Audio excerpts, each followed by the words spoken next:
kaya sila masusuportahan ngayon ng mas maayos? Kailangan ko ba magpalit ng strategies? Nagagampanan ko kaya ng maayos ang role ko? Will I be able to meet their expectations? We have to prove them all wrong.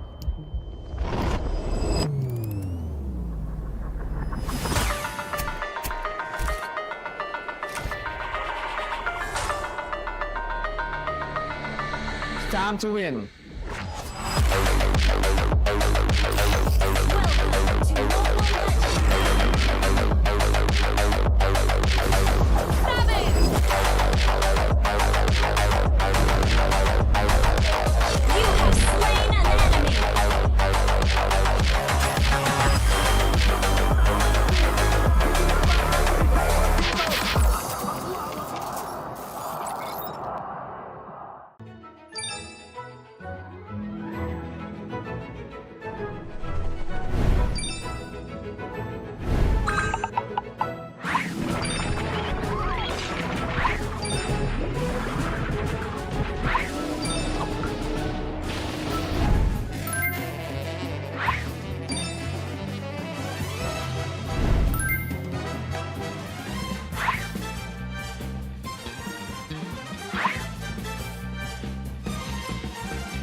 Defeat.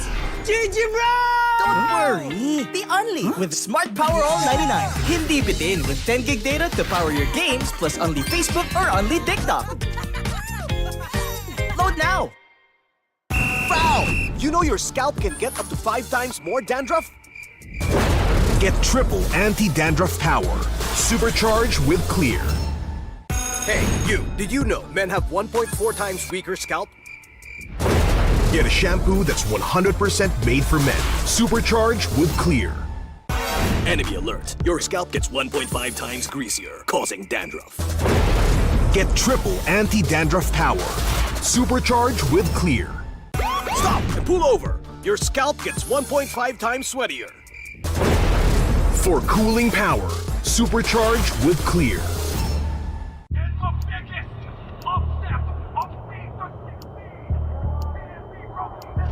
Paano ko kaya sila masusuportahan ngayon ng mas maayos? Kailangan ko ba magpalit ng strategist? Nagagampanan ko kaya ng maayos ang role ko. Will I be able to meet their expectations? We have to prove them all wrong.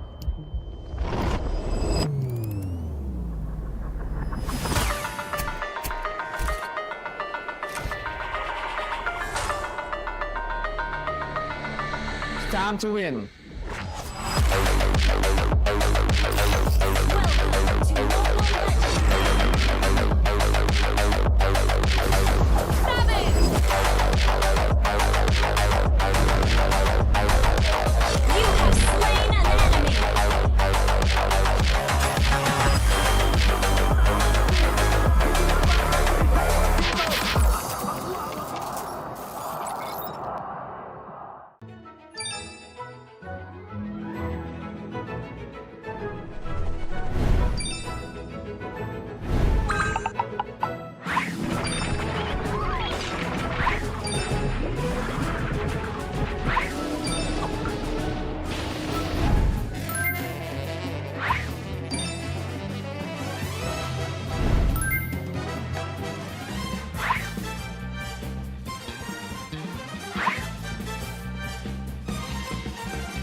only with Smart Power All 99. Hindi bitin with 10 gig data to power your games plus only Facebook or only TikTok.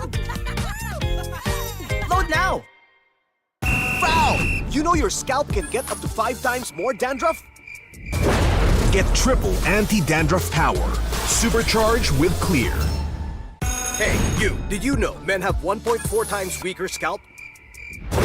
Get a shampoo that's 100% made for men. Supercharged with Clear.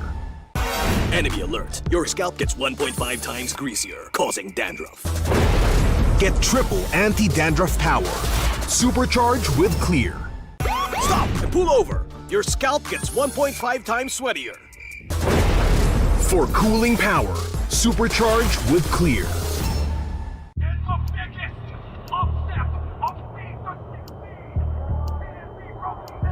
Paano ko kaya sila masusuportahan ngayon ng mas maayos? Kailangan ko ba magpalit ng strategies? Nagagampanan ko kaya ng maayos ang role ko. Will I be able to meet their expectations? We have to prove them all wrong.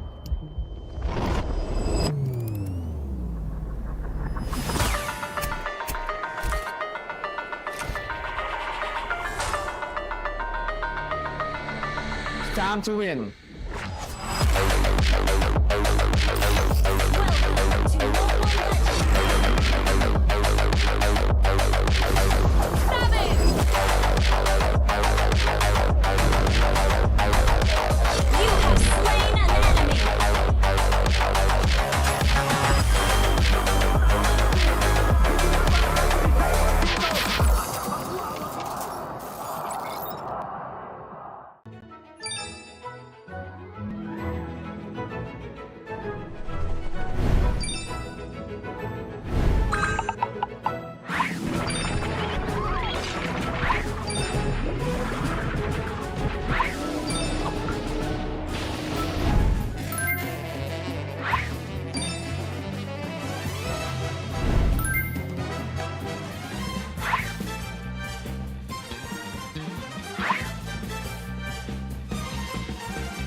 GG, bro!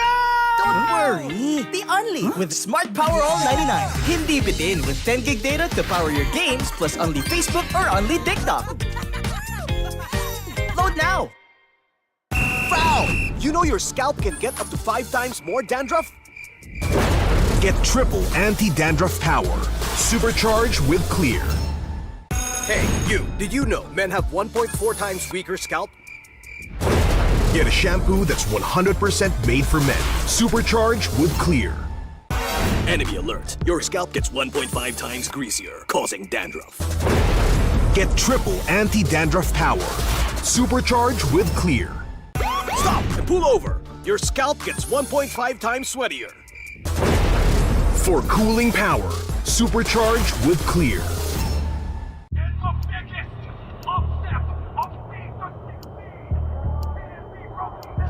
Paano ko kaya sila masusuportahan ngayon ng mas maayos? Kailangan ko ba magpalit ng strategist? Nagagampanan ko kaya ng maayos ang role ko. Will I be able to meet their expectations? We have to prove them all wrong.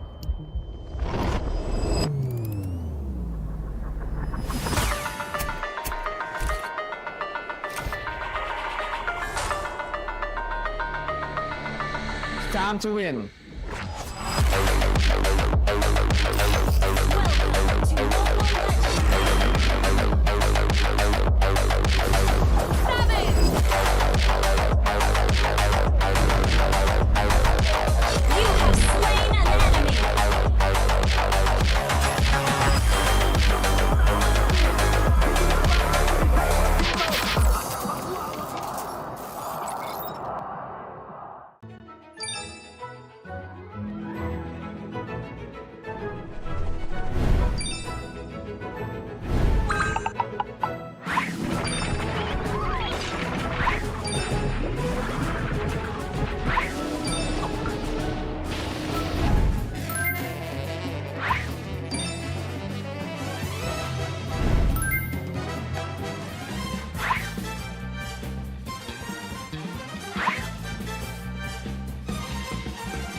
Don't worry! The Only with Smart Power All 99. Hindi bitin with 10 gig data to power your games plus only Facebook or only TikTok.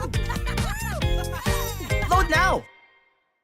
Foul! You know your scalp can get up to 5 times more dandruff?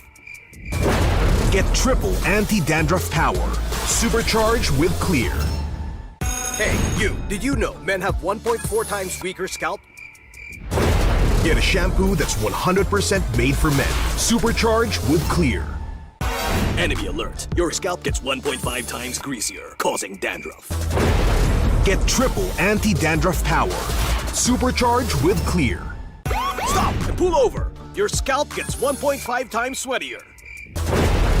For cooling power, supercharged with Clear.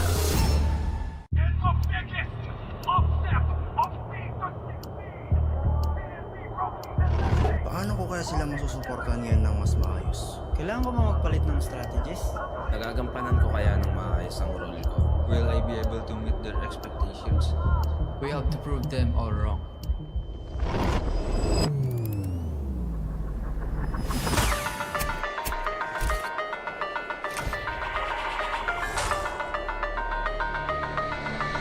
Time to win.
17th season of MPL Philippines is brought to you by the following sponsors.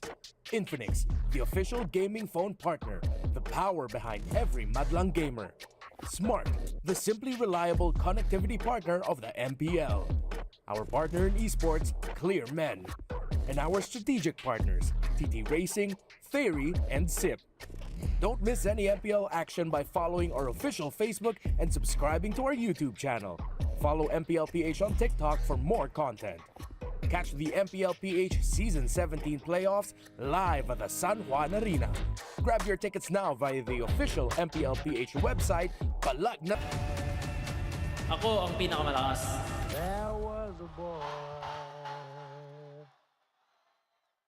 MPL super fans, are you ready? Sabayan niyo ako! Lakas ng Pinas! Lakas ng Pinas! Lakas ng Pinas!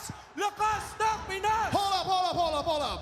This season is all about Palag Na To. Let me hear y'all say, Palag Na To! Palag Na To! Palag Na To! Palag Na To! When we say lakas ng Pinas, you say Palag Na To! Lakas ng Pinas! Palag Na To! Lakas ng Pinas! Palag Na To! Lakas ng Pinas! Palag Na To! Lakas ng Pinas! Palag!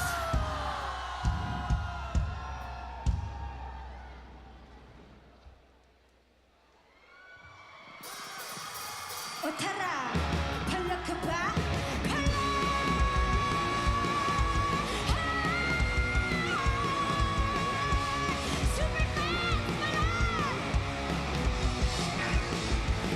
Handa sa laban, sundada sa kamay. Watch with my click, like fire in the eyes. Yeah, I walk with my head held high. Ano ba yung bakit kung kare ang aking gabay?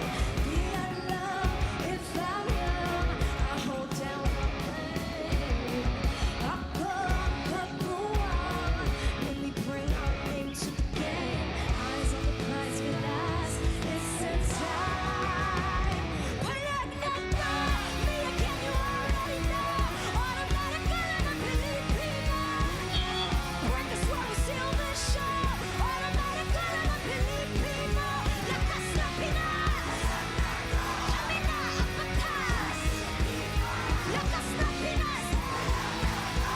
Automatic ka lang ang Pilipino. Taka wait, remind you kung anong na-obtain. Palaging first place like I used to be. I'm here 'cause I got my team and super fans. Eyes on the prize with us, it's the time. Palag na to, me again you already know. Automatic ka lang ang Pilipino. Break the sword, we seal the show. Automatic ka lang ang Pilipino. Lakas na Pinas. Kami na ang batas. Lakas na Pinas. Automatic ka lang ang Pilipino.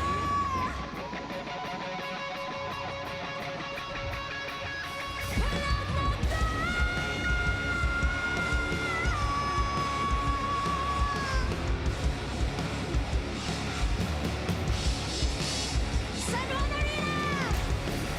Lakas ng Pinas! Lakas ng Pinas! Lakas ng Pinas!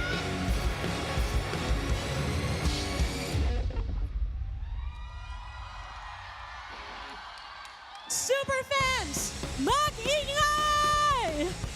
Maligayang pagdating sa Champions Arena! Ito ang MPL Philippines Season 17 Playoffs! Palag na to!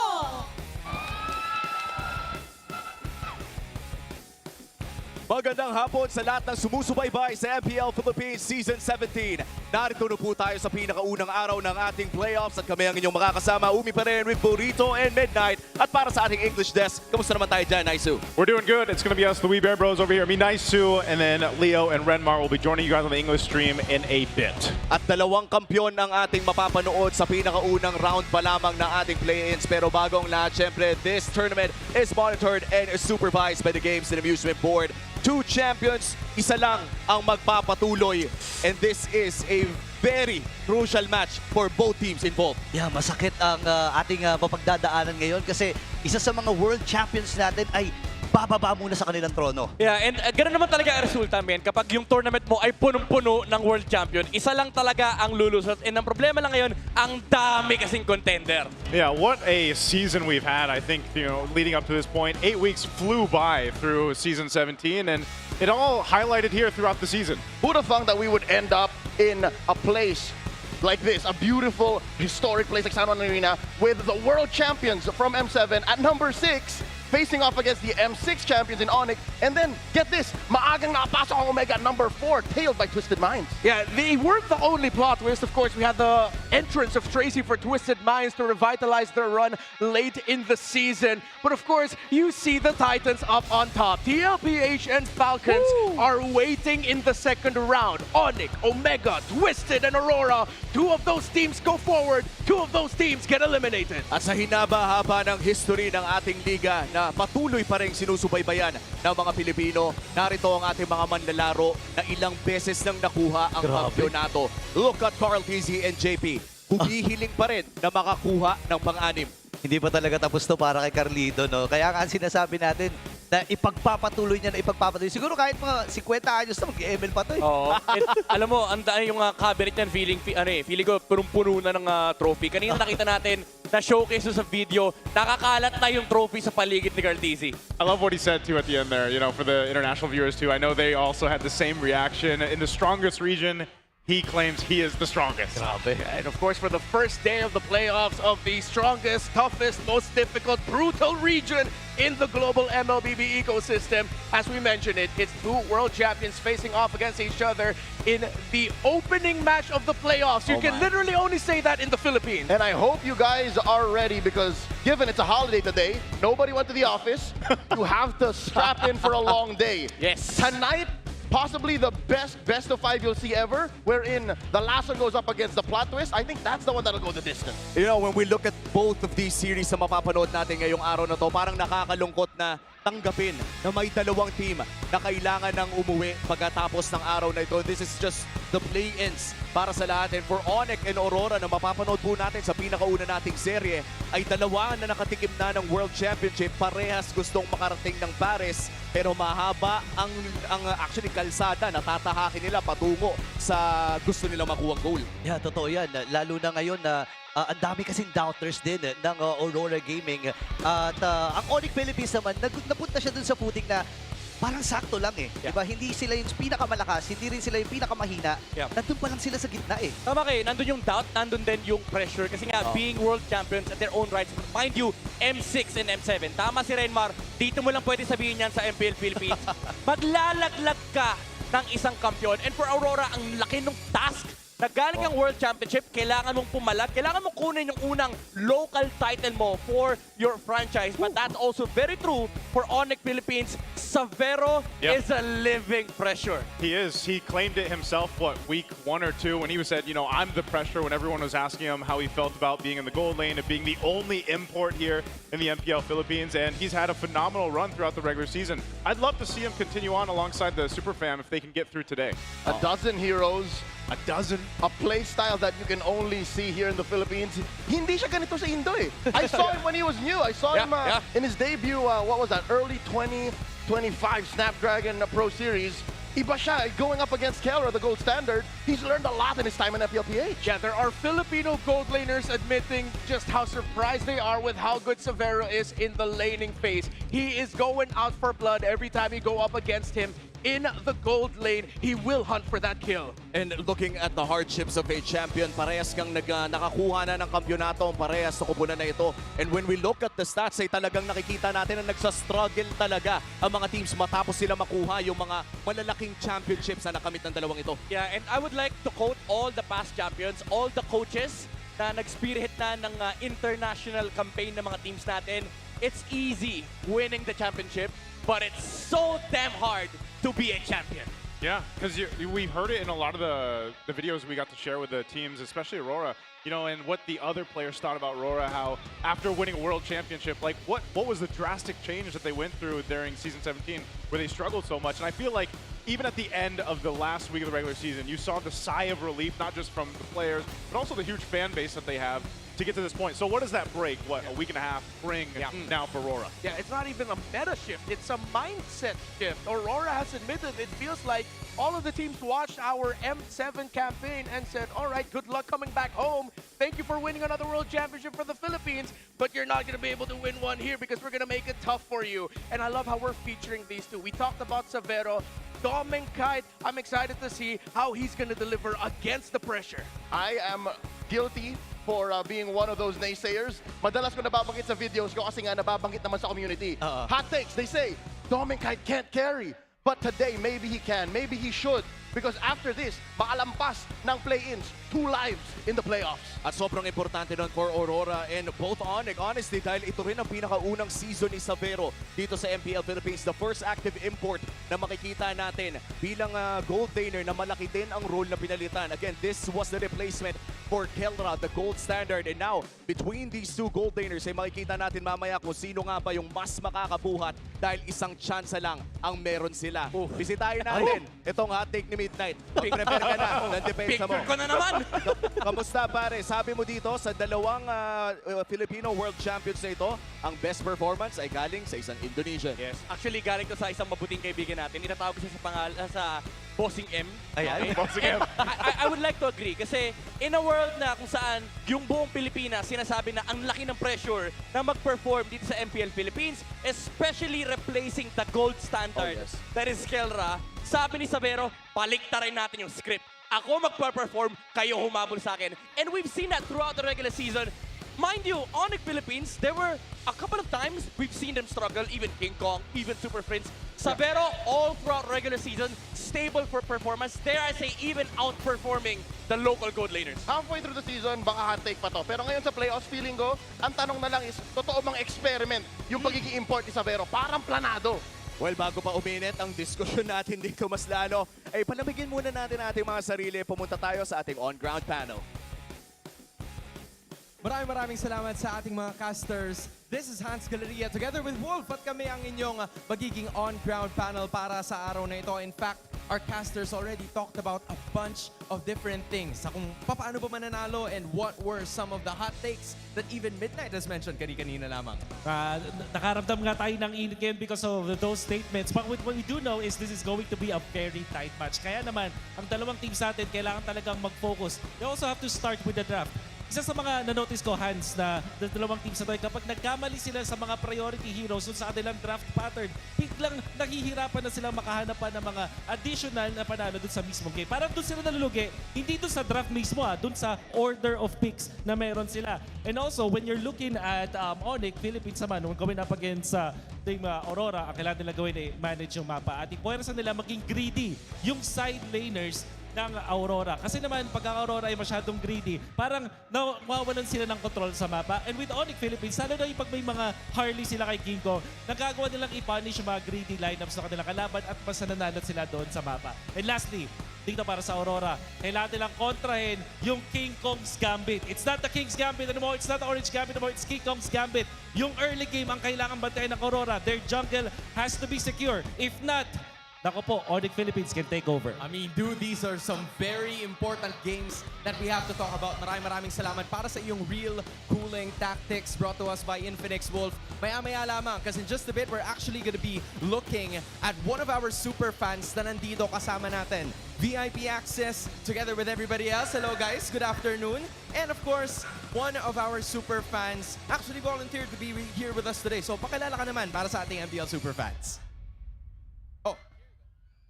My name is Patrick Rebato. Right, Patrick, you've talked and kita naman sa uniform mo na supporter ka talaga ng ONIC Philippines and they're walking right behind you sa panahong ito. Malaki ang tiwala mo para sa kupunang ito. Ano bang pinagkaiba ng ONIC PH this season compared to the last? Ang pinagkaiba ng last season is mas maganda yung chemistry nila ngayon kaysa dati. Siguro, nung regular season lang is nahihirapan sila dahil sa import nila kay Severo. Pero habang tumatagal, nakakasabay na sa laro.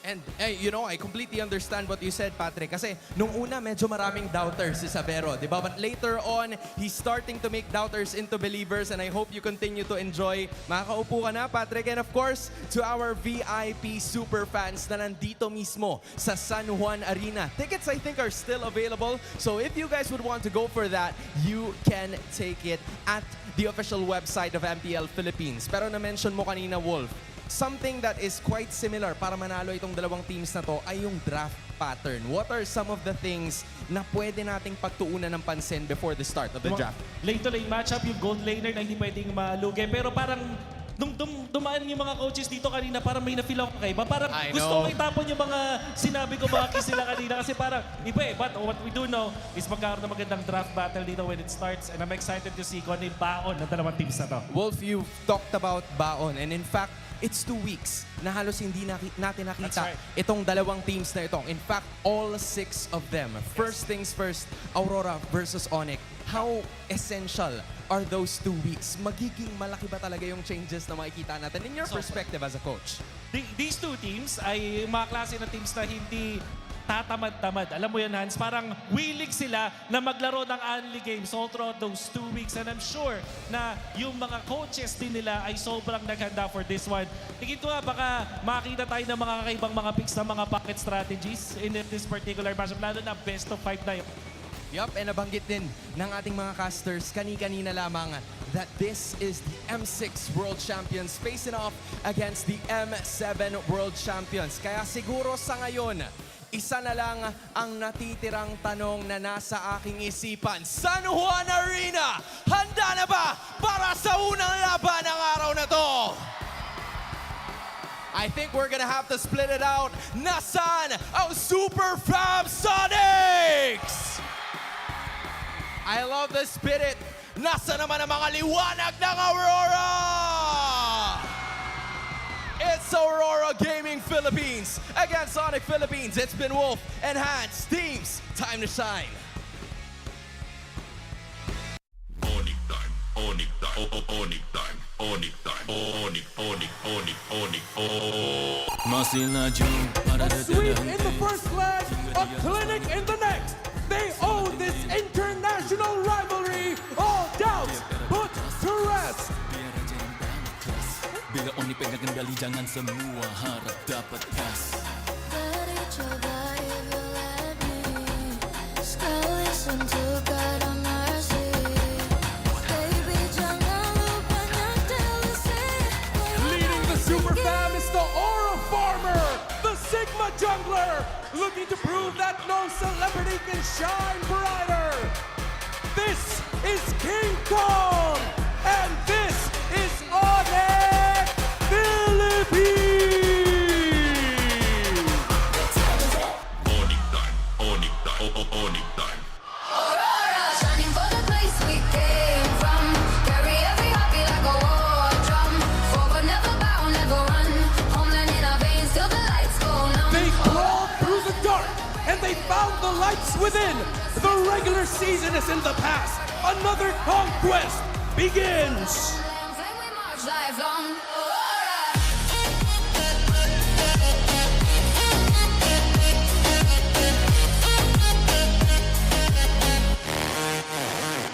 Anchoring the Northern Lights, the 2-time and world champion, 3-time MPL PH champion, making his 12th playoff appearance, RORA's. Make some noise for Edward and Aurora Gaming Philippines!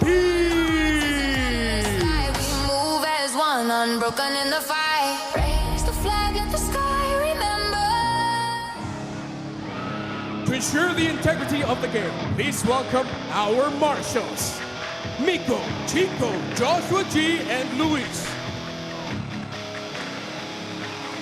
Our head referee is the Job Master, Sen. Our head coaches on the stage, Coach Hayes and Coach Master the Basics. Only one will earn the right to face the Falcons. This is the ultimate international rivalry. San Juan Arena, Palag Na To! History was made here in San Juan Arena years ago. Both these teams have made history themselves, but only one can move forward. Let's start with ONIC Philippines. To answer the question, if whether or not bringing Sabero in was an experiment, I'd say no. They had so much time and they really prepared for the pressure for Clayton to come in and to take care of business. I can't believe how much easier his season was compared to Dominic and Aurora. Yeah, on one side you're going up against a player who called himself the Pressure. On the other side, they have the weight of the world, the crown on their shoulders. The reigning world champs of MLBB could be eliminated today in the very first day of the MPLPH Season 17 playoffs, which is why I'm looking forward to seeing how did Coach MTV, how did Coach Dexstar, and the entire team get their ish together to get back to that top-class world championship form. You know what? I don't even think it's about the stats. Yeah. Many a time in the interviews, Coach Dexstar, Coach Master the Basics, they mentioned that we prepare, we play the same way, but might be actually a mindset thing. They gotta be hungrier, they gotta make it like barracudas. Yeah, that's why I was saying, man, you know, bring out the teeth if you need to. Just like that. Let's listen in on a Smart 5G ping test on how they're preparing. Are they bringing out the teeth or not? Why you get my red? Uy, ulots! Ulots!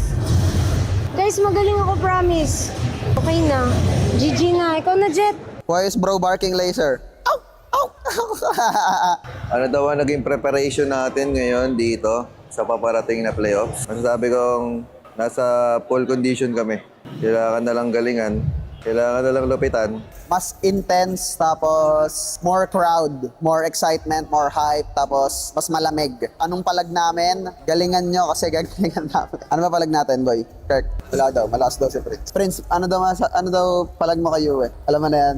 Alam ko na yan. So secret na lang guys. Sensya na ha. Yung nag-parade kanina, yung mga karoras natin dyan, thank you sa full support guys. Mula week 1 hanggang ngayon. Thank you so much guys sa effort. Sa venue, ano masabi ko sa venue? Sobrang laki. Ang daming pwedeng makanood. So, enjoy dito guys sa Phil Oil San Juan. Dami tao pre. Puno.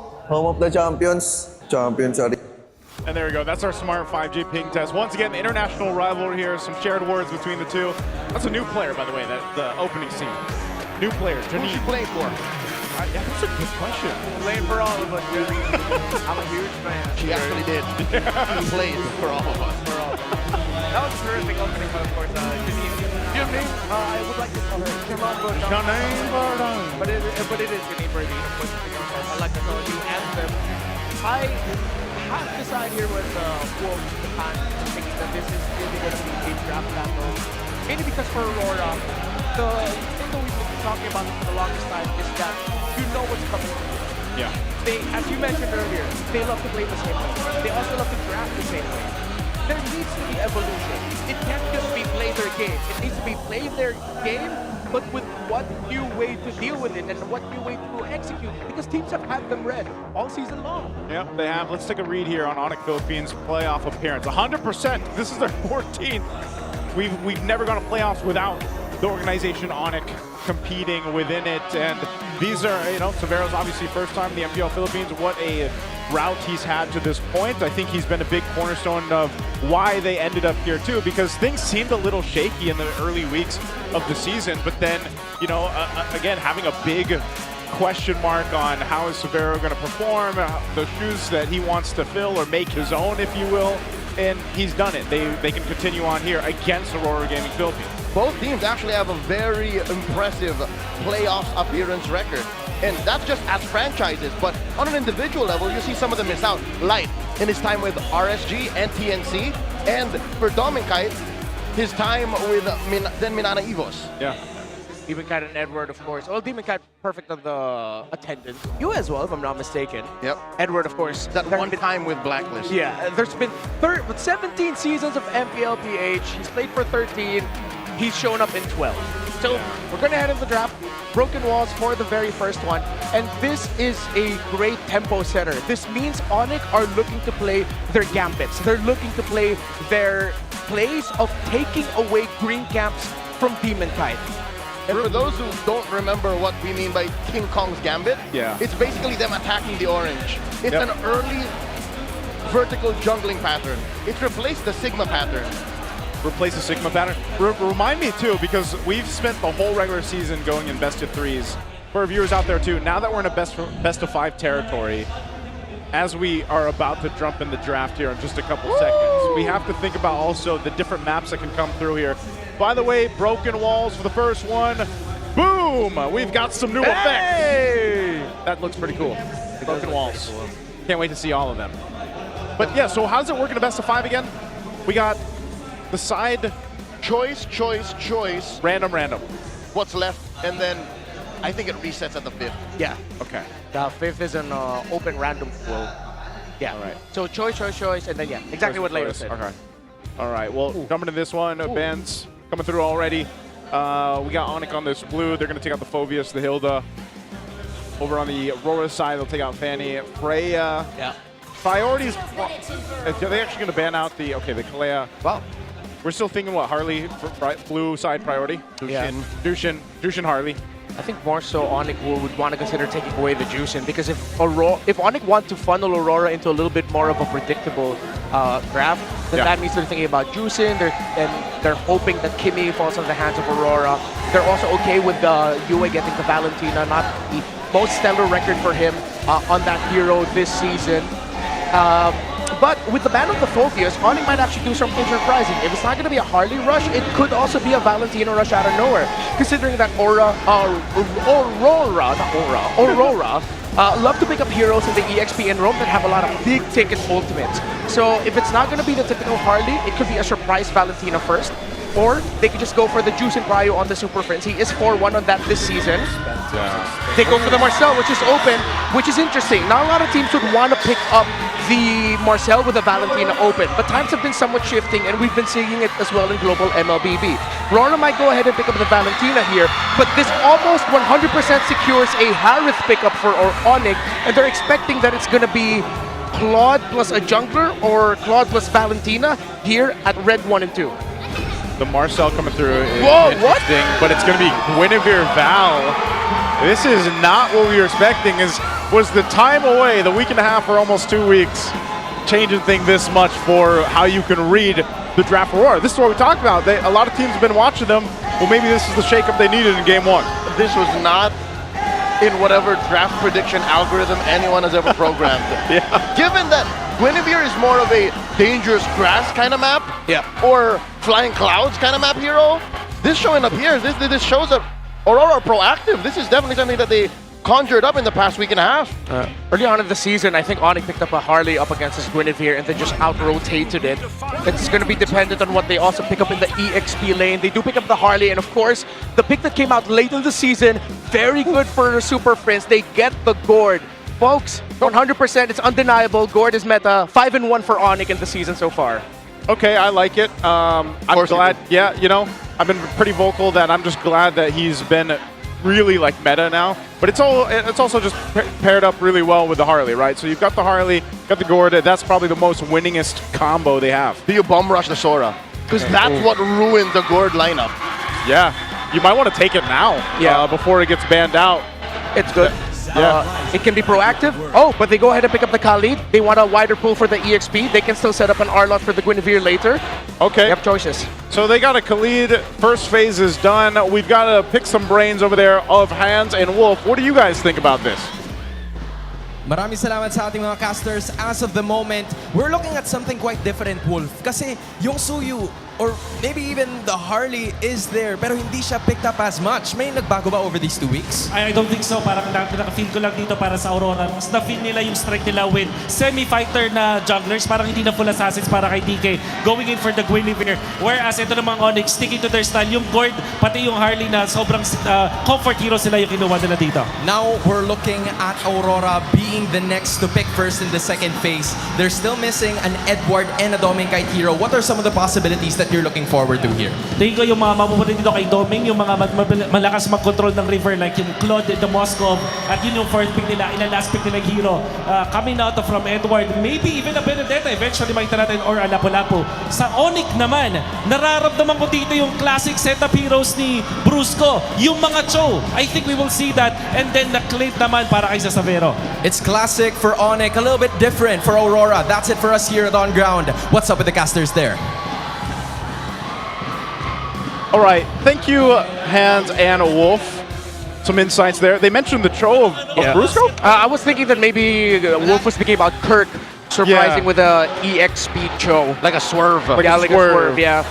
That applies a lot of pressure. Again, that's why Aurora were thinking about picking up the Khalid. Because if ONIC end up with a pick that rotate out of the EXP lane fast, Khalid and even a Hilda is one of the few heroes that can actually deal with it. As expected, ONIC will take away one of the best options that Aurora could pair with right now in the R-Lot. We still have Clues on the board. Uranus is a fantastic ban as well. Low on the draft predict. But then again, you get a hero that can mess up a lot of the macros and the presence if Uranus was given to ONIC, so you take it out. Number one in the draft predict ONIC ban is actually a Sora, and I think we are on that boat. You got to take out the Sora if you're ONIC. Because again, Aurora didn't rush it in red 3. They're giving you the option to ban it out. That, or how is the Zhong not showing up? Because that also would ruin ONIC's lineup. That combo wombo. Yeah, combo wombo, petrify. Maybe that's something on the mind of ONIC. That's why they're taking their sweet time with this ban. Oh, they are expecting a surprise Paquito pickup here. Newly buffed. For Aurora, is that a smile of, hey, you just took away our surprise, or a smile of you guys are overthinking? I can tell it's been a long week for Aurora. You see Edward with a little bit of stubble. Yeah. They've been in the trenches, man, practicing for the playoffs here. I would too. If I was in their place, if I had that rough of a 2 months, I would too. This is probably one of the best things they can do too. Get that gold lane locked in for Dominkite. They get him the Claude. Naria Harris, it's a Claude. Yeah. I think Aurora know that ONIC would be too greedy if they go ahead and pick up something like a Harith right now. That's too much magic. They'd want to go physical if they're in the gold lane. Either go back to the YSS of Savero or the Moskov. You can even go surprise with the Clint. Despite all of that dive, you have space creators for you. You can pair that Gord and the Clint together. You don't really need to match mobility per mobility, but you definitely can. In terms of the EXP for Kirk, again, something that can get out of lane quick. You can't pick up the Sora right now. I think you already see the Valentina. There's a chance to swerve. Lapu, Alice are going to be really good. Oh, they go for the Bruno. Okay. They get the glue, so Bruno counters Claude in lane. Ole. While glue is just the tempo breaker that ONIC PH needed a little bit more of in their team fight. Glue's enough to like be a distraction too in that front line. Go ahead and soak up if they need to. But also the Bruno tends to be what we've talked about a lot, being that counter pick into the Claude. We saw that work wonders in the regular season for the teams that decided to go for it. So they have a ton of damage for ONIC, and oh, there's the answer, Edward. He's gonna pull out the Benedetta. Prior, it was vintage Vinuya. But now we're going old school Mr. Consistent. Yes, sir, we are. Superfans scan the QR code and predict the match winner correctly for a chance to win 1,000 MLBB diamonds. This one is a heated way to start this best of 5. If you want to go a little bit more PH theme with that, you have vintage Vinuya. This is dating Dapadap. Old Dapadap, bro. Dating Dapadap. Yes, sir. Hey, that works. Let's take a look here one more time at the lineups. Again, we got our draft index here, but this is, what a way to start this. You know what, just to throw out to our global community, I spent the past weekend casting MSL Thailand. Yep. Aurora's draft looks very much like a KOG draft. A KOG draft. MSL newly crowned champions. Yes, sir. Hey, we've seen similar things even in MCT East Asia, man. So I'm like that we get to see all this on the global level, but now let's focus in on this as we jump into Land of Dawn in our battle, the international rivalry, the last one we'll see of Season 17. Day one already feels like a grand finals. Of course, Super Friends would want to pull yourself together as the Gord needs faster access to that flicker. Aggressive trades in the mid as expected. The Khalid and Valentina together.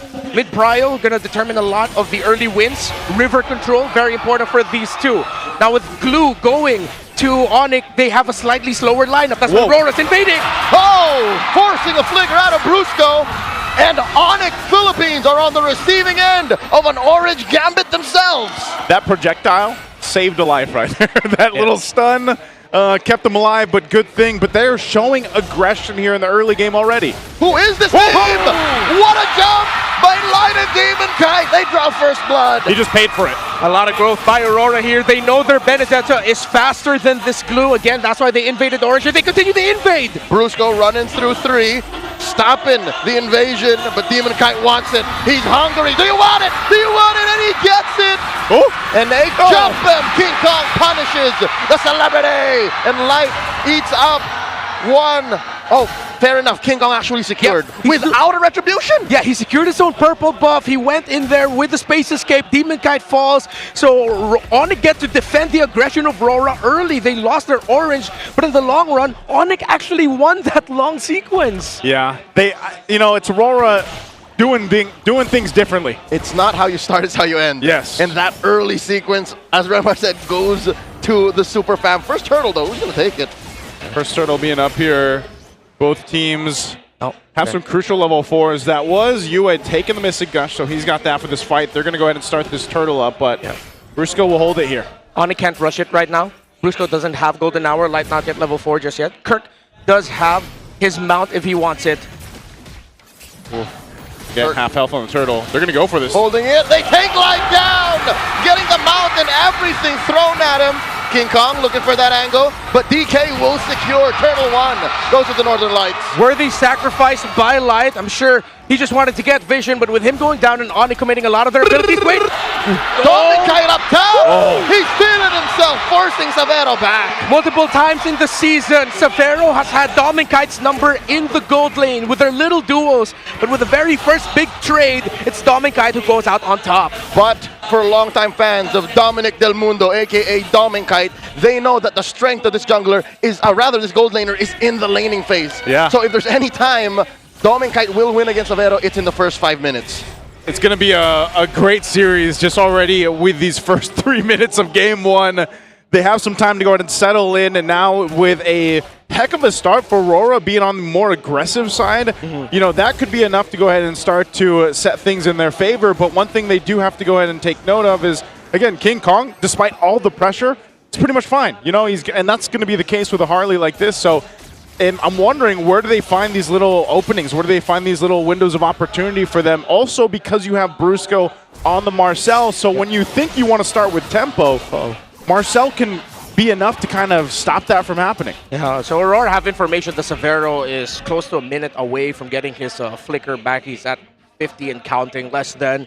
And so that's why Aurora would commit a rotation from Light to go Gold Crab so that Dominic Kite would be able to take it. Because they know that Savero cannot play risky and try to take it away. There's a cut by Demon Kite behind Savero. Does Savero know the pressure? Ill intent from the Northern Lights. 4 now. Dominic Kite with a blazing duet. And here comes the save. Golden Hour. Stolen. Gosh, where does it go? And it seems like they flubbed it. The jump, the flicker, the dive. Savero lives. Oh my God, Light! He's going to be the one to get punished. What a counterplay from ONIC. They went too deep. They went too deep. Brusco with the save. Aurora trying to take a page from ONIC's book with all this aggression, but it takes just a nice little platinum snap to snap Aurora out of their comfort. Oh man, that's exactly what I was saying. You want to set the tempo. Well, there's a Marcel across from you, and you saw how much value a perfectly timed golden hour can give to your team. And look at this, though. There is going to be a bit of a trade. Edward will grab some extra gold off that bottom side. They want to do it again. Dominic Kite, BMI through. Brusco again to the rescue, forcing a defensive Rampaging Sandstorm. My lord, the long con by ONIC. When everyone thought they were experimenting with an import, here they were using him as bait. Oh! Gosh, on the Light, he might fall once more. Bulls in his face. Savero can't finish the job. Aurora will be able to get away, but ONIC, this is why they like the glue. It loses in the big overall rotations compared to the Benedetta, but when it comes to the fighting, it's kind of awkward for the Gwyn, kind of awkward for the Claude, even for the Benedetta, because of all that tempo breaking. And that's just the Marcel we've seen most of it. We haven't seen Kirk for a lot of these big sequences. When it gets to that, Aurora might have some difficulty. Yeah, they're already having a little bit of difficulty in trying to deal with focusing on Severo because Brusco's just been so well protecting him and staying on that side of the map if he has to, and that's one of the benefits of being able to travel fast as well. Again, that's just the Marcel. Oh, another one! Demon Kite barely gets away by the skin of his teeth. Okay, he stays alive. Surprised at how many beams we're seeing not convert into kills, but they are knocking down turrets. That's what they're going for. Hey, technical knockouts are still knockouts. Yeah, that's it true. leads to Demon Kite not being present. And the only real place that RORA can breathe is where Edward is. Yeah. He has to open up the map here. That allows a few more avenues for RORA. But until Aurora gets the tower in mid, all the side lane pushes might not be that beneficial to them. ONIC handle the long lanes and far lanes very well. They have had fantastic macro this season, and they're willing to give it up if they know they get a big objective. If they know they get Turtle 3, if they know they get Lord 1. Yeah, this Turtle's going to be up. Last one of the game here, pulled through. Edward's going to join this one. It looks like after he clears mid. He's got a Bladed Hepsies too, so depending on where he puts his Petrify, like the final blow, he's going to be pumping out damage. And there they come, Golden Hour stopping the action, and a stolen one by Yue.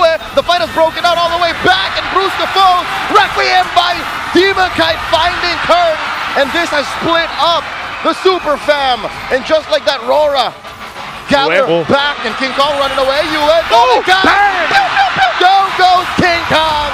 They go for the turtle. RORA scores the final one. Terrific counter by Aurora. ONIC tried to salvage that by sending Severo and Super Prince in the mid, but since Edward was there, they couldn't cover. I was a little bit wary of that fight for ONIC heading into that, because Kirk was in the mid trying to clear lane. It seems like they weren't talking with each other. If Brusco and Kirk were a little bit more connected and you had the glue messing up the backline of RORA, it wouldn't have gone that way. Since the glue was slightly out of position and out of time, ONIC just got run over by RORA. Great golden hour as well by Yue. Benefit of the doubt. I myself am an advocate of Kirk. Maybe he was playing man-to-man defense with Edward. Maybe that was the wrong call. Maybe you shouldn't have done that. Yeah, because Edward's going to be hard to man-to-man defense against, you know, just because of how much he can maneuver around the fight. Best case scenario, what do you get? You mount the Benedetta? Yeah. And then what? The Benedetta takes you for a ride away from your team. Yeah, RORA gets to do whatever they want anyways. Yeah. I know ONIC were thinking about the chance of RORA getting a big team fight win and then getting their tower pushed in mid. But at that point, with Super Prince and Severo able to get away from that, they were all right. Oh, look at the damage being burnt down onto Severo. ONIC, just like that, suddenly struggled to play proactively against Aurora. They're up 2,000 gold. Dominic getting this push up top, and the map suddenly turns red. Oh, he got an easy push on that tier 2 top turret. Dominkite bringing that down, and you know, you're thinking here for ONIC. Oh, Requiem, beautiful catch. This is defensive use of the Golden Hour, the answer as well, stopping them from pushing forward. Light, barely alive, gets taken down by a rolled projection coming from Prince. The Worldie came out in time as well. Super Prince, his first initial Mystic Gush was actually diminished by Yue, but the Golden Hour by Brusco to follow up after Yue's Golden Hour is what put RORA in a better spot for ONIC to at least get a kill onto Light. River control and mid control still for ONIC heading into Lord 1. Edward will push the side lanes while ONIC will have to manage that one up top. In terms of the gold, big lead for Dominkite compared to Severo. But Severo isn't that poor in terms of the resources. He's getting his items on the way to a Malefic Gun. Yeah, he's got that. Not only that, but he's also got a situation where, you know, he's got his 2 items. They're going to have to fight for this Lord here. It's at half health on this point. It looks like they're blitzing it. Yeah, because Brusco has no Golden Hour. Super Fam, respond. Aurora jumping in. Dominkite with the blazing duet. And the Golden Hour stopping it all. And they do find the Lord. Dominkite was working hard on it. Mr. Consistent finds one. Down goes the pressure. And they get Kirk. Kirk very low. Kirk surviving, but just barely. As Aurora take everything. Requiem knockup just in time by RORA. And ONIC, since they picked up the Marcel and gave away the Valentina, the snapshots, the golden hours have been better for RORA. Yep, they've been really great. Yue as well, deciding on what ultimates to take here. He's been so good and efficient on the ultimate choice, but even just utilizing the Terrify that comes with this with the Valentina, man. I mean, there's so many ways for RORA to go ahead and play around these team fights, and that's what's happening here. So this Lord is up. They're going to go ahead and try to push into the base, get some of these shields down, and then potentially the health of the turrets. Tier 2 in the mid will fall up to this point. Lord being worked on very quickly by Severo. He clears that out, but the mid shield will fall. Bottom lane, Edward has Severo taking so much damage. Blasted him, Yue from range. Super Prince defensive use of the Gush, pushing back the Northern Lights. Aurora are just all over them. Bottom lane taken down. All work from Edward. Well, this is why we were posting the possibility of a surprise Valentina pick first for ONIC, but they were willing to give the golden hour to Aurora, and they've made the most out of it. Even better because they have the utility jungler. And now Brusco forcing out a Requiem from Demon Kite. Will not stop the rest of the waves though. Golden hour will at least keep that inhibitor alive. ONIC are just keeping their heads barely above water. Yep, flicker used as well by Dominkai, but so far Aurora in the driver's seat throughout this one for the past few minutes. You got to start to see what ONIC can do here. Can they actually utilize this Bruno pick? You saw how fast he got blasted though, and that's a problem because when you don't have that range and it's that hard to get into a fight, again, you don't have that many escapes to get away. That's why he does get the Malefic gun. He's got a little bit more range to work with. But man, the positioning on Severo, if we talked about his mechanics, his micro skills throughout the season, this game one is a true test for them. Yeah, Dominkai, of course, in that last few big team fights ago, beautiful entry with a blazing duet, has had a better time farming compared to Severo. So far, the gold per minute for Severo is just floating around 580. Dominkai is at 710 plus. It's been a much better time for this Claude in terms of getting the resources, and it wasn't just because Aurora were also getting big wins as a team. Gotta acknowledge, Dominkai beat Severo in lane for this game number 1. Yeah, even looking at this, White providing so much information throughout this game. That's again why the Khalid is such a big top priority pick in the roam right now. Not only that, but even if you take a couple shots, you can just heal back up. And so they kind of just take some time, wait for this Lord coming up in a couple seconds here, taking a last look at the items. ONIC, if they want to, they can try to contest into this, but will they just get decimated through a team fight? Likely yes. It hurts that they don't have an actual peel. Their lineup doesn't revel in, free hits from Prince, free hits from Severo. They have to get crafty with it. And Aurora, look at Edward. He's built 3 swords plus the wings. This is why the Benedetta pick was really good. If this was a different EXP laner, Kirk would be much happier here. But the Benedetta changes the big picture of team fights for ONIC. Again, they have a utility jungler, they have a Khalid, they have their own golden hour. Oh, they see that King Kong's down on the bottom side. They're going to blitz this Lord. ONIC might have just decided, you know what, let's just give it up for that Lord secured here for Aurora. They're better off defending in their base, it looks like. And that could just be the case here for ONIC. If they really want to get this game under control, get it back in their favor, they've got to have a miracle defense. And that can happen, honestly, with a Marcel on your side too. That can actually happen. Marcel, Gord can clear these waves pretty well. So this might not be a game-winning Lord push just yet for Aurora, despite being up this much. Playing the map, the pressure. I think Aurora, they can get the base balled here for ONIC, take away all the base turrets, throw bodies. Dominkai has to survive though. Edward as well. Maybe Edward could be one of your sacrifices, but Dominkai needs to survive this push. Yep, Lord's gonna push in and take down that mid turret while they focus here on this bottom side. Oh, Edward. Oh, light. Looking for it. The deep cut by Mr. Consistent. Golden hour. Stopping the exit, but really not much there. Another one helping delay the Gush. Going through a lot of members of Aurora, but Kirk is fallen. Light picks him off. King Kong goes for the trade. And I think Aurora are happy with a 2-lane push, but it looks like top lane and bottom lane will get taken care of too, just mid falls. Yeah, as I was saying, part of the key to this defense is that Gord and the Marcel. We'll see if they still hold on to the turrets. It looks like Aurora pulls the trigger, but I think they know that this is a little too fishy. Yeah. That was actually a smart play by Dominkai. I think his condition there was the moment he saw that Deadly Magic was used on the Valentina. That's why he decided to BMI in, because he knows he can afford to be a little bit aggressive and survive, because nothing's going to delete him instantly. He has his own way to lifesteal and spell vamp as well through the Claudes, the basic attacks, the blazing duets. So that was just a smart little decision and gave Aurora the space to actually get away from that. Yep, and looking at the itemization here too, I think Kirk, big factor. Wait, conceal is used. Light's just pushing Brusco out, but I want to control this side of the map. Again, defensively, just needs a little bit more to be beefier. But even then, if Kirk has the items and he's like beefy enough to withstand a lot of that front-loaded damage, the problem is still keeping tabs on Edward, keeping tabs on what UA decides to do, and even Domenkite. So ONIC has so many boxes that they need to check to win ultimately a team fight that turns it around in their favor. You know that the Northern Lights are feeling it because they're starting to hunt. Yeah. They're looking for these brushes and flushing out rogue members of the Super Fam, which makes sense because look, they're protecting Savero like it's the first 2 minutes again. Yeah, they have to, man. He is the key here for them to eventually... Again, it's pretty easy for ONIC to pick off 1 or 2 members, but to entirely win a team fight, that's where the work is going to come through, and where you really need Savero to stay alive for those. Yeah, and it's going to be easier said than done, difficult, because of the Benedetta that is packing hella damage items. I believe the first time we saw Benedetta this season was against Aurora versus ONIC in week 2. Yeah, week 2? Yeah, Edward did use a Benedetta then. It did not win, but it's a completely different picture. Oh, it's a blitz by Aurora. Oh, ONIC are trying to respond. Brusco here, golden hour. Early. Delaying the Lord take, stuck at about 1/10 of its health. In comes Demonkite, looking for more.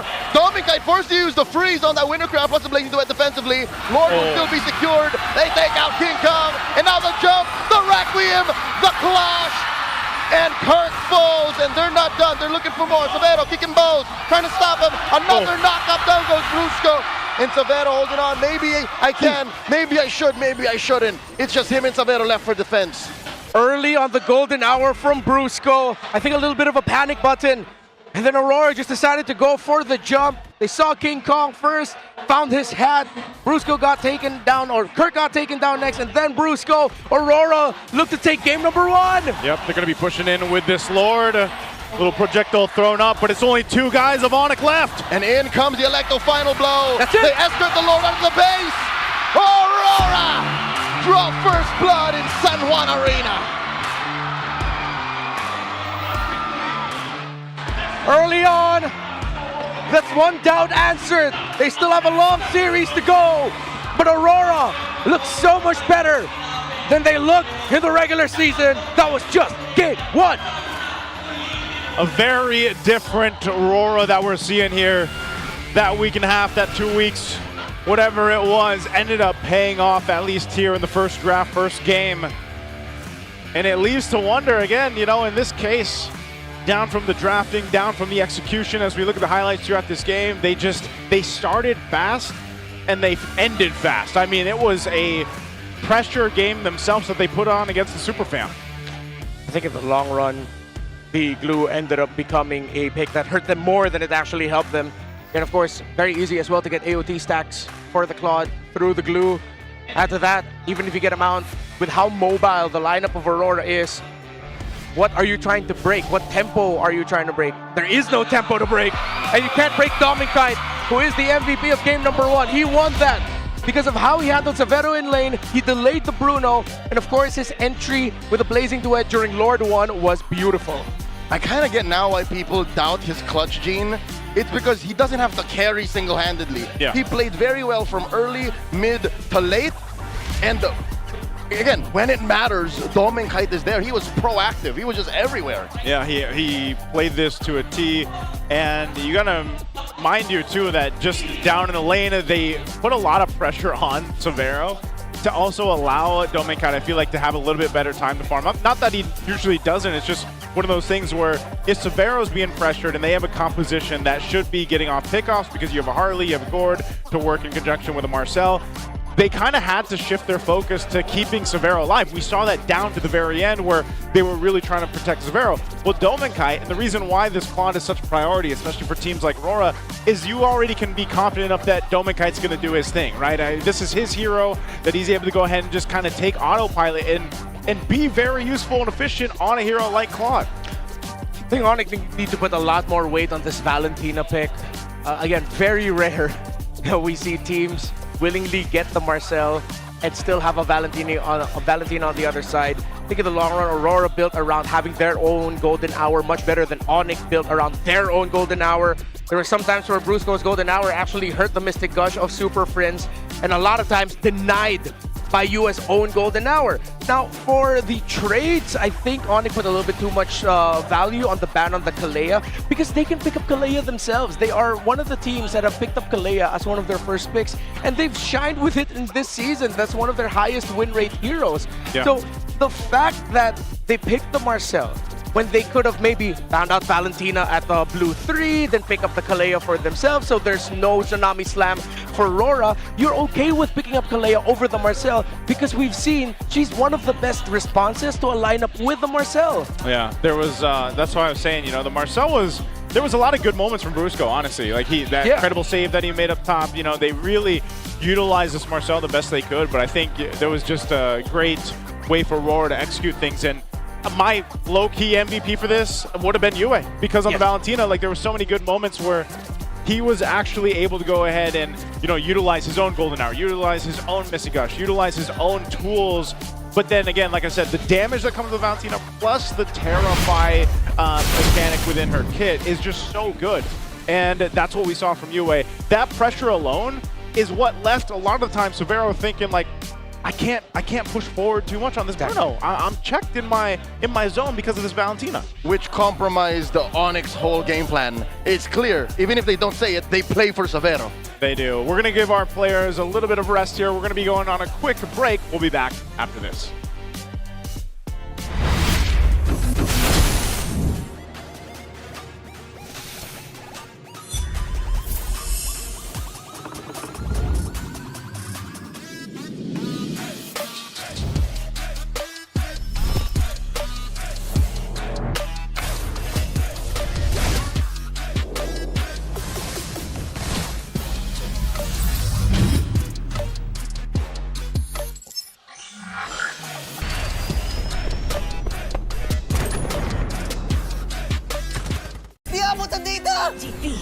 GG bro! Don't worry, be only with Smart Power All 99. Hindi bitin with 10 gig data to power your games plus only Facebook or only TikTok. Load now! Wow! You know your scalp can get up to 5 times more dandruff? Get triple anti-dandruff power. Supercharged with Clear. Hey, you! Did you know men have 1.4 times weaker scalp? Get a shampoo that's 100% made for men. Supercharged with Clear.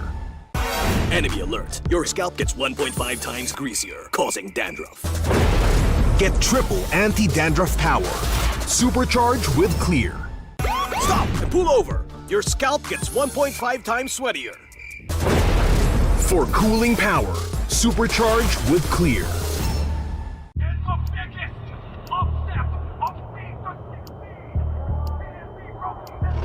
Paano ko kaya sila masusuportahan ngayon ng mas maayos? Kailangan ko ba magpalit ng strategies? Nagagampanan ko kaya ng maayos ang role ko. Will I be able to meet their expectations? We have to prove them all wrong.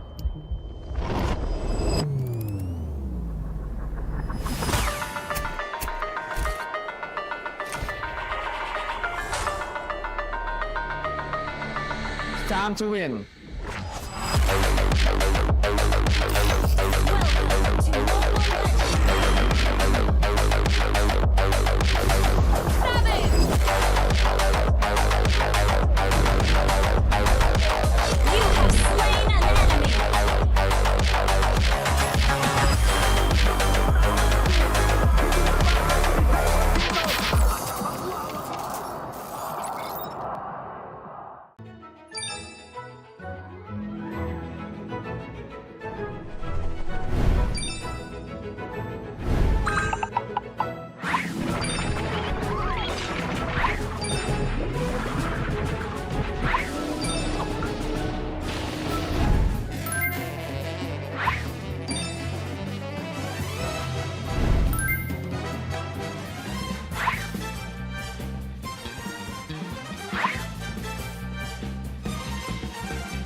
kanina, no, sinimulan natin ang first day ng playoffs with an intense performance by none other than this beautiful person. Nakatabi natin, Janine Berdin! Meron ba dito mga fans si Janine? Can we hear that? I think she's overwhelmed right now. Janine, am I right? How are you feeling? Opo, sobrang excited ko. Thank you, super fans kanina, and have fun po! Woohoo! And we would like to thank you for that great performance, by the way. Anong feeling that you did the opening for the first day of the playoffs and at the same time, sobra yung pagiging energized ng fans natin. Well, alam ko sobrang excited kasi talaga ng super fans natin for the matches today. Everyone's excited. So ramdam ko yung hype kanina. Tapos adun pa sila, actually first time ko makita si Carl TZ at Sanford noon. So parang sabi ko, kasi sabi nila choreo daw, iganon ko daw sila. Ginanon ko lang sila. But anyway, it was so cool. Thank you so much, MPL. Thank you po. And you know, Janine, this is like one of the times na nagsama ang esports at OPM. Gaano kahalaga yun para sa'yo? Ako, sobrang grateful ako na part ako sa unang parang collab talaga ng MPL for esports and music. Kasi feeling ko important talaga, pampahype kasi talaga yung music. And all my favorite games, dun din galing yung mga favorite songs ko. So, grabe, dream come true. Dream come true. It's always a great time seeing, you know, different fields, music, and esports colliding. And she's also a fan, diba? We've talked about this. Fan of Carl TZ and also a player of ML. And also, may pinapakita dito si Janine, a collaboration. If you guys can see, she has an exclusive photo card for MPL Season 17. You guys can see that? Okay, Janine, why don't you invite your fans, you know, they can get these photo cards later on. Yes po, sa lahat ng hindi pa nagsistream ng Palag Na To, meron din tayong photo cards. Stream nyo na! Woohoo! MPL! Palag Na To, streaming right now, if I'm not mistaken, that's 400 million. Yeah, and it's a perfect song to stream while you're playing kasi talagang andun ka sa mood na makipag-clash sa ML while listening to that song. But you know, Thea, also good music or song to stream right now, Janine's music. What if I missed you for the rest of my life? Wow, yes po. Let's talk about that because it's trending on TikTok. Ano bang kwento nito? Napaka-interesting ng kwento nito. Sobrang musical genius nito. Yes. Ay, interesting. Hindi ko alam. Kasi nasulat ko siya habang nasa CR ako. So, alam niyo yung naiwan ko yung cellphone ko. So, wala akong choice. Nag-isip na lang ako ng mga sad stuff. Na nakasulat ako ng kanta. Yay! And right now, it's all over TikTok, not just in the Philippines, but also internationally. Oh, thank you. Janine, well, since we've mentioned your new song, okay lang ba? We hear a bit of it. Okay lang ba? Mag-sample po ako, super fans. Sisigaw lang ako sorry, emo. Sige, 1, 2, 3.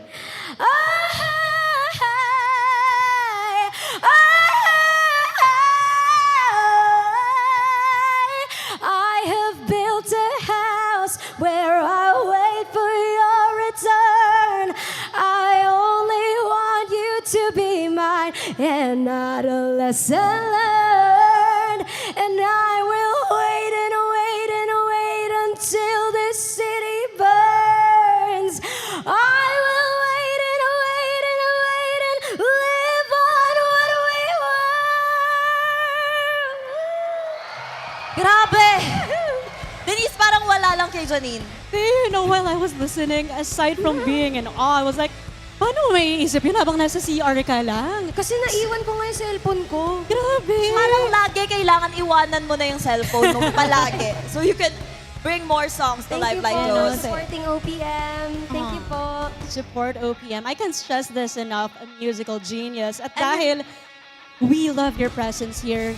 As you know, Janine, meron tayong Wall of Fame dito sa MPL where we want to honor Filipinos who are excelling in their fields, and we want to invite you to sign this as an you.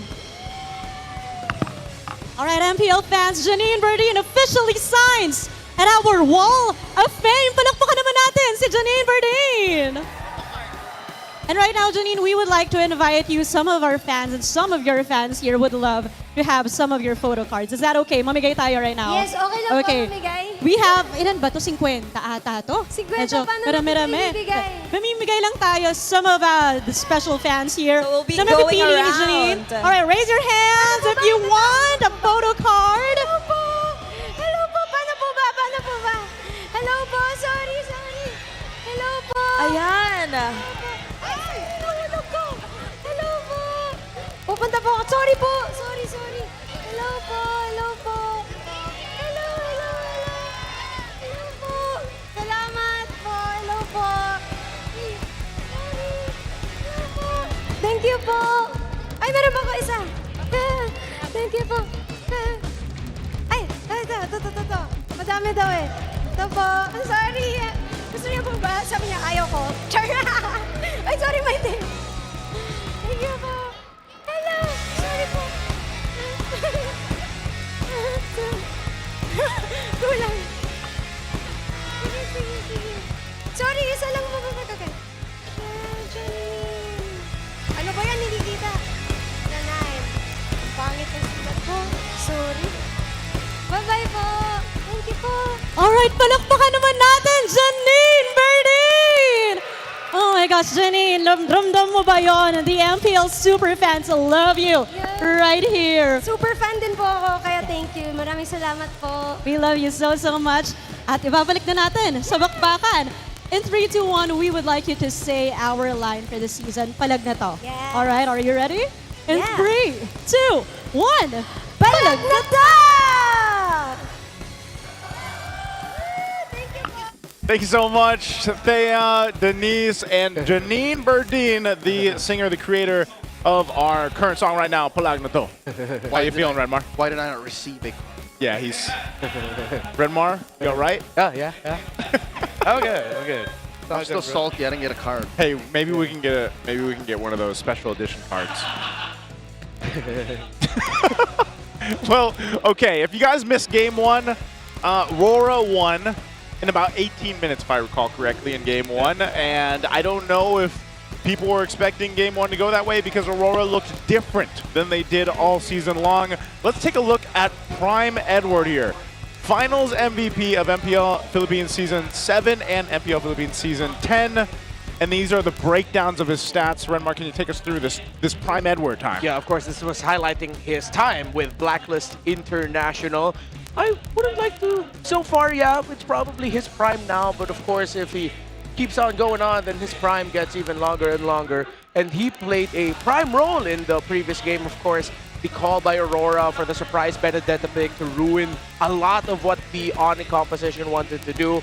But now we look at Season 17, Edward. At this point, he's a 2-time world champion. He won his first one with the Blacklist International M3, of course, with Aurora in M7.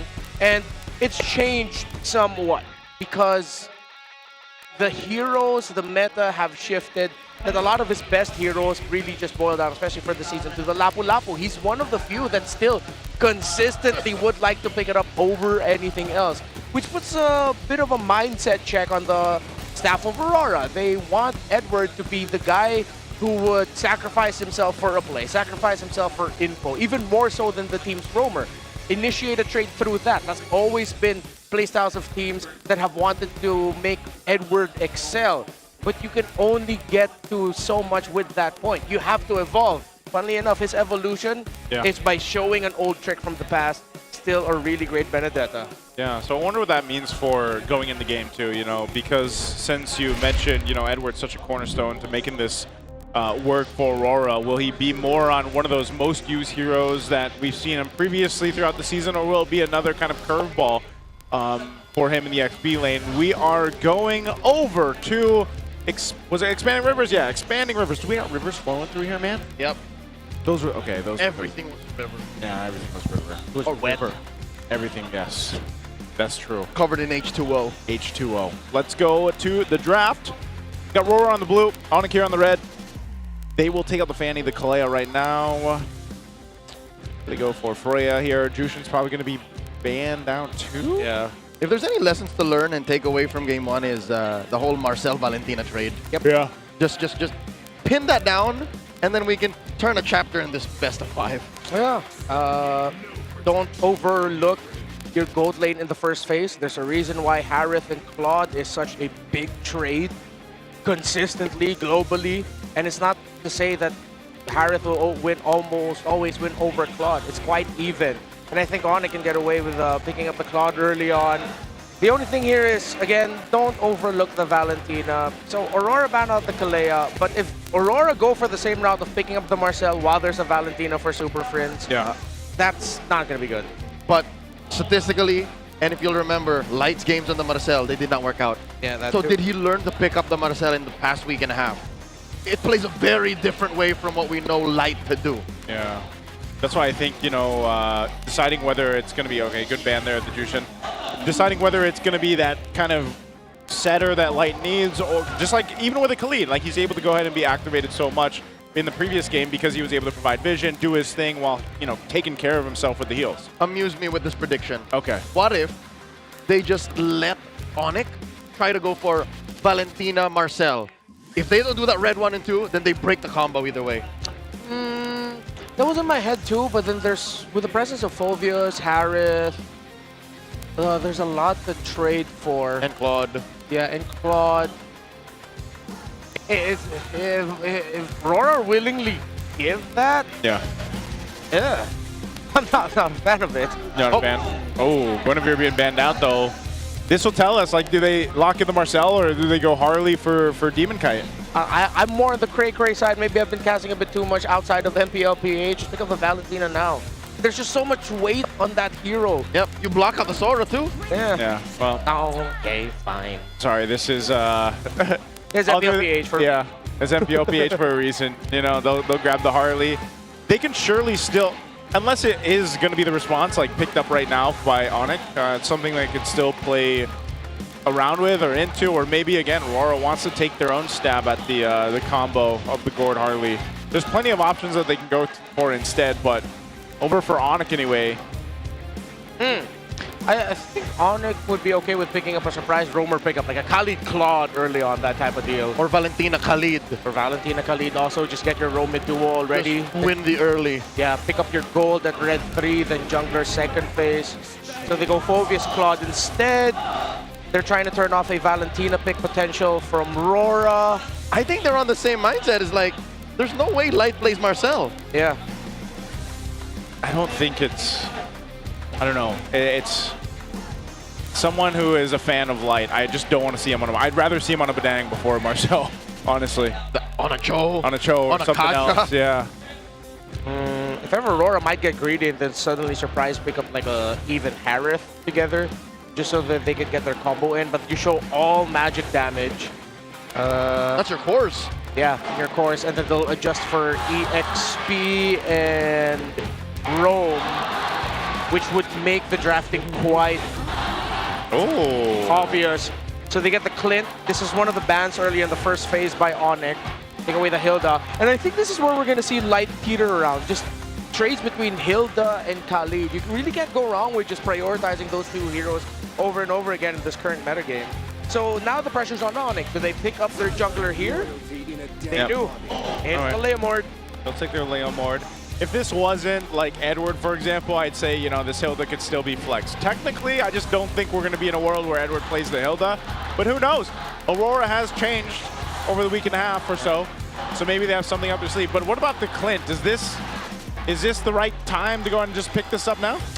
Okay, so the problem is they have Harley in the jungle, they have Hilda in Rome. You put all the pressure on Edward now. Unless Edward goes into the EXP with a Hilda, then you get something like a Hylos or a Gatot for Light. Maybe even a surprise Badang pick later on to break the tempo of the Leomord. I think ONIC should not forget about the Sora here. If they give the Sora somehow to Edward, King Kong's gonna have a bad time during the turtle fights. Even Claude on the Claude, even Severo on the Claude, excuse me. Joseph, to tickle your brain on the whole Clint situation, why it came up so early. Remember in the early days of Season 17, RORA brought out the Leslie? Yeah. Clint does a better impression of that kind of damage profile against the Claude.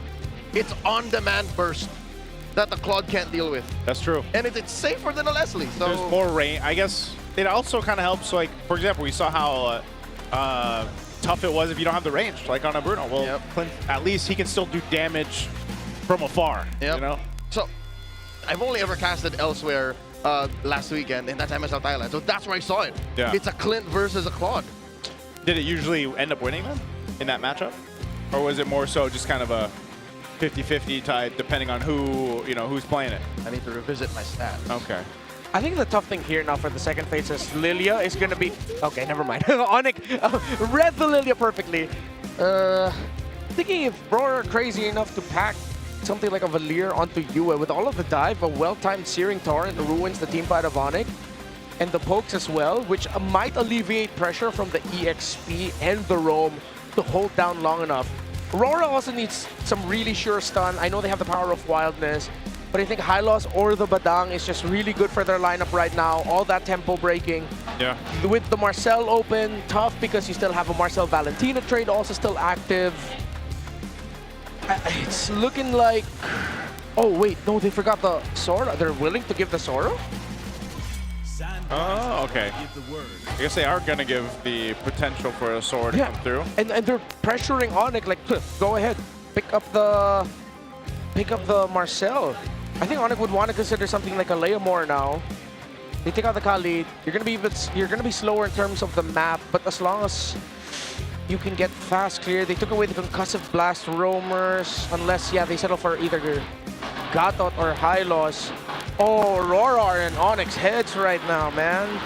Yeah, this is sort of one of the things that you look to see in the draft throughout the playoffs and how it differs from the regular season, and some of these patterns definitely are different. Yeah, I think crazy enough to pick up a Cho if you're ONIC later on. They take the Valentina, good, but they lack a reach. They are all gonna be dive here, and RORA can change that with a great pickup in the mid. I got it. The Clint did win against the Claude. It was Bacon Time versus ACT. And Guns on Bacon Time just ran roughshod on that Claude. So yeah, it does work. It's a better impression on what RORA did early in the season, which they lost, by the way. Yeah. This is long-term storytelling. Long-term. And it's nice that it comes through, because I think in this case you'll get to have that picture painted too, how well that Clint does, because he's slowly popped up towards the end of the regular season more and more. Lacking. Oh, so high chances Hilda might actually go into HP, but there still could be a swerve. Got the catch as expected, and they get the gourd. That's what I thought, man. Yeah, good closeout, good range, good balance. It's just so balanced right now for RORA, while ONIC are just full in your face that if they don't win Turtle 2 or Turtle 3 with significant kills for the Leomord, maybe even the Phobius, RORA can win this in the long run. The only way ONIC can actually get the gourd is through the Claude, weirdly enough. Yeah. For now. Yeah. And that's a little too dangerous. It's expected. It's what was left on the board. Yeah, that's why they needed to pick up the Cho. They picked up the Valentina for safety, but you knew the Cho was coming out because of the Clint there, and even with how a Harley and Hilda would like to enter. Wave the Dragon's really good, but this puts a lot of pressure on the Roman trio of ONIC and their early to mid game. That if they don't get a considerable lead early on, RORA win in the long run. Yeah, this is quite the interesting draft to go through for Game 2. Some similar concepts, but just kind of flipping over onto the other side. You guys can let us know what you think, and don't forget to make sure you guys scan that QR code earlier on to get a chance to win 1,000 MLBB Diamonds. We'll have that every match throughout the playoffs here. One last glimpse at our lineups. If I had to go and say this is going to be one team or the other here, I like what ONIC brought to the table. I'm wondering if Aurora will start as quick as they did in Game 1, though. Because of the full dive playstyle of ONIC, RORA are banking on the fact that a well-timed flicker is better real estate than a well-timed purify. Yeah. Because once those dives are committed by ONIC and they use those abilities and RORA gets the flicker out, gap closing for the rest of ONIC is gonna be a struggle. Okay, looking at this too, emblems pretty standard across the board. A lot of early aggression. This is what we expected from ONIC, at least, especially with that Valentina. They're actually going to go ahead and send back already. Light to reset. Look at this. Classic ONIC, the orange gambit. Yeah. And they know they sent Light back, so King Kong will get his num-nums. That's Grand Theft Green right there. Yep. It's not going to be a double green take. He won't even take his own Lizard. Skips out and helping in the clear in mid. Will go straight to his own Golem, if I'm not mistaken. Nope, it's... he's doing the Golem orange pull that Leomords can do. Yeah, going Oh, no. No, he's just getting orange, it looks like. Oh, mid lane. Brusco running through two. That's just what you can do with a Cho. I like that RORA's just applying as much pressure as you can, despite them going up against the Valentina. Yeah. So the rotation for Demon Kite was he got the gold crab up top, also got his own lizard, and he should hit 4 after taking his orange buff. Yeah, this main thing too for RORA to be cautious about is especially when that Brusco hits that level 4, you know, once he's on the Cho and has the kick, that's one thing. But also Super Prince, depending on what ultimate he wants to take, which will most likely be the Mystic Gush throughout the majority of this game, unless somehow you see him take something else, maybe the Avatar of the Guardian. But so far, it's one of those things where these kind of compositions, you really can't do too much till you hit some crucial level 4s across the board here. Oh, look at this. Signature Doming winning that lane in the face of Severo's Claude. He took that gold crab like it was nothing. Yeah, much easier for Clint to pull that off. RORA, no, they can't full commit this too hard. Oh, this is Gush by Yue, maximum range. In comes King Kong and the jump by Light. King Kong still secures, and they punish Edward. Nowhere to go for a Hilda deep inside the pit like that. ONIC win the first turtle trade. Now Light comes in. Kirk almost gets taken down. Oh, Light so close to going down. It's all ONIC from here. Good coverage there by Super Prince and Brusco to really help Kirk. It would not have helped the cause of ONIC if Kirk fell there. Of course, Domikite still locked in with getting gold. As Severo left lane a little bit, Doming was able to get a few hits on the tower. He still gets the hit on the second. At this point, it would be the third crab, excuse me. But Severo does have an EXP lead. He's gonna go for the double lane 3 minutes in. Okay, so pretty safe start anyway. You know, 1 kill did go over, but nonetheless objective as well. Aurora, not too much ground that they have to cover. Because they have a Harley, they can make this happen really quickly if they're able to go ahead and focus down on a potential gank in one of these off lanes here. It's more so of who do they actually go for. Part of it is playing around the tempo of, again, Brusco, what he's been doing. He's so proactive on this Cho here, giving information over, and it just kind of leading into this. Super Prince has the Avatar of the Guardian himself. I don't know if he's going to get rid of that or not, or he's actually going to try to just utilize it here, but we might look to see if ONIC can actually be the ones to go ahead and start something up before the next turtle comes up. Severo finally gets a hit on last hit on the crab between the 2 gold laners. Oh, Brusco! Brusco looking for that kick, finds it off angle. He does catch a deadly magic, plus the combo, the gourd! Throws out that gosh, and the AOG closes off the exit. Now Super Prince does not save Brusco, and in comes Edward, wailing away, looking for targets. King Kong can't fight. Now there's the AOG stolen away by Prince. Gets out of there. Light. They're gonna dive Domenkite, and then first tower breaks up top.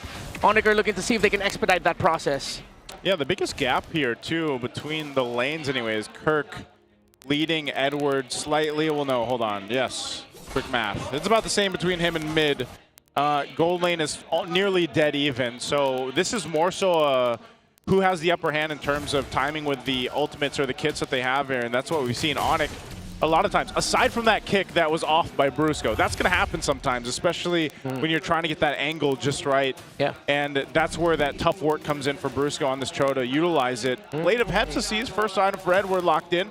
Genius Wand 2, pick up now for RORA, so that's going to help UA's damage burst profile a little bit more. Yeah, so a lot of the problems that ONIC might have in team fights when it comes to reaching the gourd, reaching the Clint, is also answered now by the fact that Super Prince keeps getting the Avatar of Guardian of the Gatat Kacha. And I think that's going to be okay. Keep that pick up. You don't need to rush for or get the Mystic Gush. You'll have enough damage in your dive. Just go all in the idea of getting in the face of RORA to make the gourd and the Clint uncomfortable. Yeah, you put enough pressure there where you can't even get the right lineup there with the ultimate of the gourd for Yue.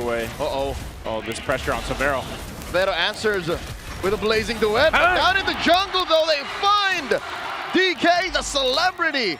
Gets caught down by a 3-man paparazzi squad. Oh, Yue and Edward. Okay, good projectile there by Yue. It gives space for Domikite and Light to push that tower up top. Severo not falling is good. But Super Prince has an angle to hold.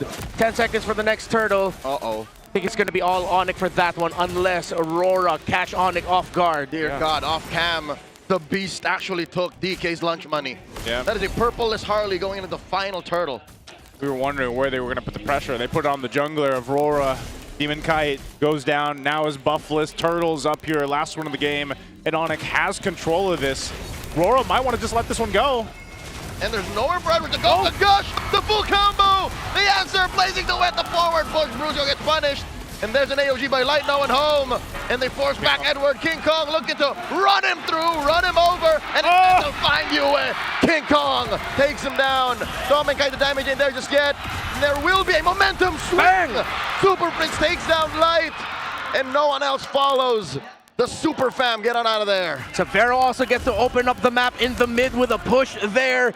And he did a great little job. Instead of actually committing a full Blazing Duet chase onto Yue and RORA, he decided to back off, which pulled the attention from Light away from RORA. He was able to survive. He got space because he knows he doesn't need to be the sweeper all the time. You're playing through a Leomord. All of the conditions that we laid down for ONIC to hit are being met perfectly by ONIC. Yeah, you can see that with the way these items are falling into place for them too. Severo's going to go ahead and knock down this tier 1. He should be able to get it just in time. Yep, RORA won't be able to defend that one. So opening up the map even further up to this point. ONIC has control of it, and I think even to an extent they'll continue to at least give information and put pressure on the purple buff of Demon Kite as Brusco and Kirk are both around here. But since King Kong doesn't really have to worry about this. Actually, he's going to rotate for this too. I guess they just want to fight it out, knowing that these tier 1s are down in the mid, but it will be secured by Demon Kite. Demon Kite now picks up the Malefic Gun. So the hope here is that he's had enough time to farm up to where he needs to make this Clint now shine, as he's got the range to duel with. I think your main point, though, is the problem you pointed out earlier, Renmar. It's, you know, for the most part, Super Friends taking the Avatar of the Guardian. It's so efficient on making RORA kind of scrambled in a way on what to do. And because I mentioned this earlier in the draft too, Edward being on a Hilda, it's a little, it's so honest the way that he approaches the fight. So it's not like Edward can swing around to the backside or try to cut some off or replicate that pressure against ONIC. And that's the thing. When he does try to swing for the backside, that's all he does. Yeah. Because just the same, RORA can flicker out of the way from ONIC's dive. ONIC can do the same to Edward, pick him off, and then go again. I think Edward needs to stay with the back line so that he can power of Wildness the entry of the Claude. ONIC are going for the blitz on the Lord. Lord now at a 10th of its health, a 12th, a 16th, and the Super Fam secure with very little resistance. Let's go! Light catches a lot. Look at the back line. He gets a kick on a Demon Kite, and Severo finishes the job. How did the Bruiser do that? And they find the next target, Edward. No bush nearby, forcing you to get that gush through and a flicker. ONIC are just calling all the shots. Brusco made up for the one-off that he missed the angle. Now he finds the mark in Demon Kite. They're going to take down this tier 2 in the mid as well. Brusco is on a hot streak. He's got educated feet, man. Like, sure, he missed one, but whatever else followed just keeps Aurora honest. Yeah, that was a conceal from mid 2. Lord marching down bottom. ONIC looks like they could get more towers. Everything has gone well for the Super Fam, but they still cannot get greedy. You're up against a Gordon, a Clint. Wave clear is actually terrific. Yeah, the wave clear biggest thing right now for Aurora to potentially turn the game around. They still have to solve the issue of either avoiding Brusco's setup every time that flicker is going to be available, and even if he does have it. Whoa, whoa, whoa. Deadly Magic thrown out, Lord will charge in. That's what you call the business of wall banging. Right? Brusco's just backing in, backing out, forcing a response. That's why he caught the Deadly Magics. Allowed for the rest of ONIC to pop that shield. Yeah, that was a perfect space creation by Brusco. And I liked the idea of the Cho even before he came out because I was reminded of that absolute crazy win. Wait! Oh! They break out a fight. Kirk here catches, what, 2-3 seconds in the combo. Now they punish Edward! Edward Balboa falls! King Kong once more. They push him back. Another Deadly Magic's caught here by the Super Fams. Cavalier. King Kong backs off. Okay. I think they can get the tower and a few pokes on the tower in mid. They have the numbers advantage, and there's no Hilda. Yeah, they can focus on the turret. Brusco again, as a one-man army pushing back. Oh, Aurora, Light comes through. They just want this. They call it the momentum, the charge, the pushback. Light taken down. Wow. That was just great execution by King Kong to get that knockback onto Light, and the follow-up by ONIC. That was gorgeous. Yep, though they work for this turret.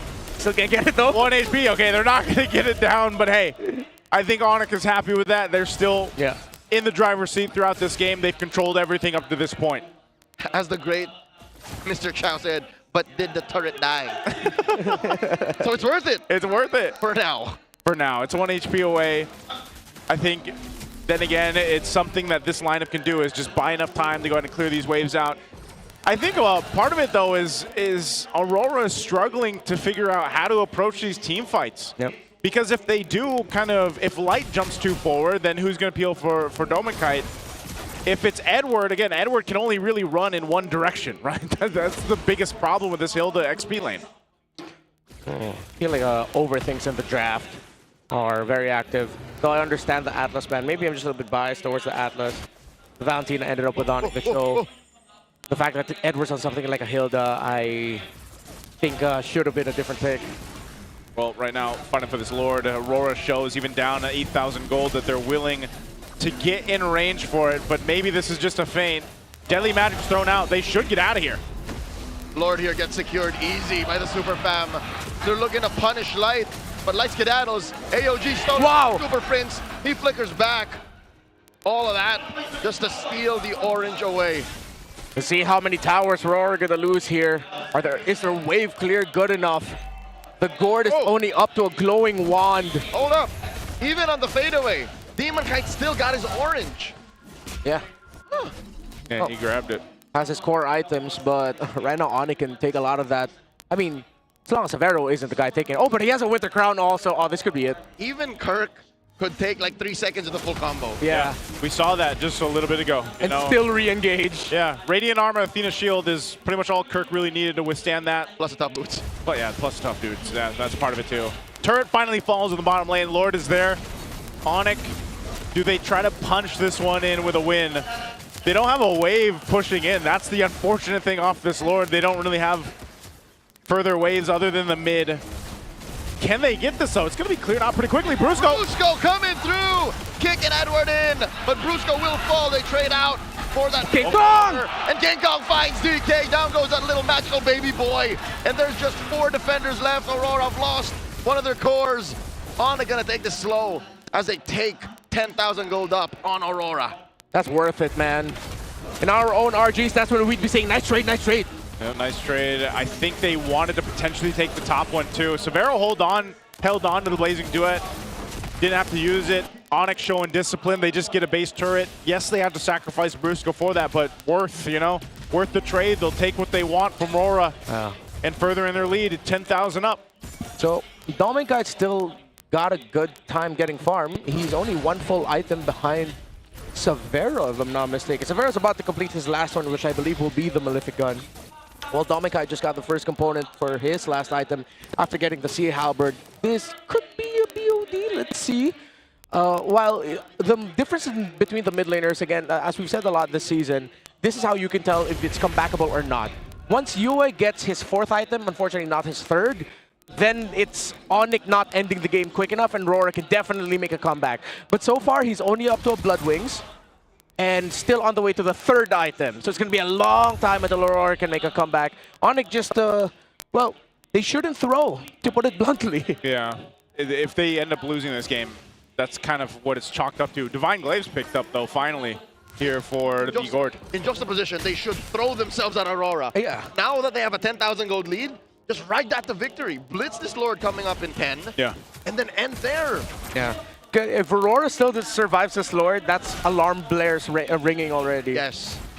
Yeah, it's not impossible to come back from these types of deficits if you're Aurora, For sure. 9, 10,000 gold. We've seen it before. That can happen. This Lord is up. ONIC's going to go ahead and start it. Aurora has the information here, though. They're still going to try to contest. They try to blitz down Light, forcing out a Revitalize from that Gatot Gacha. Lord at 1/3 of its health. There's a projectile thrown out by Yue. And it gets soft reset. Wow, ONIC are respecting RORA. Yeah, Demon Kite is way too close within retry range. Brusco still has his kick, though. No, Light's probably got to go back to reset this. He already used his regen and the Revitalize, so with Light gone, they're going to delay it further. Brusco catches the Deadly Magics, tries to... Oh! There's the BMI, there's the Gush. Down goes Light, Super Prince takes him down. That is a man advantage for the Super Fam. And now the Lord still standing. Frozen. DK with the steal. But they punish Yue. They run through the rest of Aurora. Bang! As Dominkite falls. 3 for the Lord. ONIC needed to clean up house. Demoncat and Edward are the only ones left. Lord spawns in 10 seconds while minion waves are crashing for ONIC. Far from unfavorable. ONIC still go for it. The Lord will spawn in 10, but they will end right here, right now. The Super Fam are on the board, 1 for 1. Lord Gambit, Aurora matched it, but ONIC met it perfectly. 1 for 1 after cleaning house. And that one was a dominant one for ONIC throughout the game 2. There was a little bit of a chance if they could have just held on a little longer, but that dance, that's the new evolved dance, the Lord Pit that we see, where they whittled down light, the front liner there for Aurora. Even with Demon Kite getting in range to get the Lord, they just didn't have the firepower, the economy, the itemization to win the team fight.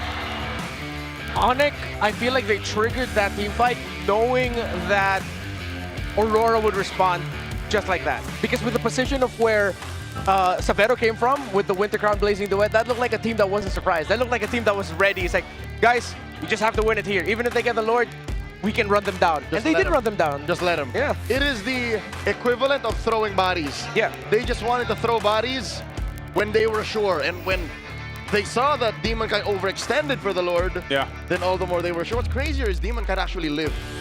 Yeah, that's what I'm saying, that he was the one to live. King Kong will get the MVP here. Great performance on the Leomore. There's a reason why they went ahead and picked it, locked it in. This is the classic answer, though. When we see the Harley prioritize the blue side, you see Leomore picked up right away. And 100% kill participation shows just how locked in right now. Super Friends, King Kong, and Brusco was, especially in their last game. They get the Cho and Valentine. Kind of criminal, they got away with it. But I think Aurora, again, looking at the Atlas and Khalid, if they banned out the Valentina, the Atlas could have been picked by ONIC by Red 4 if ever it was the Atlas they let through. And yes, the Atlas also would have served problems for Aurora. It's just that Aurora weren't able to find those early trades to keep the gap close. They couldn't be competitive for Lord 1 and Lord 2. And that's how, you know, ONIC can just run away with it. And it was up to them not to completely botch this game. Yeah, if they would have lost this one, it would have been a tough loss, and then they would have been facing what? Match point? Yeah. This is great that they were able to equalize the series though here, because now, you know, when you come into this and you go into game 3, it's like, all right, maybe it's more so of this drafting chess game that we see so often between these teams in the MPL Philippines. And, you know, even when you have a solid combo of heroes, specifically the Harley and the Gord, for example, it doesn't necessarily mean you're going to have free reign. ONIC answered that so well by putting pressure back on Aurora, just the way that Aurora did to them in game 1. Dominkite didn't even get to play. I'll tell you now that this Clint did not reach even half of its potential. He wanted so much more to do. It's just when it came time, there was no one to peel for him. Yeah. The Hilda pick, I feel like, was a bit of an overthink also. Just because they saw the Claude, I was like, oh, let's go ahead and pick Hilda. I know that they were playing on the idea of flex. Yeah. But even if you put that on the roam, it would have been the same problem with the EXP side. You're up against a Phoveus. You still wouldn't have enough peel. It's a little bit too offensive-minded. I think in the end, after everything I've said about ONIC and dogging on them in the draft in game number 1, the recovery in this draft for game number 2 was excellent. Again, they actually pinned down on what we talked about. The Valentina Marcel trade, and they played the offensive side of that coin. Heads or tails, whichever you take it. The fact that, hey, Light's not gonna Marcel. Yeah. Let's just secure that Valentina. Just secure it. And again, I think, you know, maybe I'm wondering where the idea came through, if it was in the second phase for Aurora, because I really thought that it would be a roam Hilda. Like, I really thought that was the case. And, you know, I know even global MLBB, we think, oh, okay, that could still be flexed. It happened to go over to Edward, and I was just like, that's not the hero that I'm thinking Edward would play after the Benedetta, or like that he would be the most efficient on. And it just so happened that that's what they went with in game 2. Yeah. I think what got stuck was the fact that since ONIC showed Valentina Red 4 already, they knew that they couldn't go Sora. The Lapu-Lapu or something like an Alice also would have been underwhelming. The Ruglu would have been risky again because of the multiple ways that ONIC can approach a team fight. I think it was just they were read out. RORA banked a bit too much on the late game ideas that a simple Cho Valentina to close out the draft was just really good. Yeah.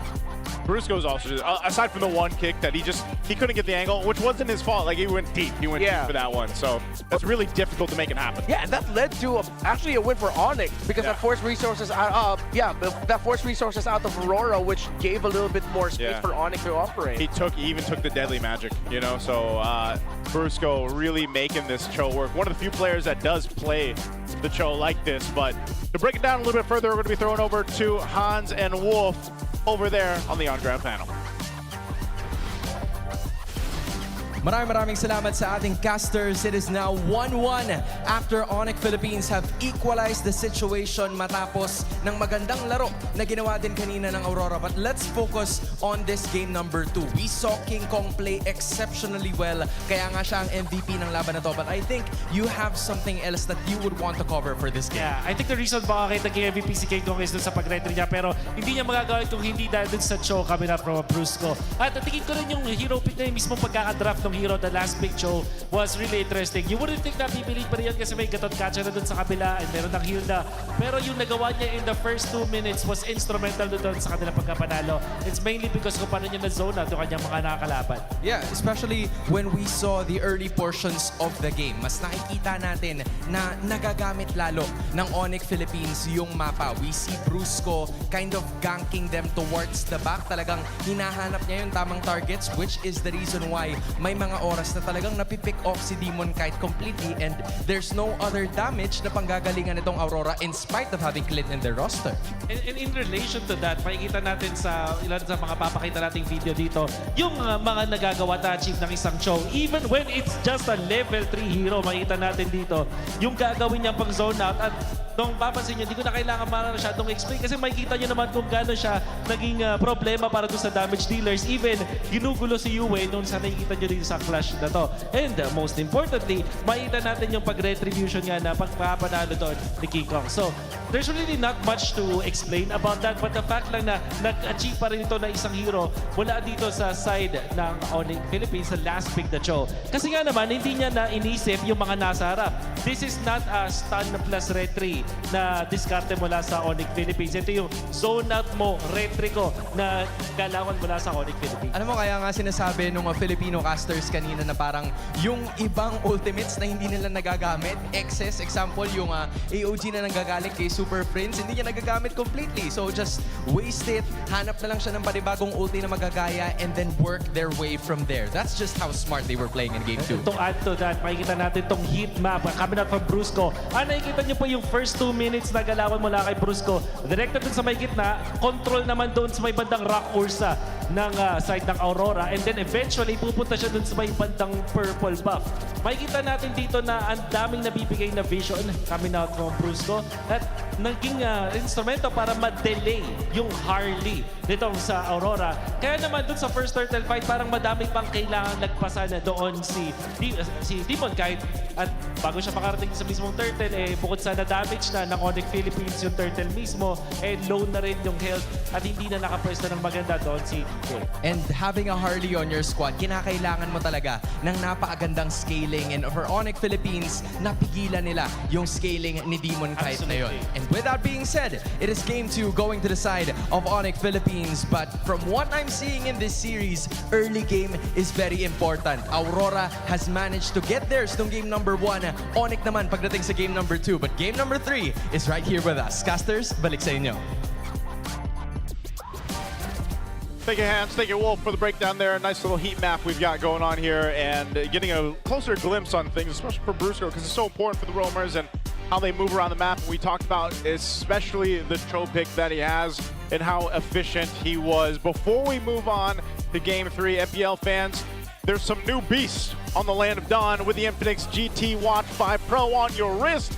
GT Buds 5 in your ears, I wish I had those right now, and the GT 50 Pro in your hands. You can now unleash the liquid cooling beast powered by Hydrofold, liquid cooling, and 144 FPS. MLBB certified performance, no lag, no heat, pure cool, pure speed every game. And as a gift for our MPL superfans, Infinix is launching an exclusive payday sale from May 27 and 31, that's right, playoffs weekend, with up to 30% off. Scan the QR code now and grab these sulit deals. And for those MPL fans here at the venue, enjoy the exclusive GT50 Pro pre-order with 11,999 pesos worth of freebies and discounts, including an Infinix MPL jacket.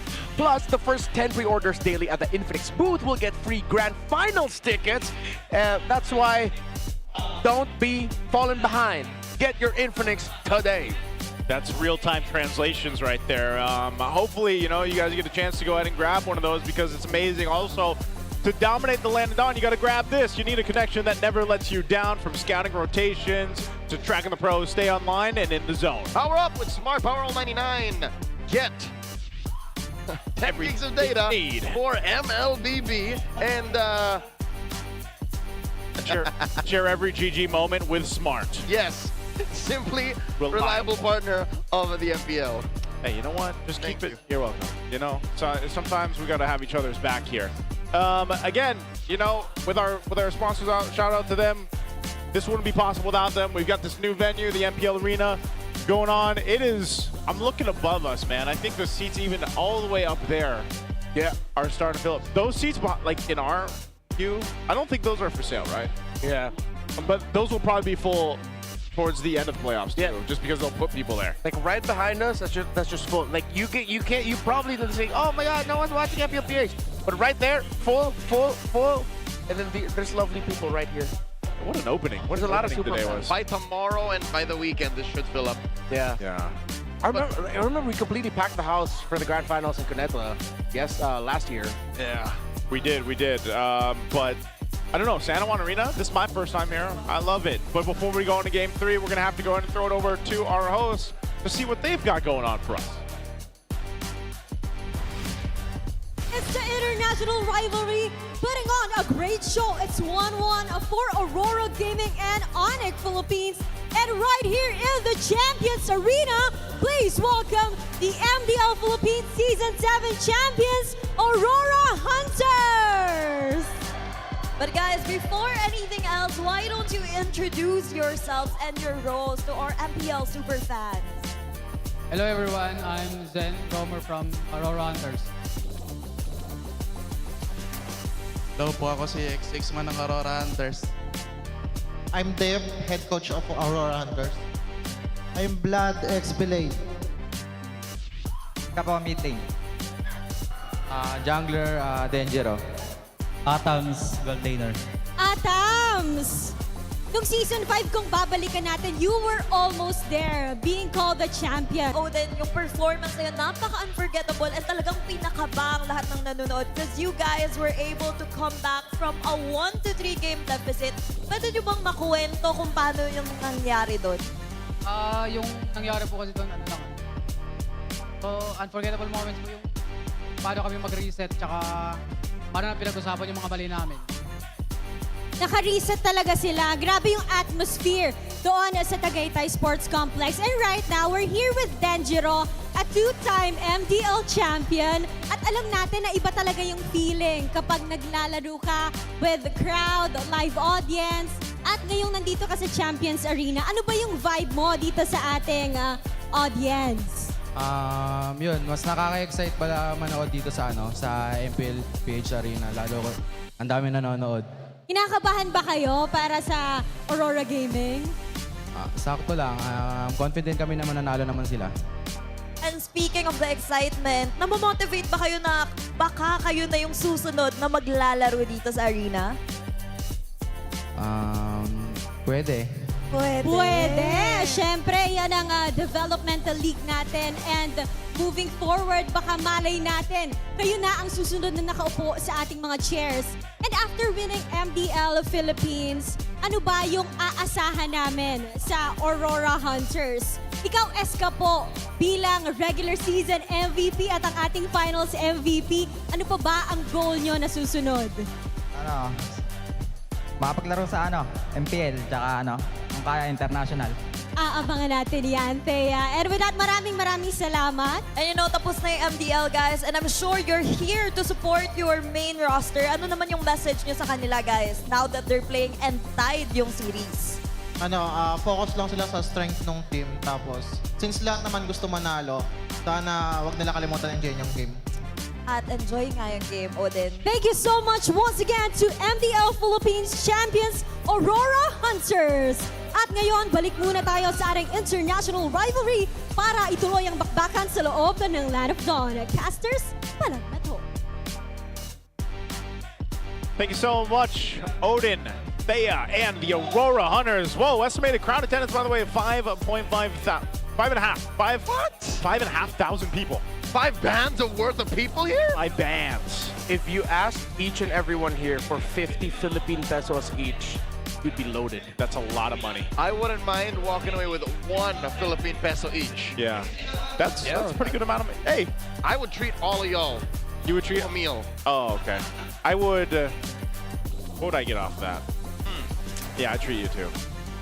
I would treat you back. Or you'd buy yourself protein. Yeah, I would. 5-pounder. That's about 5 pence. You protein. still owe me some protein. Do I? Yeah. Oh yeah, that's right. What did I take? He gave you his meat? No. Oh. No. He has to because he took my. I have to. Yeah. Okay. What did I take again? He took my protein shake the other day. Oh yeah, his scoop of protein. Well, you know who else takes protein? King Kong. King Kong. Yeah, well, he takes protein. You know. He did take mine. I know.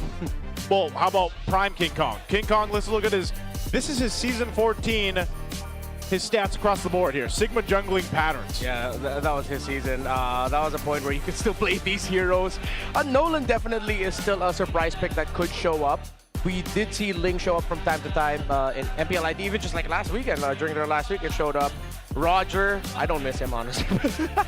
You don't miss Roger? I don't miss Roger. I miss Roger. I miss Ling. But it's just way too demanding to play him now. But compared to where he is now, Suyo still up there. Yeah. But look at the growth. And it's the Baksha pick for King Kong this season that has been such a revelation. The fact that for the longest time, it's always been, King Kong can't play the tanks. He shows up with 1 really good tank pick, and now that changes the picture of the draft greatly for ONIC. I was gonna say, now it's always purple band. Yeah. For the most part. And then when teams don't, it actually comes through. So map 3, we're going to dangerous grass. Randomized. It's choice, random. Random. Last available for game 4. And then totally random for 5. For 5, there yeah. you go. Okay. All right. Well, at least we get to see more of the maps here, since we're going to have a guaranteed at least 4 games through this. And we see all 4. Yeah, we see all 4. Yeah. Let's jump into the draft here for game 3. Again, both teams having relatively strong games individually from game 1 for RORA, game 2 for ONIC. And this one, again, the big pattern comes down from that first phase of the draft. Whoa. That's a lot of grass. How come we didn't have that much water for expanding rivers, man? Yeah, can we just like drown out the crowd? It was with, very translucent. Yeah. Water. I think they utilized the water from as like a light effect instead. Yeah, but, definitely fueled by SIP, by the way, from the volcanic rocks. It filtered through it. It is good. You All right. Drink that. Phase is almost done here with the bans already. Nothing too different.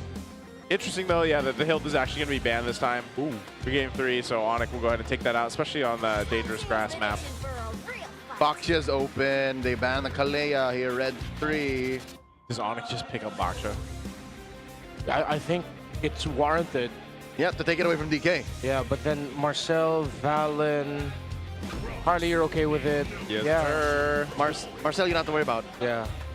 Pick up Baksha. I think they have to consider something that can help invade here. Yeah, Juice and Claude. Juice and Claude. And So expected by RORA. Then they can steal Marcel. Yeah. Which is so much more possible because there's no Valentina on the other side. Yeah, and there's a stat line here that Harith and Marcel together actually have a really good win rate. I took a screenshot of it, I can't find it. But Harith and Marcel? Yeah, it's like around a 60 or 70% win rate together and with a pretty good amount of games. I think there you can get away with a Harith Marcel here. You already get your gold lane. It's the typical duel between the Harith and the Claude. You get the Marcel and the tempo breaking. It's fine. If you want to be disruptive, then maybe take away the light Khalid option. Oh, what a surprise! Debut pick Paquito. And in the first phase too. in the first phase going to Kirk. That's how important it is to get the Paquito now. So this was banned in game 1. Yeah. Ignored in game 2. Now it comes through in game 3. What happened with Paquito? Huge buffs, by the way. Yeah, like specifically just damage throughput. Yep. It hurts, smoother to play. Yep. A little bit less awkward. We don't get that kind of XP laner in anymore. Yeah. There's just no XP laner in the past year that does what Paquito does. Which is why I'm glad, at least towards the regular season and then now, you know, we have some damage coming back into the XP lane that isn't just kind of like these bulwarks. They can be very threatening because just like the Benedetta can, Paquito as well. Like you always have to worry about your back line. Where is this Paquito going to come from? The space is created too because you have a Baksha in the jungle. Harith, nothing new there. Harith, Claude is what it is and has been for the past, you know, seasons and years. I think Aurora might have to consider either picking out the Alice. Glue most likely will get banned out. Alice and the Leaves, the lesser sexier option in the Uranus. I think their XPs need to revolve around that. Instead of trying to meet the Paquito duo for duo, you need a really solid body. ONIC will take out the Turizla. They leave the option up to Aurora. But in the draft predictions, it seems like Sora is still an option that Aurora could go for. I'm thinking about the Sora. Should actually be okay. There's a Paquito. I don't think the Paquito's going to the jungle. That's for sure going to the EXP. But they have to consider a Valentina might get picked up by Prince and ONIC if ever they do end up picking up the Sora later. So if they do, Sora is interesting just because, again, it's been one of those picks that either comes through or not. And it's so dependent on also, is there a Valentina or not? We're going to have to see if the... Behind us, what do they have going through here? We got the OG supporters out here for the Super Fan, by the way. Been making it through here throughout all the regular season. All right. No more picks are coming through, right? Yeah, okay. Wait, no, the bans are. Sorry, the bans are, though. There's a Kadra ban. And there's one last ban still for ONIC. Is that a combo that happens in scrims? There's only there are very few reasons why you would ban the Kaja here in this very slot for Aurora. Is there a Paquito Kaja combo that we don't know about? Oh, there might be. Oh! Yeah, there was I think I saw that in MCTEA where they wanted to pair that together. They didn't have the right prick off burst for it, so the burst came from the Paquito. It didn't work out though. But it's like that kind of idea. You play a pick off and then your burst comes out of the Paquito, which is doable. Our capacity crowd approaching 6,000 is just so hype. I wonder if that is going to break by the time we get to the finals, man. Because the noise intensity here live is insane. Like, what a showing for the first day of the playoffs here for Season 17. This is what you expected, though, when two teams, you know, champions, world champions in their own right. And now one of them, after this series, only one goes forward. We got a couple people playing some ML, looks like, too, while they wait. Bothered. That is such a super fan thing. Yeah. Like, we've always talked about how like ONIC are just really clearly obsessed with the game, and even their fans are. They're playing while watching. While waiting. Oh, it's also good to see Brusco's fiance here, Ayu. And Daddy King Kong. And Daddy King Kong, Mommy King Kong too. They never miss a game. Yeah. Perfect attendance. Big shout out to the VIP ticket. I believe that's VIP tickets too, the people up in front. The couches. This is Mythic. Couches.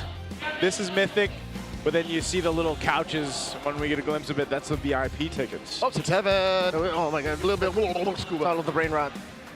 Is it counted as brain rot? Ooh. Oh man. That's Knock-Nick. What happened to mewing? Is mewing still a thing? Oh, with all the looks maxers? Well, kind of. Is that how you get a jawline or something? Yeah. I don't keep up with the trends, man. Mewing. Everybody's showing their jawline. They're mogging. Oh, it's a mog off. The mog off. Mog off. Oh. I think this guy wins, man. Oh, it is actually a Moggoth. It's size versus definition. Oh. Majority of people. Hey, this guy's got extra camo work. Yeah, that's true. He's got the extra camo work. He going needed on. the help. Yeah. Oh. Oh no! That's the winner right there. That's the winner. That's the winner right there. Is that our baby, the baby cub? Yeah, that's the baby cub. That's the baby cub. That's fourth bear, bro. By the way. Bear number 4. Sorry, Ray Ash. Yeah. Oh. Oh, wow. Oh. Yeah, there we go. Oh. Oh. I was this cute when I was a baby. I could see that. Right? There's very little effort. He's just like, he knows. Yeah. I think they, so yeah, it looks like they're getting things situated over. Is that on Coach stage, by the way. Justin? Did he come home early? Coach who? Coach Justin of KOG, is he home early? Was it him? He was in Jersey and everything. Oh, wow. That makes sense, though. I mean, Guangzhou Gaming's done. It has been a few days. Yeah, I was going to say, it's been some amount of days. Oh, and Mingwin is playing later, so he might have come here with CY. What are they showing us here? Our little baby friends. Yeah. Oh, yeah. So for people wondering what's going on the ONIC side, seems like there was a bit of a mishap during the draft. We're not sure of the issue, but the Marshals, including our Chop Master Cent, are talking to Coach Bluffsy and Coach Hayes. So they're making sure that everything's settled. On the Aurora side, looks good. Hey, is that former Liquid member Gian? Where? Was on cam earlier. Leo, you're really good with faces, man. Yeah, no, I mean, it's lore. And those don't know. There was a time where KOLs and influencers were actually part of the lineup. Yeah. So that's when Gian was part of Liquid. Ah. Echo at the time, if I'm not mistaken. Right. Wait, was that I was thinking Gian? Liquid, but when you said Echo, it's like, okay. Yeah, that's not Gian Sanity, is it? Wait, who am I thinking? That's a different sport, sir. Oh, that's a different sport. Very different sport. Gian with a J. Ah, okay. It's crazy how our arena looks just on match number 1. Hey, hopefully we have the mines and the Brung guys show up later too. You know what's crazy? Last season we opened up with M4 and M5 with Falcons and Liquid. Yeah. Now we open for M6 and M7. Yeah. We know AP Brand are the champions of M5, but I'm talking about the rosters here, yada yada yada. It's them. It's them. Taking a look at the head-to-head here for Severo and Omenkite. This is what we were talking about coming into the series. You know, both of them locked in. It's also kind of crazy to see just how much focus goes into attacking the gold laners in the series, you know? Yeah, that's how RORA won game 1. Yeah. They denied the whole Severo-centric playstyle. I think also as long as ONIC doesn't get too greedy with very specific concepts, where in game number 1, clearly they really wanted Marcel Harley Gord. Yeah. And then RORA just adjusted.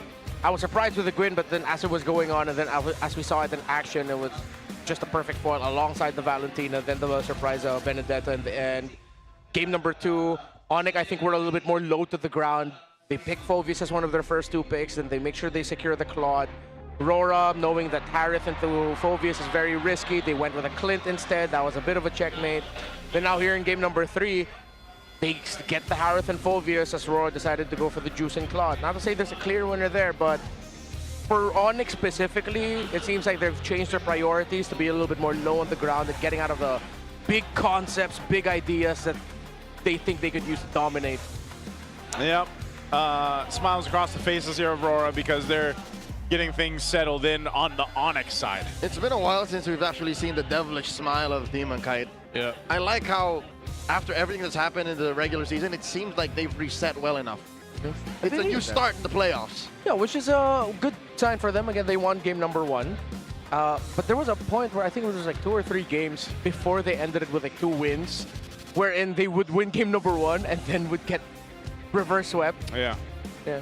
I mean, through history too, this is what we look at through our seeding history. 3rd versus 6th seed in the MPL Philippine playoffs. This is how things evolve and come play. TLPH season 16 is the only 3rd seeded team to win the championship.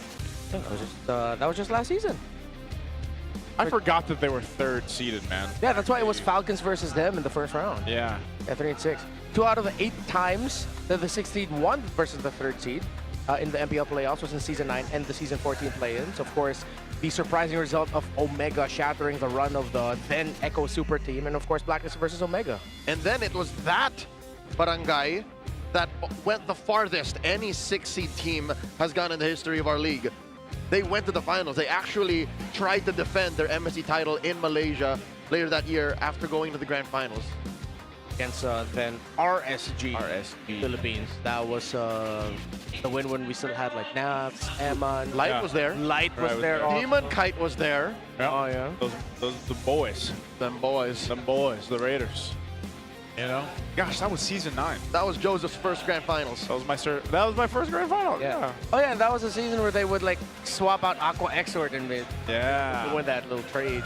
That's crazy though. 6th seed has never won the championship either. Now taking a look at this, Kelra and Severo, the stats here through MPL ID at Season 17 and of course MPL Philippines Season 17. How close are they? The KDA of Kelra obviously higher here, but a different environment I feel like also. Not much of a scientist, but it looks like it's very close. Yeah.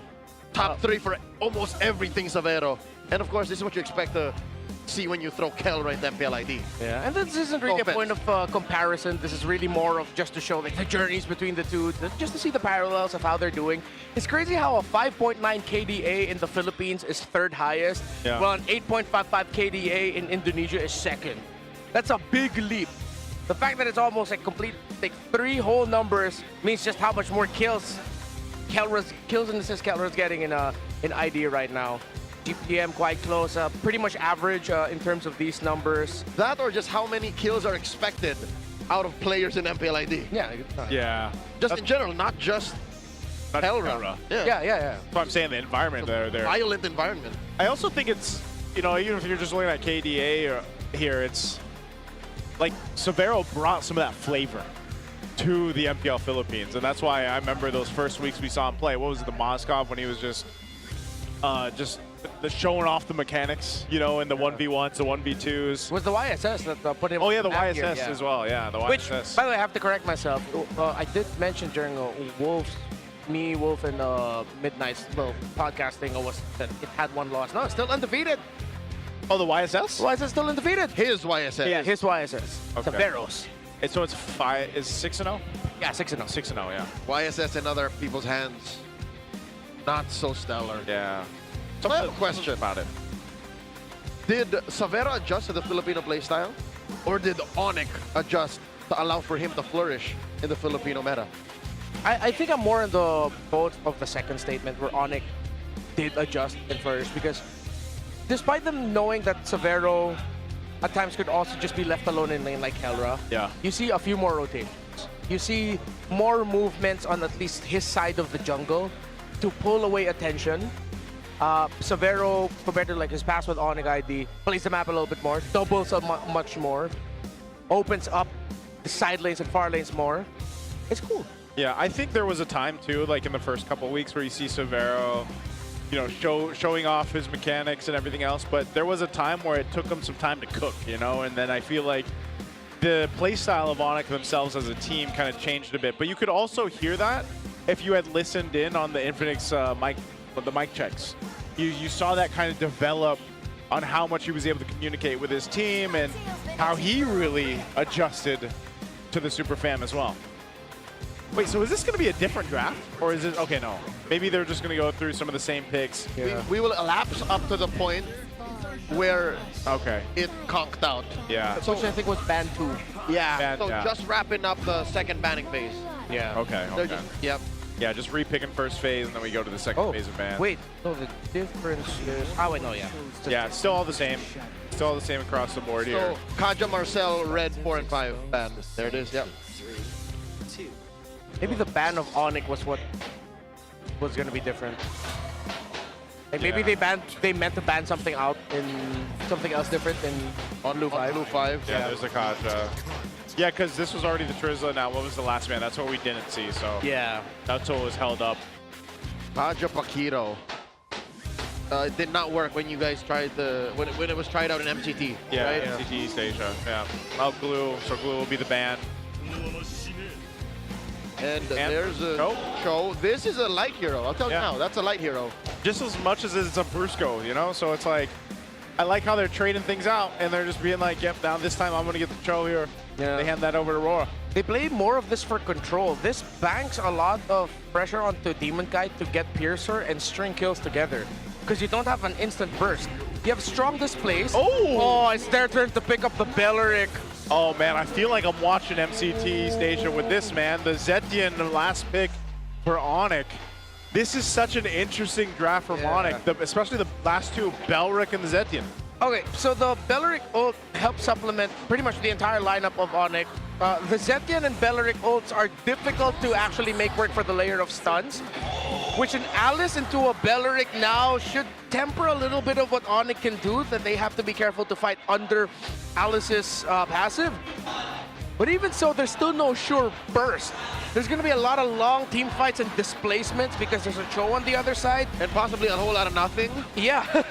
Yeah. And the question is now, are ONIC prepared for this? Because rotation-wise, the Belleric will fall significantly behind compared to the Cho. The faster rotator on ONIC is actually their Baksha. Yeah, maybe they're going to play into that.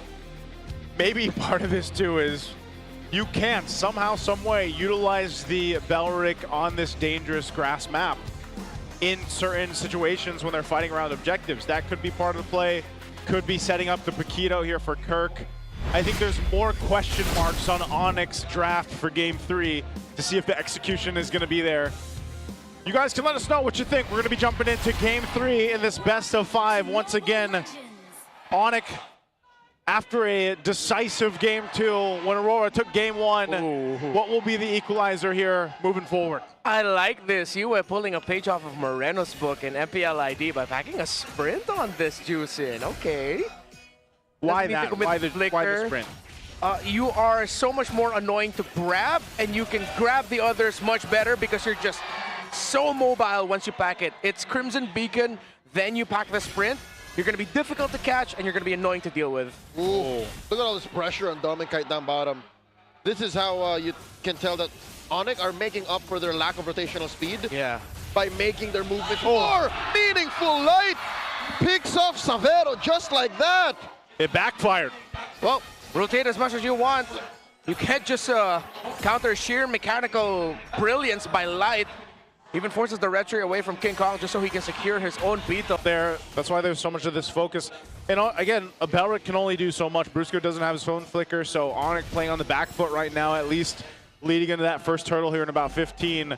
RORA has control of things so far. The last time we actually saw Belleric be a big player was when Aurora flunked out of the group stage of M6, the Swiss stage, and when ONIC eventually won.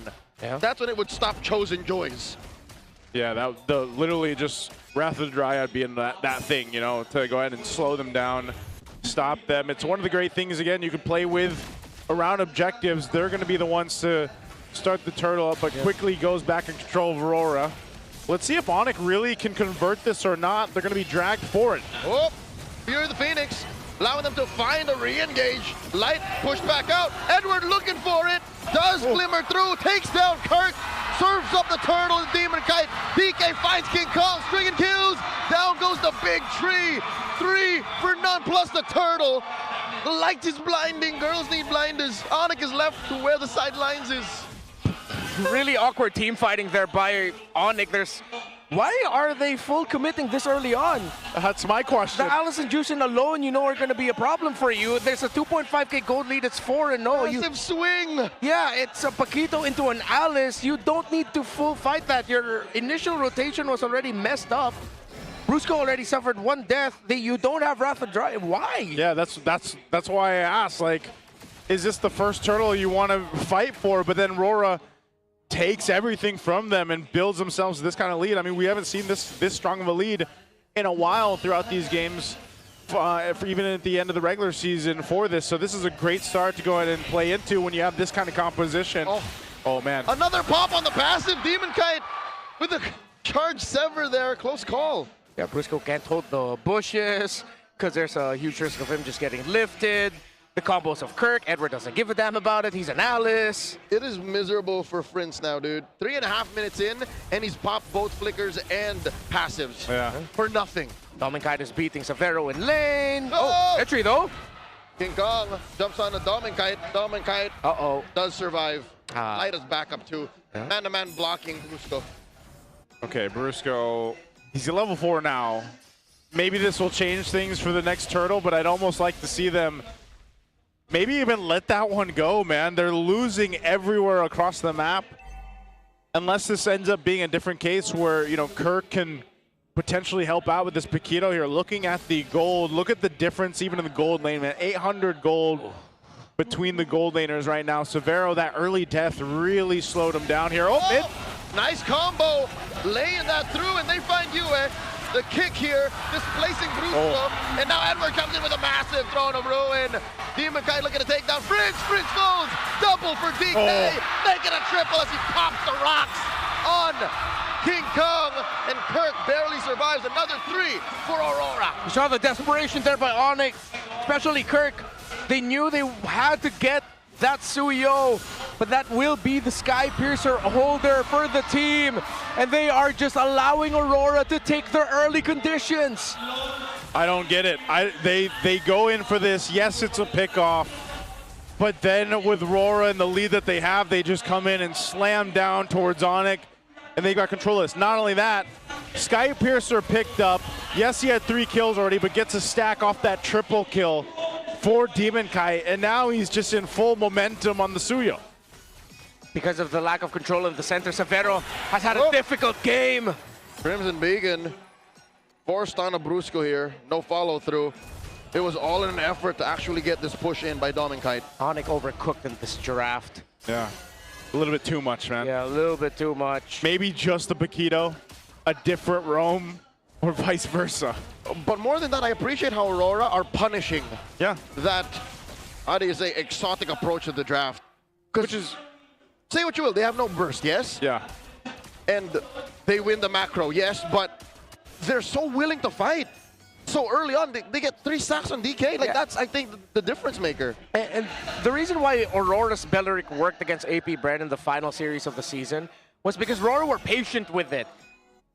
AP Brand then were playing a full dive comp, and they just needed Light to get 1 big Wrath of Dryad in a team fight to ruin AP Brand. They didn't respect the Wrath of Dryad to mess them up, and then RORA ended up winning. While ONIC are just go initiation when it works out better for you in this kind of setup if you wait, if you're just a little bit more reactive. Oh, Light here could have gone for the kick, but they said not just yet. King Kong does pop the Puissance. He was ready for it. Yeah, he was ready. Make an attempt there. Last turtle's going to be up just a second. ONIC is down 5,000 gold. You look at the itemization. Dominkite will take down a tier 1 up top. And this is, I mean, there's 1 item on XP, 1 on gold. Starlium Scythe there for Severo. You're just not in fighting form, so they gotta give this turtle up. Yeah. It looks like they're going to go that course of action and just try to get prepped up for the First Lord. But the way that things have been going and the way that RORA has been executing that, even the First Lord is going to be tough to deal with. Yeah, I have to give a lot of respect here for Dominkite. During the regular season, Severo had his number in the laning phase, but now he's beating Severo. He beat Severo in game number 1 in lane, now in game number 3. Just a huge point of improvement for Dominkite. And of course, Aurora and the entire team. Not a lot of people expected that he'd put up a fight like this, but they're also punishing ONIC's crazy ideas. Has Yue even had to use Sprint yet? Like, I feel like I haven't even used it. Yeah. I was gonna say I haven't even seen it because he doesn't really need to catch anyone. It's ONIC choosing to be in range of his Jushin here. Joseph, that's how short-ranged ONIC's draft is. Yeah. That he's just like, no, I'm just gonna kite you guys away. I don't feel any threat here. Yeah. It definitely feels that way.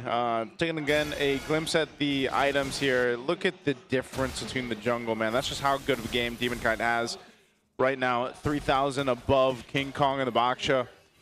This is, you know, kind of scary to deal with because even when you're the Baksha, you're playing this utility. You're down, what, 4 levels up to this point, 3,000 gold. It's really hard to even contest into that Lord take. even though you're supposed to be the tanky one here, even this Paquito really hasn't been able to do anything just because of there's no entry point for Kirk to deal with here. So they're desperately trying to hold on to this side of the jungle, but RORA takes whatever they want at this point as a tier 2 up top will fall. Dominkite knocking out the turret. King Kong? King Kong deep behind enemy lines. That Throne of Ruin will stop him. I think that was just a little bit overkill as he gets picked off easy. Overcooked with this one. Too slow. Didn't respect the Alice. Dominkite is messing up Kirk. AOT plus the BMI back. Nice push down bottom by Savero. But that seemingly feels like a consolation prize for everything that Aurora's taking now. Yeah, it really looks like we're going into Aurora, going into match point with a 2-1 lead. Once that Dominance Ice comes out for that Alice, good luck trying to take it down, even with just a Radiant Armor and an Oracle. Edward's already way too difficult. They don't have the right damage profile. Burst-based. Perplexing to me as why you would want to play a Paquito with Uranus and Alice still open. It would be greedy. Were they thinking about Claude? Were they thinking about Masuyo? Still, you have to look at the big picture of it all. It seems like a lot of Onyx overcooked picks are looking into very specific things without looking at the big picture of drafts. Yeah, this is one of those situations again where you are almost thinking that this can end on this first push just because of the nature of the composition that ONIC brought. Yes, there's still the shields. They can still work around that. In one way or another, I guess the Wrath of the Dryad ultimate from Brusco could stop RORA in its tracks, but even if you stop them, you might just die. Joseph, you can also open a coconut with a plastic spoon. That's true. But do you want to do that? You know, if I was thirsty enough, maybe. Maybe ONIC is in that position where they're thirsty enough, man. It's going to take a while. Yeah, it's going to take a while here. As it is, they're 10 down. There's a Lord Mark. Oh, Kirk. Oh! They can't even clear that fast. They pick off the Paquito. They pop the Holy Shield in mid. And there's another chubby wave up top. That is exactly how it feels right now watching this one for Game 3. RORA could potentially just go ahead and get to the point where they are ending the game as quick as possible through this as ONIC desperately tries to hold on to their base turrets. They will pop the shield. And there's a wave in mid. Oh, Light can just put the shoe on the other foot. Now Brusco knows what it's like to have the wall banged on you. Light has a flicker as well. He can make a play. And there is the combo coming through. Whoa! Wrath of the Dryad keeps Light down, but Dominkite does take out Brusco. Dominkite will get taken down here. Oh, it's Demon that falls. Edward 2. The punish 3 for 3. Yua gets found out, but he does back off. 4 for 3 now. Savero might be able to defend. There's still minion waves coming in. He still has towers to work with. 10 seconds until Brusco gets back. 10! Oh, Dominkite is ruining turrets. Top lane cracks. Mid lane goes. There's a duo of minions here as the Yue tries to hit him with the Crimson Beacon. Zaman forced through. Dominkite firing off. Here comes the rest of the Super Fam. It is over till it's over. Dominkite here with a blade. Oh! The shutdown by Brusco. ONIC holds on despite it all off of a Wrath of Dryad from Brusco. Followed up by the Fury of the Phoenix. A Zaman Force, a triple kill from Vero. And ONIC might just make a comeback here. Still, it was expensive, but they were able to chip away at that greatly. A perfect combination with a Belleric and a Zetian together. But because of the resource lead of Aurora, ONIC had to lose way too much. Still, they held on and they keep going for it. And they find Edward. There's the Summon Force. Finally, Edward cracks, and they force Light back. ONIC are an awakened beast. It's ONIC time. It's ONIC time. The lead in half. That was a fumble by RORA, man. Fighting into the turret, even with that lead, you still got to respect the Wrath of the Dryad. That's what I was saying. Under the turret. That's what they did, so now it's ONIC with this Lord. Again, Aurora still ahead of 5,000 gold. Yeah.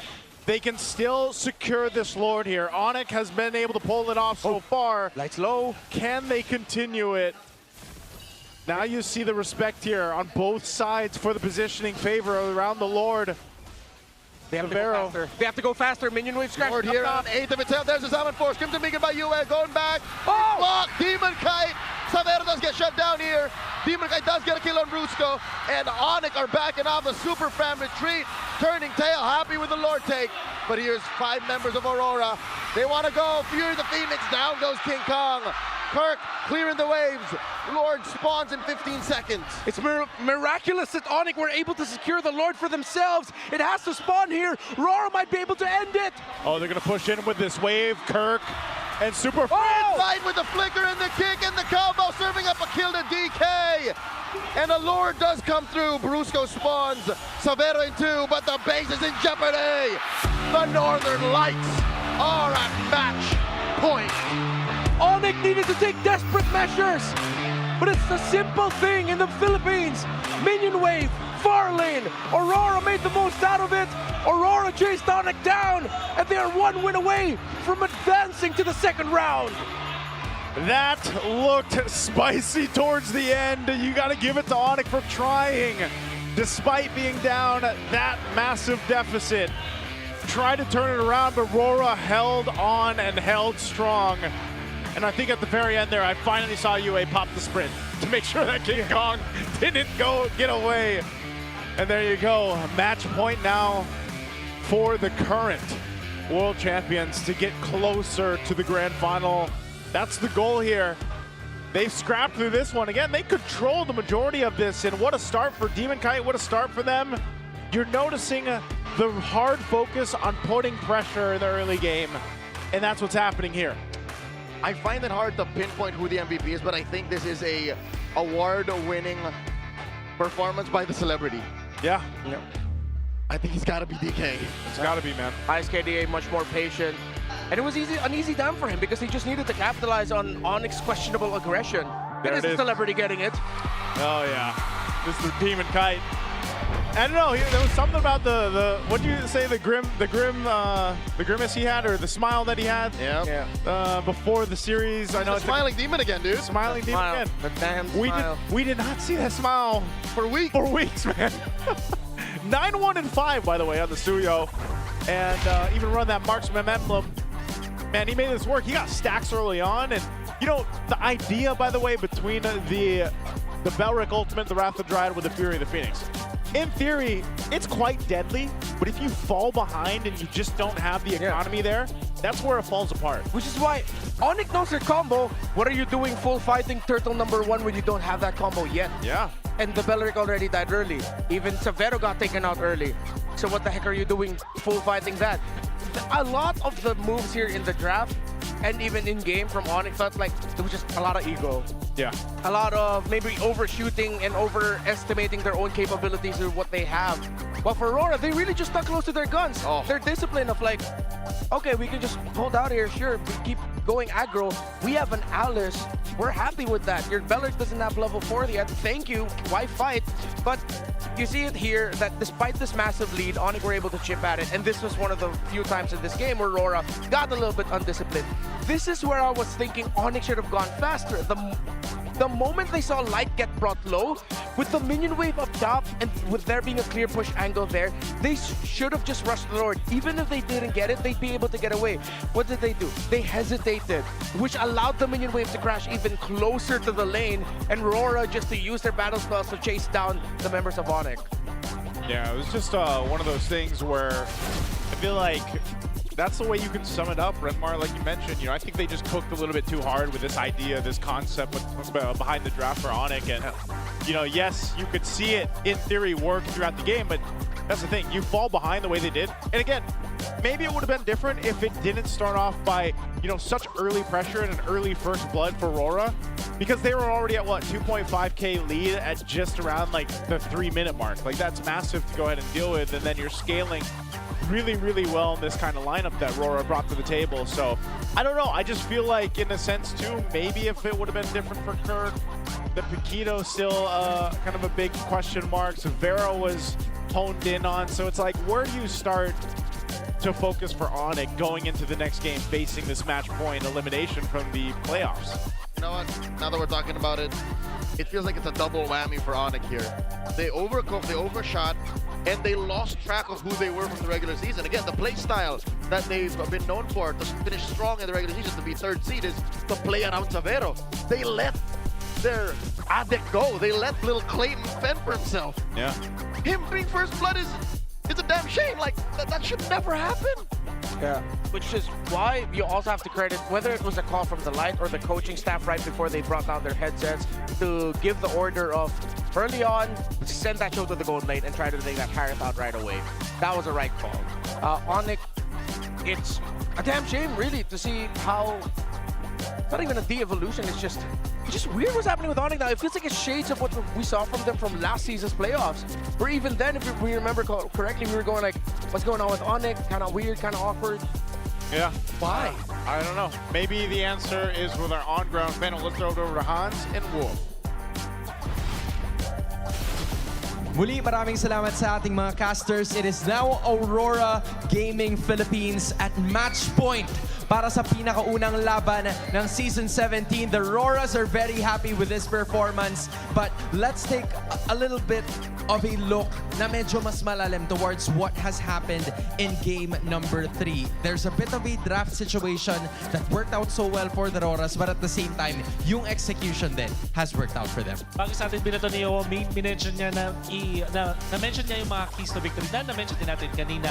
And isa sa mga nalagay natin doon is the Domec Double, which is, in fairness, dun sa first 2 games, hindi masyadong hinayaan ng ONIC na mangyari. But in this game number 3, Domec kahit was able to snowball. At importante dyan yung pagiging rich guy niya dito. Kasi ang una niyang ginawa doon sa first turtle, sumama agad siya dun sa team fight. Imagine this is a clone. At hindi rin to expanding rivers kung saan doon natin usually mapapansin na nagdo-double lane siya. In this scenario, dahil dun sa maagang pagpasok ni Domec kahit sa laban, nanalo ng first turtle ang side ng Aurora at mula doon nag-snowball na yung team nila. And to think na yung ONIC Philippines meron silang backshot to at least assist them in terms of having a really good first turtle siege. Hindi nagawa yon ng ONIC Philippines dahil full 5-man na kaagad ang kumaharap against them. Now, moving forward with Aurora Gaming's drafting composition, nakita natin ONIC picked up a Paquito, something that we don't see very often kahit yung Beleric din. Pero isang sagot nung Alice was already enough for them to neutralize the entire thing. Lalo na dun sa positioning coming out from Edward, you'll see dun sa mga impactful na team fights na nakita natin mula sa Aurora, nakakapag-flank etong si Edward. And this also kind of nullifies yung gustong gawin ni Kirk kasi parang wala nakapag-follow up sa kanya. This composition mula sa ONIC Philippines ay based dun sa magic damage na meron sila. At ang pinaka-physical damage output lang nila was coming out from Kirk. Siguro throw damage yung Harry at certain points, pero in a way, in essence, magic pa rin yun. So, every time na ma-eliminate nila yung Paquito, nawawalan ng physical damage at na lumiliit at sumisikip yung damage profile ng ONIC Philippines. So it was, again, a very risky choice that they had to make dahil nga sa kakulangan ng kanilang physical damage. Yeah, I think na pressure ata sila kasi kung papansinin natin yung Game 1 at Game 2 draft, nababan yung Paquito dun sa may second phase at parang biglang hindi siya nagiging shoot. So medyo na pressure ata yung ONIC Philippines na agahan yung pag-pick dun sa Paquito at sila'y napasama dahil dun. Now you've mentioned pressure. Ang tanong ay kung nape-pressure ba ang Super Fam with this situation? Sonics, buhay pa ba ang ONIC Philippines? I'm loving the spirit still coming out of the fans wearing and bannering yellow. Kamusta naman ang match point ng Aurora Gaming? Everybody is looking forward to this game number 4 dahil hindi natin alam kung ano ang mangyayari. Will it be Aurora Gaming Philippines finally moving forward in 4 or will ONIC contest this to make it a 5-game series? Casters, it's time to find the answer. Thanks so much, Hans or Wolf, for the breakdown there, our on-ground panel. And that's a good question to go ahead and ask all the fan base out there. Who is going to be moving forward? I honestly expect this one to go 5 games. I hope both matches today we get our 5 games, because that's always the case. You know, we got to send two teams home today. You know, as long as ONIC keep their feet low to the ground, their heads low to the ground, then they should be able to force 5. But yeah, right now I'm not mad. I'm not disappointed. I'm just very curious as to what's happening with ONIC right now. I'm confused. Confused also, yes. I'm sure there's some shared sentiments out there about confusion. MacRORA? Is that MacRORA or Mycronic? Is it greater? Is MacRORA greater than Mycronic? Wait, Mycronic. sounds like a... Isn't that a song from the 90s? Yeah. Yeah, something like that. You know what? But hey, 7 years later, we are officially back to where Filipino MLBB dominance began. That's here at San Juan Arena. The MPL Philippines Season 17 playoffs are live and underway at San Juan Arena. And we are running all the way till May 31st. Don't just watch history unfold. Step right in. Yeah, if you want to be part of history, so head on over to ph-mpl.com/tickets to secure now. See you here at the venue, the gorgeous venue that we have here. The gorgeous venue that is now almost probably 6,000 strong here for the first day. Now also the All-Star Event Series is officially live, and the loot is yours for the taking. Gear up for the title Treasure Hunt and title Gold Rush to score everything from free skins to diamonds. Don't forget to grab your All-Star returning gift just by logging in or rally your squad for Title Clash 5v5. Now it's time to gather your friends and stack those coins. Just log into the game, log into your MLBB, jump into the action, don't miss out. What's the saying that you usually say for that, Red Mark? Something about action? Turn that action into passion? That's a different script. That's about the E Project. Yeah, but I like that one. You know, you are a man of passion and action. That is true. Say it for him. You are a man of passion and action. I'm turning my action into passion, or my passion into action. One of the two. Also, here's the thing. This is crucial because for a lot of people, I think, that are looking forward to one of these teams, whatever fan base you're coming from, right? Rooting to go forward here. In a way, whoever does move forward, at least they have a little breath of, a little sigh of relief, because at least then you get to a point where you got 2 lives moving forward. You got to survive through this. You got to go through the ringer. You got to fight the cavalry, no big. Yeah. Let's not worry about that. You know, like... No, it's the Falcons. It's the Falcons. I was saying it's Falcons. Cavalry's waiting for Omega and Twisted. You got to fight Falcons, no big. No big. Number 2, you know, just the other Titan. It's like, do you want to fight Aaron or do you want to fight... Water. No. A horse. Yeah, another Titan. Oh, Aaron. I think you said air. Oh, yeah, I heard air. Like, I heard air. Aaron or... What, do I have to say it like that? Hey, spoiler alert. You can't say that. Why? There are some people who just watched the first season of Attack on Titan, also known as Shingeki no Kyojin, and they don't know. Brother, it's been out for like how many years now? More than a decade. There's been a final part. So that's their fault.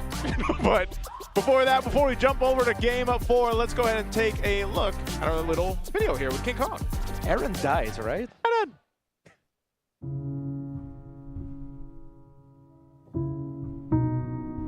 Paano si King Kong maging teammate? Anong pinagkaiba niya sa team? Hirap imagine na malungkot si King.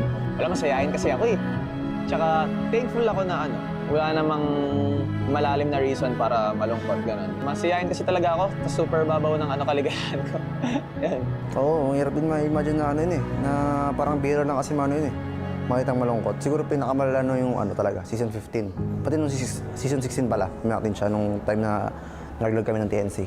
Yun lang yung dalawang beses ko lang siya nakitang na parang sobrang lungkot talaga. Feeling ko nung season na yun, I could have done better personally and as an individual. May regrets ako nung time na yun eh. Kasi parang hindi ko na nabigay lahat nung season na yun. Kaya super nalungkot talaga ako nung season na yun. Yung mga time na gano'n na malungkot si King Kong, gaano katagal bago siya makarecover? Pag-uwi namin. Oo, kasi nanitrip na siya agad nun eh. Sabi niya, bawi tayo pre, next season pa eh, ganun. Siya na mismo na gano'n. Minsan na, na galingan pa namin next season kasi parang ang pangat ng performance namin nung nung season 16 eh. Masasabi mo ba na sobrang laking factor mo para magpatuloy ka ngayon season? Nag-push sa akin ngayong season yung pag-alis ni Kelra eh. Na-take ko talaga siya in a positive way eh.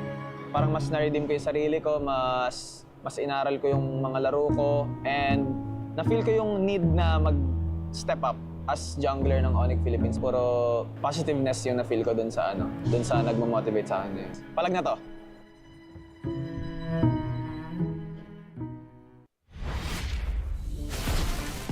Really great video there with King Kong. Of course, Brusco there too, talking about just how happy of a guy King Kong is, and that's true. And yeah, I mean, even I remember that, seeing them. That was like one of the first times I saw King Kong just kind of devastated and sad and down when they didn't have the season they wanted to in season 16. And I like how he mentioned that one of the things that motivated him was Kelra leaving. Yeah. Because that's a sentiment he shares alongside Kirk. Their XP laner, Kirk Gutierrez, he mentioned in an early first pick episode, we want to prove this season that we can win without Kelra. Yeah. Gotta admit though, for ONIC PH, I think King Kong definitely backed that up. Terrific season. Of all the players in ONIC PH, I think he's the one, alongside of course Tavera, you could really say that they showed up day in, day out, they got to do their jobs here. But clearly in this series, it's not about the individuals anymore. It's about a lot of layering of problems, from overcooking in the draft to not respecting your own potential things that you need to execute. Yeah, I think even looking at this, you know, a team that really had problems was RORA, and this is from Master the Basics. I think number one was the mindset of the players, because even if we were on a lose streak, it was all about hard work and the dedication from them. The goal, the goal of each. Yeah. And just one goal. Yeah, they still have one goal, and they all wanted to make it to the playoffs here. When asked about how they stayed motivated even after the regular season struggles, and we saw this throughout some of the videos and interviews that we had with the players, and of course Coach Master the Basics. So this was asked in week 8, day 2. Yeah. And I think this was a question that was lingering all throughout their lose streak anyways. And I think it's good that it came from the coach directly, that it's a mindset thing. It's a mental thing. That maybe after winning the M7 World Championships, they all kind of went in different directions. Yeah. But I'm glad to hear as well that the hard work is still there, the commitment is still there, and here we're seeing the results of those. And you know, not only that, too, when we see what map 4 we're going to be going to here, which is randomized as well. So the last remaining map, oh no, sorry, it's just the last remaining map. So Flying Clouds is also, you see how locked in RORA has been. Aside from the little glimpse of the smile that we saw from Demon Kite before the game 3, they came into this very serious, I feel like, very locked in. They want to continue to go ahead and ride on that momentum that they had qualifying for the playoffs, and it's showing within the way that they're executing in the game. I think that's one of the biggest things here too.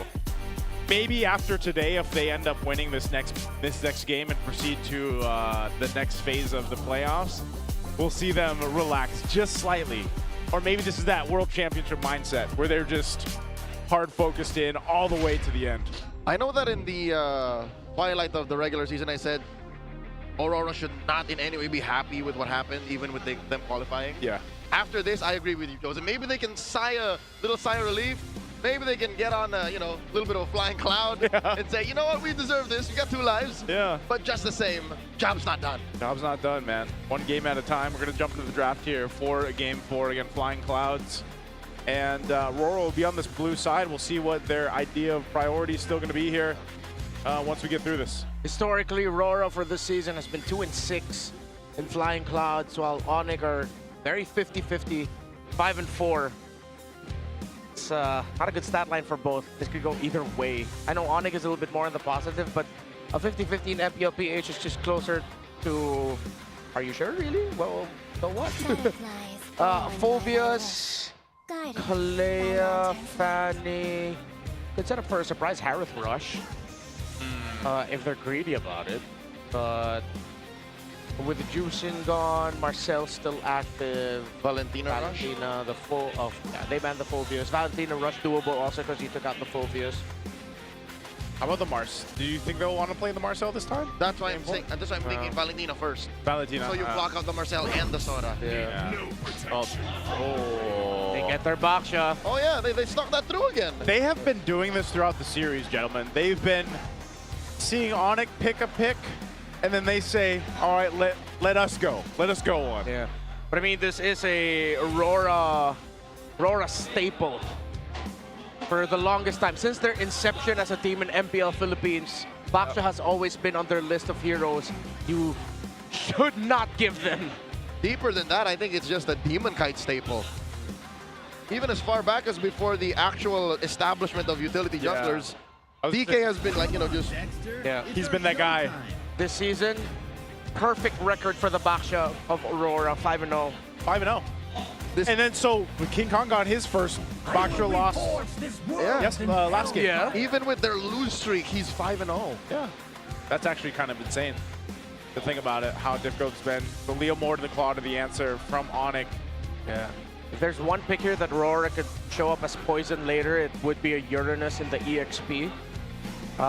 Use it to go invade King Kong's jungle, whatever the Uranus is closest to. Yeah. Take a resource away from that.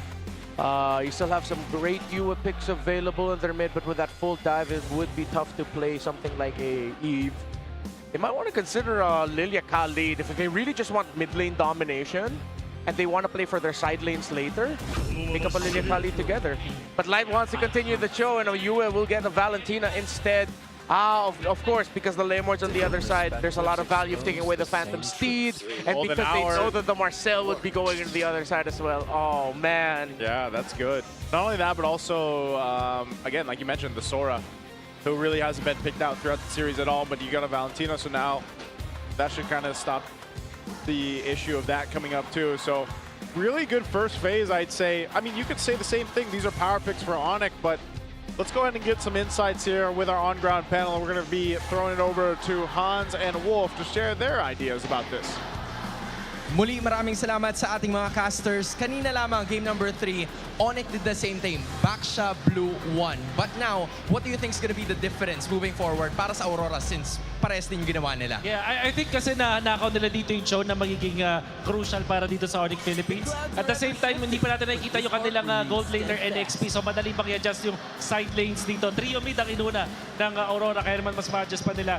I do like the adjustment mula sa ONIC Philippines. Ginawa nila dito yung Marcel. I think both teams have gotten the first 3 picks na maganda for both of them. Yeah, because when you're looking at the 3-level composition, it is ONIC Philippines na kahit papano meron ng damage-dealing heroes with the Claude and the Leomord. But if they can fortify or kung meron pang ilalakas yung lineup ng dalawang squads na ito, how would they finish it off? They will have to look for a long-range nuke mula sa ONIC Philippines, tipong mga Eve, mga Farsa na may good combination with this Marcel. And then close it off with a tanky hero na may setup pa rin dito para sa ONIC Philippines. Para kay Kirk, like maybe an Alice eventually, nakikita natin, or Terizla. And Aurora kailangan handa rin dun sa mga ganong heroes. Eve, Farsa, you've mentioned it para sa ONIC, but considering that the Valentina is on the other side, magiging malaking problema ba to para sa ONIC or will they have to worry about it less? Good point. Kasi yung naisip ko katulad yung Terizla at Alice, good copies agad yun para isang Valentina. Kaya maganda yung pagkakapwesto ng Valentina dito para sa Aurora. Now, if you're looking at the show and the back siya na first 3 compositions para sa Aurora Gaming, facing off against ONIC, what would the Marcel role be para sa ONIC PH? Pag-setup to, maghanap ka ng mga tipong Kimi to combo it up, which means na itong Aurora, kailangan meron silang burst with this Claude. Kaya magandang ban yung Harit. Maybe Clint yung matitira dito para sa Aurora to go with Lapu-Lapu para kay Edward. That's gonna be it for us here at the ground panel. Casters, balik sa inyo. Thank you very much, Hans and Wolf, there for your insights, and for our international viewers out there that are tuning in, you know, and wondering everything they said. I know you probably heard some of the hero names thrown out, but yes, Wolf was also saying that, you know, in order to make this Marcel work, you need to tank your XP lane to go ahead and help him. Acknowledge it and also allow it to do its thing, and then at the same time, RORA most likely picks up a Lapu-Lapu or a Clint to go ahead and highlight on what they already got the first draft phase, but also the Valentina is just so strong here for RORA right now because it is also making ONIC consider, do we just overload the options of ultimates or do we really want to pick certain ones? Terizla is also a great ultimate to take. We've seen this before where a penalty zone from a Valentina sometimes is more effective. This is a stroke of genius though, because ONIC knows that Aurora wants that Terizla. Yeah. They steal it, and they know that Aurora's not going to rush for either a Selena nor, rather, a Farsa nor an Eve, as mentioned by Wolf also, because they already have the Valentina. Unless there's no way that serves the XP. I mean, they can still back up the Uranus, as we mentioned, but I like the idea of the Lapu-Lapu. Might be a little bit more viable considering the Selena and the Valir were banned out. There's the mid pick for ONIC. Yeah, they need that burst and they need a little bit more range, but I'd want to see a lot of things on the ground. I'd want to see them consider a Lilia. Edward brings back a Benedetta, and they get up a Moskov despite there being a Marcel on the other side. This is just a confidence pick right now by RORA. Not always the easiest time to make a Moskov work when you're up against a Marcel, but yeah, they're feeling it. Oh, and Louis Yi. So this is a Super Friends pick. He's made it work before. Now he's going to bring it to this in a game that is so crucial right now for them to extend the series. Maybe only the second most prolific Lo Yi user in MPL Philippines. Second to the Lone Stallion Sanji. This is going to be interesting. Yeah. I like how ONIC are capable of, you know, just folding the map in half and again, using the world's longest BMI. Yeah, I also like that I sort of got my wish of seeing a lot of things on the ground. Of course, with the interaction of the Loyi abilities, you need something with a capability of zoning, crowd control, and damage, which is what is delivered by the kit of the Loyi anyway when she wants to damage. While at the same time, as you mentioned, they realized that they can't go all in with team fights. They needed to find a way to play the map, and they got it with the Loyi. Honestly, the Loyi pick just answered a lot of things of what ONIC needed. Instead of them leaning towards one way a little too strong, they were able to balance it out. Well, here we go. Match point for this battle, the international rivalry, the last one of Season 17. Only one of these teams can move on forward, and right now it's ONIC, the super fam, that wants to extend the series to a Game 5. We're on flying clouds, and we're jumping on in. Put yourself together for you. Still a Festival of Blood for Edward, Inspire for Prince. Even got an Acity. All right. Pretty standard on the emblem sets. So far, a lot of pokes coming in from Yue towards Brusco, who just wants to protect the orange side of ONIC. Gonna get invaded by Edward and Demon Kite. Now, 4 members of RORA. Uh-oh. It's their turn to pull their own version of the orange gambit. Now Brusco running through, freezing them all. Perth does oblige, force the flicker through that wall the long way around. Yeah. I think RORA wins that engagement. Yeah, King Kong needs to compensate by getting Litho and one of the green camps here because he got his own Lizard. So the math usually is Lizard plus 1 green camp, plus your 2 buffs should bring you very close to orange. For Demon Kite, still they weren't able to, ONIC were still actually able to hold on to the Golem. They compensated instead by getting the Beetle up top. Oh, that was really close. They were going to see if they could get an attempt on Brusco. They don't. A little bit of trading across the map, though, in terms of the jungle, but also I think one thing you have to worry about if you're Aurora facing against this this combination of having the Golden Hour there, which could essentially set things up for Louis on Super Prince to really get the interactions off, and then utilizing a diversion too. There's a lot of kind of weird things this composition from ONIC can do. Taken and granted too that you're on a flying cloud map and you can get back to the fight time and time again if you need to. They just don't want to fall too far behind like they did previously. And they have plenty of tools to play around with. I think that's one of the highlights here for ONIC's lineup, as now the first turtle is up. Some of these level 4s still coming into play.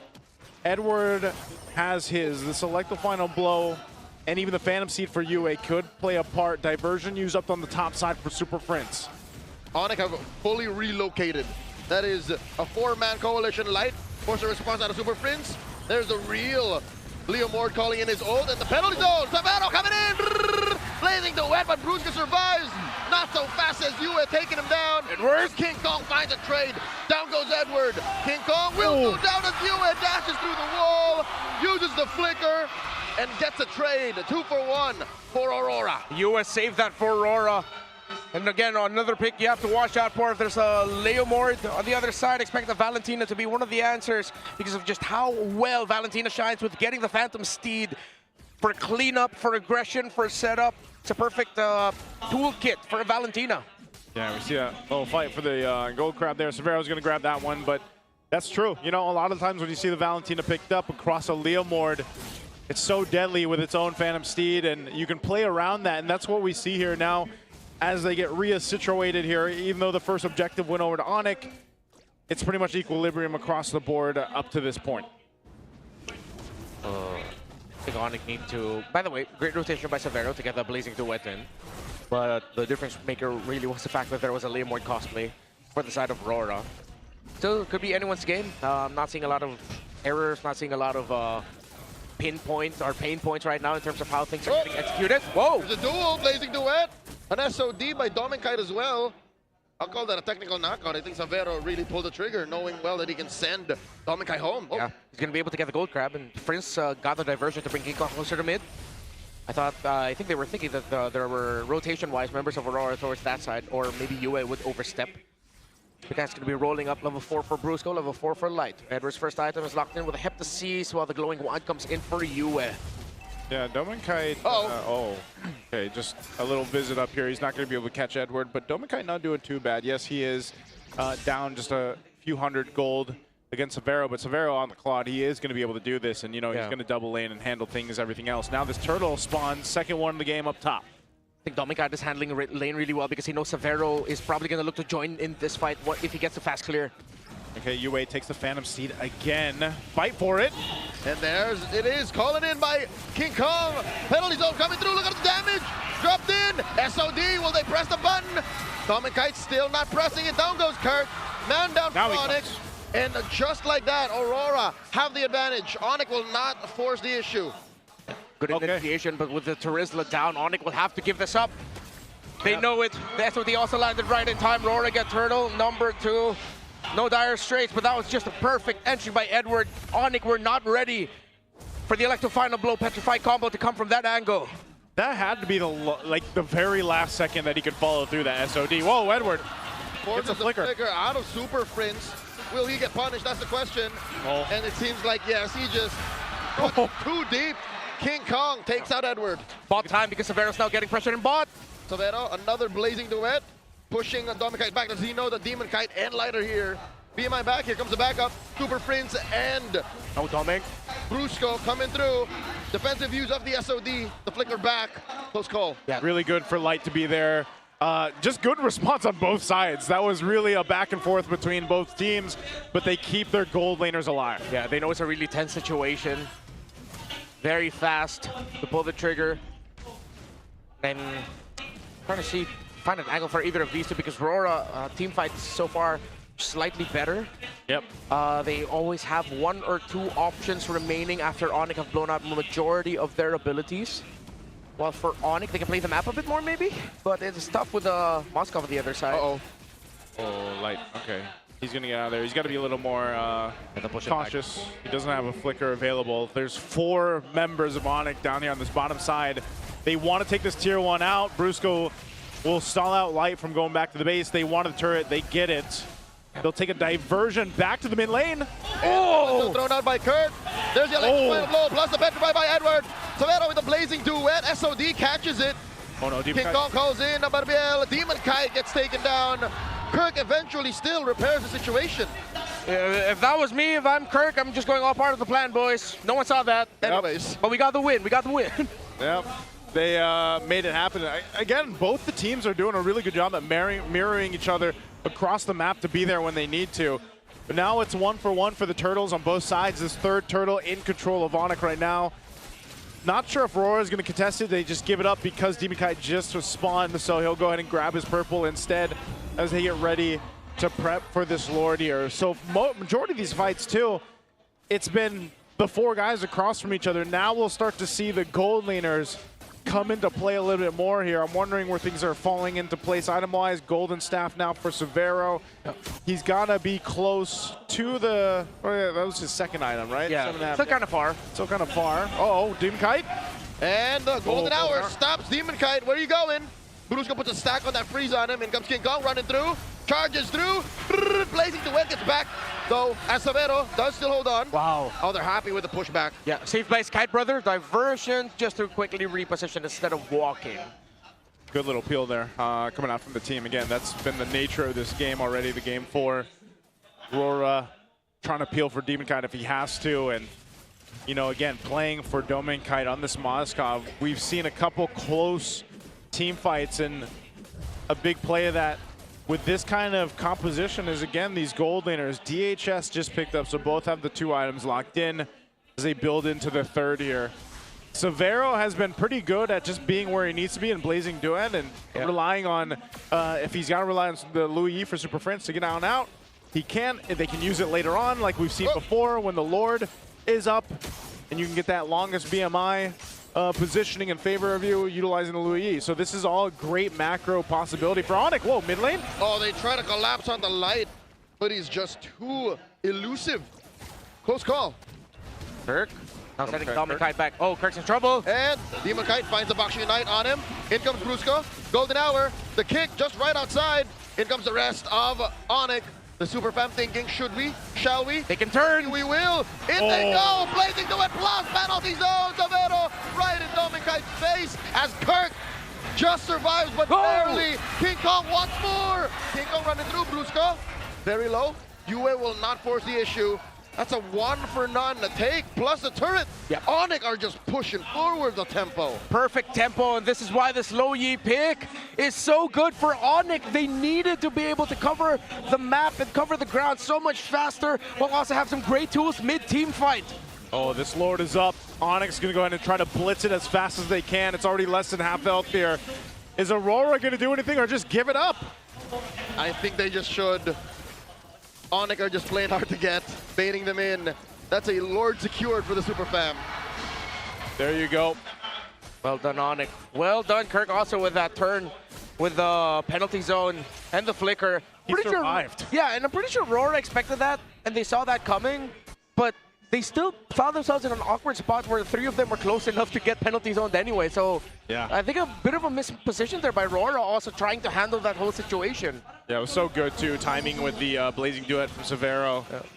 Yeah. If only, you know, they were able to capitalize it on a little bit more, but I think they were happy with what they got. They're slowly chipping down these turrets. It was for a turret. Yep, yeah. Opening up the map. He's now got his Trinity locked in for Severo. Wave clear is tough for Aurora. They have to commit a lot of big ticket abilities just to clear the minion waves well. Not to mention the range issue, which can be punished again by a mad combo between the DPZ and the Blazing Duet. Quick rotation down bottom. ONIC are just in Rora's heads, like, where are we going to pop up next? Yeah, that's one of the things you kind of forget about the strengths of having a Louis in your favor. Lord will charge up into this bottom base turret. It'll swing with the cloud there. I don't know if Light's going to try to do anything off this. They just want to clear out the Lord and these waves, as mid-tier 2 will fall as well here. As ONIC continues to build up on this lead. Oh, that's SOD thrown out. You don't want to follow through with that, but they're trying to defend onto this. King Kong with the Phantom Steed. Oh, Edward. To disincentivize any more aggression, and Edward gets taken down. Light looking for something, but Super Prince violence, serving up the kill, and they rotate. Diversion up top, Super Prince stays. He was going to go home, though, as Aurora still reeling from the pain of that rotation down bottom, cannot defend this top lane push. The ideal was there, the timing just wasn't. Yeah, not yet endable though. But ONIC have played this brilliantly. I think that was a little bit desperate. I think they were trying to force out the BMI early from Severo.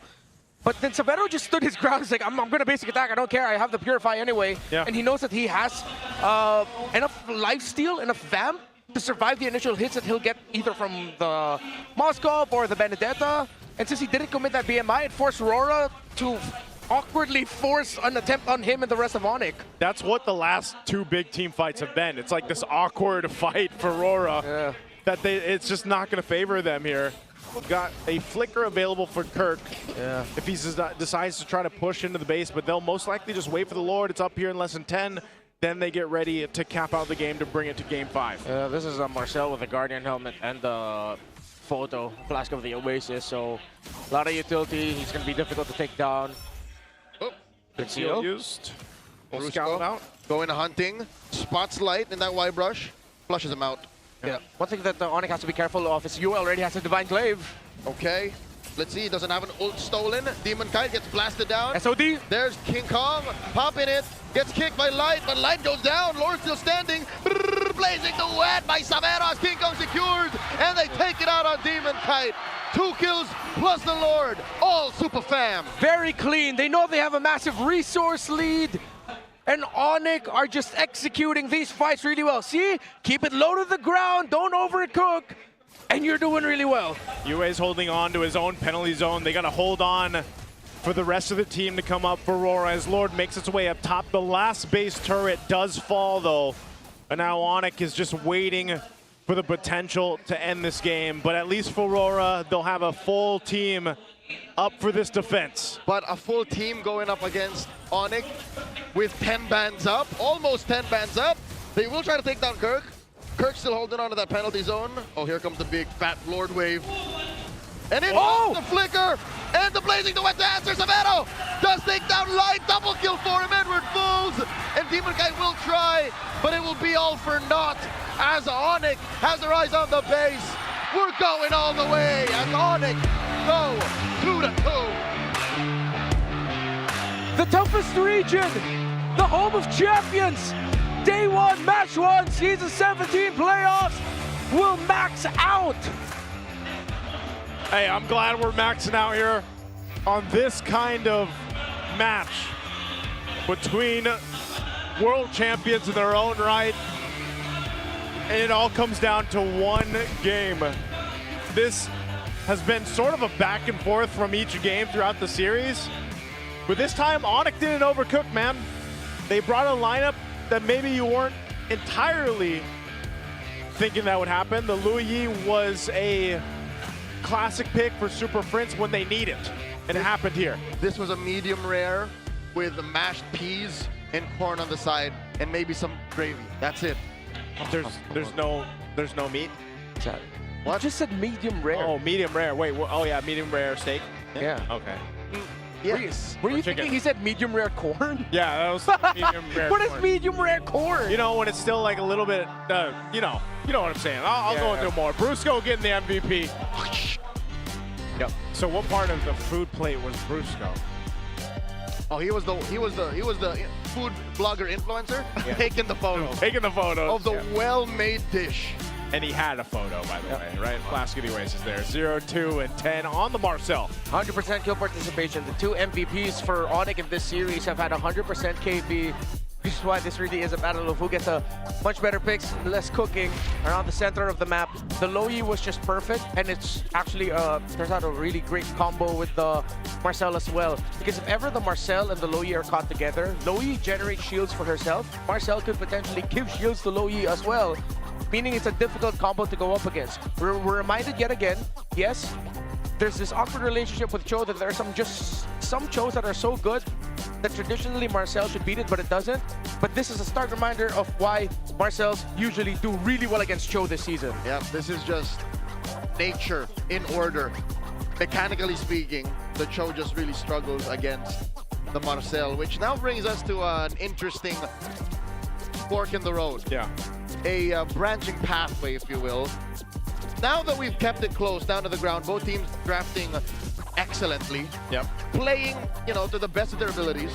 It was, pretty close up until the 6-minute mark. Yeah.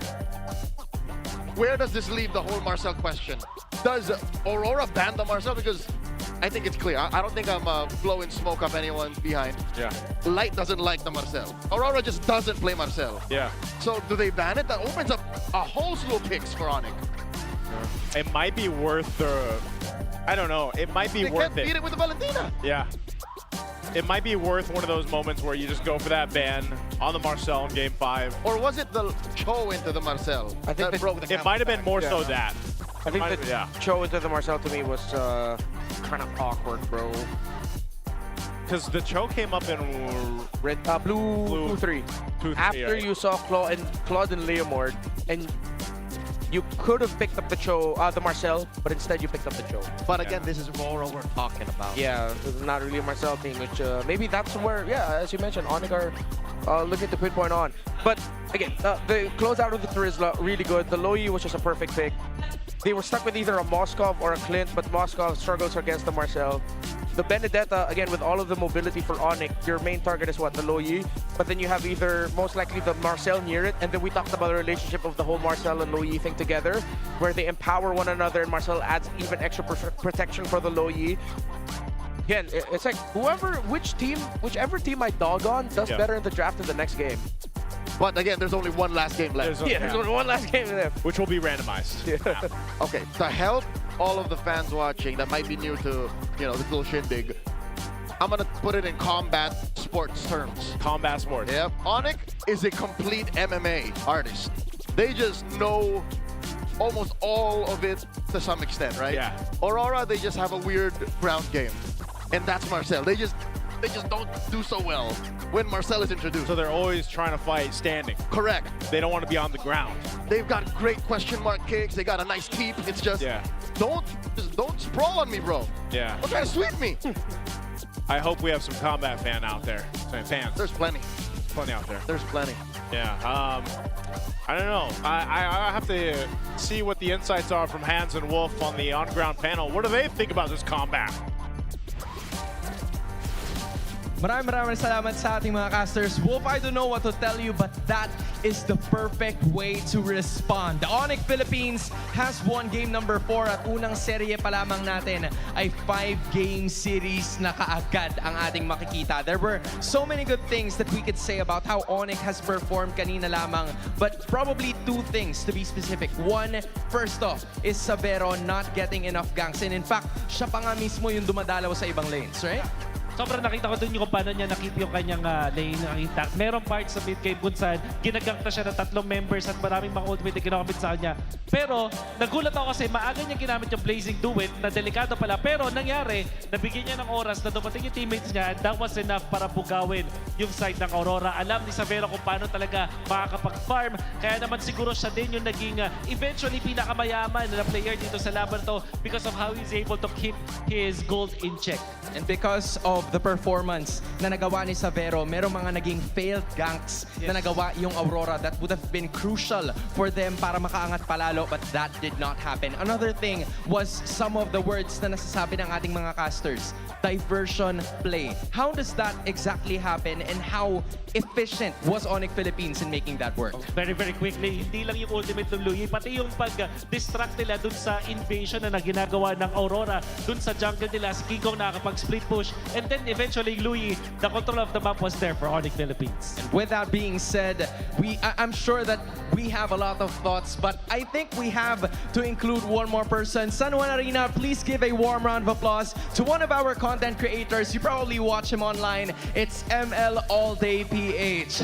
How would we address you? How would we address you? You know what? ML all day na lang. I think you can work with that too, right? Yeah. Okay. So, low-key lang siya, no? Oo, low-key lang siya. May mukha ka pala talaga. Akala namin boses ka lang. Pero hey, talk to us about this series. Since makikita naman na namin to sa page mo mismo, ano sa tingin mo yung mga napapansin mo all throughout the match that would say is a pattern per se? Parang ini-expect ko talaga na aabot ng Game 5 kasi M6 saka M7 champions.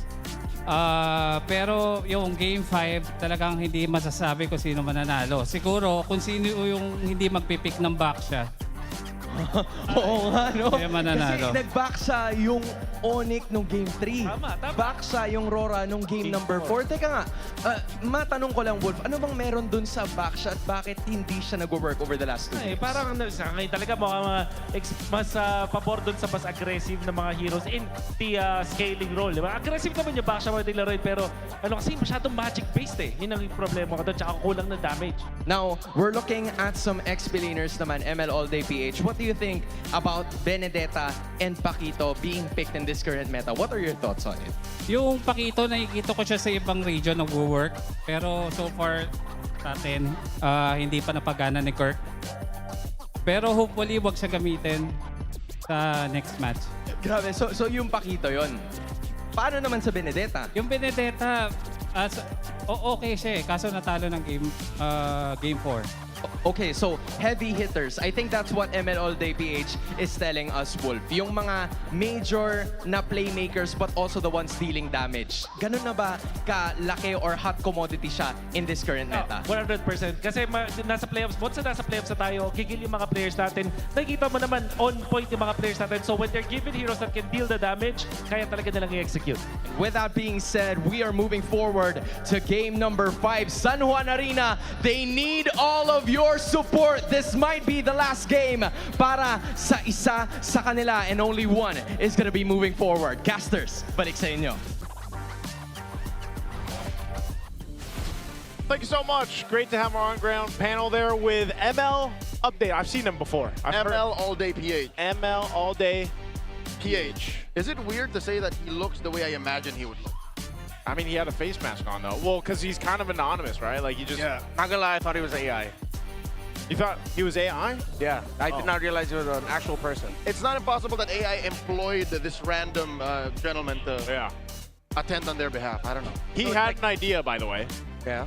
The team that doesn't pick Baksha, but this is the team who picks Claude will win the series. How true is that? I'm a little bit more towards that idea. This one, I Claude? think Claude is, because there was one pick earlier in the very first game that if ONIC would have changed the picture differently in the second phase for RORA. That's the Claude. And the Claude was the MVP there for RORA. And ONIC really didn't have the right damage profile for it. They got the matchup, the Bruno in the Claude in favor, but in the big picture, the Claude just works well better with the rest of the pieces of RORA. So if I'm any of these two, if it's available, if you can go for it, pick the Claude up right away. It's not an overthink. It's not you overvaluing a pick also. There's a reason why Claude is one of the top picked heroes all over the world. Everywhere. It's for this one though, I almost would have wondered if it would have been also Marcel. Like we were just talking about that before we went to the on-ground panel. Marcel is a great supporting actor, but he's no Arnold. Claude is Arnold right now. Yeah. Claude is, yes, he's Rambo. Yeah. So Claude is Mel Gibson in the 90s. Something like that. Something like that. You know what? But let's go ahead and take a listen in and a watch with this. I think it's with RORA Edward.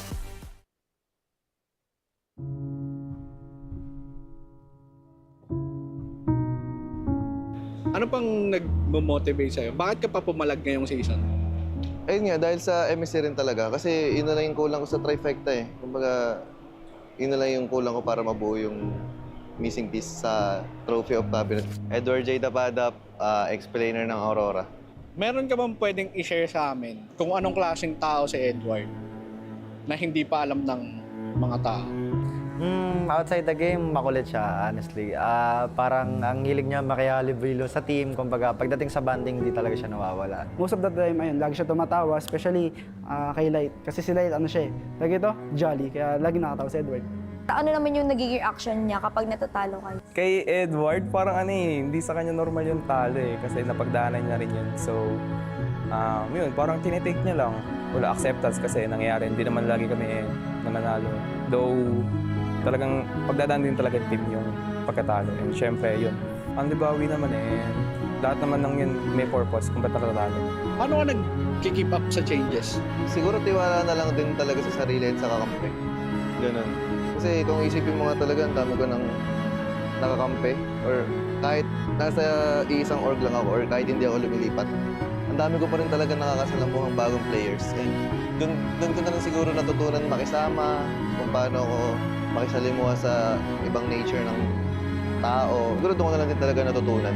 Iba yung aura niya kapag natatalo or nagpa-practice kasi gusto niya talaga manalo. So, doon pa lang mapikil mo na gusto niya talaga makuha. Fulfilling yun kapag nakompleto mo yun. Kumbaga, meron ka ng M-Series, MPL, tas yung yung MSC na lang talaga. Ginagawa talaga ni Edward yung best niya para makatulong sa team at mag-connect kami sa isa't isa. Dito ako nag-grow sa ML talaga. Palag na to.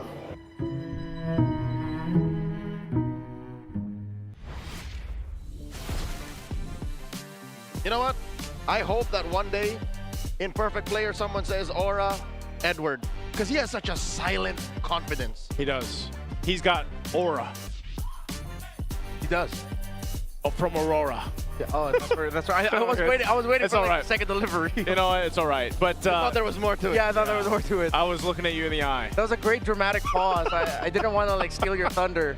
Hey, you know what? You'll never steal my thunder, Renmaro, because I have plenty for all of us. Now, also, what I will say is Edward has a lot for the whole team, and I don't know, I get a little, I'm always pulled into these videos, man. They're so sentimental, like through the music and everything. I'm really glad that they get to shoot some content like that because, you know, we had the ONIC one previously. For King Kong, and then now we have this one with Edward. And yeah, that's crazy to think that, you know, amidst all of it, think about all the teammates Edward's worked with, played with. Everywhere he's been. Everywhere he's been. And then the one thing missing from his trophy cabinet is literally the MSC tournament. Like, that's his driving force.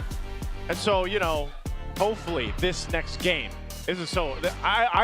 For me, I almost have to flip a coin for this one because I don't know. I don't know who's going to win Game 5. Yeah, it goes back to the very top of the key to victory that was mentioned earlier by Wolf and Hans, which was just draft patterns. What you get, what you're willing to trade out. Clearly, for 4 games now, there's always been a pick or two in every draft that has made us go, huh? Or whoa. Yeah. Either because of sheer disbelief of that was picked and something else was given up, or just grand acceptance of a really good pick. That's why you feel like this is a coin toss, because the drafts has always been so unpredictable in both good and bad ways. I like it. There's at least one thing you can point to. Yeah. What if we come to a draft for, you know, for both teams wherein nothing is wrong? and it all comes down to execution. Very well could be. You know, one of the players here that executed throughout the season was Super Prince, you know, and this is executive interview that he had with Push ABS-CBN. Push. What do they, so he is strict during practices. He's very straightforward to say, you know, if he sees something that his friends or his teammates can improve on to get better or that he needs to mention. Even the coaches? Even the coaches, because he is known as just being that guy. And oh, this is. Can you guys do this? Oh man, I miss it. There's the long words, Even man. when it comes to reminders, Yeah. it always falls on him. Good luck to me translating later. You're doing it. I'm sure you can. Trying. Yeah. You got this. Thank you. You need backup for later? No, you know what? You got this. You're I got you're this. a big boy. He's Game got plenty of 5. thunder. I got plenty of thunder, man. Ooh. Hey, so does ONIC though, but we're going expanding rivers. Totally random map. Totally random for Game 5. And it was ONIC that won it in the last time. That was the draft where they went red side, banned Freya, Baksha, Guinevere, went Phovius, Claude, Leomord. So they got the Claude Leomord again last time. If I'm ONIC, just rush the Claude if they could. Just the Claude is going to be the guy. Yeah, one of the first 2 picks. I think even more so than the Harith. But it's tough to say. With the Harith such being a power pick for Aurora, if Aurora end up winning game number 5 because ONIC gave up the Harith, then it would look bad for ONIC. It's one of those things where no matter what happens, someone's going to get mad. As long as you cover your bases and you don't end up with weird interactions or totally weird picks, like again, forcing the Paquito, Melrick from out of nowhere, that might just be it. Like the coin flip in the gold lane. Man, I'm kind of sad that the gold lane has resulted into what it has. Like, it's still just very much Claude Harith, with the occasional switch up of Clint or Bruno or, you know, Moskov. Carry is just totally kicked out. At least for this series, yeah. I think even overall, like worldwide. Oh, yeah. We haven't really seen the shadow of a carry in weeks. Yeah. Yeah. She really dipped out. It just ended up falling to Harith and Claude. There have even been like some weird random Granger picks that ended up making a lot more sense. And not carry. Yeah, and not carry it because it's covered with a range. I think that's what hurts her the most. The fact that she's not as mobile, and sometimes her damage can be underwhelming for what she needs to do in a team fight. Right here, right now. Yeah. Not a good Sky Piercer carrier. Yeah. Yeah, there's just, I don't know. Hopefully we're in a meta where there's more than Claude and Harith being picked up for the most part, you know? Which is, again, a thing to say about the gold laners who have, what, 12 unique heroes being picked up throughout the regular season. So let's see. We're seconds away from jumping into our final draft between these two teams here. Again, it's expanding rivers for the final randomized choice for this Game 5. Oh, there's the rivers. Now I see it. Yeah. Okay. Translucent, and it's with the help of the light. Yeah. So they flow past the VIP section. Oh. Okay. Different sides now, which puts the weight of the whole Claude, Valen, Phovius, Marcel, Harith, Harley Sue Yo weight on ONIC's shoulders. I think they have to not remove one of those power picks and just overload RORA with choices that they still end up with something really good. Oh, they banned it out. Very good. Very good. So this takes the headline out of the question now. Who cares? We'll ban them. Now it becomes even more of a coin toss. It falls on ML all day PH's call now. The box, Baksha. yeah, still left open. Yeah. And then our low-key one, the Marcel. Who's Marcel that Valentina. supporting actor? Yeah. He's not even a supporting actor, dude. He's a cameraman. If ONIC cameraman. If ONIC get Baksha, I think I'd like to see them pull out the page from KOG's book and go Baksha, Marcel, Jusin as their first 3 picks. But Jushin's banned out. Oh, sorry, Zetian. I meant Zetian. Okay. They could make it happen. Kalea banned, the last one from RORA. Priority, they go Baksha. Phovius Okay. still open. Do you go Phovius Harith for the swing? Or is that too greedy? I think they need something with more dive because Severo could either end up with a Moskov or even a YSS later, maybe even the Clint. So they need something that can dive. I think you save the EXP pick later. Even with Phovius out in the wild, this is a rare occurrence. Even with that way you can end up settling for something like a Yuzhong or a Lapu-Lapu later. Ken. But they might just bite the bullet and just go for, you know what, fine, we'll go Phoveus, we'll go Harith, just so we don't have to worry about it. Oh, it's a utility matchup in the jungle. They go Fred Val. There's an Eve open. If Aurora... Oh, they take the Phoveus too. If Aurora makes it through to the next stage, it's going to be off of Demon Kite's back on this Fredrin. There's the Phoveus. Do they have any necessary rush to Harith here? No, they can even go Kimmy. Kimmy with Phoveus and Baxter do really well against a Fredrin and a Valen, or even just a Lilia. Mid lane pick can completely mess up Aurora here right now if they're not gonna rush a Severo pick, if they're not gonna rush a Brusco pick. So if they go mid, Eve, Farsa, Gord. Maybe not Farsa. I'm more Eve, Lilia, Gord here. Oh, yeah, it's gonna be Gord. Okay. This is one of the things too that he has. Like, this is more space for the Gord to work with. Yeah. And then for the roam, yeah, this is why they even need more dive for EXP. They're gonna go for their back line. But you can't easily just Sora, not because the Valentina is on your side. You're still gonna get punished. Yeah. So either go Sora. Oh, no, not Sora. I'm leaning more towards either Lapu. Glue might be a bit slow, but I could see it somewhat. They can pick up their gold now, or gold at red 4, because they're going to be the first pick in the swing back. But again, Severo, I think that might be like one of the biggest stories for him is he has the widest hero pool this season. They do end up going the Lapu-Lapu, so at least they recovered somewhat in the EXP. Yeah, the Lapu's great. Both sides, it's interesting, right? You got your mid, your XP locked in, your jungles, of course, which are throwing back to the utility jungle matchup here. So this is a solid first phase for both sides. We're going to throw it over to our on-ground panel for some more insights. Hans and Wolf, take it. Maraming salamat sa ating mga casters. Looking at the first 3 picks ng ating dalawang teams, something is quite familiar. Baksha and Fredrin in the big 2026. Oo nga, Year of Our Lord 2026. Makikita natin si King Kong laban kay Demon Kite na magpaprioritize ng Baksha versus Fredrin. But this also means na mape-pressure ONIC Philippines as they will be the ones na parang may... The series opened with Yue playing Valentina. He had one of the Valentina performances of all time earlier the regular season. Light on the Marcel, maybe we gotta give him a second chance. Now, the thing about the lineup of ONIC is, if you look at their pieces, reaching Dom and Kite will have to mean King Kong Shield Unity or Kirk Flicker Darkwave. For RORA, it's so much coverage to be able to access the carry. Again, that's going to be backing Flicker here, not Purify. No Purifies. But the difference is that there's a Revitalize for Brusco. The team, if we're talking about team fights, ONIC theoretically should be a little bit better, but in terms of the speed, Aurora have that. Well, here we go. Which team is it going to be? It's down to this. We've crawled our way through the series to 5 games, and now it's either going to be ONIC Philippines to move forward or Aurora Gaming Philippines. They brought their best for this draft, and it all starts here.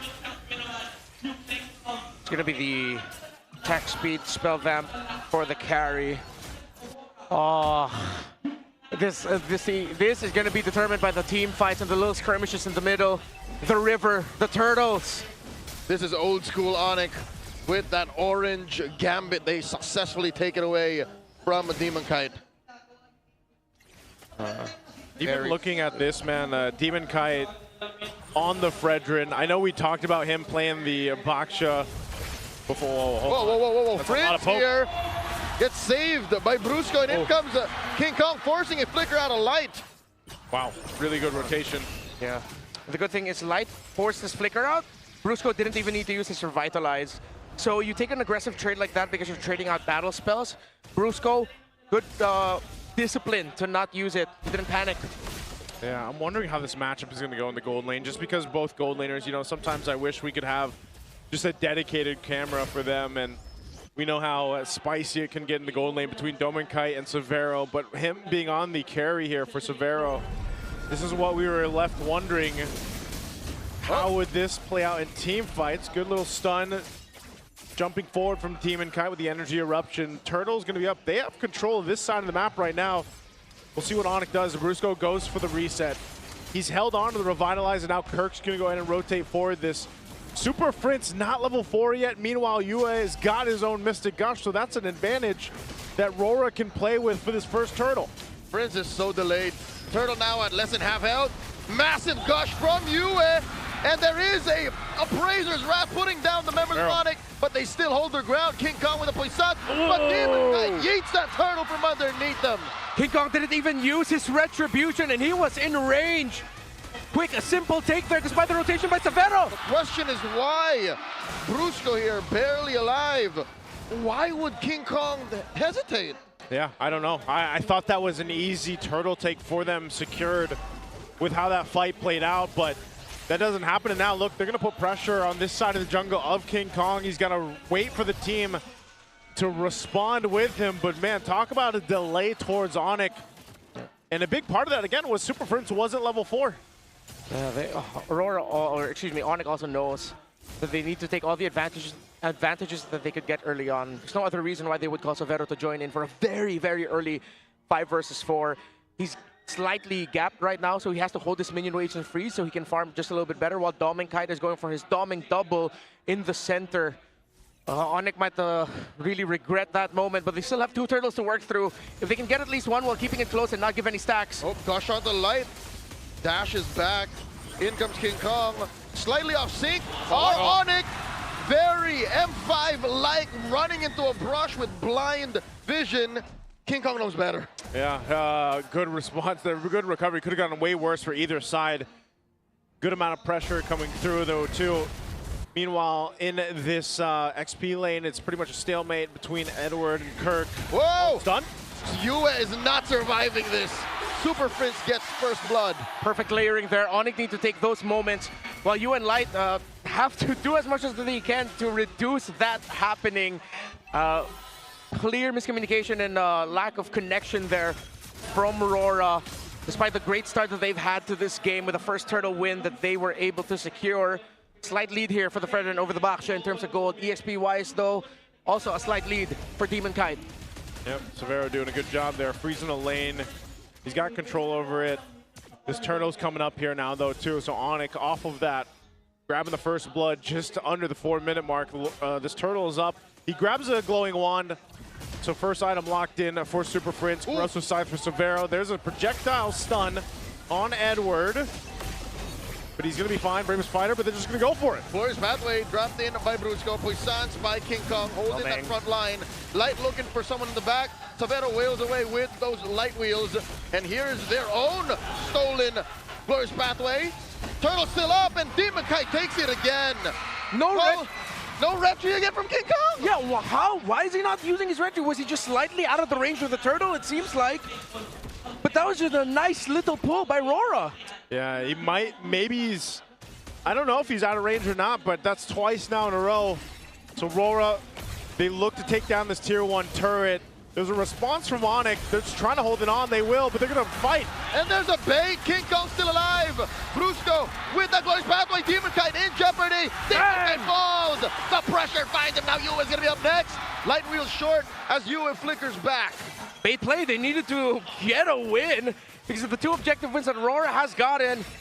There is so much pressure right now on the pressure on Severo and of course on Doming Kite, as well. He rushed the Piercer.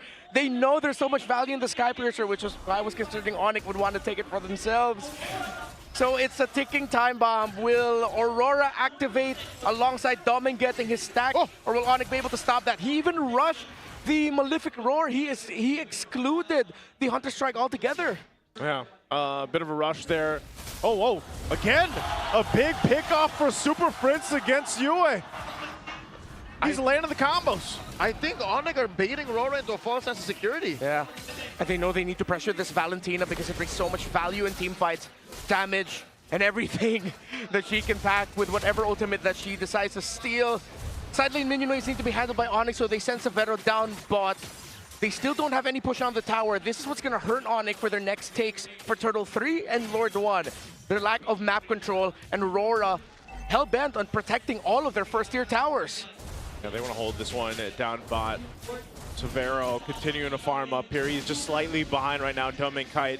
RORA might be in a position where they're just waiting for Dominkite to get these stacks that he needs on the Granger, providing the space to work with. They've gotten 2 of the turtles. We'll see if ONIC wants to use the Retribution to secure this one for the 3rd and last turtle of the game. Oh, Light running through 2. Super Prince and King Kong compromised.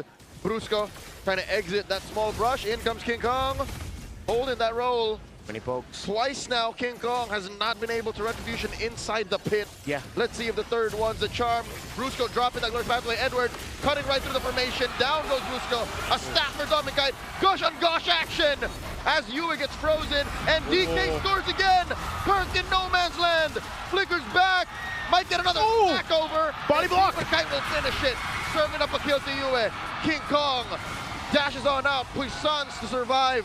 Severo won't even get the push in the bottom lane. The golden hour was perfect from Light. Defensively, the Gush ended up getting blocked, and it protected the US. Severo and ONIC decided to leave the turtle in mid, and they tried to go for the tower and bot, but it was covered really well because of the river flow, and Aurora have the lead in the mid game. ONIC are running out of time. It's a ticking time bomb. The Skypiercer stacks on this Granger.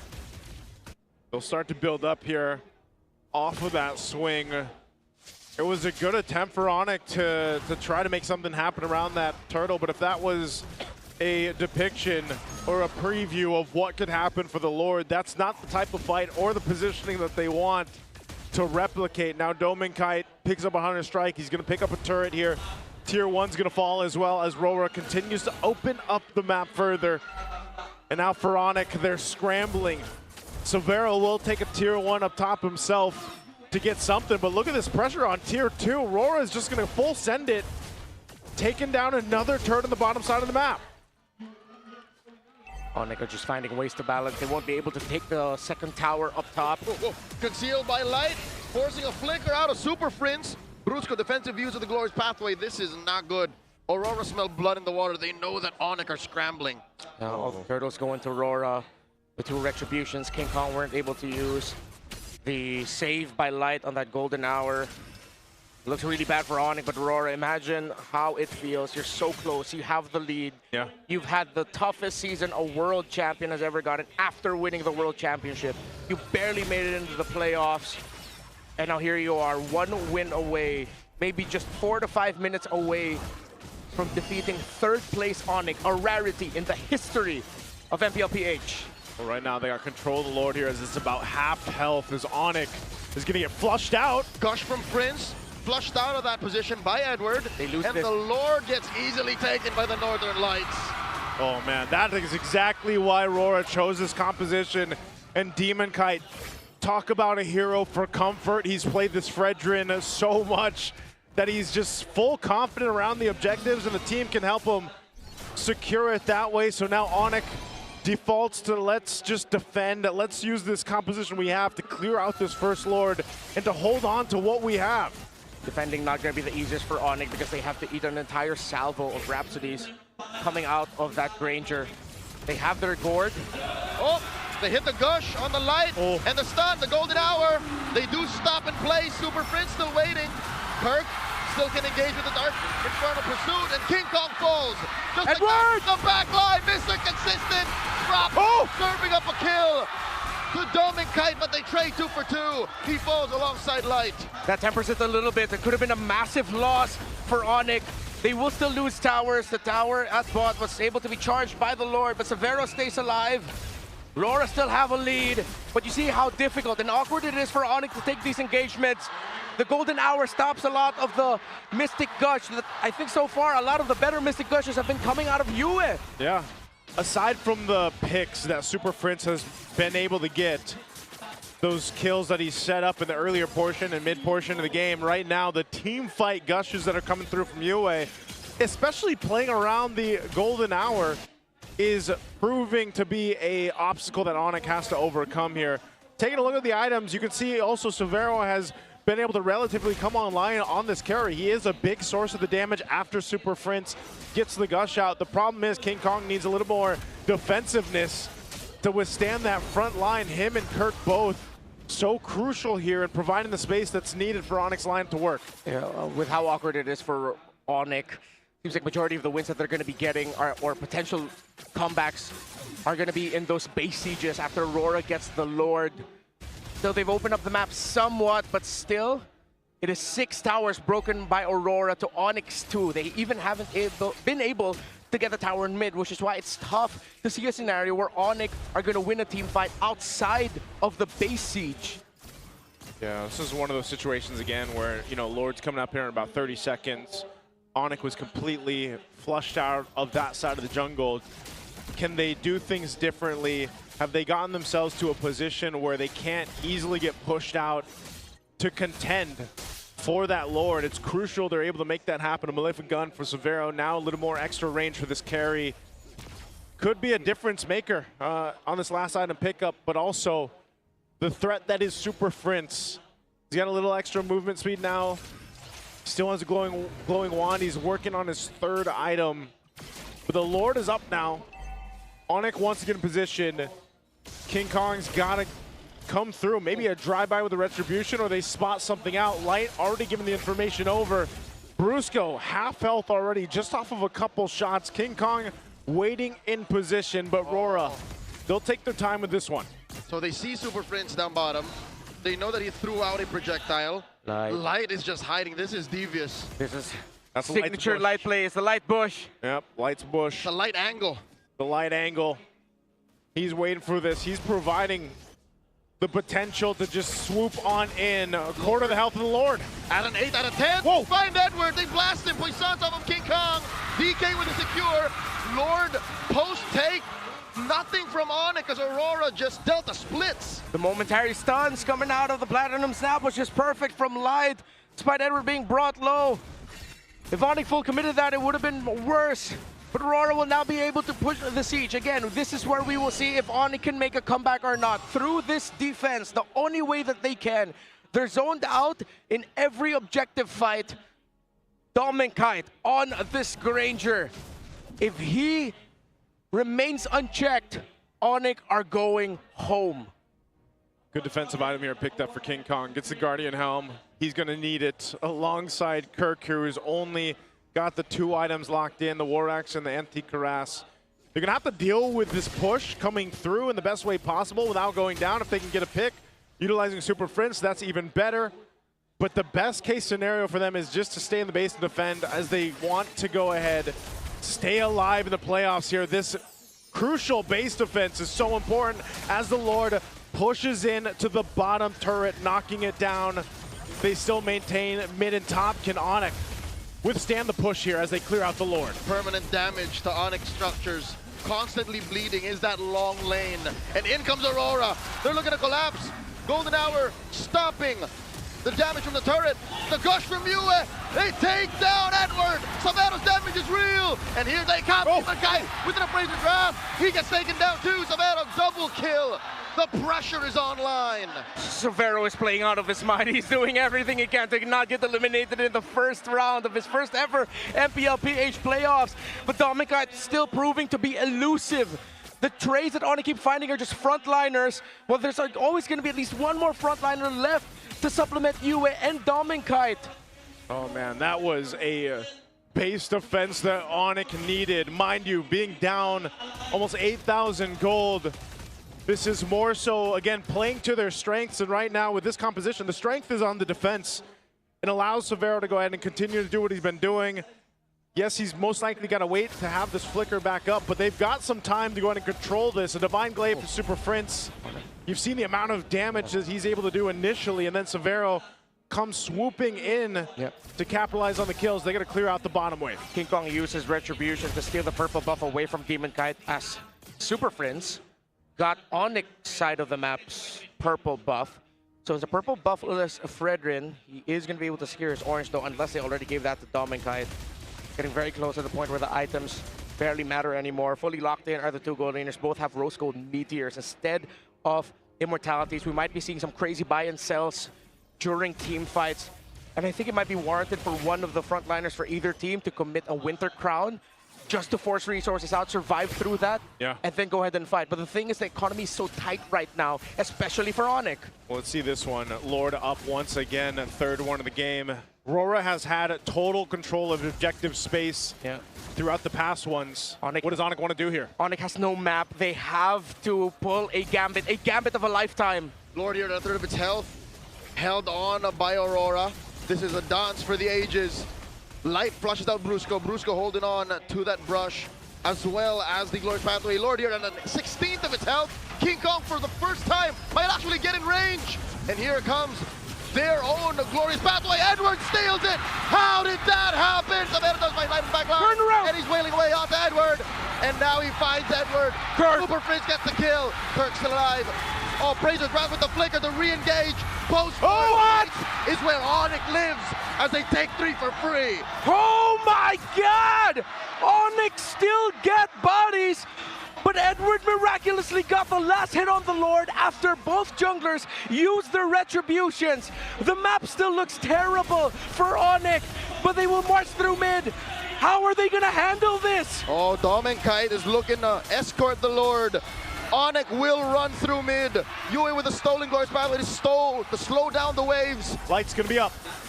They can defend. They can't afford to pressure the mid Dom inhibitor much. Oh, they have to Dom and buy Kite, massive rage. Gush the answer. Dom and Kite, RGM triggered. Oh, just like that. ONIC have to go back on the defense. Well, man, talk about close. Talk about a clenched fist on both sides, breaking out into a fight. Edward, yes, somehow securing that Lord. We have to take a look at the replay on this one. Again, so close here. Edward's right by that Lord. Both junglers using the retribution. It's the second swing of his Raging Slash. Yeah. The retribution both fell, but it was the second swing from the ultimate of the Lapu Lapu that actually secured it. But the commitment of ONIC to chase for this, crazy, and the right call. RORA also couldn't have handled that any better. We thought the ticking time bomb was a Skypiercer stacks, but Dominic, with how long this game got on and how ONIC were able to minimize their kills, they can barely get stacks on it. So it's a kid named Clayton who flew many kilometers from home to replace a man that we call the gold standard in ONIC Philippines, who is stepping up to the plate in his first season as the first import for the Philippines. This is a legacy-defining game for Severo. Again, if you ever wondered the effect of an import in the MPL Philippines, you're seeing it right here. Now, can they end it by turning this game completely over as they've done throughout the minutes up to this point? Getting rid of about 8,000 gold that was built up by RORA and has essentially led them to an even Lord take. This is the smallest gold lead RORA has had this entire game, save for maybe the first 5 minutes. Yeah. So ONIC now, I guess this is the best time in Game 5 to say it's ONIC time. This Lord coming up next, as long as they take care of that long lane, is contestable. And no longer is it just a coin flip. Yeah. I think ONIC have a solid response to it, a solid engage, since all of their battle spells are off cooldown too. That Gourd is up to a Divine Glaive, has the magic. The Lightning Truncheon and the Blood Wings is the difference maker. Kirk and how he's going to handle these fights. There's been a lot of damage coming toward Light, Edward, and Demon Kite's way every time they show themselves in the front. But RORA still have the map, despite everything we've said. RORA still has minion priority, map priority. It might be too tough of a task for ONIC. It's come down to this. Micronics versus MacRora. Can Aurora use the map to their advantage? There's a wave inside, it'll constantly bleed. Force out ONIC to respond. They're sending Prince to it. And Aurora are doing what the Philippines has been doing for the better past of the half-decade, the dance. This is a throwback to the dance between these two heroes, the Fredrin and the Baksha. ONIC has clawed themselves back up to actually be able to contest against this Lord, and it's the evolved one that they're going to have to fight against. Lord, Light again. Did they see him? They saw him. Light Bush. Prince looking for his teammates. Light running through. And the Gush! The golden hour is still standing. Lord gets reset. And they get a lot of damage on him. Super Prince takes him out. The Puissance and the Glorious Pathway. Severo. Yue gets jumped on by Kark. Yu is down. Demon Kite 2. And Edward is going to be up next on the docket. Kark takes him down. ONIC are gonna wipe out RORA. King Kong finds Doming. Dominkite gets his immortality pop. And it's just a matter of time. The Super Fam have proven that imports can play in MPL PH as they eliminate Aurora Gaming. The reigning champions of the world, tested third seed, proved doubters, but in the end, it's ONIC, it's the Super Fam, it's Clayton, the first import, it's them who move forward in 5. We had a hot take before the match between these two World Championship teams. So far, the best performance has been an Indonesian, and he made it happen here in Game 5 against the defending World Champions. GG, well played to Aurora Gaming Philippines. It's been a tough season, but there's a saying that goes, tough times don't last, tough men do, and we expect to see more from Aurora in Season 18. But in Season 17, it's the Super Fam who continues their run. They will face the Falcons. What a series for these two. What a moment for Severo. What a moment for King Kong, who had to step up and step up that he did. The pressure on the 4 members of ONIC who stayed to help and lead this young man, the first import to succeed, and they did it. This is ONIC's time. But in just a moment, we will hear from RORA, who will take their final bow of the season. Oh man, this was a series to open up the playoffs here of Season 17. What a way for it to go. 5 games back and forth. Just phenomenal here. But first, we got to share a moment over on stage with Aurora Gaming Philippines. MPL super fans, right here with us is a team who showed so much dedication throughout Season 17. This is a team that poured their heart up to the last game of the season. Champions Arena, for the last time this season, please dedicate a warm round of applause to Aurora Gaming Philippines. You know, Odin, hindi lang Aurora ang pumapalakpak. You know, Aurora, pati yung ONIC. it wasn't just Aurora fans that are clapping for them. It's even the ONIC fans, the super fans, the dedication that they've had. Master the basics hanggang dulo. All the way to the end. Coach Master the you Basics. for your team. How proud of you of your team Hanggang dulo eh. from what you've seen Binigay up niyo pa rin here yung to this puso. point, to this end. Sobrang proud ako kasi He's really proud maganda yung naging regular season namin. because even what they went through the regular season, and they gave everything that they had, they gave their all here for the We playoffs. appreciate all your efforts as well as your whole team. And with me is Edward. Edward, nakasama ka namin sa napakaraming seasons. Edward, you've been with us for so many seasons for the MPL Philippines. You're still here Ng championships. through all your championships, through all your games that you've always been You're through. staying with the whole community, hindi lang sa Aurora, kundi You're pati staying na with the rin whole sa community, lahat not just ng Aurora. pinagdaanan mo. What do you want to say to all your supporters? What do you want to say with all your supporters, Edward? Ayun. Sobrang thank you sa sumuporta sa amin. I'm so thankful for all the support for us, all the way to the end, Nabigo namin kayo. all the way to this point. Team and Kat, do you want to say something? Maraming salamat sa mga sumusuporta sa Aurora. Thank you to everyone who really supported all of us in Aurora. Thank you so much, Aurora Gaming. We see you, we feel you, we've seen all your efforts throughout Season 17. And with that, you may now take your final bow. Thank you so much, Aurora Gaming Philippines. Again, if anything, Odin, they just showed na puso tayo hanggang dulo. Unfortunately, their journey ends for Season 17, but it's not the end for Aurora Gaming Philippines. And now, it's time for the match winner of International Rivalry. Super Family, make some noise for ONIC Philippines! Congratulations, Super Family! Oh my God. What a match, Denise! Ang laki ng ngiti ng buong ONIC Philippines, lalo na dito si King ONIC Philippines. What a smile across your face. Uunahin na kita. I give out the mic to King you. Kong, I'm gonna start with you. King Kong, nako, nakita ko kanina na parang medyo hirap kang ngumiti, pero ngayon, I saw earlier that it was a bit hard to smile, but now yung nawala sa'yo. Ganong kalaking tinik ba yung nawala sa'yo after this match? Nakahinga na ulit kami kasi may, may second life. we're happy again because we have a second life in the playoffs. Second life. And now I wanna ask, kakahabol pa kayo? Marami pa kayong may papakita. What You exactly guys showed so much. nabangan sa inyo?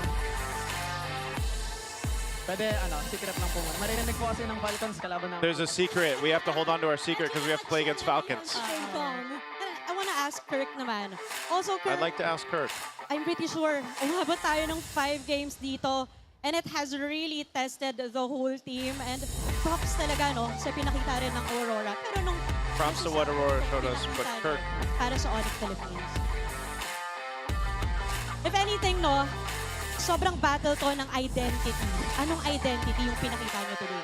What identity did you guys show of ONIC? Gusto, M6 daw. We showed our M6 form. Ngayon naman, gusto kong tanungin si Super Friends. Super Friends! Now I'd like to talk to Super Friends. Super Friends. Sa huling 2 games nyo against Aurora Gaming, na-pick mo yung 2 mong signature heroes. That's Louie. You picked your and, signature that's heroes, Gord. Louie and Gord. Napakaganda na pinakita mo doon. And alam natin na kahit pa 6th seed yung Aurora coming into the playoffs. And we know even though Aurora was 16 in the playoffs, Dahil sila ay currently world champions. they are a threat because they're the current world champions. What was your mindset coming into the matchup against Aurora? Complacent against them. To not be complacent against them. Naging mindset namin papasok dito sa match na parang i-treat pa rin namin sila na We came to this matchup kahit na nasa and we treated them as world champs. may kita World class. Talagang pinaghandaan nyo yung Super Friends. And ano naman yung nararamdaman nyo na kanina tigi-tigisa kayo ng points. At pagdating ng Game 5, it's the last Well, I got to the shot Game that 5. you can take against them. What This is the was last one you could going take. through your mind or ano ba yung pinag-uusapan? What was going through your mind at that point? siguro nung nag-game 5 parang nag-ano na lang kami all in na lang kami sa We were all in for Game 5 kasi do or die tsaka because it was a do or die for us, so we had to win. Last question for you, Super Friends. Last question for you, Super Biggest Friends. takeaway mo dito sa match nyo? What's your biggest takeaway against your match against Aurora Gaming? coach tulong. Coach, help me, please. Ano daw siya? Ano ba ang Coach Hayes, please help. ng buong team? Di ba po nagpa-process sa akin na I haven't processed yet naka-advance kami pero that we advanced to the playoffs, but hindi pa enough yung na-practice namin. it's not enough of what we practice, so we have more to work on. There's more things we need to work on. Yan bukas sa laro muli. And they'll be playing against Philippines. Team Falcons Once tomorrow. again, give it up for your match winner, ONIC Philippines. You may now take your walk of victory. Odin, with what coach said, I can't wait for their matchup tomorrow. Absolutely. Alam natin na meron pa silang ibubuga sa kanilang mga susunod na laro. For the meantime, alamin natin, what are the thought of our casters? Casters, Palag Na To.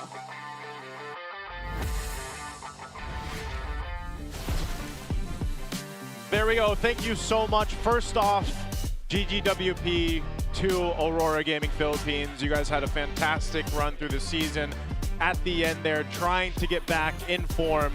Unfortunately, we know how competitive it is here in the MPL Philippines, and so come back stronger, and hopefully, again, we get to see them improve. Now, congratulations to the second lives now that ONIC Philippines has moving forward.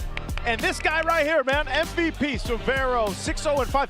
We questioned if this was the right pick, the carry in the draft, and it ended up being the pick to get the MVP. Because of how demanding this was for Severo, he needed to play the perfect game. He was juggling items around like crazy there in the end, and this carry needed to survive.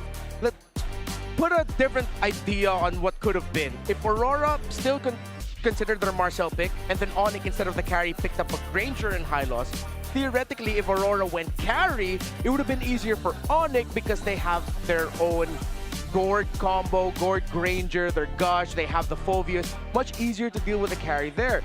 But the problem is now in reality, looking at Dominic and looking at how he played this game, it just reached that stopgap of how come I can't kill anyone anymore? I need my Piercer stacks. RORA needed to end this game quick. If ONIC stretched this out, they would have won. If Savero stayed alive and unkillable, they would have won, and that's exactly what happened. Look at this crazy moment here where Savero was just pounced on by 2 or 3 members of RORA, and it was just King Kong and Brusco helping him out, protecting him, making sure he survived, because they know it all banks on this carry to be able to carry ONIC to victory. You know what? I think it's this unorthodox choice that actually led to RORA playing out of their element in the later parts of this game. And it might just be the fact that, yeah, Savero grew up in a different environment, played different kinds of heroes, fought different kinds of teams that make him such a lethal gold laner in FLPH. Yeah, definitely so. Not just down to his unique hero pool that he brought out, but even to make something like the carry work in this type of composition. Mind you, too, part of that was just the way that they adjusted. I mean, think about how much they had to gain back in this game because it was RORA knocking on their doors early on. Almost 10 Gs, Joseph. Almost 10 Gs they had to crawl through. Almost 10 Gs, man. And it's interesting, too, to see the fact that Super Prince being 5-0-9 on the board, how much insight we got back in the regular season where Coach was saying that, yes, Super Prince played a whole lot of Gord in their scrims, in their matches leading up to this. And you could see it, and it ends up working really well. Because this is not the typical synergy we see with the Harley. He ended up making it work so well to the point where he was getting early kills for ONIC to keep things somewhat controlled, or getting out of control for RORA. Yeah, and Super Prince is the second element of the whole picture. It just wasn't all Savero. Super Prince landed a bunch of Mystic Projectiles and Gushes that actually helped ONIC in the long run. He too was deathless and played a perfect game. And ONIC being able to minimize the wins RORA were able to get, despite there at one point being, if I'm not mistaken, 20 stacks on the Piercer of Dominic, they stopped giving him any more after that. And a lot of those turnaround moments, the damage that was coming out towards Edward, Demonkite, and Light were first initially from Prince, and then Savero would swoop in with his own damage. Yeah, there was just a lot of good points here throughout this game. We're going to be thrown over for some insights from Hans and Wolf on what they think. What a match that was para umpisahan ang ating Season 17 playoffs. Your winners are ONIC Philippines. At ang kasama natin ay walang iba kundi sina Brusco and Savero. Guys, congratulations with that recent win. I think we've talked to you about that interview kasama nung ating mga hosts. Pero may ipapakita kami sa inyo this time. Or maybe just, you know, mental check. Kasi kinukwentuhan mo ko kanina, Brusco, about that last clash na parang may mga nararamdaman ka, everything was so loud. What was going through your head during those last times? Nung last crash, parang expect talaga namin na, na susugurin nila si Savero, mag-all-in sila. Kaya ang call namin, kung sino yung papasok, yun na lang yung patay namin. Kasi sabi ni Savero, yung Valentina lang daw sa kanya, yung Valinda lang daw yung papatay sa kanya. So, zero-ni-correct yung Valin. So, walang damage kay Savero, kaya naka-play siya. That was, again, really crucial when you think about it, right? Napaka-solid yung sinabi ni Brusco. Actually, play natin itong clip. I will play the clip for you. Can you tell us what you were thinking during these moments and how did you command your team to eventually win this?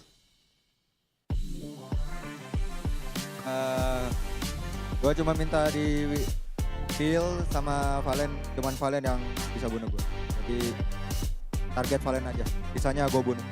So yun daw, basta Valen lang daw yung threat sa kanya, tapos pag walang Valen kaya napatayin lahat. Did you feel that you were the best gold laner during these clutch moments?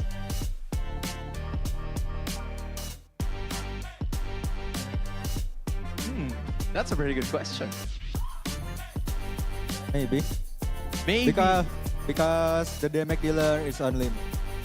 Okay, at that point, I think, or he thinks that he's the only damage dealer, so he really has to perform out of this world. I think.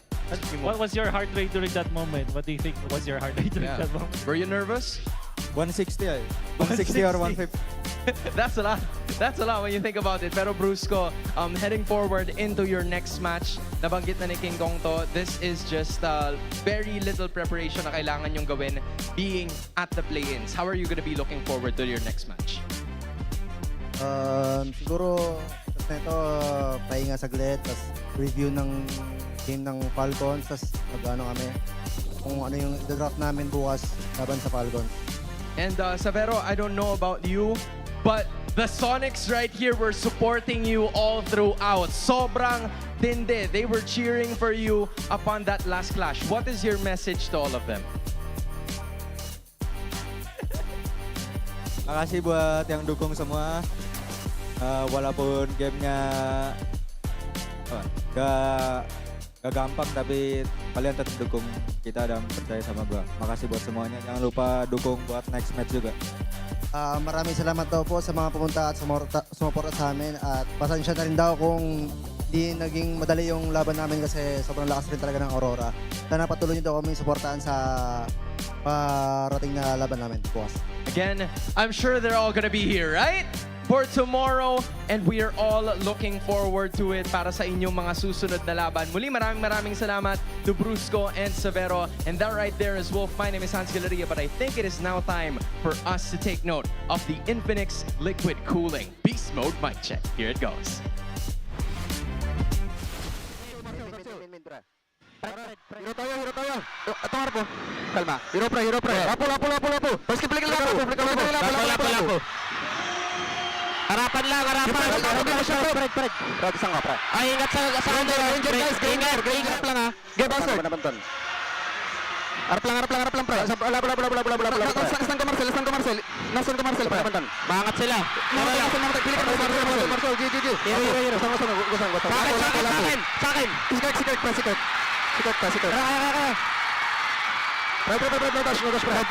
Guys, guard. Kaya. Inabasan Lord ha. Tara lang ako. Mapupok lang yan. Maubos balan yan sa Lord. Isa lang angat sa atin, mates, para isa lang mapok. Isa pa yung bot kaya. Ayaw din nila mag-Lord, pre. Ito, commit na natin. Oo, commit na natin. Hawakan mo. Okay, boy. Okay lang yan, tap. Kita, masarap. Basta lang, mates. Basta, pre. Box. Para, pre.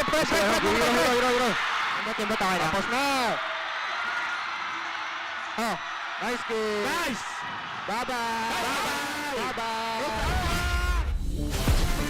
And there you go. That is exactly the sound of victory right there for ONIC Philippines as they move forward to tomorrow. What a way to open our playoffs here. 5 games, boys. I think this is the only way you get past Clash of World Champions. That was great. That was a great start. They've set the bar for the rest of our playoffs, and color me even more excited to see what Omega and Twisted have in store for us. Yes, we still have one more match today.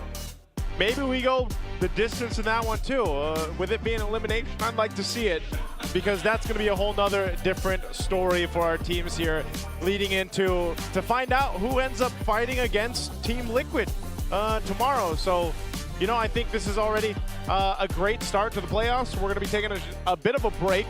Not sure how long, but a bit of a break. And we'll be back for you for a second match. We'll see you guys then.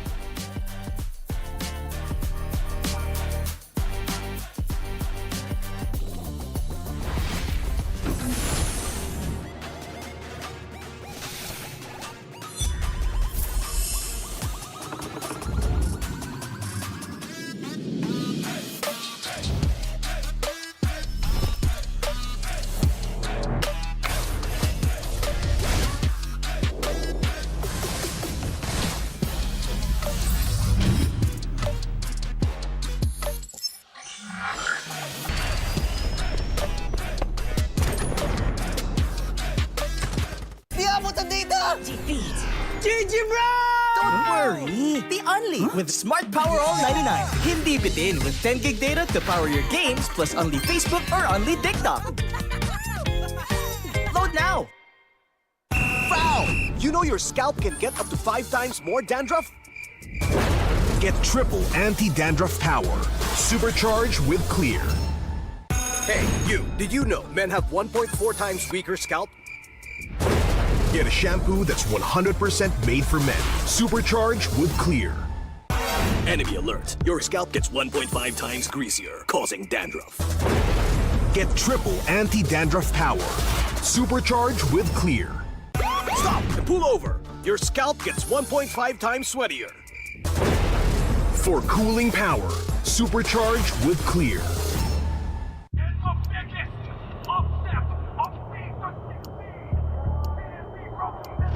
Paano ko kaya sila masusuportahan ngayon ng mas maayos? Kailangan ko ba magpalit ng strategies?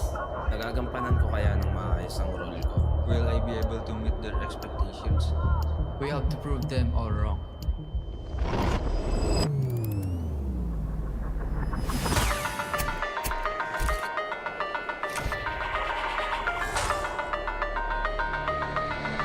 It's time to win.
Guys, magaling ako, promise.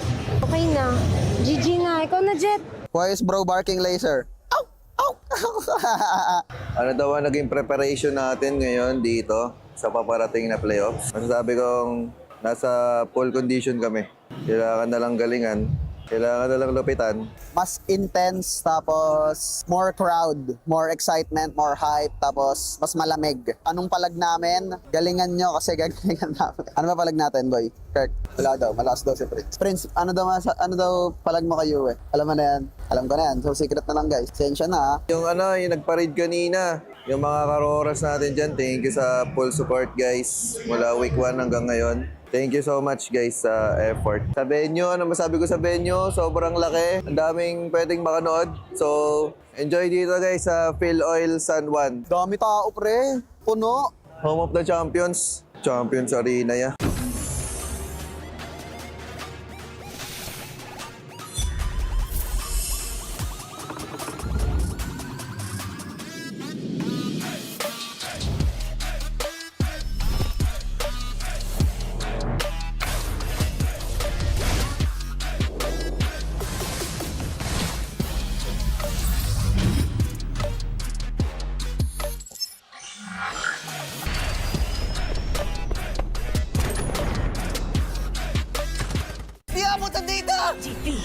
GG bro!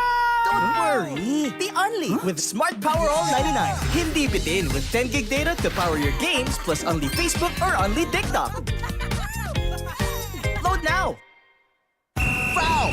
You know your scalp can get up to 5 times more dandruff? Get triple anti-dandruff power. Supercharged with Clear.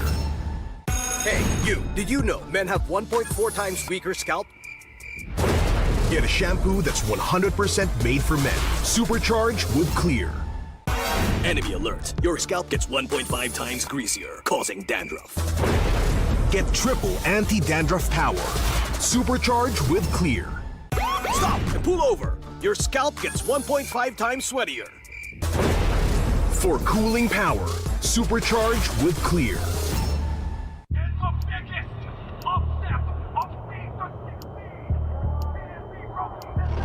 Paano ko kaya sila masusuportahan ngayon ng mas maayos? Kailangan ko ba magpalit ng strategies? Nagagampanan ko kaya ng maayos ang role ko? Will I be able to meet their expectations? We have to prove them all wrong.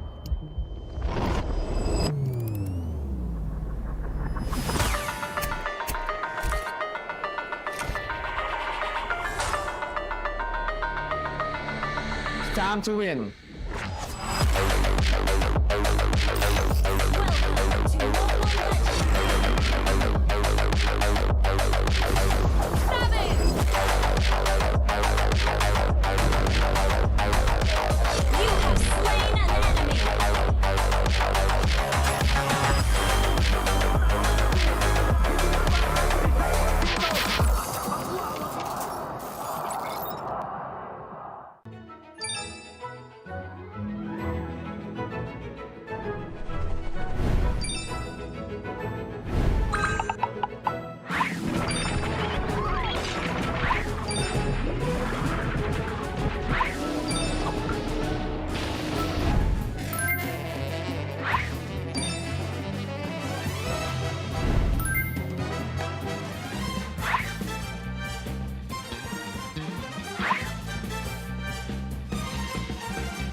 GG na. Ikaw na, Jet.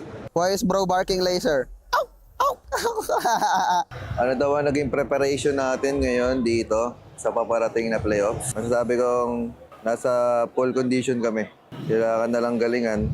Kailangan na lang lupitan. Mas intense, tapos more crowd, more excitement, more hype, tapos mas malamig. Anong palag namin? Galingan nyo kasi gagalingan namin. Ano ba palag natin, boy? Kirk, wala daw. Malakas daw si Prince. Prince, ano daw palag mo kay Uwe? Alam mo na yan. Alam ko na yan. So, secret na lang, guys. Sensya na, ha? Yung nagpa-raid kanina, yung mga karoras natin dyan, thank you sa full support, guys. Mula week 1 hanggang ngayon. Thank you so much, guys, sa effort. Sa venue, ano masabi ko sa venue? Sobrang laki. Ang daming pwedeng makanood. So, enjoy dito, guys, sa Phil Oil San Juan. Dami tao, pre. Puno. Home of the Champions. Champions Arena, ya.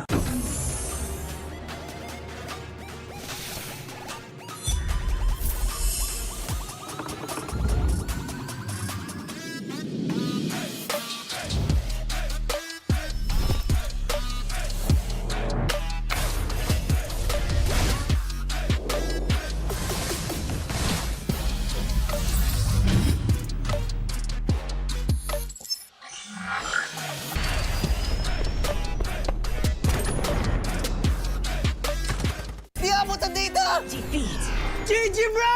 Don't worry! The Only with Smart Power All 99. Hindi bitin with 10 gig data to power your games plus only Facebook or only TikTok. Load now! Foul! You know your scalp can get up to 5 times more dandruff? Get triple anti-dandruff power. Supercharged with Clear. Hey, you! Did you know men have 1.4 times weaker scalp? Get a shampoo that's 100% made for men. Supercharged with Clear. Enemy alert. Your scalp gets 1.5 times greasier, causing dandruff. Get triple anti-dandruff power. Supercharged with Clear. Stop and pull over. Your scalp gets 1.5 times sweatier. For cooling power, supercharged with Clear.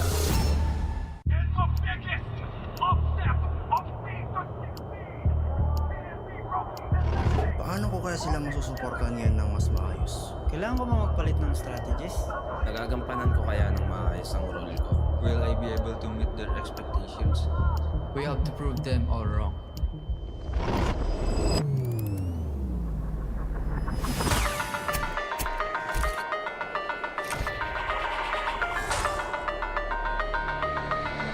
It's time to win.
guys. Okay na. GG na. Ikaw na, Jet. Why is bro barking laser? Ano daw ang naging preparation natin ngayon dito sa paparating na playoffs? Masasabi kong nasa full condition kami. Kailangan na lang galingan. Kailangan na lang lupitan. Mas intense, tapos more crowd, more excitement, more hype, tapos mas malamig. Anong palag namin? Galingan nyo kasi gagalingan namin. Ano ba palag natin, boy? Kirk, wala daw. Malakas daw si Prince. Prince, ano daw palag mo kayo eh? Alam mo na yan? Alam ko na yan. So secret na lang guys. Sensya na ha. Yung nagpa-raid kanina, yung mga karoras natin dyan, thank you sa full support guys. Mula week 1 hanggang ngayon. Thank you so much guys sa effort. Sa venue, ano masabi ko sa venue? Sobrang laki. Ang daming pwedeng makanood. So, enjoy dito guys sa Phil Oil San Juan. Dami tao pre. Puno. Home of the Champions. Champions Arena ya.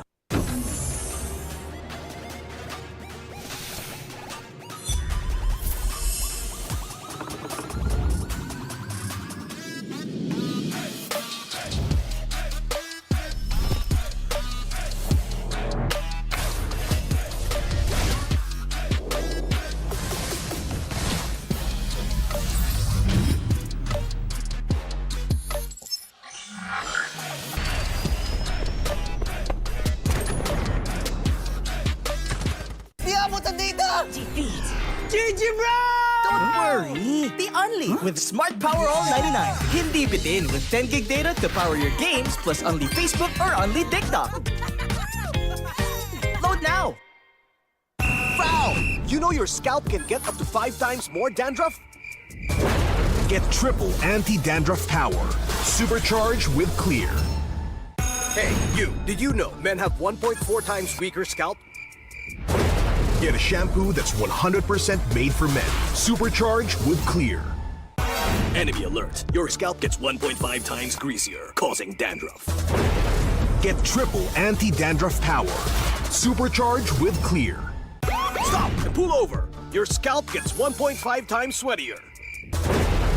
For cooling power, supercharged with Clear.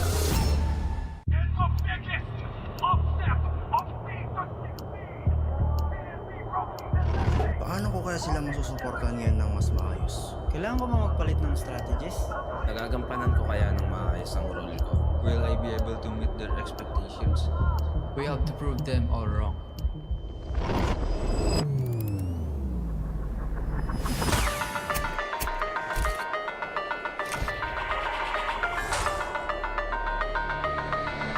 It's time to win.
na, Jet.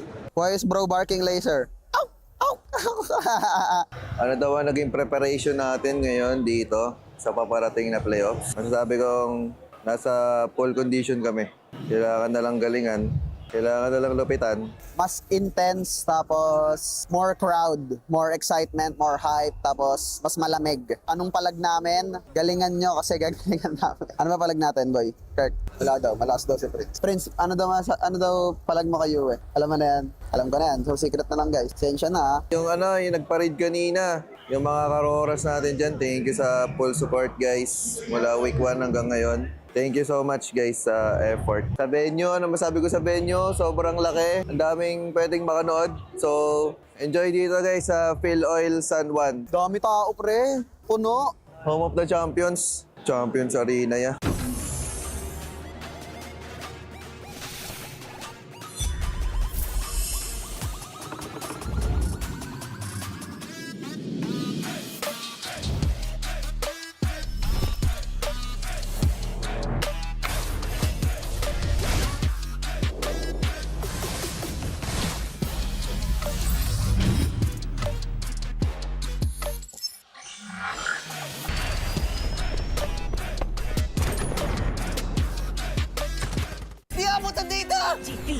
GG bro! Don't worry! The Only with Smart Power All 99. Hindi bitin with 10 gig data to power your games plus only Facebook or only TikTok. Load now! Foul! You know your scalp can get up to 5 times more dandruff? Get triple anti-dandruff power. Supercharged with Clear.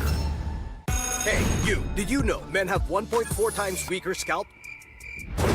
Get a shampoo that's 100% made for men. Supercharged with Clear. Enemy alert. Your scalp gets 1.5 times greasier, causing dandruff. Get triple anti-dandruff power. Supercharged with Clear. Stop and pull over. Your scalp gets 1.5 times sweatier. For cooling power, supercharged with Clear.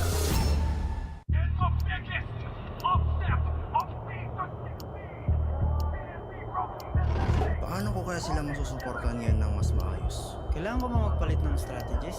Nagagampanan ko kaya ng maayos ang role ko? Will I be able to meet their expectations? We have to prove them all wrong.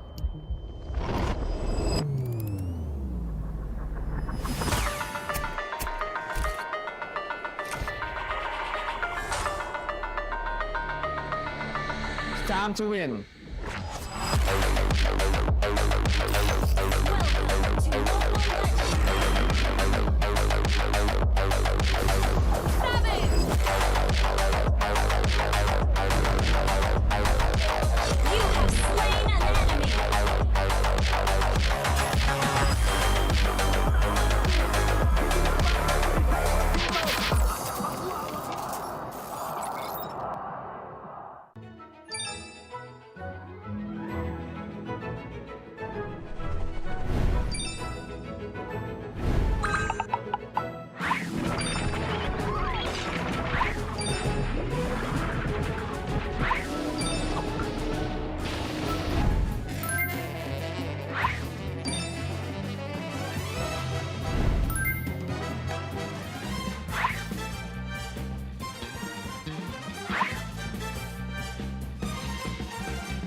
promise.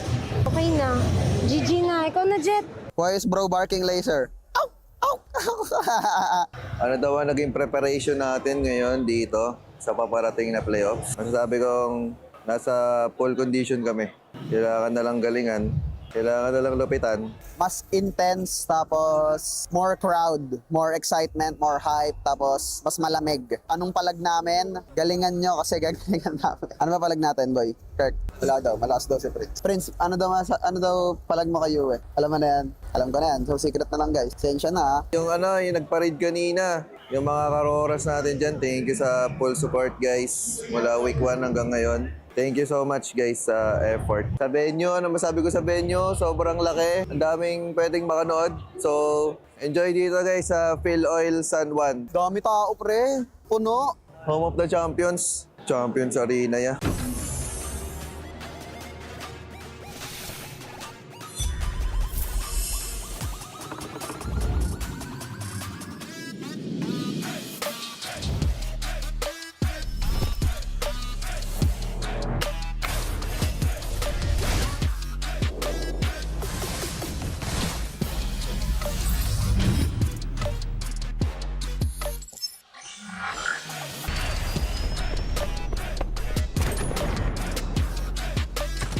Di abot ang data! Defeat. GG, bro! Don't worry. The Only with Smart Power All 99. Hindi bitin with 10 gig data to power your games plus only Facebook or only TikTok. Load now. Foul! You know your scalp can get up to 5 times more dandruff? Get triple anti-dandruff power. Supercharged with Clear. Hey, you, did you know men have 1.4 times weaker scalp? Get a shampoo that's 100% made for men. Supercharged with Clear. Enemy alert. Your scalp gets 1.5 times greasier, causing dandruff. Get triple anti-dandruff power. Supercharged with Clear. Stop and pull over. Your scalp gets 1.5 times sweatier. For cooling power, supercharged with Clear.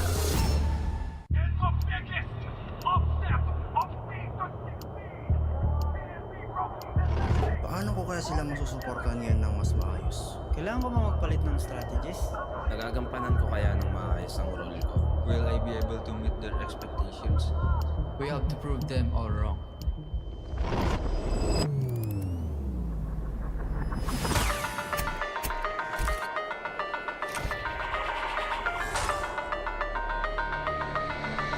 Time to win.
ka ba?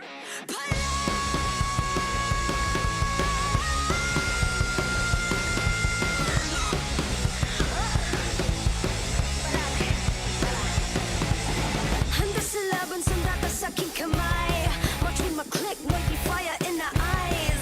Yeah, I walk with my head held high. Ano ba yung takot kung tore ang aking gabay? Di alam if I'm young, I hold down my lane. Ako ang kabuuan, when we bring our name to the game. Eyes on the prize, do last, cause it's our time. Palag na to, me again, you already know. Automatic ka lang ang Pilipino. Break us when we steal the show. Automatic ka lang ang Pilipino. Lakas ng Pinas. Palag na to, kami na ang batas. Pilipino. Lakas ng Pinas. Palag na to, automatic ka lang ang Pilipino. Teka, wait. Remind you kung anong na-obtain. Palaging first place, like kayo sa PH. I'm here cause I got God, my team is super fast. Eyes on the prize, been lost cause it's our time. Palag na to, me again, you already know. Automatic ka lang ang Pilipino. Break us when we steal the show. Automatic ka lang ang Pilipino. Lakas ng Pinas. Palag na to, kami na ang batas. Pilipino. Lakas ng Pinas. Palag na to, automatic ka lang ang Pilipino.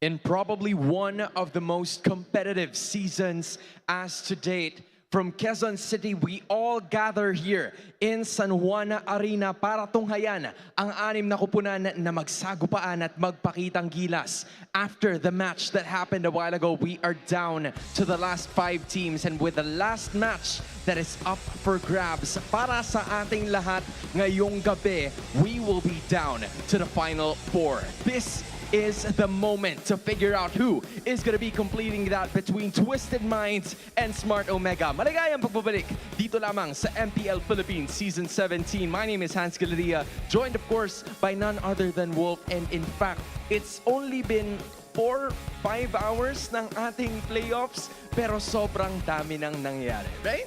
Grabe. Hindi ko akalain na pupunta tayo sa 5 games. Although we did expect it will be very close, but not like that. Aurora put on a show, but unfortunately, it was the end of their run. In fact, we're gonna be looking at it again. Nabanggit na kanina ni Wolf yung pagtatapos ng paglalakbay nitong Aurora in Season 17. But for ONIC Philippines, things are really looking good for them. Nagsimula tayo sa pagpa-hype ng ating idol ni si Janine Bertin. Napakaganda na performance kanina. Ramdam mong automatic na on-alap ka. At siguro yun yung naramdaman ni Savero kasi kitang-kita natin that he was actually the very good gold laner na nagpuhat sa ONIC Philippines kanina. Well, there's Janine Bertin. There are also winners and losers in this respective match. At hindi lang dito, basta magtatapos ang ating araw. Because up next is a squad that we're about to look forward to. Dalawang teams na slowly building their momentum during the early portions of the regular season. Tapos bigla na lang, okay, they're actually contenders for this thing. Alam mo, sobrang saya na. Medyo malungkot kasi itong dalawang teams na to really won my heart throughout Season 16 and then eventually Season 17. Twisted Minds yung kanilang run last season made me a fan. And now Omega, nakita natin yung mga milagro na nagawa nila. But now, some team, one of them will have to go home. Yep, and when you think about it, some of the players specifically na talagang nagdadala para sa kupunang ito in terms of the charisma na meron sila has been Nets and Tracy being one of the pillars of these two teams para makatungo sa ating playoffs in hopes of that Final Four spot. But to know more and to talk more about this specific matchup, I think it's time to toss it over to the casters. Please, take it away.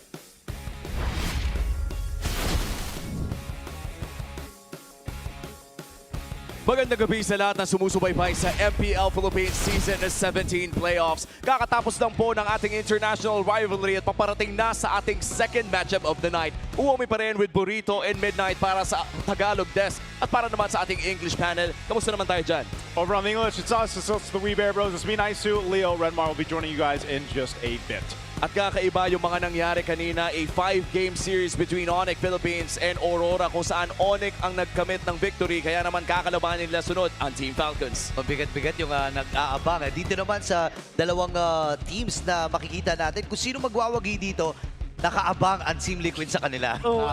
Alam mo yan yung mahirap eh. Kaya agree ako kanina sa sinabi ni Wolf. Ako din naging fan ako nitong dalawang team na to. Yung labanan ng puso at utak.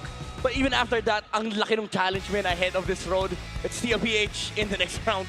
Yeah, they're going to have to face off against what a lot of people would call the final boss so far for the season, but I think either can make that happen. But it all starts here with this matchup first, playing out of the play-ins.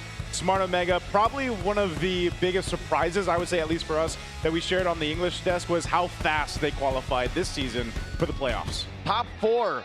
And who'da thunk with a roster this new, again, led by a rookie in Kapitan Minguin. You gotta look back at the legacy of Smart Omega. The last time they made it out of the playoffs, rather the play-ins, was Season 9.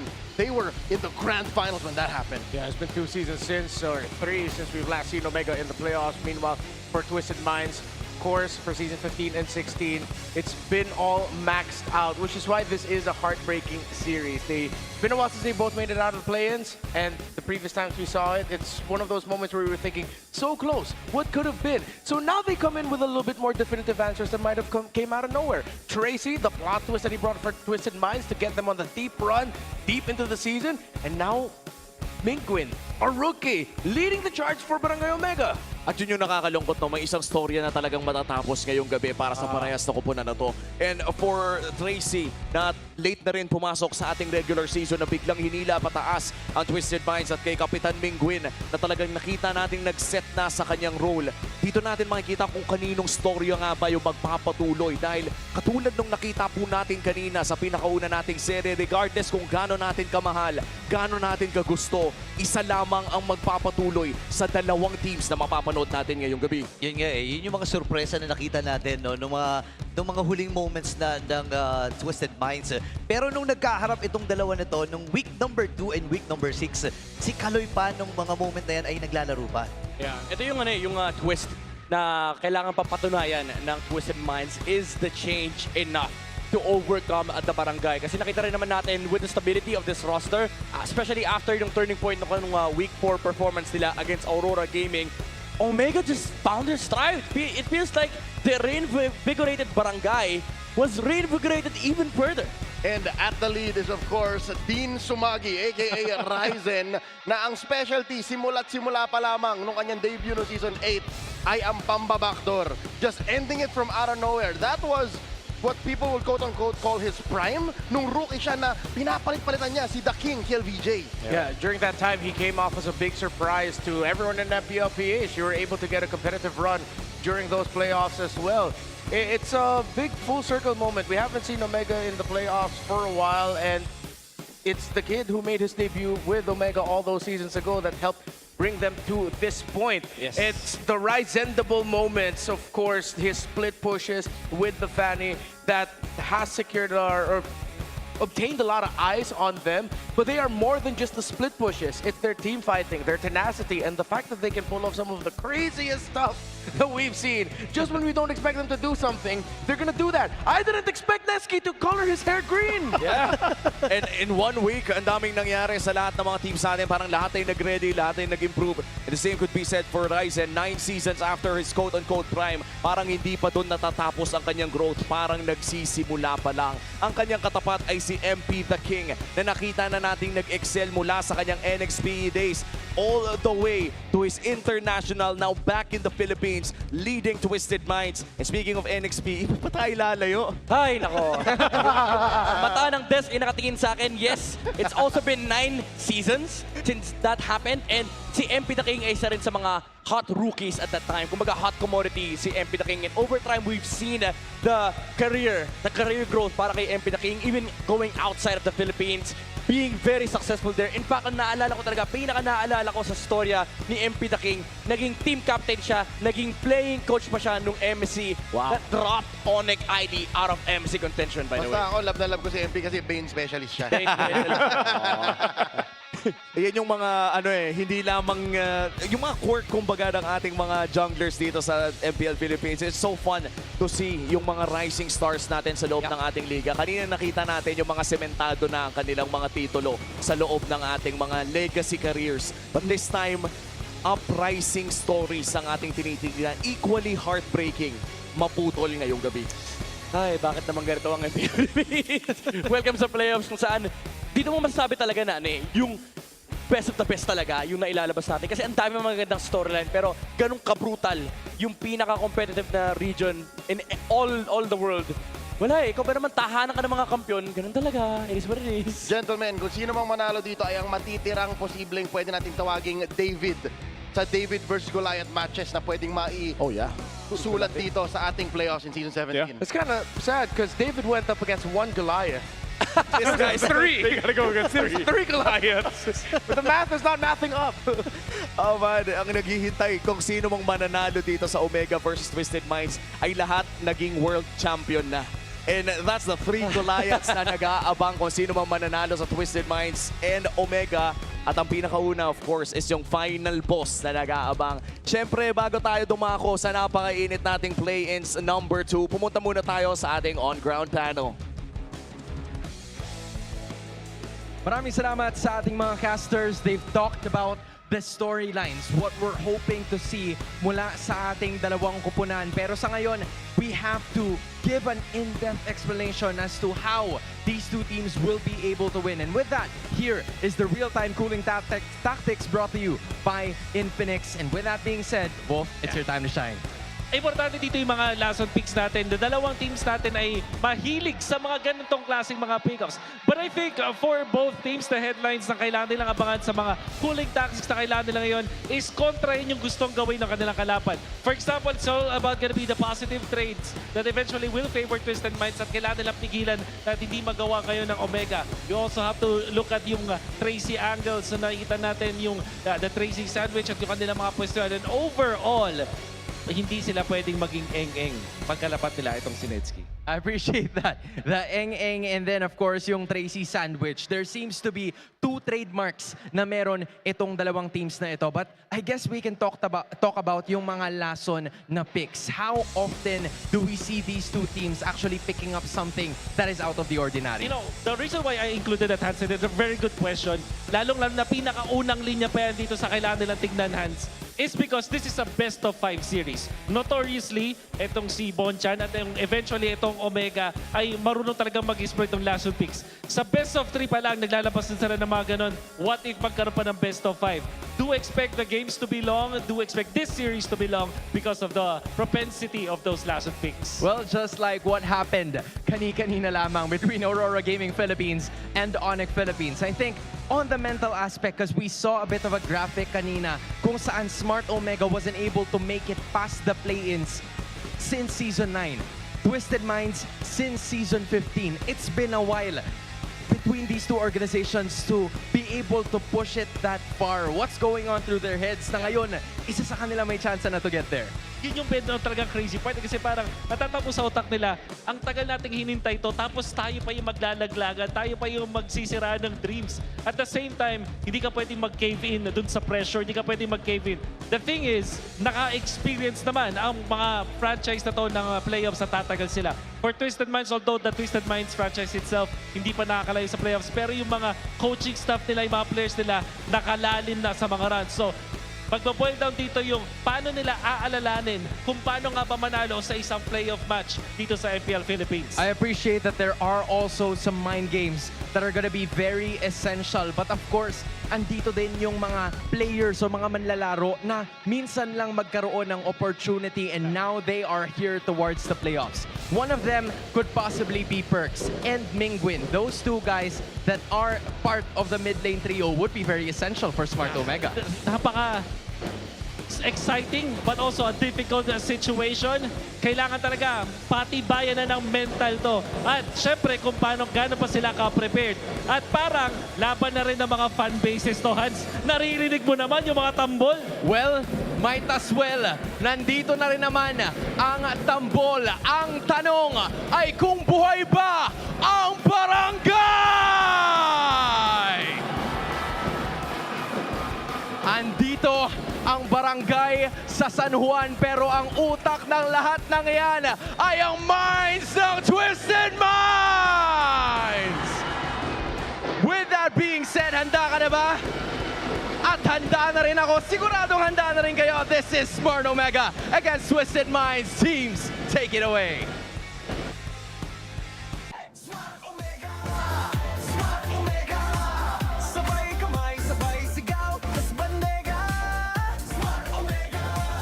Sulong sa playoffs, dapat silang haharap. Walang twist ang babuluktot sa tuwid na daan, papunta sa pangarap! Pagsabayang lakas natin, pag tumunog ang arena, kami ang dahilan. Smart Omega! Smart Omega! Sabay kamay, sabay sigaw, tas bandega. Locked and engaged, manifesting like no other, mag-ingay for the self-proclaimed best gold laner, two-time gold laner of the week, Nets!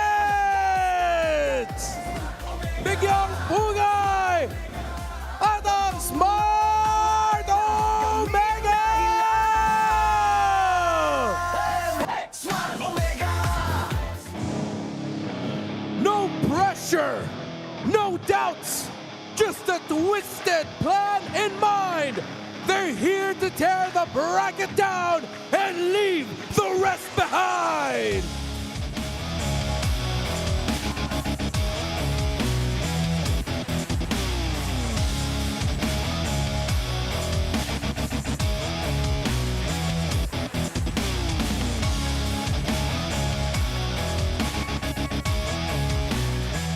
And the mastermind behind their twisted plays, their anchor, their shot caller, MPL Season 5 champion, Lansu! And your Twisted Minds!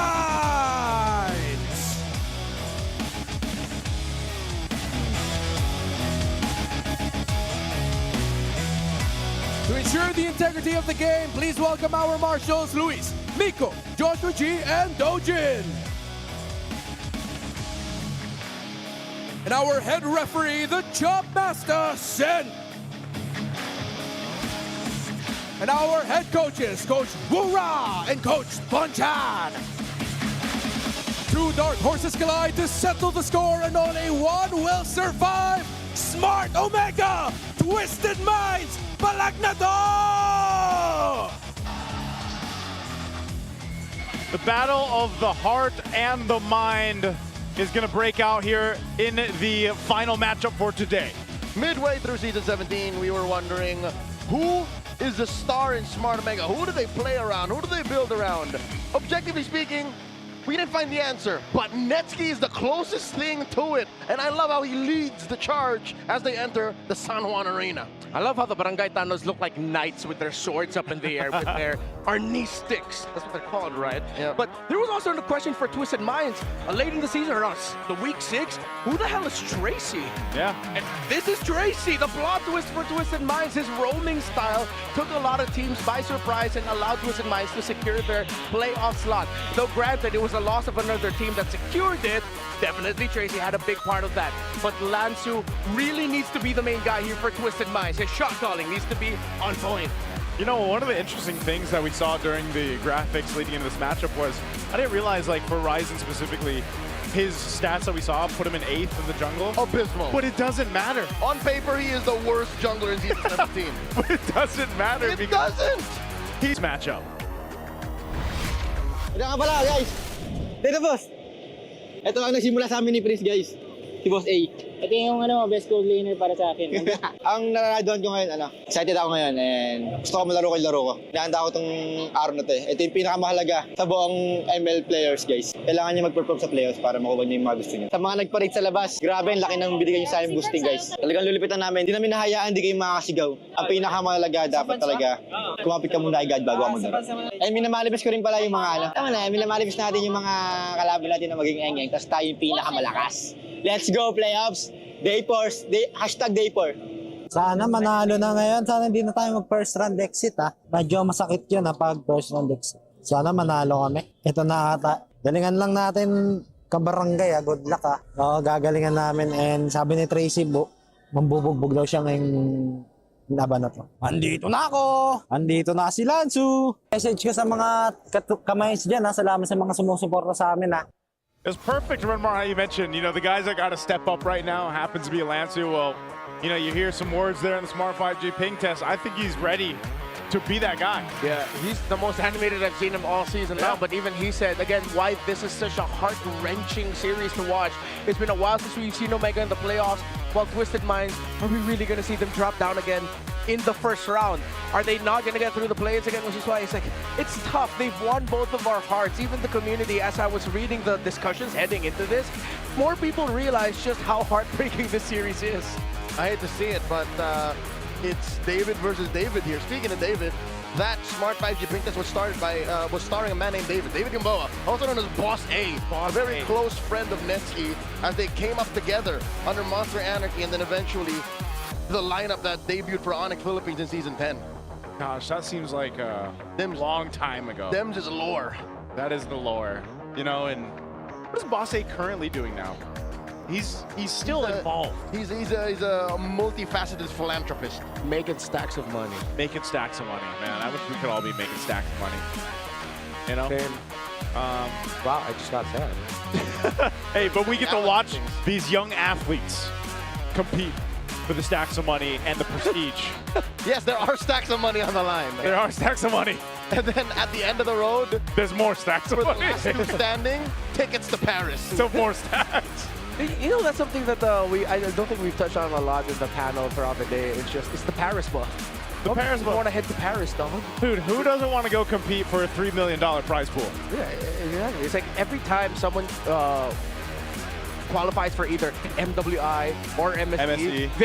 It's the post is always something Paris. Yeah. Whether it's in Filipino or whatever language or whatever country they come from, it's always something about, I'm going to Paris. Yep. And we are going to be jumping into the draft here for game number 1. Again, in this best of 5 between Smart Omega and Twisted Minds. This is, there's something about it that tells me we might go 5 games again for our second series of the day as we head on in to Expanding Rivers. Joseph, that is what I predicted. That's what you predicted? Did you both do a prediction? This is going all the way 3-2, but... Did you say that for the first? No. I thought the first would go 3-1. Oh, okay. Wait, Redmar, you usually hide your predictions. Did you put it out there? Yeah, I put it out on that AG podcast. Oh, What did you say? On the AG podcast and our little video with Miracle 2, it was 3-1, 3-1 for both today. Who'd you choose today? Omega. Omega? Omega and ONIC. So you're right so far? Yeah, right so far. At least as per winner. Yeah. Okay. How about this one? You said Omega? Yeah. All right. Well, Omega grabs the heartily. Which is, again, I think, despite Ryzen's abysmal stats, his best hero. He's best hero right now, currently. They're going to do the trade. This is what we're going to see a lot of, right? Harley traded out for the Claude, then another choice, but it's going to be the Suyo. to answer the Harley. Over here for Twisted, and what do they pick up here? What do they prioritize for Omega? Ooh, I think they get something disruptive but defensive. Okay, they go for disruptive. That's kind of. Oh, but this could still go into the EXP lane. There's a lot of flex actually for Omega. You can Go with James. You can either flex that Valentina, flex that Hilda, depending on what EXP laner that you see. They don't have to really put it into a very singular box of where it could end up. We've seen it do both. Yeah, so I think I would want to see Twisted go into this with the same idea, but with a Hilda gone, there's no other... Oh, no, Glue is a flex. But the thing is with the Hilda, Valentina, Harley, you don't see enough pieces to warrant it. They might just double down and pick up like a Khalid for the Tracy usual pickups, right? Because it's either just been like Khalid or Hilda as his best heroes. Ah, but he still ends up picking the Glue. Okay. But we don't know. Tracy's best heroes currently after he came in, was it week 7? The Khalid. The Khalid, and then 100% the Khalid. second would be the Hilda. Okay. Oh, and Marcel. So those are his 3. Yeah. But of all of which, it's just the Khalid left. Yeah. But they instead prioritize the Glue, which is, in my opinion, and I think the superfans would agree, is more of a Lansu pick. Yeah. And it's actually growth. It's a lot of growth to see this Glue, if ever it does end up in the hands of Tracy and Rome. It's our Chop Master right there. Chop Master and former MPL PH athlete, and now head referee Miko. Or Chico. Chico, I was gonna say. Chico, okay, let's go ahead and throw this in for some insights to Hans and Wolf on our on-ground panel. Maraming salamat sa ating casters. They've talked about the draft, but one thing has been uncommon the first time lumabas sa araw na ito. It's the Hilda that finally came into play. Hindi natin yung nakita nung unang serye, but what's gonna be the difference now? Oh, the difference is, hindi siya nabalata. Actually, yung sinabi natin kanina na last one picks, parang dito pa naging sobrang normal ng ating first 3 picks for both teams. The Hilda will be instrumental against the Suya and the Claude. I'm actually surprised that Twisted Minds let that through. Tapos flex pick pa to para sa Omega. Pwede nilang i-pivot into that XP lane. However, Twisted Minds will still choose to ban the Alice. I think eventually yung Gord, inaban na rin na makikita natin dito, ban coming out from Omega. So, kailangan maging crafty na Twisted Minds with their Shawn pick. You know what? You can build up on that even more. Valentina is already on the other side. Ano bang mga potential options para kay Shawn or maybe even the others with the last 2? It should be a Shredder, mga tipong Kimi o kaya tipong baka kay Selena, makita natin dito just because of the presence of the Hilda as well. Baka last pick yung Shawn hero, get a Tracy hero muna dito para sa Twisted Minds. On the other hand, you're looking at 2 bans already. Arlot being the final one para sa Smart Omega. They already have the jungler, maybe the roam, and also the mid laner per se. But what about the side lanes? What are some of the options here? Moscow para dito sa Omega, and I feel like eventually ang Hylos pwede rin piliin dito ng Omega. So that is a Moscow and a Hylos and all of the other picks na so far ay available pa para sa ating dalawang teams in the second phase. So casters, we're gonna toss it right back to you. All right, thank you for the insights there, Hans and Wolf, our on-ground panelists here throughout today. Now, picks are already coming through. There's the Baksha. Now on the flip side, you have the Clint and the Sora finally. Twisted Minds sniff out bait.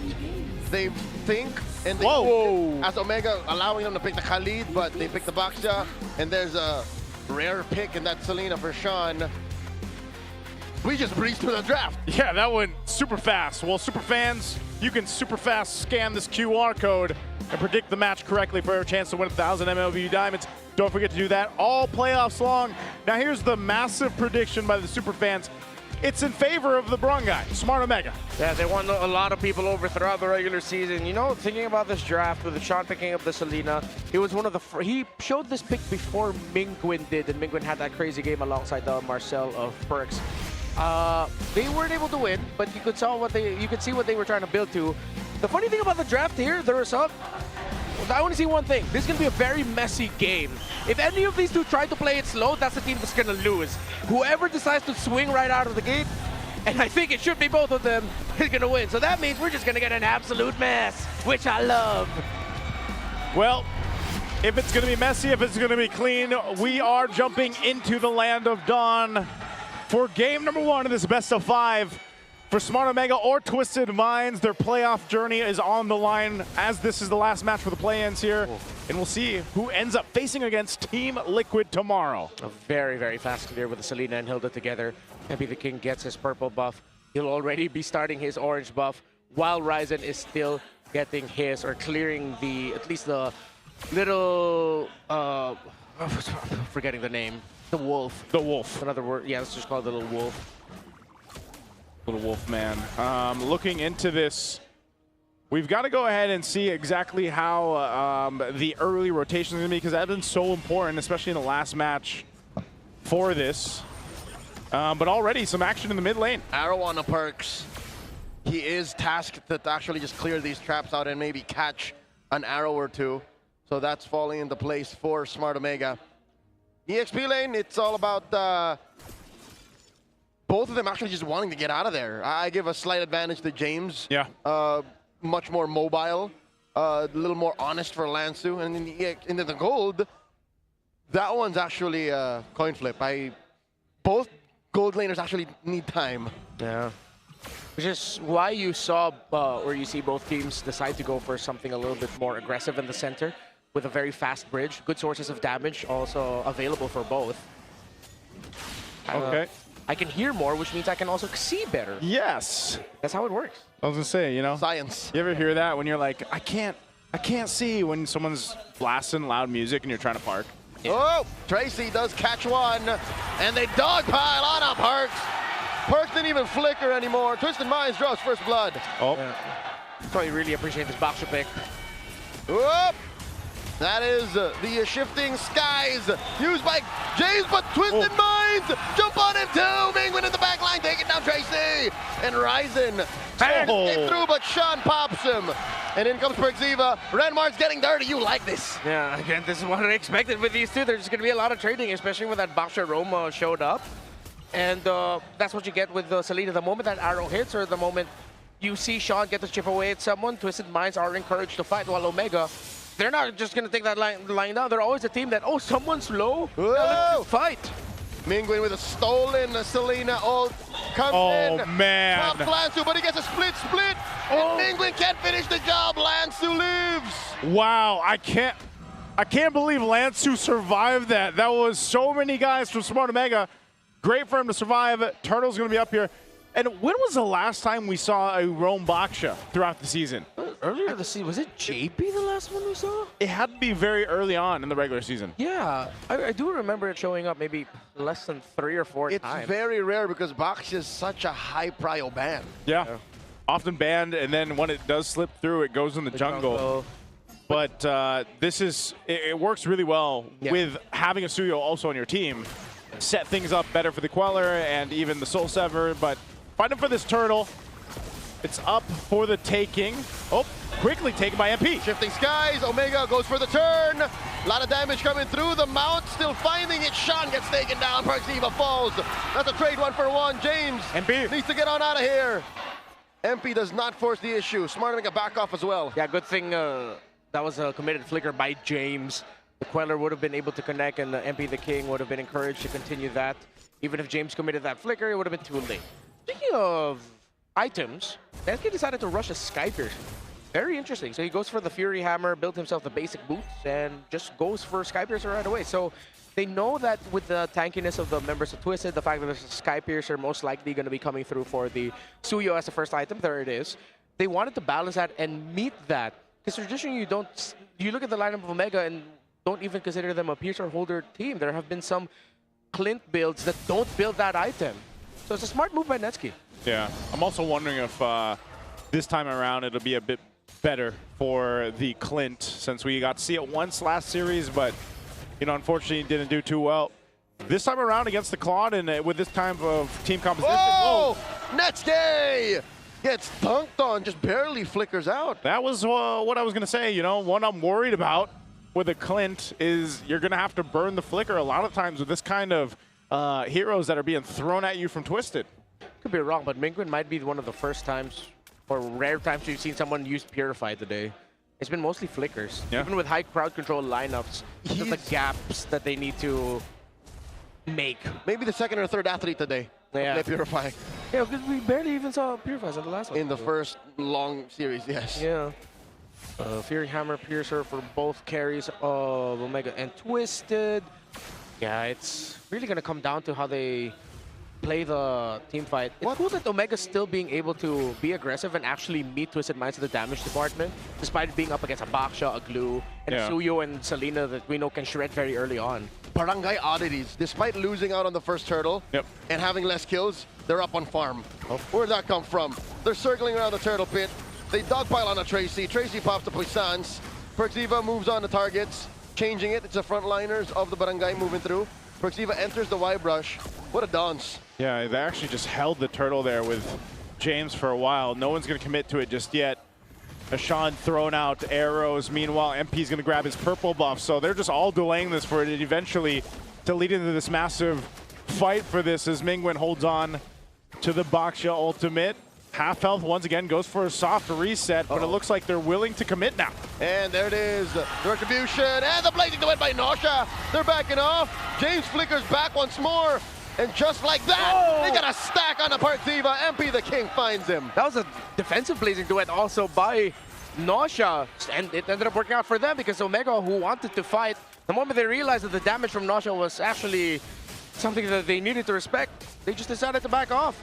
So far, Twisted Minds are playing these team fights really well, and you see the effect of having the surprise pick Baksha with it having to revitalize. The fact that Perxiva is on this Hilda right now can't do much. His only thing to do is just stun whoever gets close between Nosha, MP, and Sean. Yeah, he can get vision, but he's pretty much a free target for Twisted Minds, while James is essentially the main tank for the team. Yep, and that's what he's going to have to go ahead and just kind of do. I think we've seen that even last series. You pick up the Hilda, you've got to be that guy to just kind of jump into the team, and that can work against you, depending on how this goes. Now, Twisted hasn't built a massive lead or anything like that, but it's more so of just how they're dissecting the team fights that's working for them in their favor, and it continues to give stacks over to MP the King Suyo here, and that's going to be the problem, right? We've seen this before where you get hyper snowballed on a Suyo, multiple stacks, and then that is a threat in itself for Smart Omega to deal with throughout the course of this game. Whoop. Mingwen, will he take an arrow? Okay, no, he sidesteps the arrow. Smart Omega is still here to back him up, so they're fine. They kind of just need to go ahead and continue to build up. It's also a really sad time for Mingwen. Imagine being a Valentine and the only best ultimate you could steal is the Tortoise's Puissance of the Baksha. He did pick up the Abyssal form changing. Yeah. Seemed to be good because he himself is a Selena specialist. Yeah, gets a lot of dashes, so at least he can cosplay as a hero that he excelled with near the end of the season. Oh, Tracy here up top. Perxiva has to respond to that, so they'll hold on to the tier 1 turret up top as the next turtle coming up here shortly as both teams get in position for this. Arrows being thrown out once again by Sean, but Smart Omega make quick routes here for the Lord. All right, they let go of that turret up top. I don't know if that's their decision or they just it totally slipped their minds. Yeah. But Nosha farming up will lead to less space for Netsky to farm through. I feel like this is kind of what we saw the last time with the Clint coming into play. You know, you just kind of, you wait for him to come online and you hope by this point with the first Lord that he's there. He's going to be rotating for this. But who do you catch? I think that's the biggest question for Smart Omega. They do find a deadly magic on Tracy, but Tracy's tanky enough. He doesn't even need to use a Revitalize off of that. So it's a little bit difficult for Smart Omega to decide who to go for and pick off. Look at the front line that they have with this kind of composition. I'll tell you who it is, and Joseph, it's not that box, yeah. What a chin on Tracy. Where's the damage gonna come from? How are they gonna take him down? Just off of Netsky? I think so. I think it's just got to be Netsky, man. It's going to be a late game thing. Maybe Omega can get like 1 or 2 members of Twisted, but in the long run, Twisted win the battle of attrition. Whoop. They go straight for the Lord. Forcing Omega to respond, putting it at half health. Soft reset. Now they bear down on it. Oh. Lansu very low. Look at the back line as James hits that shifting skies, but Effie the King secures it. Nosha takes him out. And they're not done. Perxiva's going to be up next on the docket. Netsky takes out Lansu. 2 for 1, the trade. Yeah, Nosha finds Mingwen. Oh! Gets traded up for Netsky. Gets 2 stacks. And he wants more. It's Ryzen controlling this lane. Just the 2 of them left. Yeah, the long run, pretty good recovery by Omega. Twisted Minds gets the win definitively. But the fact that Netsky was able to get a stack on a Sky Piercer, double kill, took down Nosha. Oh! Yeah, add more to that, Netsky, damn! Well, we did ask the question, is it just going to be Netsky? to be the hope here for Smart Omega, at least for now, and I think that's been answered, man. 3 kills, 3 stacks on the Skypiercer. So some lack of respect there by TWIS, and I don't know what Tracy wanted to achieve with that jump onto Netsky. Feel like he wanted to go, but there was no one else close enough to back him up. Nary a Dreadnought armor, nor a Jerkin built up. Like, he has 0 physical damage. He's got magic resist. Yeah, that's all. And a bunch of health. More for Netsky to run through. Yeah. At least when he gets the Guardian Helm, like, it'll help him a bit, but that was a huge moment there for Netsky to get built up on this Clint, who, you know, so to speak, is going to be the guy to help them in game 1. Smart Omega needs to be studied. They seem to be getting their economy from what seems to be, Magical Satchel. Yeah. Because they're down turrets, they're down on a Lord, they're down the turtles, but they're still, very close to Twisted's gold. My fellow Filipinos and barangays know they're probably taking loans. A lot of ayudas. Yeah. Ayudas. From different barangays. Yeah. Like, I swear I'm a resident. Yeah, they're not going to ask for it back anyway, you know, so you might as well take a loan. I'll say yes. Never know. You never know. So at this point, let's go ahead and see if things change for the course of Twisted. Whoa, flicker used by Sean. Are they going to go for Trace? Tracy's tanking up again at this point, but a flicker down is something. Missile arrow thrown out at James. He's going to be fine too. So it's fighting for the space, and it's... Whoa, Sean! Whoa! Ryzen! From out of nowhere! All right, so this is where it's going to start getting really bad for Twisted Minds. After the 3 kills they gave to Netsky, that's 30 plus stacks on the Piercer. And then the fact that Ryzen can just take out a squishy member of Twisted Minds like that. I mean, one of the reasons why Netsky got the kill earlier onto Nausea's Claude was because he was initially bursted down by Ryzen. There's a really good chance that if Twisted aren't careful, specifically Sean and Nausea, they could just get taken out of the map. Yep. And MP, Tracy, and Lancer will just be left with a lack of damage. Yeah, this is a very daring position to be in here. Twisted holding on to this tier 1 of the mid as much as possible before the next objective is the focus when that Lord comes up. Oh, man. Oh, BOD picked up. You thought Netsky was doing some damage before. Well, now he's got the BOD. Yeah, even Nausea would be worried about entering the fight as a Claude if he can't get a good angle onto Netsky. He somehow has to hope that he ends up behind the Clint. Because if he shows up, he's going to get reduced to 50% health with 1 full combo. Yeah, 1 combo there. How far off is he from Wind of Nature? Quite far, because it looks like he's going Malefic Gun first. Yeah. Okay, Nausea goes Malefic Gun. He's got that. That might be unwise. Yeah. He needs a Wind of Nature now if all of the above is going to be true. Oh, unless they take out Netsky here. Tracy, Oh, winding up, says ni hao. Right to Mingwin as he pops to Purify and pops him just as quickly. Hey, if you can't take out Netsky, you might as well take out Mingwin. And that's a good sign for Twisted to start up this Lord here. He did also pop the flicker, so now Netsky doesn't have that available to be on the defense. Honestly, I think Omega should take the risk. Try to blast someone and then get out. Never mind that. Another arrow right to the face. Pertiva goes. James here has to repair the situation. MP the King is about to get shut down. Ryzen finds him. It worked out. Perfect for them. Yeah, Ryzen, that was just a perfect entry with the Deadly Magic. Yeah, perfect target to go for. That completely stops this Lord take, so it's going to go for the reset. It does. Oh, no, it doesn't fully reset. Netsky. Crazy goes hunting. Finds Netsky. Nausea with a shutdown. Yeah, finds another. Gets a double, and James is the victim. I guess you don't need the Wind of Nature when you can make moves like that. Drive by Tracy. Does it again, and Sean, of course, with an Abyssal Arrow. Just a perfect combination stun. Since Netsky has to pack a Flicker in this game, and he cannot pack a Purify. There's so much dive. Once he gets caught, it's over for that Clint.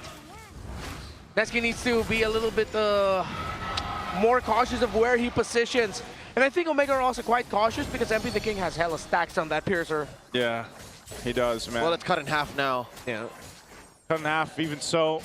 Nasha's a big threat, as we just saw from that, so he's building into it. Even over across from them as they take down the tier 1. Oh, he goes Wind of, yeah, he goes Wind of Nature. Just to utilize the Wind of Nature with the Blazing Duet. Winter Crown. Or Winter Crown, yeah, Winter Crown. So he's got that. Which is about as good as you can get between the flicks of Netsky and the Deadly Magics. Because he could probably, I mean, we'll probably see him switch it out if he wants to, once he uses it too, so. Go for the juggle. Yeah, Smart Omega. But hold on this side of the jungle. They got the Lord to deal with here shortly up top. Part of this, again, is protecting Netsky to make sure he's alive. He is a big part of staying in this game and not letting it end in favor of Twisted as they take down the tier 2 mid lane. All right, Lord here, threatening the push, smacks right into that turret. Shifting skies, James pushing Tracy back. Tracy with the Puissance. Might have taken too much damage, but the turret will fall before he does. Puissance on the way out. Omega's comeback here really will just bank through them somehow being able to get picks onto the easiest or lowest health members of Twisted, the squishiest members. Ryzen getting chased here by Lansu. They're going to be able to check it. I think they have an idea. Nah, they don't! Oh, Sean. Sean here will not survive as he's caught by Ryzen like a smooth criminal. I thought they had an idea because of how they were checking the bushes, but no! Yeah, that's tough for Sean, man. He's like the target to go for. He's going to be out most of the time, and he might just have to go ahead and take those deadly magics for now. Twisted will try to hold on. He's more of a information guy on the Selena. Now they're going to lose a tier 2 turret off of that take. Really good from Ryzen as he also takes the purple buff away. So this is the baby too. He leaves it. Oh no. Oh no, Lancer cleans up. Okay. Lancer, of course, Lancer cleans up. Yeah, Lancer had to. Twisted Minds now. This is why, like, looking at the draft lineups, it's so 50-50. Yeah. One side has an insane amount of damage that can just stop Twisted, while Twisted has a really tanky front, but also great damage. So it boils down to who'll be able to execute better at the right time. If anyone gets mispositioned. It's even tougher Omega to fight a slow front to back, something that a Clint wants. This was just crazy that we ended up with the picks that we did. Even, look, the two mid laners don't have a clear gap. Sean eats a lot of damage there, but he'll be able to survive. That's how you know this game is really close. When both mid laners are pretty much getting their farm at the same time and it's all good. My goodness. Yeah, I'm wondering if at some point does Sean just pick up a Winter Crown or something to at least prepare for that, you know, deadly magic combo. Yeah, I think it would greatly benefit if Twisted Minds. All of them cannot, well, maybe except for MP the King. Oh man, look could at have at least one with the crown. Look at where Tracy is again. Look at Ryzen. He's actually just Tracy. He's enough of a threat to keep Twisted from fully committing to this. Oh, they find. Oh, okay, finds Nasha first. Mingwin played the bait, and now MP the King is turning tail. Perxiva and James on his behind. They pop his immortality here. Oh man, look at the arms on James. Are they going to finish the job? He gets the surge out. Meanwhile, in another fight, Lancer and Mingwin go 1v1. Tracy and Netsky too. And Perxiva and Ryzen throws it out. The winner crown. Tracy takes down Netsky. Ryzen takes out the opposing retribution holder. Lansu. How did he get in there? Leave it a Patrick Star to be in your base. What even is this game? I'm so happy right now. It's like I'm glad that my read was pretty accurate. These two are just like testing each other's limits and understanding of how to properly team fight. Because Omega knows that they can't fight an honest team fight. They have to get crafty with it. But instead of Twisted Minds, you know, falling in and playing around a box, they said, all right, we can do that too. Why not?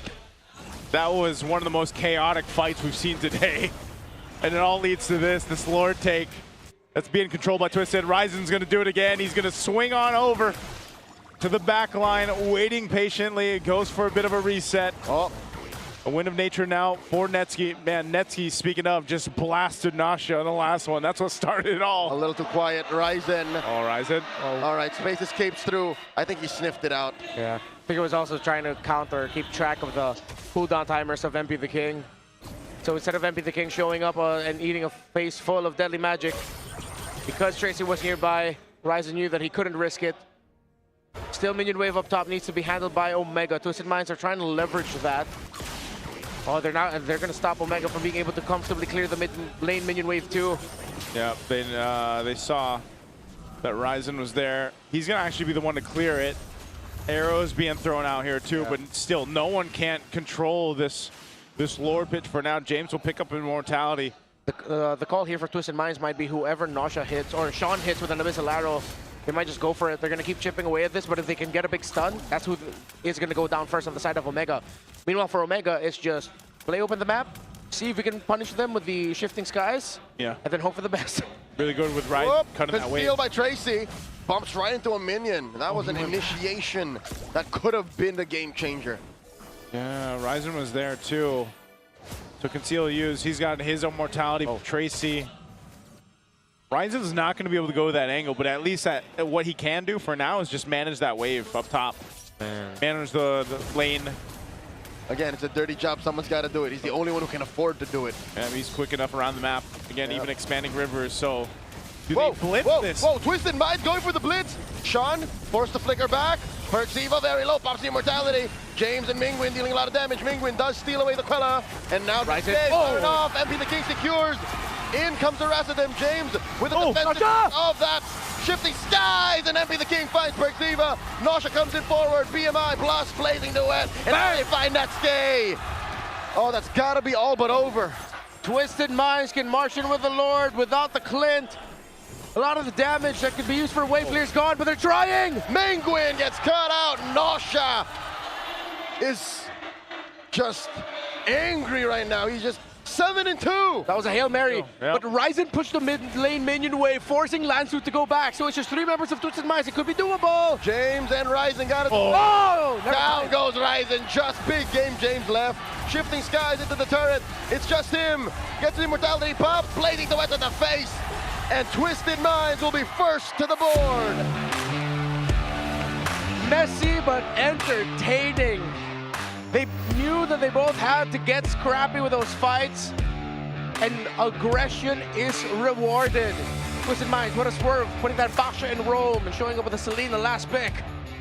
Yeah, the Selena last pick, the Baksha for Tracy, just a great draft and a great execution, man. All to allow the proper members of this lineup to work for Twisted, like we've been talking about, you know, ever since they started to gain some momentum, man. And you saw it unfold here. Nausea, especially on the Claude, you know, the hero we talk about that carries games so well right now. Even the way that he built it, even that last Blazing Duet with the Winter Crown, just helping secure the win here. And, you know, it's great to see this kind of brawly, hectic, chaotic game. That's Tano #1. He's in shock. He's seen better days. He's in shock. He's seen better drafts. Yeah. It was a little too much to expect that the Clint would be enough. Yeah, it was. MVP of this one, of course, MP the King, making work throughout game 1. And he was set up properly on the Suyo for this to happen the way that it did. He got early stacks. He was able to go ahead and be quite the threat in the early game, mid game. And then he had to rely on the rest of the team towards the end, especially. Think how calculated that last lore take was. You know, it took a while for them to actually commit to it, but they knew that they knew that Ryzen had to deal with the off lane. He was the only guy that could do it, like we mentioned. And as soon as they got a glimpse of it, they're like, you know what, let's just go for this, let's blitz it. Yeah. And they did still come down to the retribution, even though that was the case, and MP was able to secure it. Yeah, MP the King made the most out of it. It was a little bit more demanding for Ryzen because he had to space escape in, walk, and then just hope that once he's within the Lord Pit range, he's just going to be able to press his retribution. Meanwhile, MP the King and Twisted Minds were the one holding it there. The Suyo Blade Surges were also mint early on, which is why Twisted Minds were able to get some of their early wins because of that extra stun and the damage, the combos coming out of the Suyo. It just meant that all of the aggression that Omega wanted to do was responded to, was countered well by Twisted Minds. Granted, Omega were also handling everything pretty damn well. Twisted Minds just took control of the map much quicker. In a matter of tempo, it's just Twisted Mind had more hook. Yeah. They had more proactive things to do. Smart Omega, yes, were answering the things, but truth be told, look at their lineup. They only had 1.5 cores. Ryzen wasn't even a full core. Yeah. Sure, he got solid pickoffs, but really it was all on Netsuke. Yeah. This was going to end and begin with Netsuke. That's kind of what we were talking about even before he got those 3 kills, he got those stacks going. We saw the damage that he could push out when he locked in the BOD. You know, there was just a lot of weight, I feel like, that would have been there for Netsuke on his shoulders for them to go ahead and win this game. But, you know, there were signs that it could work. And I don't know, maybe it would have been different if it was maybe something different for Perxiva, but nonetheless, they were able to fight and hold on for as long as they could, but eventually just the nature of that composition ends up falling apart against what Twisted was able to do and execute. And again, I think Tracy was able to do so much with this Vaksha. And half the time, like you guys mentioned, maybe more than half the time, Mingwen was holding on to the Tortoise Poissons. And that's what makes us a prime example of a difficult Valentina game. Yeah. I'm no Valentina specialist, but I know that with not many good ult choices, you're kind of left there being a utility mid laner. So Mingwen was able to deal a good amount of burst damage, but with the damage there, a lot of your value really comes from whatever ultimate you can steal, which is why I think Omega might walk away from the Hilda priority early in the draft. I think that also allowed Twisted Minds to end up with packing the glue at red 3 as a flex option and then showing up with a Baksha roam. Since they know that it's a Hilda they're dealing with, they also adjusted then their draft accordingly around the Valentina as well, so that there wouldn't be a lot of ultimates. It just fell in perfectly for Twisted. But it goes to show why also Omega have been so great this season and why they've been able to get that 4-series win streak at one point. Their fights are insane, man. They really catch their opponents off ground, and they're just so good at it that even though Twisted Minds had control for most of this game, there were moments where it looked like they were about to lose it. Yeah. Not just in the micro side, even macro-wise, they were able to keep that gold lead manageable. Yeah. Because again, I think they just know how to play team fights, skirmishes, and even in the lull moments, their macro is pretty sound. It's ridiculous. That's why we've been echoing the sentiment of, you know, this is like one of the best forms of Omega as a team that we've seen in a while. And what was that stat? They haven't been out of the play-ins since Season 9, is that right? Wait, they haven't been... The last time that they got out of the play-in. Got out of the play-in. Was Season 9. Yeah. I think there's a great chance. I mean, I know, you know, Twisted took this one, but I think there's a great chance for, if they just tweak that draft, the concept there a little bit, then we're going to see that continued power from Smart Omega that we've seen here, especially towards the last weeks. Let's throw it over to Hans and Wolf for a breakdown further. Maraming salamat sa ating mga casters. Kani-kanina lamang nakita natin Twisted Minds able to take game number 1. And in fact, we've had a little bit of an information. And I asked you kung sino ba yung personal MVP mo. And what was your answer? Hindi ako agad nakasagot kasi parang ang hirap mag-isip pa. And actually, the more that I think about it, the more I realize that this was such a great game para sa Twisted Minds. Sinaway na talaga nag-step up lahat. Na-mention din ng mga casters to na yung trabaho ng bawat membro ng side of Twisted Minds sinagagampanan nila. Kaya naman, eventually sila yung nanalo. Lansu was on this, sabi na natin, sandbag na role. Kung meron mang role na gano'n nag-exist as the XP laner, being the sacrificial lamb. Whereas ito namang si MP Daking at si Nosha, kailangan nila trabaho nila ay mag-deal ng damage. In fact, dun sa pinakahuling team fight na tuwa, we might be able to see, mapapansin natin yung talagang pagkaka-form nila ng box. And siguro, dito natin makikita yung Bonchan School of Team Fighting. Makikita natin, sobrang solido ng box na ginawa nito. At pagpasensyahan nyo na yung drawing ko, mga kaibigan. Medyo one hand tayo dito eh. Pero, papansinin natin, Twisted Minds, the 4-1 box season, after ng gino ni Ryzen, napansin nyo na siya yung target. So, sobrang lumalim siya dun sa may bandang likuran. Kaya naman, nung nakita natin yung team fight, yung mga members ng Omega na si Perks at si James ay sobrang lalim na. And then Lanzo and Tracy, yun na lang gawin. Nosha with that flicker. Alam niya rin na paggamit ang kanyang ultimate that eventually gave them the advantage. Makikita rin natin dito na etong Twisted Minds, nasanay sila sa ginagawa ni Ryzen eh. Eventually, nung tinatry na ni Ryzen mag-split push, hinanap na siya nitong si MP The King. Kaya naman eventually, si MP The King yung naging MVP sa laban na to dahil nahanap nila yung best sa dulo. Etong parang malaipis sa kondo na galawan ni Ryzen ay nakontra na ni MP The King. You know, it starts to make a lot more sense. Kasi si Ryzen kanina, during game number 1, sobrang daming anggulo ng pinanggagalingan niya. Hindi mo alam, makaka-pick off na siya. Pero napapanatili pa rin ng Twisted Minds yung box nila. And it felt like they were able to keep control doon sa kanilang major objective, which is the Lord. Kung kaya naman pagkatapos sila makuha yon, they immediately turned to the heroes and bursted him down, thus finishing game number 1. And I feel like it is now time for us to have another mind here in the ground. Kasi hindi lang to basta utak, man. May napatunayan na rin to, man. Please make your way here. And I think it's time for us to introduce. Please go ahead and introduce yourself, pare. Ako nga pala si CY, player ng Guangzhou, China. And ang hindi niya nasabi ay magiging parte na rin siya ng MSC 2026. Palakpakan naman natin si CY, everybody. Again, congratulations, pare. This was, again, a huge task for you. Anong pakiramdam that you're going to Paris to represent Guangzhou? Masaya, excited.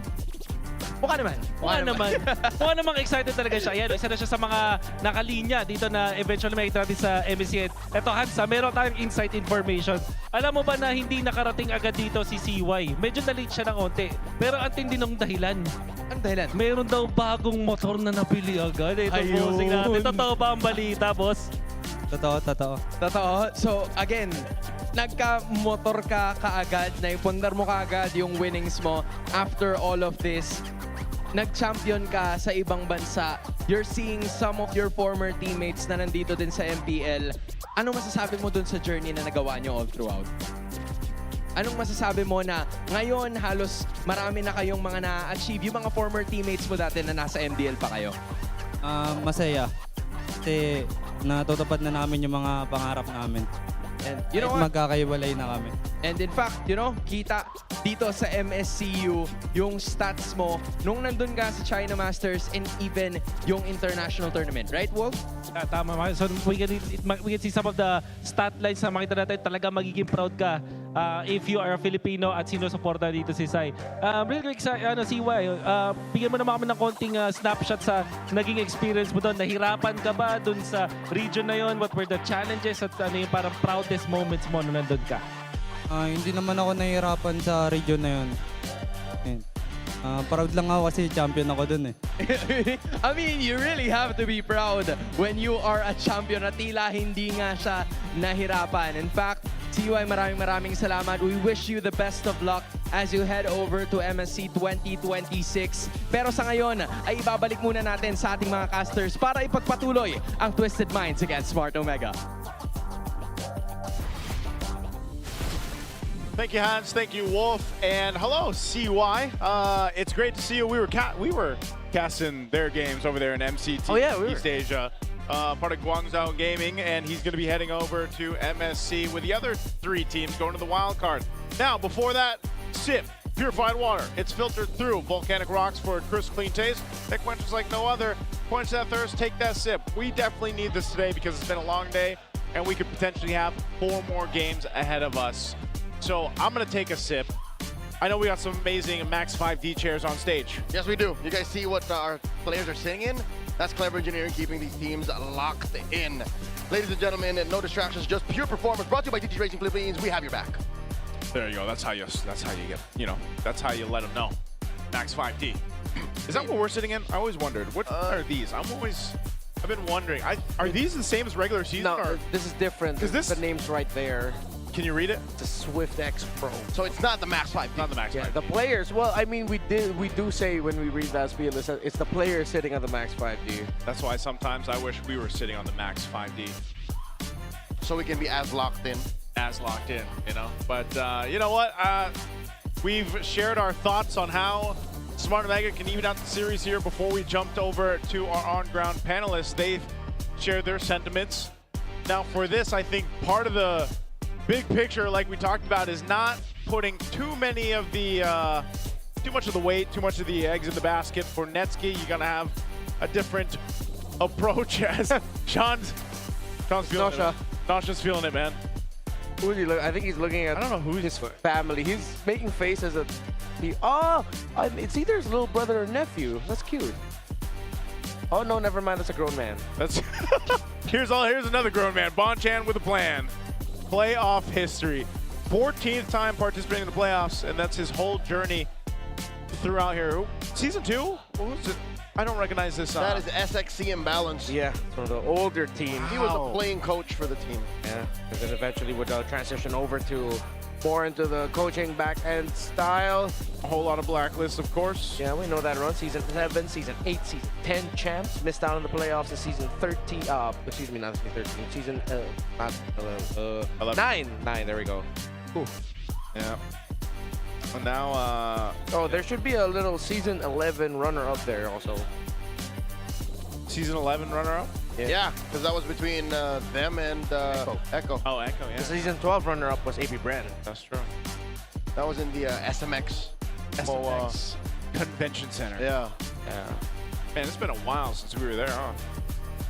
I'm good with this. Yeah, I like San Juan. Yeah, it's cool that it's like 2 years, like we got 2 seasons in a row, we got arenas now. I saw a couple posts online of, you know, super fans out there asking like, hey, you know, I'm going to go watch in San Juan Arena. Is there any places nearby that I can hang out or that I can, you know, spend some time before heading to the match? Yeah, there's plenty of places nearby, walking distance. We like to go to one of them. You know what's nearby? What's nearby? Super Fan City. Super Fan City, which opens on day 3, I believe. Day 3 to 5. So on day 3 we can start throwing that out there. Super Fan City. Yeah, day 1 and 2.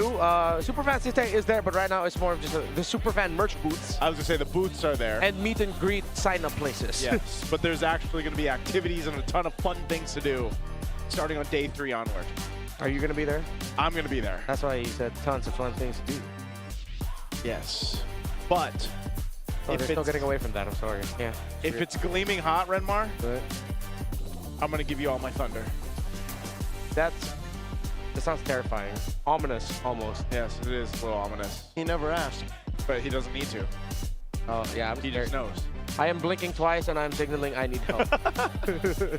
Hey, I'm ready to jump into draft 2 here. I'm Where are we going again? Flying Clouds. I think that was a choice. Yeah, it's Twisted Minds. Flying Clouds. By the way, this AR effect is probably the biggest on the camera, I think. Yeah. You guys are just joining us today. You'll know what I mean. Look at this. I forgot seeing what clouds. Oh! What do we? My cloud. I looked behind me. You thought it was an actual smoke? Well, that is something. Not the only thing flying around. That's not the only thing flying around here. Here we go. Twisted Minds opening salvo bands. Fanny, Phobius, and Claude. While Smart Omega take out the Freya, the Marcel, and the Harley. Okay. They open up with the Zushin. I like that the Harley's actually banned. This is good bans here for Game 2 draft. Twisted answers by taking the Zushin. Oh, they got the Herod Netsky and they got the Suyo. With Harley gone, I think just you give MP the King a chance to play his favorite Leomord pick. Crazy. One of the best heroes. You get Leomord juice in up into a Suyo. Yep. Your roamer has to be really good, like a high loss or... Yeah, no, you have to get a revitalized healing style roamer to really hold the front and keep your team alive. His Leomord is almost as good as his Bane. Yeah. I think this is a Leomord and a gold lane pick. They can go Leomord. They themselves banned out the Claude. With Freya gone, you don't have to worry about that. Ooh, that might have been a really good ban there by Twisted. By the way, Claude is undefeated this season. Not this That was right, whoa. This day. He's 5-0 today. Oh, they get the Arlod.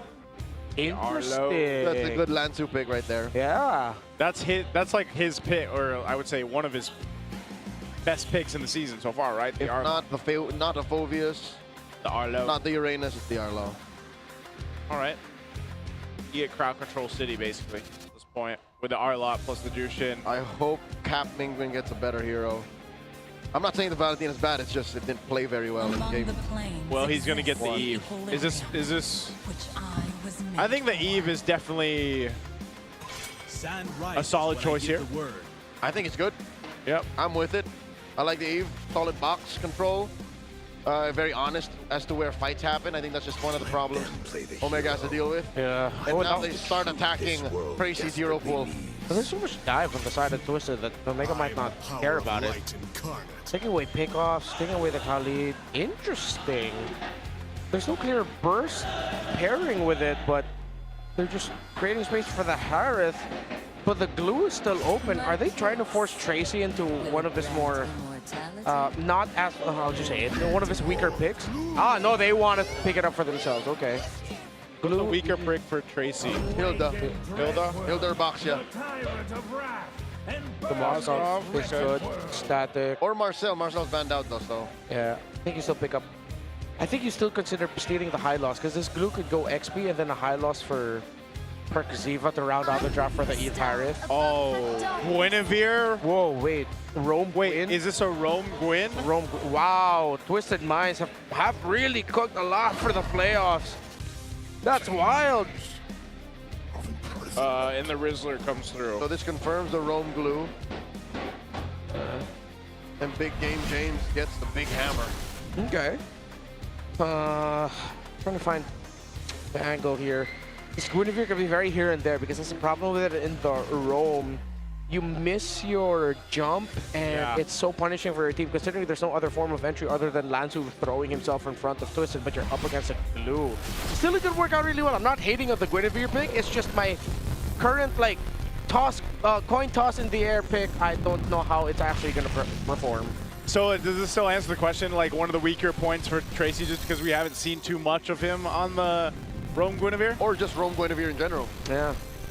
It's like it multiplied the fact that we don't see him a lot in Rome Guinevere. We don't see a lot of Rome Guinevere. And his best picks are the Khalid, Hilda, and Marcel. What is this series? We see Baxia's not banned, we see Guinevere's not banned, and then them showing up in Rome. This is like, I feel like this is what we expected for this series, though, no? Like these teams. Like these two teams, every single time we saw them play throughout the regular season, this is the feel we got. And it just so happens to be the case here for this match, our second match of the day. Looking at the emblems even, you know, I'm wondering how this plays apart with a Guinevere Jushin combo. Sean's running the flicker on this one. We're not going to see the sprint for his Jushin.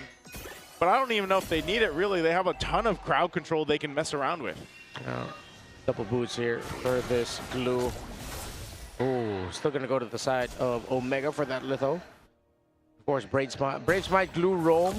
Take note of it. It helps you extend out little skirmishes and trades. Until you get the mount. Yeah, because without it, you're pretty much dead in the mid.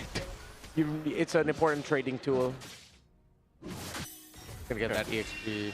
That. Whoa! Stun there. Ryza in charge, Surge. There, yeah. Forces Tracy back. Yeah, held on to the flicker. Difficult thing about Rome Gwyn early on, if you're forced to use your second skill to get away instead of initiating, there's really no initiator. But you should be okay once he hits level 4. He's also packing the concussive blast, so him and Sean can clear out minion waves despite Omega being able to push more of their minions in. They have a pretty okay wave clear. 20 seconds until the turtle spawns, but MP the King, he's thinking twice about where he's going to rotate. He'll get his lizard first. Yeah. Let's see if he's going to show up in the gold crab or he'll just give that up and go straight to the turtle. What is the build path here for Tracy on this Rome Guinevere then in this case? Since we typically have seen her more so in the jungle. He's either going to go for more cooldown reduction and brush an Oracle, or just play it close to hand and brush a Radiant Armor so that when Mingun and Neski spike up, he can still survive their damage. Whoa! Ryza with Surge, and the RWM comes up. Down goes Lansu. Crimson Beacon, what are they looking for? The choke down and the slam on the Park Ziva. 1-for-1 trade. Take a nap, Patrick. Yeah, and now the Zaman Force coming in. Good zone. Oh, and that's enough for Omega to say we're instead going to go for the turtle. The barangay secures. Yeah. Imagine how crazy it would be if that little ball of magic ended up getting the last hit from breaking Guinevere. Super magic, thank you. Bah! Good thing he didn't. Omega was able to secure it. And that's the difficult thing. Even if you take down the glue, there's a Terizla. If you take down Terizla, there's a glue. And Mingun just found the perfect angle for that real-world manipulation. Well executed by the captain of Omega. Yeah, I like how he's playing with the Purify too, just in case him and Netsuki both. So they've got that to deal with when it comes to the team fights. Fighting around that real-world manipulation is going to be key too, but also depending on where James, you saw how good of use of that penalty zone was previously. So that is all great lockdown that they can play around, and it's going to be difficult to play against that and trying to catch Netsuki.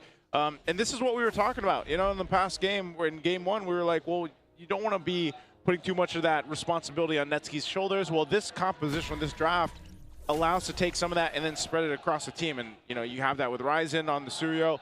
James to an extent. Oh! Flicker, final slash, no one home. James didn't even have to flicker for that. Now with the mirror, Nosha flickers out of the way. RWM, he's still in trouble. Crimson Beacon, where's the punish? Smack in. Patrick Star down. And there's the SOD. Is Nosha gonna press it? Close call, Ryzen. Offensive use of that surge will allow Netsky to shave off some of these shields. Meanwhile, the happiest member there is Netsky, who got a lot of gold. Should be a considerable lead between him and the Moskov. Yeah, around a 500 gold lead for the Harith. Yeah, it was kind of like, you guys do your thing. I'm going to hit this turret. Thanks, fellas. And get this gold. He got his Ayuda. Yeah. And, you know, part of the case is like we were talking about with Smart Omegas on the macro level. Even when they seemed to be down in game one, they were able to keep things under control from slipping 2 out of hand. Now they built themselves, what, 1,000-ish, 1,000+ gold lead up to this point. Leads them into this next turtle take here. And they will fight for control. Some big items being picked up. First items being locked in. Ryzen will get his Sky Piercer. Guardian Scythe now for Netsky. We'll see. Lansu is, if he's going to take those picks, he's going to land those final slashes. He doesn't have a flicker this time. Maybe it's going to be Tracy to be the one to get things going. Omega knows that Gwyn doesn't have a jump. I'm surprised that they're not initiating. Oh, RWM, Requiem, the answer. Coming through. Tracy gets taken down. Mingwin scores. Perxiva gets the mount before he dies. And they take down Sean. Final slash to repair the situation. It's only Perxiva that they find. Massive gun down on MP the King as the Sever gets it. Ryzen gets a stack, and now they go for his orange. Yeah, perfect timing there for Omega. At first I thought they were hesitating. Turns out they were just waiting for the initiation as James's cover with the penalty zone flicker was on point. RWM getting dropped down on point as well. That was just Omega executing really well. Yep, they're team fighting here. Smart Omega coming in clutch throughout these team fights already. This point in the game, Perxiva will now lock in his Chastised Pauldron. He's got that to help deal with Nasha. When Nasha actually joins fights, I mean, we haven't seen too many like SODs thrown out just yet. He's been focused on farming up, and I feel like at the same time, he's trying to close that gap between him and Netsky. He's still about 600 gold behind though, and he's really trying to get to that second item. He just finished before switching into that bottom side, that Corrosive Scythe. So this is one of the things that you need on the Moskov, that time to go ahead and build up. Oh, looking at Nosha here. Oh, okay. Perxiva flushes him out of there. Yeah, this could be Netsky able to push another tower. So Omega have done well to take control of the river. Twisted Minds haven't been able to win a big fight in the center of the map, providing a lot of space for the Harith of Netsky. Next fights here for Twisted Minds are going to boil down to Tracy being able to get that knock-up with the Violet Requiem in. But James, if he holds on to his penalty zone, that's going to be your main counter. Whoa, final flash. There it is. In comes the rest of them. Perxiva does get the mount, pushes him out of the way, and Lansu bites it. Salmon Force by Netsky. RWM, there's the Crimson Beacon. Omega are happy with the outcome. Yeah, even with that answer of a final slash, a penalty zone is going to work. Nasha will go and take down some of the health on that turret. He's not going to finish it through just because of that rotate from Netsky. So Twisted isn't able to convert anything just yet. That's the problem. They're sitting on 0 across the board in terms of objectives. Whoa. Tracy rush first building the anti-Cuirass is not gonna help that much. He needs to think about the magic damage more. There's 3 on the side of Omega. That's what's melting you, not the Suyo damage. Yeah. If he just went for Dreadnought into Radiant, that would have been better. He lacks the cooldown reduction. Yeah, this is why the Roam Gwyn is such an awkward spot right now. Either you hit or you don't. So far, it hasn't been a hit. Oracle is picked up here, though. Poor Lancer to work with. Oh, James, okay. He tried. Yeah, he tried. Turret's going to be worked on. Still, no turrets down for Twisted, and that's why they feel so trapped on this side of the map. That's the problem, is when you're not able to go ahead and set things up in the early game, utilizing this kind of composition, and you've seen it. They've thrown out some final slashes, trying to get things set up. You're trying to fight with the beacon, but just nothing's converting. It's awkward, too, because even if we get to the point where Lansu and Tracy would get their combo together, if James is fine, penalty zone ends that. Omega will be able to turn the fight around. They'll take a lot of damage, yeah, but they'll be able to survive. And then, with the members of Twisted Minds unable to get away with a lot of their initiation tools being dashes, and their main escape tool are those same initiation tools, then it's going to be tough for them. And James, so far, in the 2 big penalty zones we've seen, it has been more reactive, which usually we say EXP laner has to be proactive with the set. But no, it's the counter penalty zone that's been working out very well for James and Omega. That's how far ahead Omega is right now. Just to talk about the gold lead, approaching 7K, they popped the Holy Shield up top at 8 minutes. Yeah. That's 4 minutes of protection that Twisted Minds could have had. Looks like we're going to be on the way to Omega winning this. Still, Nausea, going to be a while. Doesn't even have his third component of the DHS yet. Meanwhile, Netsky already has 2 items. That is an online Harith at this point. It was a first helmet and a Chastise Pauldron for perks, which could be what's also giving MP the King some difficulty here in the fights. Yeah, there's a world here where, you know, in some way you're looking now, it seems like it's going to be in the hands of Nausea. You know, we flipped the tables from game 1 to game 2, where instead of Netsky, now it's Nausea to come online further on this Moscow to help turn the tide of these team fights that have been breaking out. And unfortunately, it's just taken a long time to get to this point. This Lord is going to be up here. You know what, Joseph, I think you're right. If ever, it's a worse situation. Yeah. Because Omega game 1, they kind of had one half of a core as well. Here it's all Nausea. Yeah. MP the King can't carry alone. Yeah, he can't. This is an easy Lord take now for Smart Omega. They have had complete control for the past 3-4 minutes up to this point. Nausea will leave these minions in to knock down this turret, but still, nonetheless, they've got to get prepped up for a base push from Omega, who has all the tools in the world to push themselves into the base, force themselves into the base if they want to. It's also an easier lineup to execute. Twisted Minds is so conditional. It's like, if this lands, then this goes, then we go. Well, for Omega, it's like, cool, we'll just go. Yeah. Or we'll just go and you guys go, and we're going to make it look easier than you. Damage, go pew pew. Yeah, core items already locked in for this Harith of Netsky too. Well, it's up to Omega not to drop the ball. Oh, RWM underneath tier 1. Requiem, but it's not going to be enough. Netsky takes down Lansu. Tracy trades out for James. They do get the tier 3 up top. Lord still standing, quite healthy.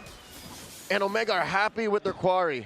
That just feels like they're just like, you know what? Don't even wait, James.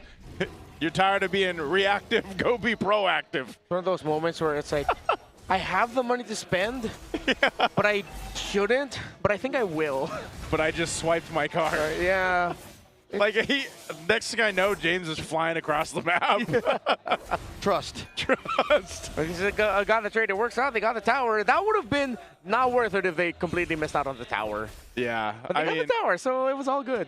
It's like one of those things, though. Like, I don't know if you needed to do that. But, hey, you want to Leroy Jenkins into the base? Go for it, James. Yeah, it's one of those moments you say, at least I got chicken. Thumbs up, guys. Let's do this. All right, so they get the base turret. TWIS is still in the game. 8,000 gold deficit is what they have to work against here. It's still the same picture, though. Even when the next Lord comes up, they're not in fighting form. They might have to just Hail Mary flash. Penalty zone on a Tracy. He dashes on out of there. Spatial migration. A minute until the Lord. Man, you know what? Well, okay, cool. Huh. Little SOD. Let me hit those minions. He didn't die. Wait, why? The minions. He's just. I think he ran through a couple. Yeah, I think it's just for the minions, man. You know, if you can't farm out of your base, you might as well just use that spear. You know, if James can have that one moment of like, do I really need this? Yeah. Okay, we can afford that for Twisted Minds also, I guess. Yeah, Nausea has not been able to really do anything, you know, sitting on 0-0-0. He's had all the time in the world to farm up, though. Yeah. Because again, their lineup doesn't have like an actual front. They have 2 centers who, once they've used their abilities, want to back off. And so when burst. Nausea joins in, he's wondering where the hell is everyone? And 0 burst. It's 0 burst. How are you going to get stacks on Oh! Shin? Requiem coming through. In comes James and Netsky. Down goes Nausea. Mingo catches him. RWM spent well. We just need a montage of James flying across the map for game 2. That's what you want. That's what you want, right? Oh, man. If James isn't the MVP, you can make a strong case for Mingwin, but I really hope it's James. This Terizla has been big. A lot of the counter sets were from him. And man, we were just talking about it. I feel so bad for Nausea.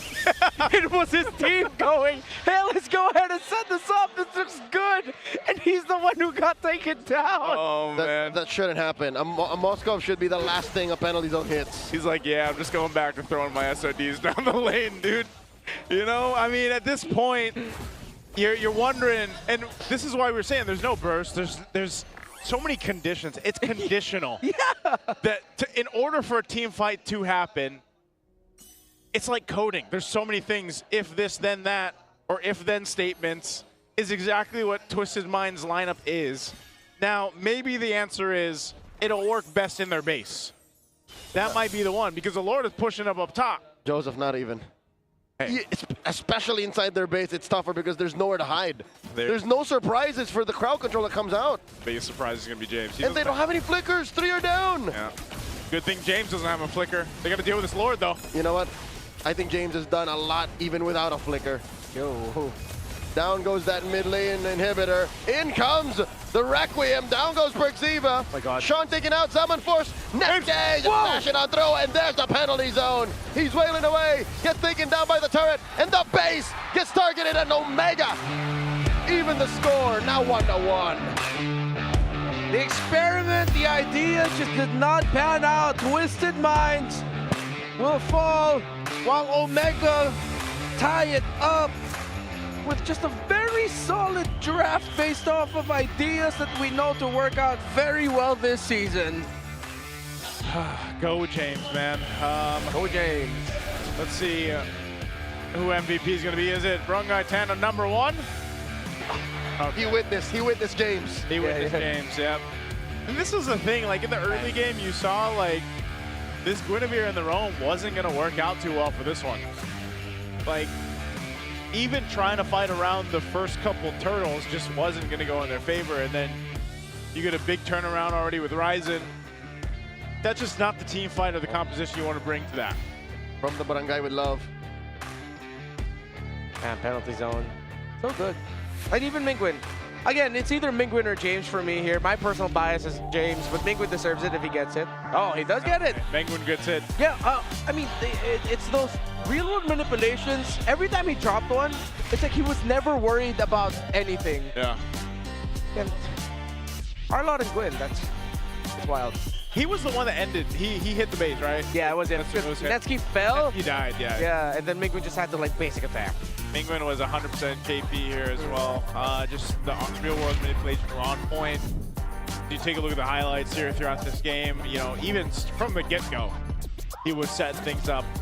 And he was pretty much unbothered. That was the other thing. Like, Mingwin didn't have to deal with too much pressure. I don't know how many times he used Purify. Might have been once total. Yeah. He got what you call the mid lane experience. He got the which rarely happens. It's like the very, very old school mid lane experience. Remember when mid laners were so busted back then? Yeah. When you use your ultimate, there's a high chance you're not gonna die because you burst someone down that the opposing team just backs off. Yeah. It was like that. Well, he manipulated their world, man. Really? Yeah. There's James flying through. This was a great answer, like you mentioned, though, Renmar, too, to the final slash, you know, from the R-Lot. Yeah. Having that drizzle there with the penalty zone. That's where, you know, that's where Nasha got caught, unfortunately. It's so bad for him, dude. Yeah. His entire team has a way to get away. So it's 2 drafts now where blue side, there was one questionable pick for the first phase. First it was Hilda for Omega earlier. Yeah. And then now it's the R-Lot for Twisted Minds. It's crazy that with the glue to Rizla open, they really prioritize the R-Lot for Lansu. And it seems to be a accumulating effect wherein you make one weird choice in the first half, and that affects the way your draft goes the whole way. Yeah. Because big picture, again, no burst. It's a 10-pole lineup. You need Dosha to pop off. And if he falls, the rest of the lineup crumbles. Very conditional engagements. Yeah. I could say the same for Omega in game 1. Yeah, actually, yeah, true also. A lot of the conditions was, did we burst anyone? Yeah. All right, Let's get alive. Let's get live. All right, we go. That's why we see teams doing that now with the way the current meta is they're either choosing to play for the gold laners or not, at least alleviate some of the pressure on the gold laner. Yeah. To focus on somewhere else. And that's where also it's so important for the junglers, because you're looking at that too, where it's like, in this case, Ryzen had a better time in the jungle on the Suyo in comparison to MP, who you didn't really feel the Leo Mord at all through this game. You know, but that was also just partly due to the fact that you don't have the roam potential to set things up as well and make it easier for MP, not even the R-Lot to an extent. You're not landing the final slashes you want to, you're not being able to follow through with them. So essentially, it all falls apart early on, and then later on, when you're supposed to be able to play into your gold lane, you can't do anything. That's why Nasha was like 0-0-0 for 3/4 of the game. He was looking for action across the map, man, at one point. Jumped by James. He gets jumped by James. Yeah, the most that he got damaged onto was towers. Towers, yeah. It was just like, all right, I'm doing something, guys. This is why, for a lot of players now, when Terizla got changed up just a little bit, he ended up becoming a pick in the eyes of many players as, what are we going to do against it? He's just there, for good and bad. That's why we call him NPC. You really don't mess with him, but it's also very rare that he'll get that big impact, except for this time, James, he made sure that it was big impact penalty zone over and over again because it was the stopper. So there's a reward in also using it reactively instead of being proactive with it, which is against a very conditional lineup for Twisted. If your engagements get countered by one big thing interrupting it, then you're ruined because you have no out. Yeah, this is a tough one. Again, in a way, still scrappy, you know, across the board for Game 2, but just really in favor this time around for Smart Omega, for Twisted, for both of them. You know, because that's the way they like to play. This season, by the way, we continue a proud tradition of honoring excellence with the MPL Philippines Alamat Awards. The votes are officially locked in. Make sure to tune in this Friday. Yep, for the grand awarding ceremony on that's May 29th to see who cements their legacy in the Alamat history books. We'll see you there. We'll see you there. Alamat Awards. That's a little cool different attack there. I like that. I like that. I like that. Calling all super fans, stay updated on all things MPLPH and connect with the most passionate community in esports. Join the MPL Philippines official Facebook group, the Superfan channel, and the MLBB official Discord. Me, right? Yes. All right. Get your All Access Pass exclusive content, the latest news and community discussions, lead the conversation, and have a chance to be featured as our Superfan of the Month. Yep. Just be part of the MPLPH family. QR codes are on your screen. Scan that. We'll see you there. It's like a mini game. It's a little challenge. It's like we're playing a mini game. We're having too much fun. Things might seem like it's breezy. Yeah. There has to be a little challenge inserted. There's got to be a challenge, you know? Game. By the end of the day, we're 10 games deep. What kind of mini game are we going to be looking for? Likely. Yeah. At the rate this is going, we're probably going to 10 games today. But right now, we got Smart Power Pose.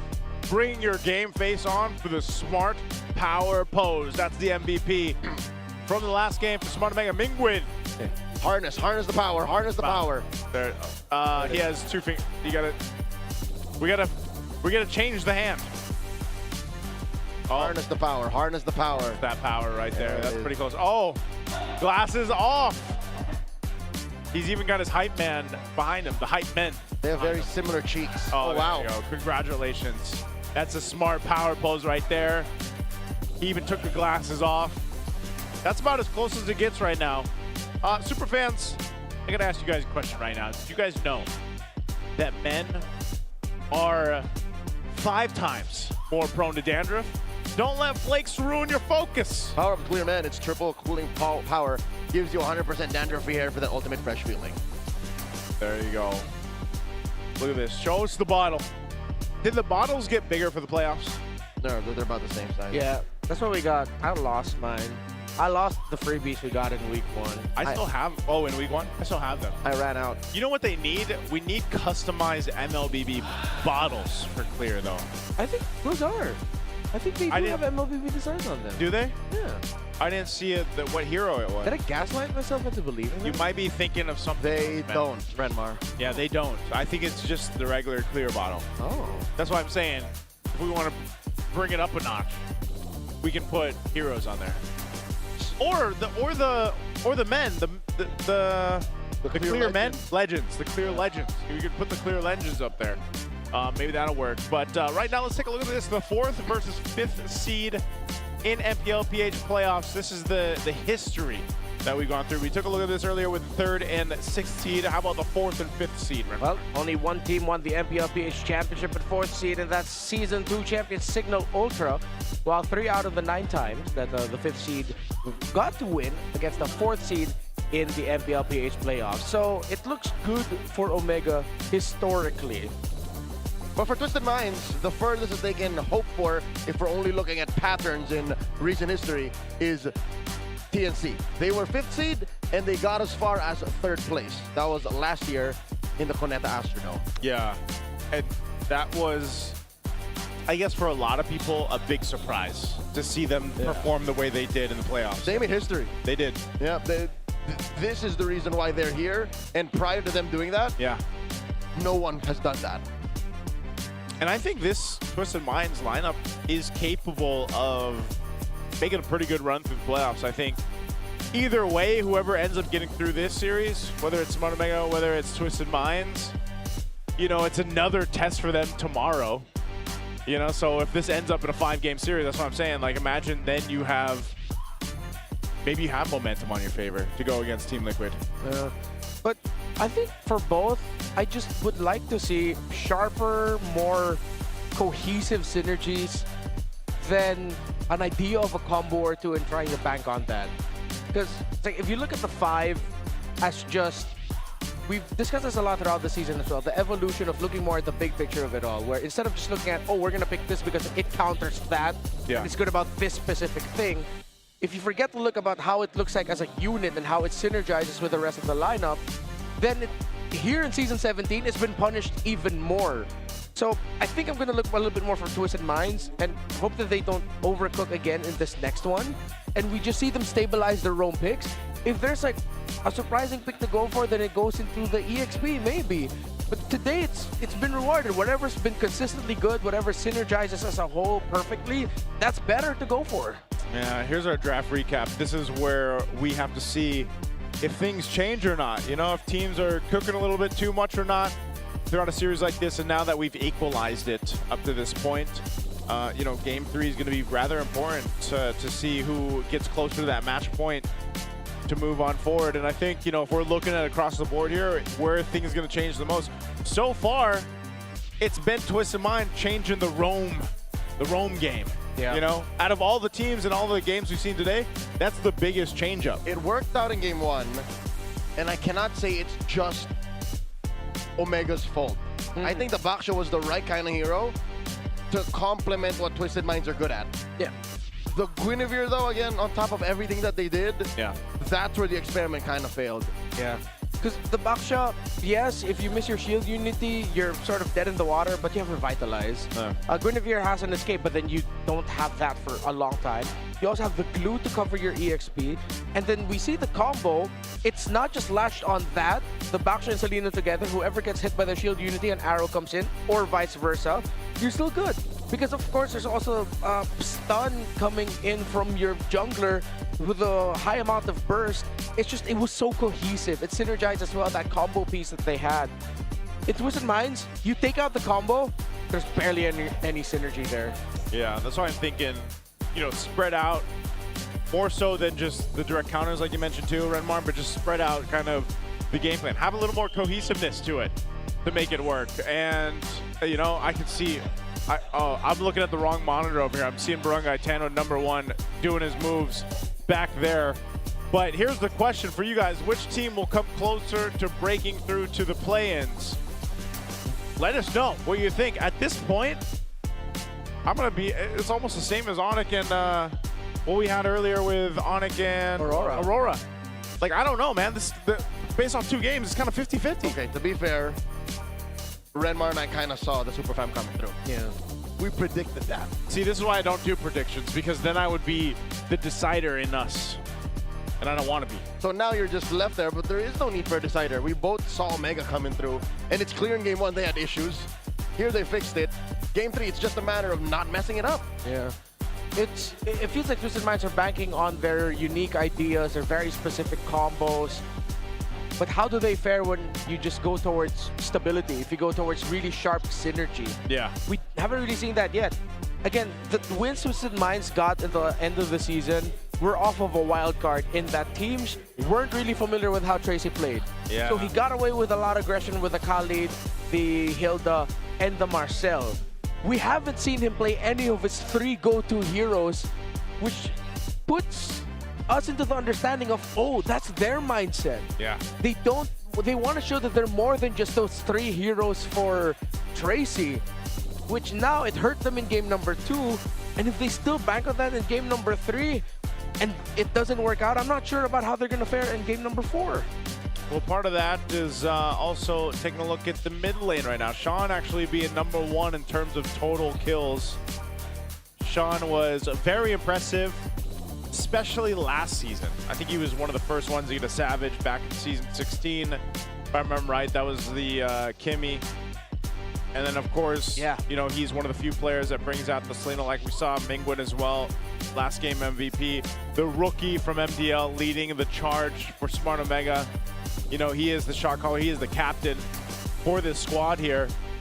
And like we've echoed, this is one of the best versions of Smart Omega that we've seen in a while. And yeah, I think a big part of this is maybe in this case, man, if you're talking about Tracy specifically, get him a Khalid in game 3. Get him one of those heroes that he, I feel like, made a statement on when he first was introduced in the league back in week 7 or so.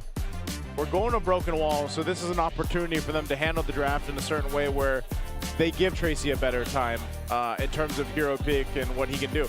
And yeah, the Boxer was great because it worked really well. It complemented what they had initially, but the Guinevere then just was the opposite of that. It was completely contrasted towards that Boxer game, and we're seeing more and more how important these roamers are in the current meta. I mean, the last series alone, the trades that happened between Light and Brusco, for example, and even their own hero pool is something to be, you know, taking a look at, because even the Cho could come into play here. I don't know. We saw the Cho twice last series, and it actually ended up working out really well, respectively, for both teams. But maybe for Tracy, you know, you just try to draft in a way where you at least secure your best hero pick in game 3. To be fair to Tracy, in the previous game, Omega did ban out the Khalid in the second phase, and they even took away the Kaja. I think they were also banking on a surprise pick there for the roam in terms of either aggression or just a pick off. Sure, no one banked on the Guinevere, but yeah, I mean, at this point, it's a dead horse. No longer need to beat that. It just really didn't work out. There's nothing wrong with prioritizing a Khalid earlier. Yeah. Though I think we may have set a bit of a precedence where the Hilda is more of a difficult pick to work out now, unless someone finds like a really good sequence for it to show up. Maybe as a potential flex pick when you see that the Phobius from the other side. There have been some Phobiuses that struggle against the Hilda in lane. Still could be a piloting thing. But yeah, just get the Tracy pick at the first phase. If it's a comfort, if it works well, just go ahead. There's nothing wrong with first phase picking a high loss and a Khalid. They're meta and they're stable for a reason. If there's one more surprise pick I would like to consider from Tracy, it's something like either an Atlas or a Badang. Atlas if Valentina's not there. Badang if there's just some dashes you want to force out of the opposing team. I would not mind seeing the Atlas, man. I know our on-ground panelists mentioned it. Maybe we could see it, maybe we don't throughout the series. I'm sure it'll pop up throughout the playoffs, but left in the open here for the first pick right away. It's going to go to a Claude. This is what you were mentioning earlier as well. You know, some teams, they might even just go for the priority Claude pick. This is such a week 1 move to first pick the Claude in blue. Feels like last season move. Wait, what? Was it last season, season 16? Yeah. Yeah.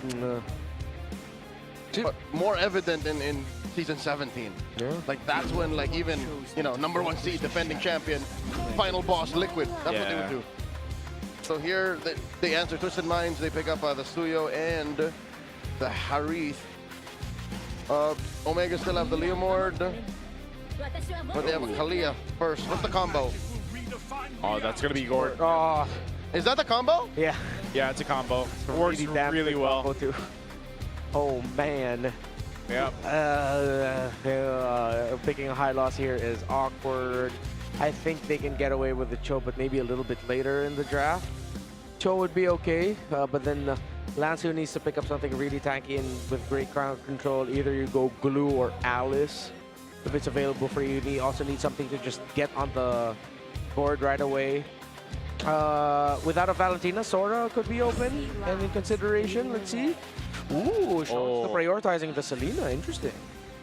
That's crazy. It hasn't been picked up much at all throughout the season. Sean and maybe one other player will pick up the Selena Sanji picked it up. Yeah. Sanji and is there one more? Linguin and Friends. Linguin and Friends. Oh yeah, Friends. So 4 of them. Yeah. 4 players to play the Selena.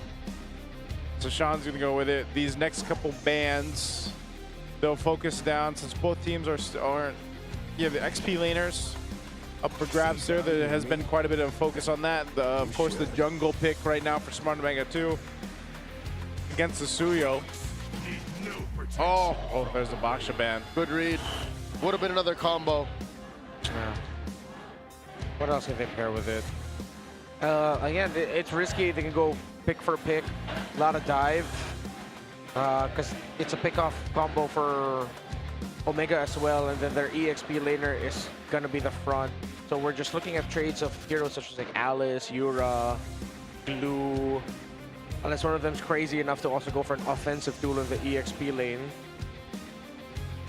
Like a Lapu-Lapu. Yeah, like a Lapu-Lapu. Sora. Sora, I think out of all the offensive options would be like the best.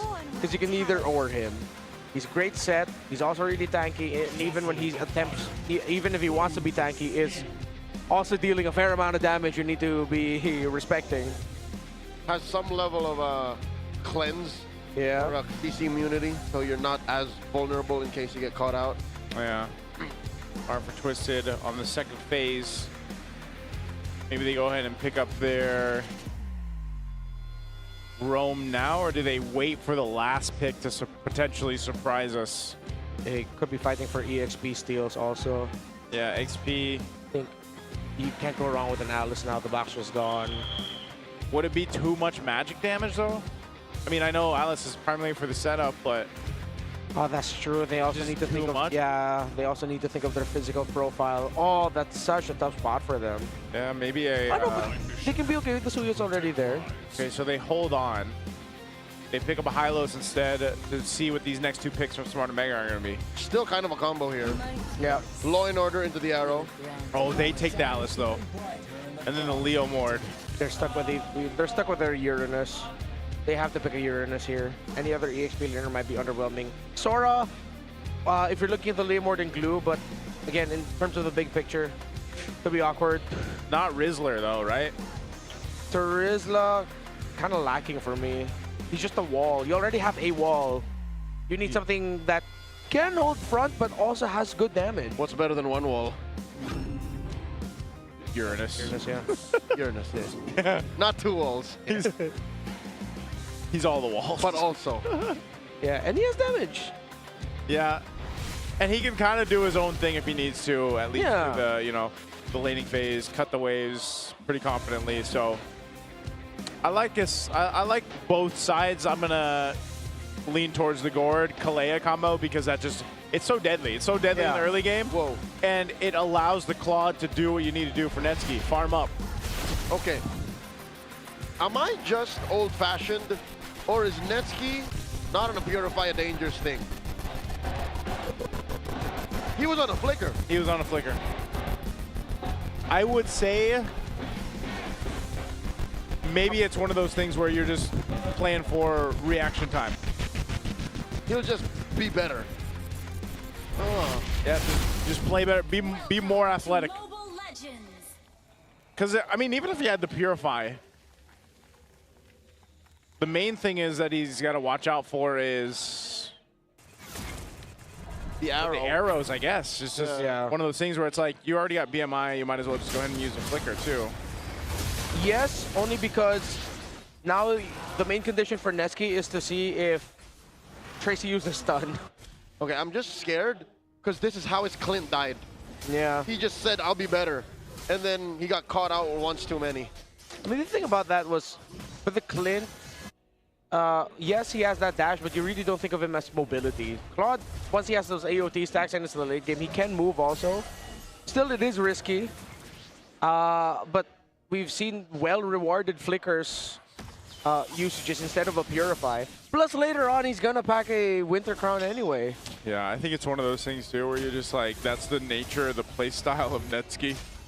And sometimes, you know, you're kind of left there sitting in awe on how he's able to go ahead and do some of these things that he does. But nonetheless, I think Flicker still will play its part in this composition. Again, he should have a pretty easy time in terms of like dealing with the early game, setting things up around your Kaleo Gord combination for now, and then maybe as well for Ryzen on this Leomord. It'll be different because the last Leomord game we saw from MP, you know, he wasn't able to do really anything. Yeah. Well, the main thing for this Twisted lineup is if Sean hits arrow after arrow, then that's as good as any crowd control. Whoa! Here comes the barangay. They dogpile onto Lansu, forcing to use that Purify. Wow. And Perkzeve a little too deep. Gets punished hard, draws first blood. I don't think they were ready for that initiation. I mean, they threw that out there, but again, you don't even have the level 4 on Mingwin.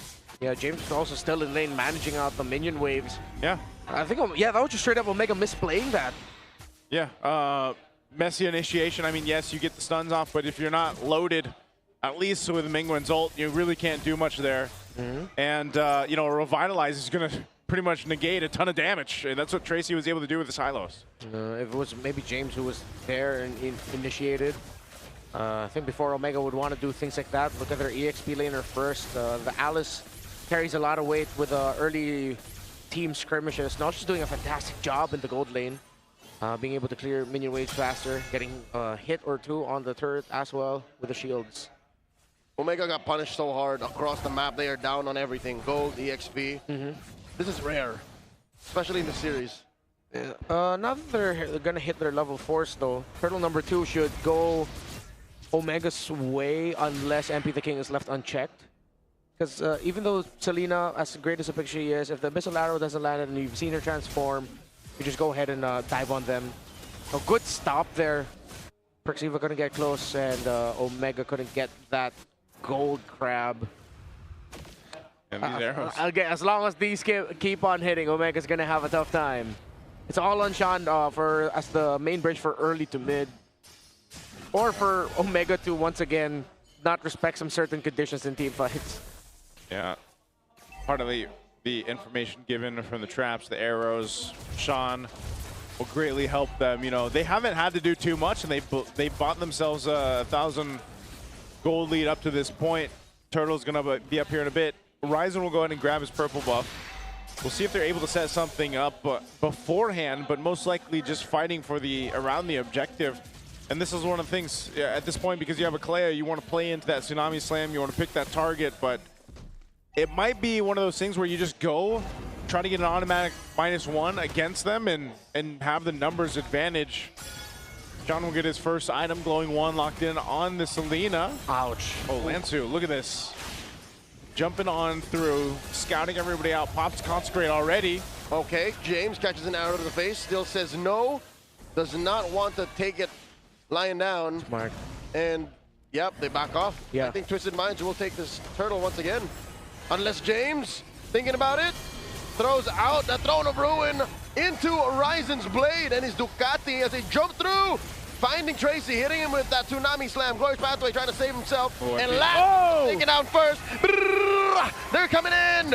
And there's the blading the way by Natsuke, taking out MP. 2 for 1 the trade, but Twisted Minds still get the big one. Well, Omega needed to get bodies there.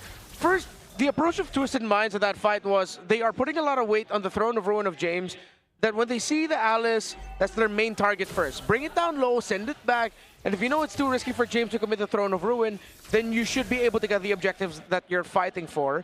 Second, they're using the Uranus as their main tool for poke and vision, that Tracy and Sean, especially that Selena, it's easy for them to just hit their target with something. Tracy walks up to it, Sean tosses out the arrow to wherever Lansu is, because naturally that just means members of Omega will collapse on the Uranus, and then Sean can just stop with an Abyssal Arrow. So the layering, the timing of the team fights for Twisted Minds have just been a little better, but still Omega are definitely in this. It's still a very close game. You're still up against a Claude and the Gord together that can have big ultimates that completely turn team fights around, despite some great execution and timing from Twisted Minds early in a team fight.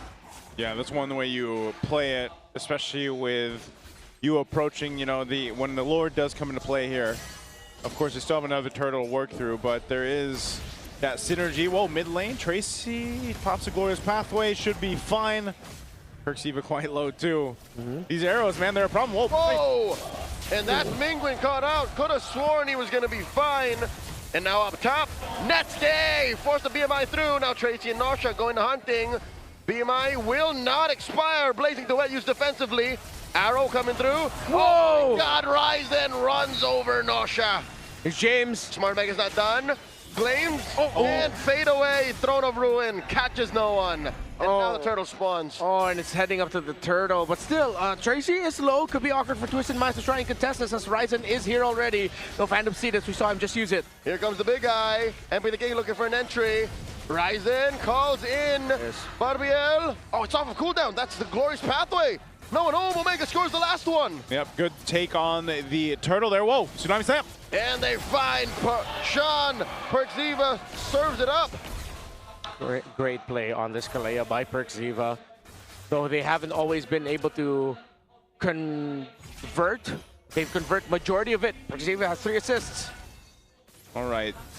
Damage control here. Twisted does lose some of that lead that they were building up. Great responses from Omega to deal with this. And again, playing around Tsunami Slam is going to be key for Omega to keep pace leading into the Lord take. But, you know, that's all part of the plan with this kind of composition with the Kalea as Mingwen continues to build up too here. They are tanky enough for Twisted to deal with a lot of these shots, and eventually, you know, you either try to get a glorious pathway out, try to get the revitalize down. Netsky is farming up like crazy though. We've seen this with the Claude time and time again, and he's working nearly there to his golden staff. Big lead against Nosha. They're down overall, but he's up on Nosha. Netsky's saving up money like he's buying RAM. Hey man, Rams expensive. Oh, Tsunami Slam answered here by a glorious battle. A little too late because Tracy goes down. Again, there it is. That's what we're talking about, man. Tsunami Slam in this combo with the Mystic Gush is going to be key for Smart Omega. Surprisingly, even with these picks, Twisted still somehow holding on to some economy lead. They're going to try to get this tier 1 down. Oh, Lanzu here knocked up, still holding on to that. And there's a Blazing Duet at the back line, finding Sean. Netsky is bloodthirsty, and they spot Nosha. Nosha does drop the Zaman Force, dashing through, taking down Netsky, serving up to Lanzu. MP! And then comes MP from the sides, taking down Perks. Now Ryzen looking to repair the situation. Does find Nosha, just a few more swipes, and there's the charge. He finds him, but the rest of his teammates are nowhere to be found. Ryzen, you can't take this, not 3v1. Twisted Minds, okay, find the clap back. Omega got a little bit too greedy. Nosha got taken out, but at the end of the day, MP the King, hell-bent, holds the Lord for now, but with James and Ryzen close by, Tracy providing the information, you have to slow things down a little bit. Uh-oh. He wants to stack. James does gleam throughout, and then they leave the Lord. It resets hard. Okay, yeah, surprisingly, they made a quick go for the Lord, but they realized they couldn't secure it safely. They'll try to push up on that top side, but now that everyone's back for this, they'll get in position as MP wants to go and grab his buffs first. Yeah. Let's take a look at the items here. Okay, big lead here for MP the King Suyo compared to the Leomord, but it's the lead of the Claude that's keeping them close. Mid laners also still very close in gold, and not one has like a clear advantage over the other, meaning this is anyone's game. Good way to tell. Look at the economy of the mid laners. Problem is, for Omega, they don't have a lot of map to work with. Whoop. Deep into the pit. He calls it in. Ryzen secures the last minute knock-up. The Zaman Force. Lanzu very low. There's a Tsunami Slam. James falls. Everything King scores. Netsky looking to take down MP. And now Nosha gets popped by Ryzen. Dean runs him over. And now MP running for his life. Mingwen, Ryzen and Perk. Oh! Projectile thrown out. Fade away, but MP the King will survive. MP the King had to run away from that. Didn't want to threaten Mingwen, just taking him down real quick. Ryzen cleaning up house perfectly in the mid. Oh, Sean. Flickers on out of there. Netsky burning, he should be fine. And then the push by Cap in mid. Wow, what a extended fight from a fight into a fight, basically. This Lord was secured. They went for it. The great secure, by the way, by Ryzen, and then they go for this team fight. Tsunami Slam to follow through to take Tracy out. Even though MP ends up getting a kill, Netsky with a great Blazing Duet. Ryzen there to help clean things up. And this is the thing about Ryzen, you know, sometimes when he gets in this flow state in these games, he has a performance like this on the Leomord, 7-1-2. Yeah, very ultimate based is the composition of Twisted Minds, skill based. While, yes, Leomord wants to fight with the Phantom Steed, but the Phantom Steed turns him into a basic attack, continuous damage style hero with some really good bursts out of his abilities. Damage profile for Omega, just better. And the little bit of crowd control advantage for Omega in AoE is a difference maker. This is why I was looking at Twisted Minds to get the Alice instead first.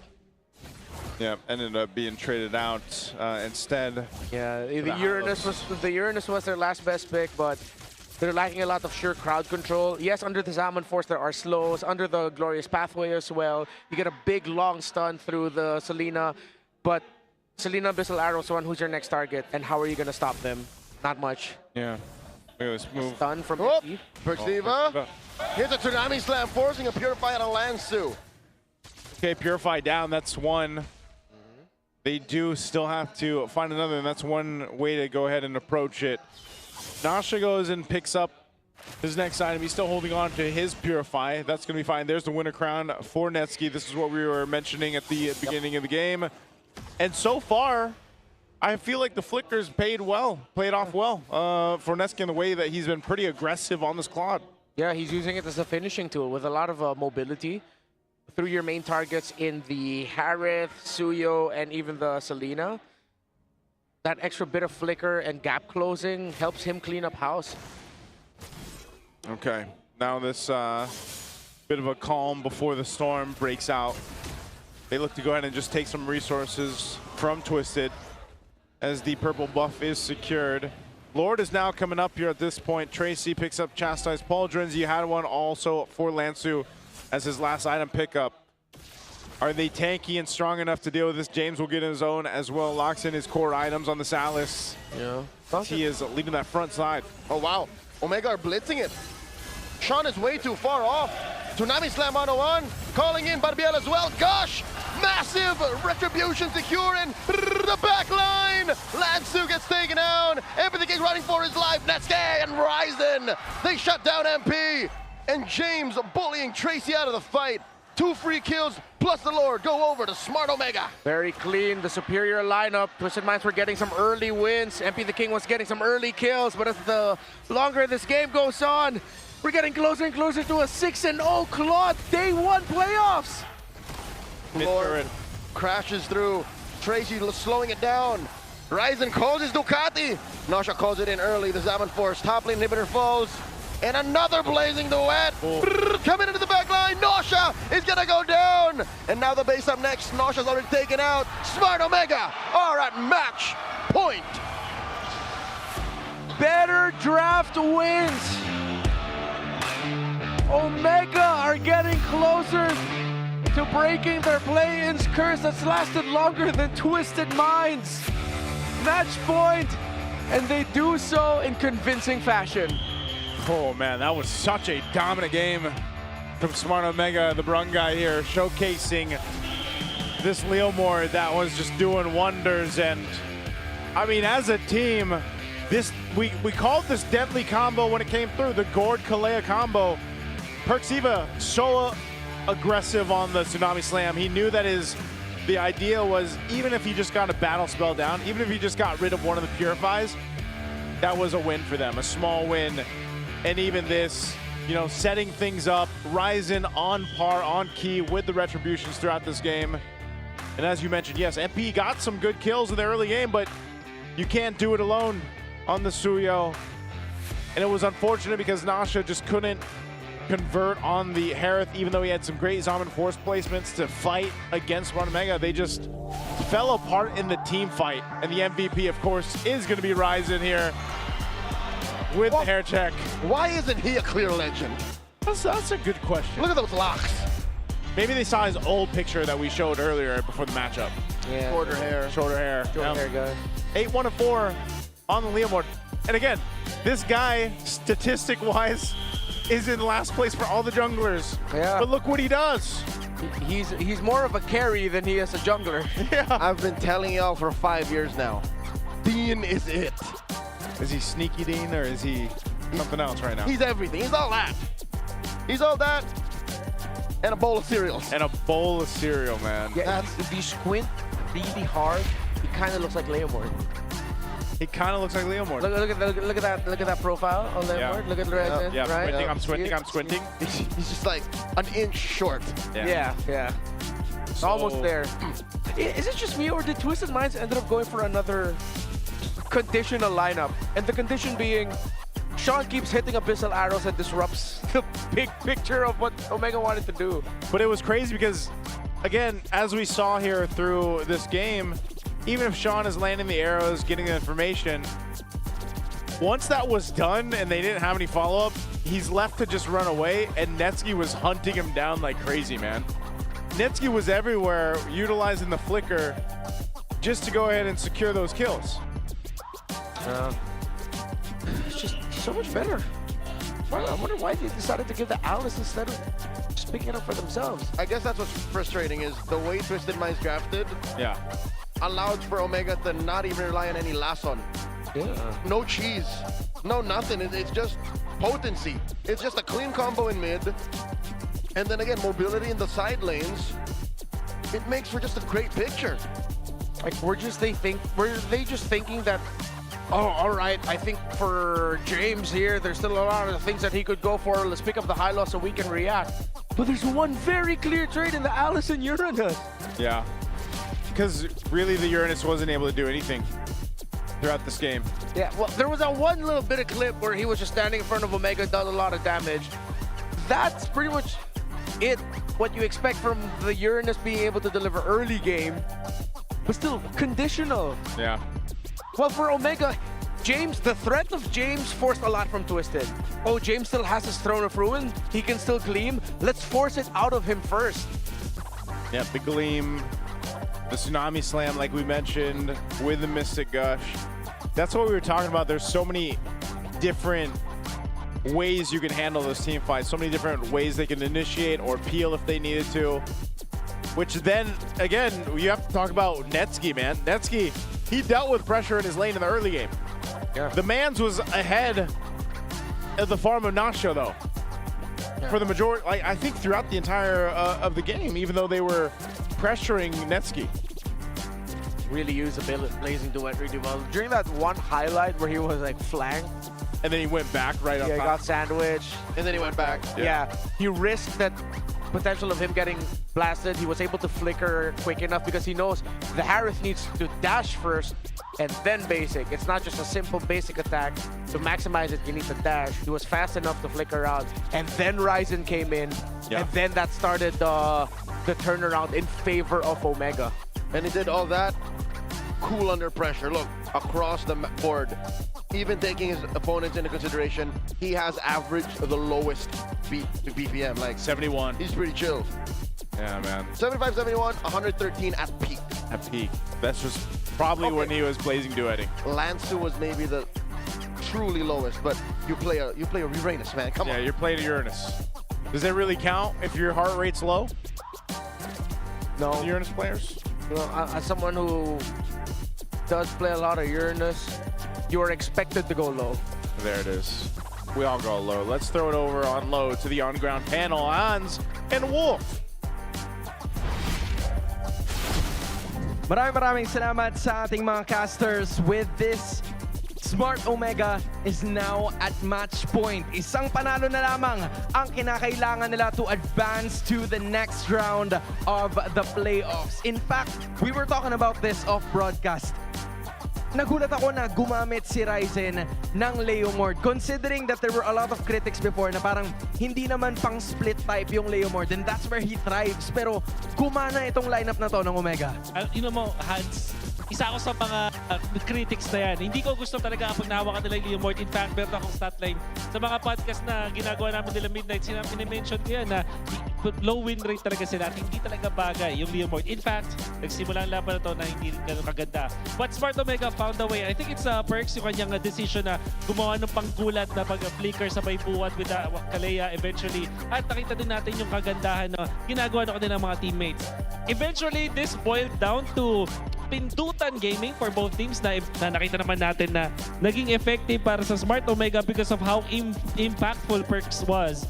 makikita natin dito yung pag-control nila ng river. This is the heat map, ang mga pinagagalawa ni Perxiva noong pagdating ng mid-game na around 10 minutes up until the end of this particular game. At mapapansin ninyo, puro nasa gitna, puro hawak niya yung mga bushes dito sa may gitna, RBM at LBM, that eventually allowed them na makakuha ng mga pick-offs. Nung time na nahanap nila yung pagpitas kay Sean, dun sa may gitna, dun actually nagsimula yung momentum para dito sa side ng Smart Omega. Yeah, because most of the team fights ay nagsisimula dun sa mga major objective takes. Not even the turtles anymore kasi lagpas 10 minuto na itong mga laban na to. So this is just great management ng Smart Omega sa pagpili kung sino ba yung magandang target. Is it the objectives or is it something else na talagang na-execute nila ng paulit-ulit over those major objectives? And madali ko rin sabihin dito na pwede kasing ma-flip yung switch. In fact, this game, kung sakali ang mas maganda yung execution was Twisted Minds, masasabi natin na sila yung pinupuri natin ngayon. Ganun ka tight itong laban na to, but the snowball was just in favor of the barangay. Right, there were some kits na pwedeng gamitin yung Twisted Minds. There was even a Kalea mula kay Perks, a Selena mula dito kay Sean. So there were some ways to pick off some opponents, but it didn't happen for Twisted, and it happened so much para sa Smart Omega. Kaya ngayon ay lamang sila ng 2-1. Just one more to make it to the next round of the playoffs. But before we toss it over to game number 4, I assume we have some special guests together with our host. Your right hands, meron nga tayong makasama here in the Champions Arena na isa na ring kampiyon sa kanilang rehiyon. Please welcome Coach Justin of King of Gamers Club. Welcome sa Champions Arena, Coach Justin. Hello. Recently, nanalo nga kayo sa MSL Thailand, and after how many years and how many tournaments of coaching, you are finally a champion in your region, MSL Thailand. Ano bang pakiramdam na nanalo ka this time around along with the Filipino imports of your team? Masaya po kasi syempre first championship. So sobrang grateful na nanalo kami ng championship. At masaya rin kami para sa inyo, Coach Justin. Alam mo, nakaka-proud talaga. Nagka-thrive kayo kahit sa ibang bansa, di ba? Iba talaga ang talentong Pilipino. And you know what, Coach Justin? Gusto pa namin malaman more about you. Paano ka ba napunta sa King of Gamers Club? Nakita ko lang na naghahanap sila ng coach. So nag-try out lang ako sa team nila. Tapos ako yung napili nila sa lahat ng nag-tryout, kaya ako napunta doon. You stood out. Talaga namang with the experience that you have and the talent that you have, napunta ka doon. And gaano ba kalaking adjustment ang ginawa mo coming into MSL Thailand? Siguro hindi sobrang laking adjustment kasi yung mga local na player ko, nag-i-English sila. So, hindi masyadong naging malaki yung adjustment sa communication. Kasi nag-i-English yun. Language barrier was not a problem for you. And maganda talaga yung kinalabasan ng inyong chemistry. That's why you won that championship. And nandito ka rin na naman sa Champions Arena. Ano bang kansya mo sa level of competition that we have here? Siyempre, Pinas pa rin malakas. Kahit na yung Thailand, siyempre medyo kailangan pa nilang mag-keep up sa macro. Pero tingin ko confident naman ako sa team namin kasi based sa mga scrim, nakakatalo din kami ng MPL.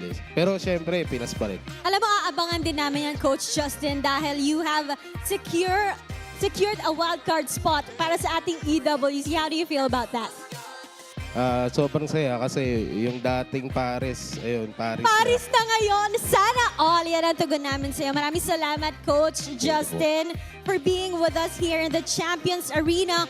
And now, match point na nga naman ang Smart Omega. Pero hindi pa dyan natatapos ang laban ng Twisted Minds along with Lansu. Kaya naman, panoorin muna natin to.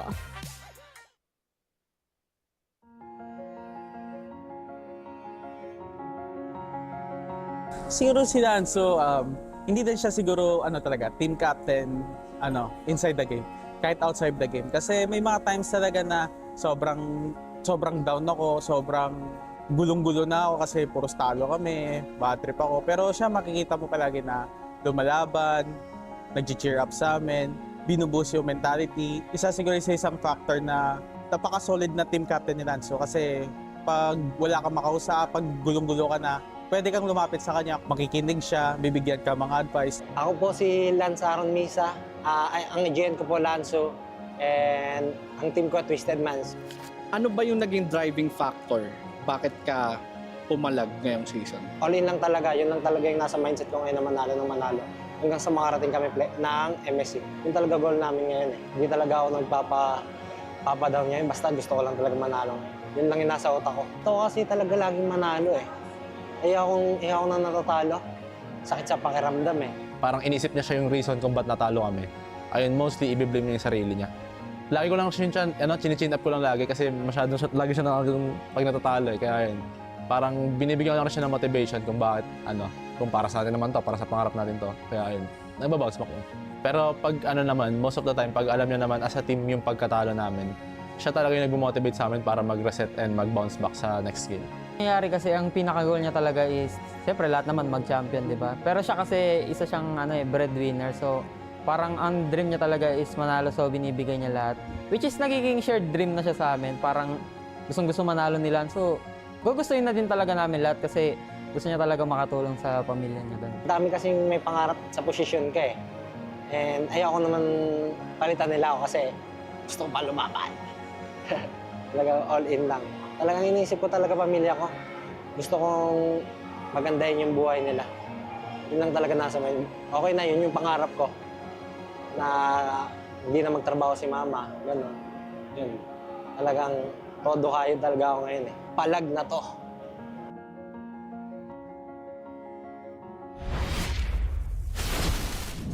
Some great insights there, of course, from Lansu, the team, Twisted.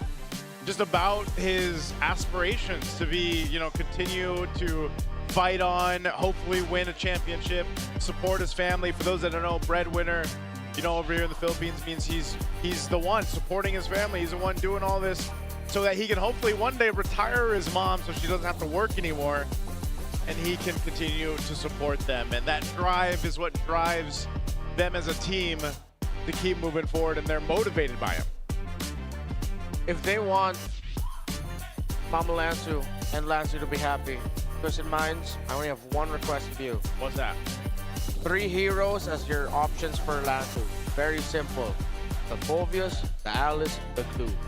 Try to revolve your drafts around Lansu being an initiator, setter, and an annoying presence for Omega to deal with. And that's a good start. I'm not going to say that's going to ultimately lead to win, but that's a good start. Okay, I like the start. I think there's been some conditions here across the board, like it was, for example, for Tracy on what he needed to do, for Netsky, Nasha in that gold lane, for teams not to just entirely put their responsibility on their shoulders. But there's a lot of things up to this point, but it's match point now. Now that we're talking about Tracy and the Barangay, if you'll recall when Tracy started to play for Twisted Minds and we got a little bit of a sneak peek of how impactful he was. Remember how he would say, oh, I know where they are. I know what they're going to do. Trust me. Makes you wonder. You think he can say the same thing about Omega? Because for the history of the franchise, even more now, you can ask analysts, critics, pundits all around the internet, when you think you figured out Omega, they do the complete opposite. Yep, it's kind of how it feels, man. Yeah. We've been saying about them this season. They're just frustratingly unpredictable. Sometimes I feel like biggest strength. Yeah, which I feel like sometimes even Omega doesn't know what they want to do. I feel like that's where their mindset is like, oh, yo, we can do this. You want to do this? Let's do this. And then they do it, and then it works out. Yeah. And that's why it looks like Omega's putting Twisted Minds in their place. That place being kind of lost in the first half of the season. Kind of lost. You know what it reminds me of? I don't know if you guys have seen the recent movie out there, but Ryzen and his stats as a jungler and, like, for example, what Smart Omega has been doing through that season reminds me of Johnny Cage. Johnny Cage. Johnny Cage, yep. I don't know if you've seen the recent movie. Carl Urban, yes. Mortal Kombat 2. Mortal Kombat 2. But that's kind of how it feels, How so? Because, like, Johnny Cage doesn't know, like, because he's an actor, right? So he's only good in the movies. But like, he stumbles his way and he's like winning fights and stuff. Apparently, He's good. Oh, right. No, yeah, there's a term for that, but I don't want people to think I'm bashing Omega. Let me just say what the term is. It's idiot savant. I'm not saying that's what Omega's like. Yeah. They're not idiot savant. I take no offense. Yeah. I am the Ryzen guy. Don't No clip offense. just those 2 seconds. Yeah. Don't clip just me saying the idiot part, and then you guys are claiming I'm calling Omega idiots. No, that's not the case. That's not the case. All right, Erase the comments, guys. It's good. He's saying good things about Ryzen. Good thing. I go to sleep at night wearing that Tano jacket. Oh man, you know what? It's the best. Let's go ahead and throw it over to Hans and Wolf to tell us what they think about this draft. Maraming salamat sa ating mga casters. In fact, we are looking at the first 3 picks of both of the teams. You're also hearing Coach Justin na nagmula sa King of Gamers Club, one of the representatives ng Thailand. Coach, you're already looking at the lineup right here. First 3 picks ng Smart Omega. Why did you think dinagdag nila yung Khalid to fortify their lineup? I think maganda kasing partner yung Khalid sa Sushi. Meron na agad silang strong. Tapos, yeah. Ayun. So, I think, ayun, maganda yung Khalid in addition for Zushin kasi may strong mid na sila. So, yun yung tingin kong reason. So that's it. Like strong mid trio. Wolf, do you think it's the same thing para naman sa Twisted Minds? Do you think they have a strong mid lane trio in the lineup? Sa ngayon, hindi pa natin nakikita with just the Gord. They have to find a way to solve this kasi sabi nga ni Coach, malakas yung kanilang mid. I think baka mag-defensive na lang sila like Gatot Kacha, mga ganun. Well, I mean, Gatot Kacha, do you share the same idea or are you thinking of different options here, Coach Justin? I think pwede rin po yung Gatot sa composition ng TWIS. But I think for Universe sila tsaka Glue, which is good dun sa kanila. So again, elaborate on that, Wolf. Bakit maganda or hindi maganda to, basing it on your Actually, assumption? maganda siya kasi offense, violence ang pinili na Twisted Minds doon sa kanilang 2 picks. Okay, so that is offense that we're talking about. Is Gatot Kacha still an option para sa other side? But I don't think it is anymore. Glue will be the wrap-up. Talk to us about this final pick and the full composition ng Twisted Minds ngayon. Yung full composition ng Twisted Minds, what do you think about it? All 5 are finally there. Yung kung ano yung magiging last pick nila. I think maganda dito for Glue. Di sila pwede mag Therese sila pwede or Alice para sa Glue. Okay. Ay, nakaban. Or yun, Sora. Okay, so Sora, Wolf, just some final thoughts about it. Ano sa tingin mo yung benefit of having that Sora in the lineup? Having the Sora means na meron kang pang turtle dito para sa side ng ng Omega. Now, final thoughts about the lineup of both of the teams, Coach Justin. Kita mo na yung para sa Omega and TWIS. What do they have to do exactly para makuha ito? I think yung winning condition ng Omega is meron silang strong mid. Pero tingin ko balance din yung lineup ng sa Twisted Mind. So tingin ko kung sino manalo sa first turtle, yun yung magdidikta ng laban. First turtle is off the note. I think it's time to toss it to our casters to find out who's going to be winning this matchup. Thank you so much, Hans, Wolf, and Coach Justin, again for the insights here. Leading on in, and congratulations for the championship over there in MSL Thailand, by the way. Kapkun Grab for sharing your insights. Let's get into game number 4. Match point for the Barangay. We saw it from a mile away. That Sora was left open. No threat of a Valentina from the other side.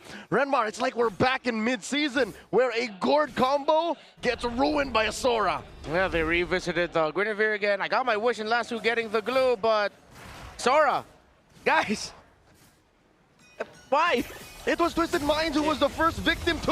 Oh, and speaking of, man, an early flicker already used and Sora's not even in there. Yeah, it's the Khalid and the Juice in together. That's what Coach Justin meant. He was talking a lot about strong mid. Yeah. Twisted Minds, they opted to go for balance. And Turtle 1 is going to be very important for them.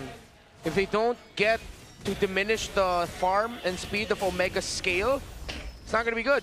And so far, it's Omega dictating the tempo. With their Khalid, with their Juicin, and their Suyo, they've taken away Green Camp, and they forced out flickers from Tracy and Sean very early on. Yeah, that's what I was surprised by. Tracy even burning his own flicker too. You know, if he's caught in this first exchange, and that's why Coach Justin mentioned the first turtle's so crucial, it's going to be a little devastating for Twisted to deal with. You're right, Owami, or rather, it's okay. Nice too. This being Dangerous Grass, is one good thing for the Guinevere. But the bad thing is, Perks even stole the Khalid. That's Tracy's signature hero. Plus, oh my god, look at this, the response. They forced back Omega, but they spent a good amount of resources doing that. What I was trying to say is... Yes, Burrito.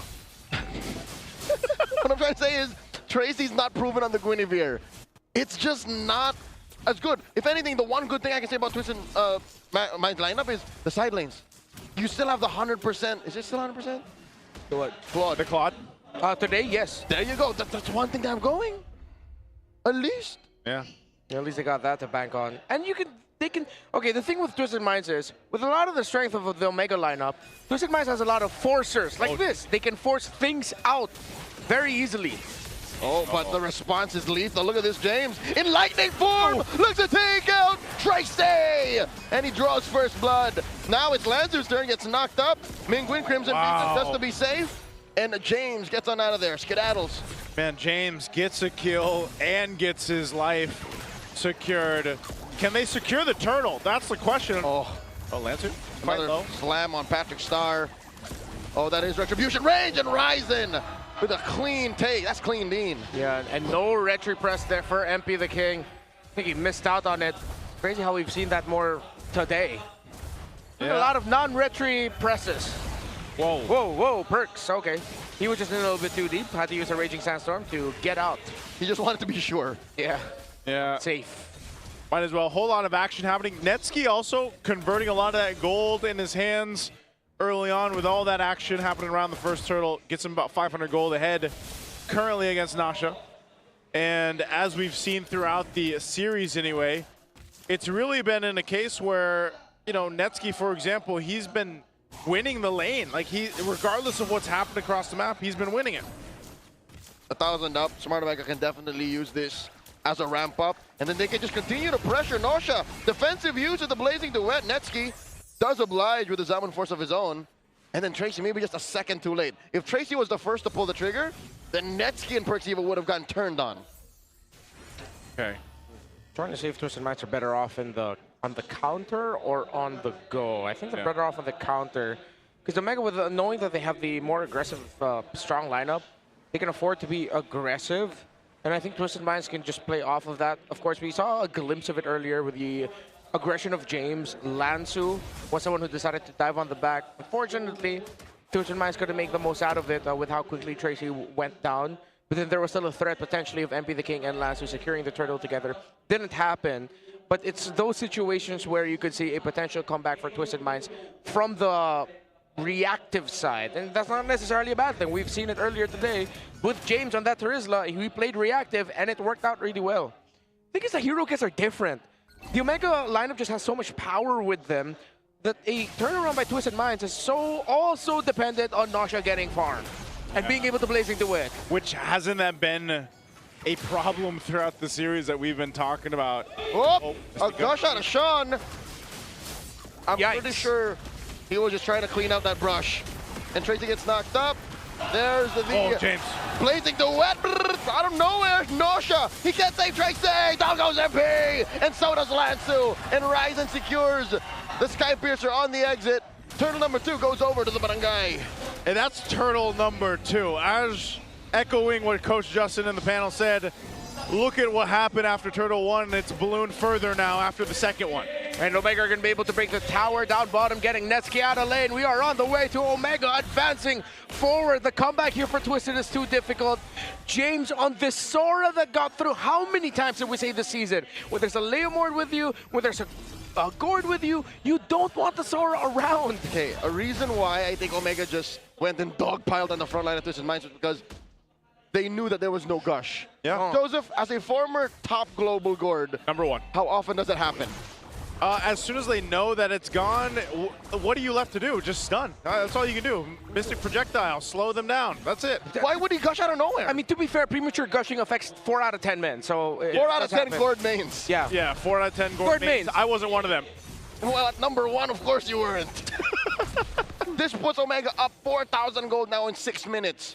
That's a grand and change a minute that they're beating down on Twisted Minds. There's nothing the Minds to put on the map yet. Heartbreaking for Twisted Minds that they are very slowly yet equally quickly seeing their season end right before their eyes. While it is vindication for the Barangay, how long has it been? Since Season 9. That was the last time we saw them get past the play-ins. Every playoff attempt by Omega after that has ended in heartbreak, first round exits, and in the Filipino way of saying it, they would apologize to their fans. Sorry for letting you down. Hands down, though, this is definitely one of Omega's better performances.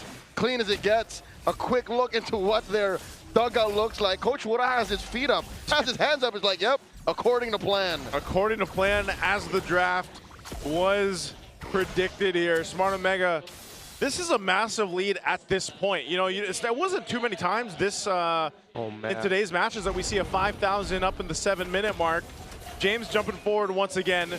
It looks like they just want to continue to put pressure on Twisted. They do that perfectly fine. They'll get themselves the third turtle. Tracy is incapable of getting one of the major advantages that a Guinevere has in Dangerous Grass right now. It's a surprise factor. He's the one getting surprised when Omega checks in on him in bushes. Yeah, it's hard to do that when you're going up against a roamer and a mid that can easily clear the river, clear the bushes, and take away the surprise factor. This is why Coach Justin, as we mentioned earlier, again, he put a lot of focus into Turtle 1 because he also acknowledges, I would like to believe, that the Twisted Minds lineup after Turtle 1 will slowly and then very quickly start losing to the Omega lineup. It's so much easier. Again, the Sora, the fact that they still decided to go Guinevere against the Jushin and Khalid, perplexing. Wow. The one-man solution. Yeah, and also Tier 2 down bottom, already falling. Massive. All right, here we go. Twisted Mind starting it up, but they get punished instead. Tracy picked off. Shifting skies by Big Game James. They're hunting down Lansu. And the choke down, Patrick Star forced to take a dirt nap. Double kill for Clean Dean. And that's already Ryzen getting what he needs on this Suyo. Yeah, there's a push happening up top with Nasha, but man, Omega is pretty much just taking whatever they want across the map. Mingwin almost got there in time to stop the recall of Nasha. 6-0. I mean, look at Omega this season. They got put through the ringer of doubt. People as early as week 3 saying they're not going to make it to the playoffs. It doesn't look like it. Then the turnaround. The team that they beat to start their 4-series win streak said goodbye earlier today, but took 3rd seed ONIC PH to the limit. That was Aurora. Omega would then be able to secure a high-profile win against the only other team, or the only team, rather. In Season 17. Season 17 to put a stain on TLPH's lineup. One of 2 Titans. The Falcons. That's who Omega is. That's who is about to advance to the 2nd round of the playoffs. To everyone who's been saying fraud Omega, keep watching. You're about to see them move forward. Yeah, this is in their game all along for this game 4. This Lord is theirs too. Twisted can't do anything against this except get ready to buckle in inside the base. Now, one thing is, yes, they should be able to clear things out, maintain themselves into this game, but at a 7,500 gold lead, 10 minutes in, a massive deficit that they have to work against. And Holy Crystal, Starlium Scythe, and Feather Heaven, the Trinity locked in for Netsky. They can choose to force a fight if they want to, and most likely come out still alive against Twisted. But with the way that Smart Omega has been playing, they'll take most likely the discipline route. Just go through the check boxes here to potentially get themselves that win that is so far highly in their favor to end this series 3-1. It's gonna take Omega making a mistake for them to lose. Look at that, Netsky almost single-handedly forcing Tracy to overextend. Takes the flicker out of the young roamer, the new recruit for Twisted Minds. Omega are just cleaning house, man. They are pushing barangay perimeters all the way until Twisted Minds base. Yep, good wave management happening here too. You got Lansu waiting in on that brush. James will spot him out, pushing him back. They already got the shields to deal with. Waves are pushing in. Smart Omega looking to take down some base turrets with Lord pushing and charging into this bottom turret. Twisted doesn't want anything to do with this, man. They're hesitant themselves to go forward. Yeah, because they can. Tracy's not a traditional roamer. James displaces Lansu. They squish Patrick Star in the second half. And in comes Tracy. Blazing Duet coming in. Tracy gets taken down by Ryzen. 2 men down, 3 defenders left. Mid lane next. Gush coming through for Sean. Pulls it back. Nothing you can do there. The missing Gush is gone. Are they looking to end? Perxiva coming through. MP the King calls in Barbiel, mingling with the Crimson Beacon. Omega, most of them at half health. It looks like they will force the issue. Neski drops his Diamond Force. No minions. Twisted Minds clear it out. They live to keep fighting, but how long can they keep living? Omega have yet to lose a member, even with Twisted Minds initiations, their potential counters. They still don't have the firepower. Omega are just bursting through every member of Twisted Minds way too quickly, delaying the inevitable. A very faint glimmer of hope. Again, still very conditional, while Omega can just press buttons and get away with it. Man. If Omega drop a member, if Omega start getting dropped, start counting, because Twisted might just make a comeback, but that's gonna be a big what if. Fikri kept his brain on. He's still there. No, hope is not gone. Oh, conceal. Gonna be used. Whoop, they're hunting down Nosha. Forcing him to be my back. No one dying from Twisted in the next sequence is good, but they have to be ready for another defense. There's no way they're touching this Lord. They're gonna get in range, man. I think they're willing to take a Hail Mary here. They use the conceal to get in range, but this is not where you want to be. They just went to go check things out. Smart Omega will start this Lord up, and they give the signal to just get ready for a defense. You know, at some point, you got to think, clearing these waves out, clearing this Lord push in, you're capable of doing it. You essentially need another 5 to 6 minutes at this point if you're Twisted to turn things around, because even if you catch someone over here, the rest of the team is just so stacked up from Smart Omega. If Renmar was midnight, he better be ready to say that's it. Because this Lord coming in about 10 seconds from now might actually be it. Yeah. It's just a second Lord. We're at 13.5 minutes, but it feels like it's evolved. Because look at that lead, man. Again, tonight we've been through, this is our 9th game this evening, and we haven't seen a lead just like this. And it happens to be Smart Omega. This Malefic Gun, I don't know if it's going to be enough for Nasha, but him and Sean can clear things out. They got to deal with this Lord. There's the conceal play. They're pushing this one in further. In comes Tracy, but he gets bursted down quickly. Nasha looking for the Hail Mary play. Down goes Sean, and Rising gets picked off. But MP the King falls as well. And now Lansu holding on for dear life. The Hail Mary bounce. It's not going to be enough. And in comes the Barangay as they make their way out of the play-in, felling Twisted Minds. Improvement is a consequence of practice. But what do you call a consequence of years, of seasons of heartbreaks and disappointments? I call that vindication. I call that redemption for the Barangay. The Barangay surprised everyone qualifying for the playoffs when they did.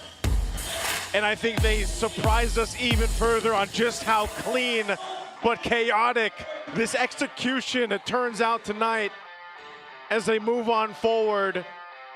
And I don't know, man, after this performance, I'm really excited to see them play against Team Liquid tomorrow. I am too.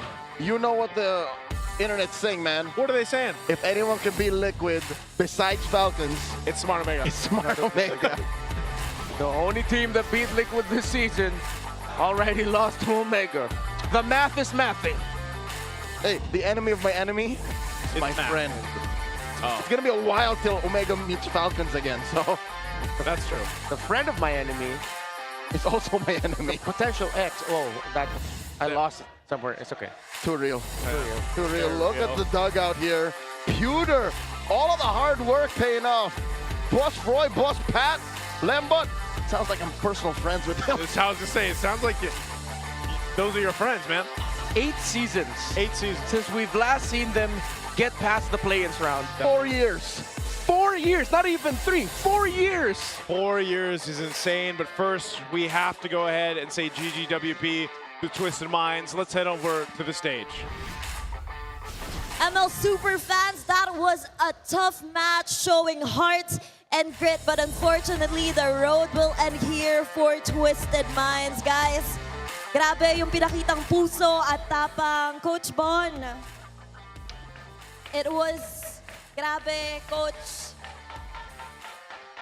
Coach Bon, that was something else. Grabe yung naging trials nyo, naging roller coaster yung season 17. Coach Bon, your season 17 was a roller coaster.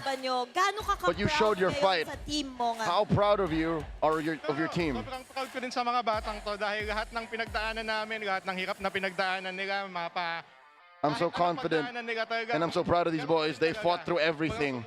hanggang sa huli. No one is giving up until the end. Talagang nilaban nila lahat. So, Here in the playoffs, they fought for everything that they got. Sa mga sumusuporta sa amin, sa mga fans na nagpunta. And to all of the fans, all of the minds, Sumang-ayon sa atin na pagkakataon. thank you guys. Siguro darating yung araw, makikita din natin sila na mag-shine.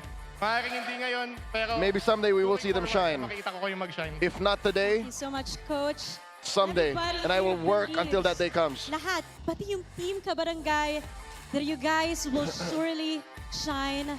Lansu, I want to talk to you and ask, sa hinaba-haba ng pinagdaanan nyo, you guys Lansu. were able to get in the play-ins. What do you Given the long want to say season to you've had, those who have you still ended up in the supported play-ins. you from day one up until here? Nakita talaga nila yung galing at pusong pinakita nyo. What's your message? They really saw your heart. Salamat po sa mga sumusuporta. Thank you to all our supporters. Hindi po kami magsawang maglaro ng ML. At We wouldn't be here without the minds. next season, mas gagalingan po namin. We will come back stronger the next season. No matter what happens, we'll be here. So much. Super fans, you heard it straight from them. Babawi at lalaban muli. Palakpakan natin. They will come back and they will be better. You may now take your final bow and take your walk. I can't stress this enough. MPL super fans, a round of applause as they take their final walk. Thea, of course, another one bows, another one has to shine.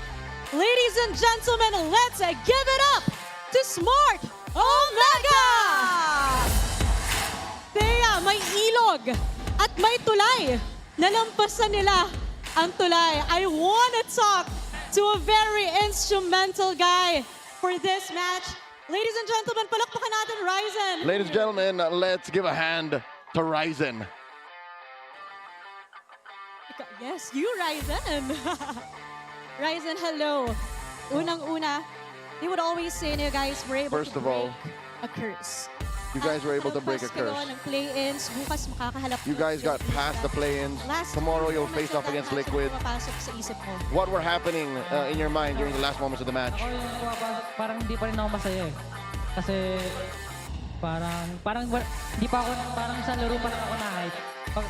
Pagkapanalo namin, hindi talaga ako na-hype eh. Truth be told, I'm not happy. Kulang pa eh. Parang tingin ko pag natalo namin Team Liquid, pwede naman yung masaya. Oh my gosh. In that last moments of the game, the job's not done. Until we beat Liquid, that's when I can smile. Natin a bit of a rewind from the regular season. Tabla kayo ng Twisted Minds, if you remember. You and Twisted Minds had an equal score going through the regular season. Para kayo yung manaig. What was the key here for you to beat Twisted Minds finally? Talaga namin ngayon, parang kakaiba talaga. Kaya parang Our preparation in the playoffs is totally different. on pair din talaga kami lahat ngayon. And we're all really on fire. Sobrang lakas ng loob namin ngayon, so parang tapang. We're all really confident, we're all really brave. Maganda yung laban. We're fearless, and that's why our gameplay is so You guys good. agree? Iba ang confidence at chemistry ngayon. And our chemistry, ng Smart too. Omega. Thea, I think it's time to interview someone na iba yung confidence. I think, Thea, it's time for you to talk to someone who has one hell of a vibe. Really good confidence. Parang may bagong ritual ba? Netsky, why do you have green hair? Is this part of your manifestations? Unang-una ko napansin. Because that's the first thing I noticed. Why is your hair green? Na nakalampas na kayo sa unang stage ng play. It's like you could really sigh of relief. Kamusta yung feeling ngayon, Netsky? What's the question? Panalo. And you will continue on How do you feel to the next about game. winning and moving forward in the rounds? Yung nakalaban namin Twisted, parang nasa mindset namin, kailangan namin ng momentum para bukas eh. Kasi iba yung mga kalaban namin bukas, yung mga Dragon yun. Sabay kami mga sisiw lang para mahirap pa yun. And Siyempre, bibigay namin yung best namin para buwan, para makasabay sa kanila. Kasi pag nanalo kami doon, edi sobrang laki ng confidence namin. And balik tayo. Honestly intelligible. Gaano ba kahirap or kadali mag-prepare knowing that you are against Twisted Minds na pwede nating masabing may unpredictable or maraming baon na sa drafting?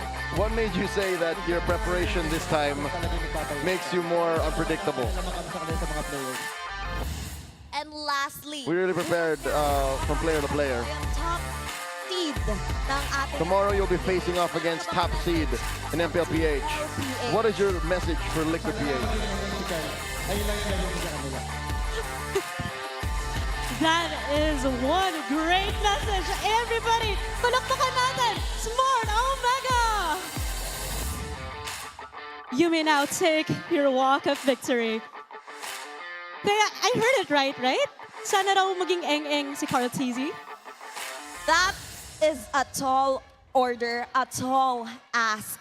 And they did that match wonderfully. At kabang-abang ang magiging match bukas. Pero balikan muna natin kung ano ang nangyari sa previous match. Casters, palag na to. Thank you, Thea, and thank you, Denise. Again, GG, well played over there to Twisted. Unfortunately, your season ends here for Season 17, and congratulations to Smart Omega for the first time since Season 9. They're moving out of the play-ins and going to the next stage of the playoffs. I would like to apologize. I personally could not translate what Netsuke was trying to say. Yes. I heard very little of the whole, I hope Carol Tizzy was eng. Yeah. Even then, on the fly, it would be difficult for me to translate, so apologies. Hey, you know who didn't need to apologize? This performance, MVP of Perksiva. 0-0 in 12, 100% KP on the Khalid. I almost expected for this last game for the Khalid to go over to Tracy. Yep. I did not think that he would be playing the Guinevere again, and it was Perksiva that ended up getting the Khalid pick, and man, did he make it work so well. It started off by just burning out 2 flickers before like the first 2 minutes of the game even. Yeah. Y'all want to know why Guinevere jungle works so well? Number one, there's usually a roamer for you to get vision, to make the most out of your spatial migration so you get that knockup. 2, you're also empowered by buffs so you hurt more. And then tie those up 2 together, it's so much easier for jungle Gwins to actually get good setups because they have someone else providing vision for them. Buffs and items. Buffs and items. Because as a roam, your economy is literally last in priority. Yeah. So Tracy just dies quickly like that. Yeah, he had like a whole Chop Suey build going too, and it was just unfortunate because couldn't really scale. And this is what we saw in the first Guinevere game too for him. You know, it was a kind of the same problem. But even more so than that was just James on the Sora. And I think why you guys reacted the way you did, and you know, during that draft, and I know it was being handled by Coach Justin and the boys over there on the on-ground panel, Hans and Wolf, but we all kind of reacted the same over here on the desk from English to Filipino. Yeah, it was a clear outdraft. Omega got priority everywhere. Center of the map, side lanes, jungle. No amazing team is gonna have an easy time trying to flip that for them. Again, it's very conditional. You will win if Omega X, if you X, Y, plus it's the algebra doesn't add up even anymore. Yeah. If you're trying to do long division and math as you play against Omega, you're losing more than half the battle. Yeah. Because you're trying to figure out what they're doing anyways. Yeah, while you're doing arithmetics and algebra, Omega's doing social studies and history. And push-ups. And push-ups. I was And gonna pull-ups say- for Ryzen's case. I was gonna say they're also in physical education because I've seen that video of Ryzen doing pull-ups, man. Yep. Yeah, sleeper Genius. build. Yeah. Don't let that sweater fool you. Yeah, there's a reason. By the way, can we get those? Are those available in the Superfans today? The what? The Smart Omega pullovers. Did you not get it? You get one? The vest? No, the sweaters. Oh, that one. Yeah. Oh, yeah. The sweaters. I think they should be, yeah. I know would they really like one of those. Yeah, it is actually very It's a great pump cover. Yeah. You know what I'm saying? Shout out to the pump cover people out there, you know? You don't need to show your gains off. Just like Smart Omega. Or your lack thereof. Or your lack thereof, whichever you want, you know? That's why it's called a pump cover. Anyway, this leaves me to wonder, man, I'm not going to be here tomorrow, but like I'm going to I'm gonna wish I was here. Maybe I will come here to watch those two matches. We got great matches tomorrow too. Yeah, Falcons ONIC, Falcons ONIC. Mega. Falcons ONIC is our. There's so many rivals. That's our epic rivalry. Am I right? No, Falcons Wait. ONIC is the breakthrough. Oh, it's a breakthrough. Okay. Got a new title. Got a new title for it? Yep. All right, man. We need more titles out there, you know? Let's go ahead and throw it over to Hans and Wolf to talk us through this series. Maraming salamat sa ating casters. It is now official. Smart Omega, matapos ang 7 season, is finally gonna be moving to the next stage of the playoffs. Kasama natin, walang iba kundi ang rookie captain Mingwin. Men, congratulations. This is again your first time in the MPL at sobrang tindi ng development na pinapakita ng inyong team. What was the approach that you guys were looking for na makakaharap nyo yung Twisted Minds that is full of at least veterans na nakapaglaro na dito? So paano nyo in-approach yung seryeng ito? Actually, yung approach lang na ginawa namin is talagang hindi kami masyado nag-focus dun sa strength. Focus kami dun sa strength namin. Hindi kami masyado nag-react kung ano yung mga plays na gagawin nila. Parang nasa mindset namin, as long as sila yung nag-react sa amin, kami yung mananalo. Yep, this is what we saw. In fact, yung mga reaction nila, yun yung ilan sa mga mapapanood natin with this video. Right, Wolf? Oh, excited ako makita si Cap Penguin sa ginawa nila dito kasi may papakita ko clip. This is the second turtle of the last game. Hindi na kasama dito sa clip na to, pero na-check nyo kasi. So kung papansinin si Sean, wala na siyang ulti ng mga moments na to. Ano nga ba yung naging mindset ninyo approaching sa second turtle? Yung mindset talaga namin dyan is hanapin muna namin si Tracy. Kasi alam namin na sa kanya manggagaling yung play. Tapos nung na-check namin sila sa LBM, tinry nilang gumawa ng play sa amin nun, which is nag-commit sila ng ulti nila tsaka dalawang ulti. Nag-fail yun. Kaya nung after na nakita namin yung kinapitalize namin, na force na talaga namin yung team fight kasi alam namin na dalawang ultimate yung nawala. Ganong mga window of opportunity, sino typically yung nagsistep up? Sino yung nagsha-shotgun yan? Ikaw ba yun? Or is it team communication? Team communication siya. Siguro that time kasi kami ni Perks yun nandun So kami nakakita kung ano yung kinumit. Nung nakita namin ang kinumit yun, ayun talagang sinabi namin sa kakampi namin. Tapos si Dean, may initiative na talaga siya na start na to, parang ganun sa akin. You know, Mingwin, this is the first time that we got to talk to you like this. Hindi namin natanong during the entirety of the regular season kasi ang dami mo kasama ng mga magagaslaw, makukulit, malilikot, at tigil talagang manalo. And in fact, ikaw, rookie ka, but you are also the captain. So, paano mo sila nalalagay in control and how do you manage to at least control the situation whenever it matters? Actually, yung ginagawa ko lang since ganun nga yung kampi ko, medyo mabilis talaga ma-hype. Talaga pinapakita ko sa kanila na ako yung pinakakalmado sa amin. Na pinapakita ko na laro lang to. Hindi natin kailangan ma-hype, ma-excite. Kailangan natin natin laruin yung laro.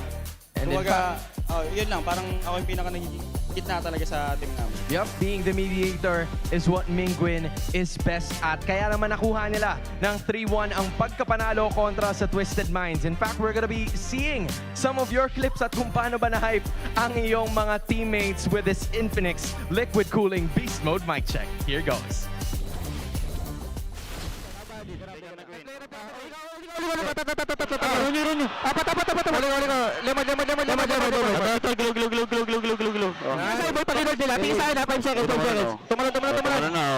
Tapos. Kaya James, nakatingin sa'yo. Tapos. Yeah, boy. Piga. Di mo isaksahin, pre. Yeah. Ito, ang tugulo. Nice. Pasabot ka. Tara. Kalma, wala mahay pa. Namahay, pangapogi. Tapos natin malinis MCM, abot kamay na, huwag na pasungkit. Ay, tinga pa, tara, tinga. Okay. Piga. Glug. Patay. Picker guard. Gamit ka. Saan lang. Tracy, walang picker. Tracy. Ano lang, dadala ko. Bitay. Respect niya, ha? Bota ka. Hindi. Kalma. Wala na to. Tapos pure kayo, no? Meron. Tapos to, pre, promise. Kalma kayo. Pipigay lang ako. Okay. Ito. Fury. Limod. Ay, naku, ito. Angat ko to. Bye-bye! There you go. That's our Infinix Liquid Cooling Beast Mode mic check. I think I got all that. Hey, 100%. There you go. That's great to hear how the comms went on a very strong finish for Smart Omega. You know, very clean, and you could even hear it. They were ahead massively, and they still say respect and calma. Calma is, you know, don't get too excited and keep things disciplined. But yes. You guys think you have what it takes, by the way, to be like that and run the show with eProject Esports for Everyone? We're giving you the power to bring the MPL energy to your own local community. That's right. Participants get exclusive access to tournament modes, in-game items, diamonds, all of that. Just head on over to ph-mpl.com/e-project to start your application. Time to turn that passion into action. Please visit our website for more information. So that's where it is. I've been hunting for that today. So favorite. Yeah, that's his favorite line.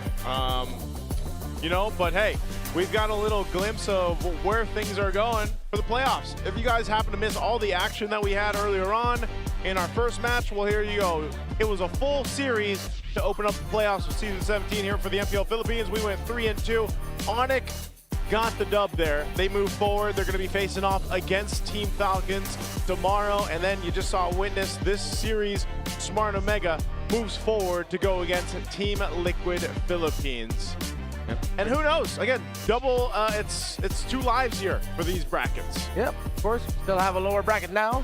Just looking at that Omega matchup, I'm just looking. Actually, no, looking at the whole second round brackets. Yeah. It's like, hi, I'm Smart Omega. You're probably wondering how I got here. Yo, yeah. That vibe. If y'all thought day one was stacked, what about tomorrow? Oh, man. They should have, and if, let's just say they win against CLPH, there really needs to be that video. Yes, sir. That's going to happen here. Of course, we've also got our Infinix Fansiklaban going on. This is our playoffs bracket right now. We have resulted with today the Aurora is winning over the Phoenix Army. And it's all best of ones. And then, of course, we've got the Kabarangay also. Whoa! Is this foreshadowing? Ooh. Potentially for tomorrow? Wait, what do you mean? The Kabarangay won against the Cavalry. Oh. Whoa. You know? Hey. Whoa. Who knows what can happen to tomorrow? By the way, big shout outs. It's our Talent Academy members, right? Yes. Today it was Tito Whoop, the pride of Palawan, taking care of hosting business. And then it was Onel and Sokbi who were casting. They're going to be taking part in the Fansiklaban all throughout. Now, also, the Fansiklaban, the stakes, they've never been higher. Because right now, here are the rewards. This is for the champions out there. Teams are fighting not just for glory, but for absolute a haul of epic awards. Here's that right. Our grand champions will walk away with not only trophies and medals, but also 5 Infinix GT Watch 5 Pros. And those are the smart watches, by the way. And 25,000 worth of MLBB diamonds. Meanwhile, the runner-ups will take home 15K and 10K diamonds, respectively. So the playoffs of the Infinix Fansiklaban is today until 31. It's just the same schedule as our playoffs. Very easy to remember. They run consecutively. Yeah. They have it in Superfan City. I was going to say, where is it happening? Superfan City. Palag Na To. Palag Na To. Good luck to all the teams competing in the Fansiklaban. Also, good luck to all the Talent Academy students. Academy students. Man, it's been a long day. 9 games, you know? We hope you guys enjoyed our opening day of the playoffs here. It's us, the Wee Bear Bros, me, Nice, Leo, Redmar. We're going to be throwing over to our host to close out the show. We'll see you tomorrow. What a spectacular way to kick off the MPL Philippines Season 17 playoffs. Sobrang taas ng energy ng ating mga super fans ang sumalubong sa atin here in the Champions Arena. Indeed, a great day 1 for Season 17 playoff. Grabe, nung bumirit yata si Janine Berding ng palag na to kanina, lahat ng teams nagising dahil grabing pagpalag ang nakita natin tonight. Action. Pero super fans, nagsisimula pa lang tayo because tomorrow, 2 high-stakes matches awaits here at the Champions Arena. Excited tayong lahat dyan, pero bukod dyan, naghihintay rin sa atin ang Super Fan City na inihanda ng MPL Philippines para sa inyo. marami pang live performances, on-ground experiences ang pwede nyo ma-experience here in MPL Philippines. Muli maraming salamat sa pagsama sa amin ngayong gabi. This is your host, Thea. Magpapatuloy ang playoffs actions tomorrow. This has been today's. And this is your very own Odin. And this is MPL Philippines Season 17 Playoffs. Palag Na To!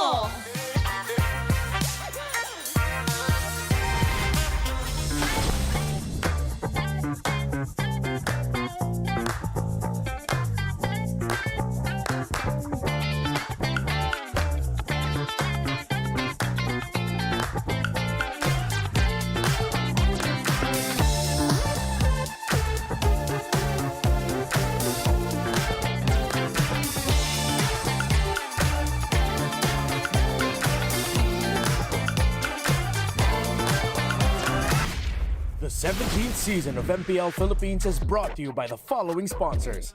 Infinix, the official gaming phone partner, the power behind every madlang gamer. Smart, the simply reliable connectivity partner of the MPL.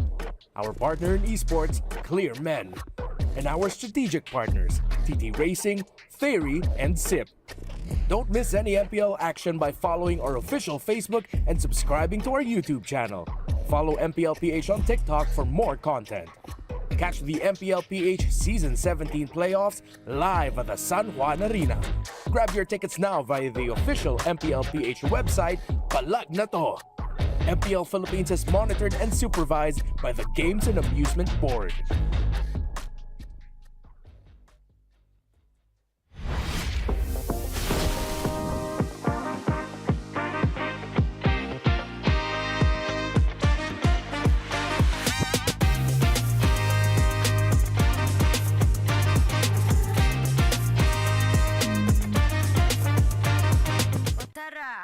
Palag ka ba?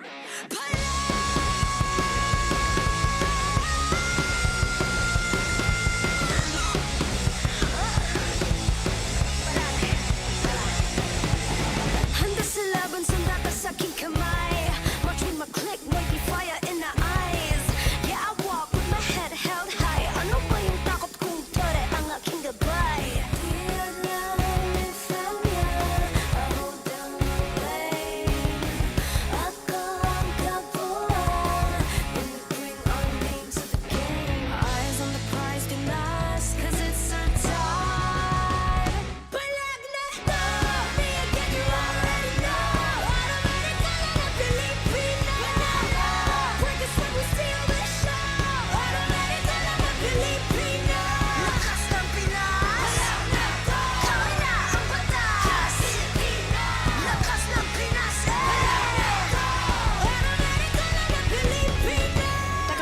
Remind you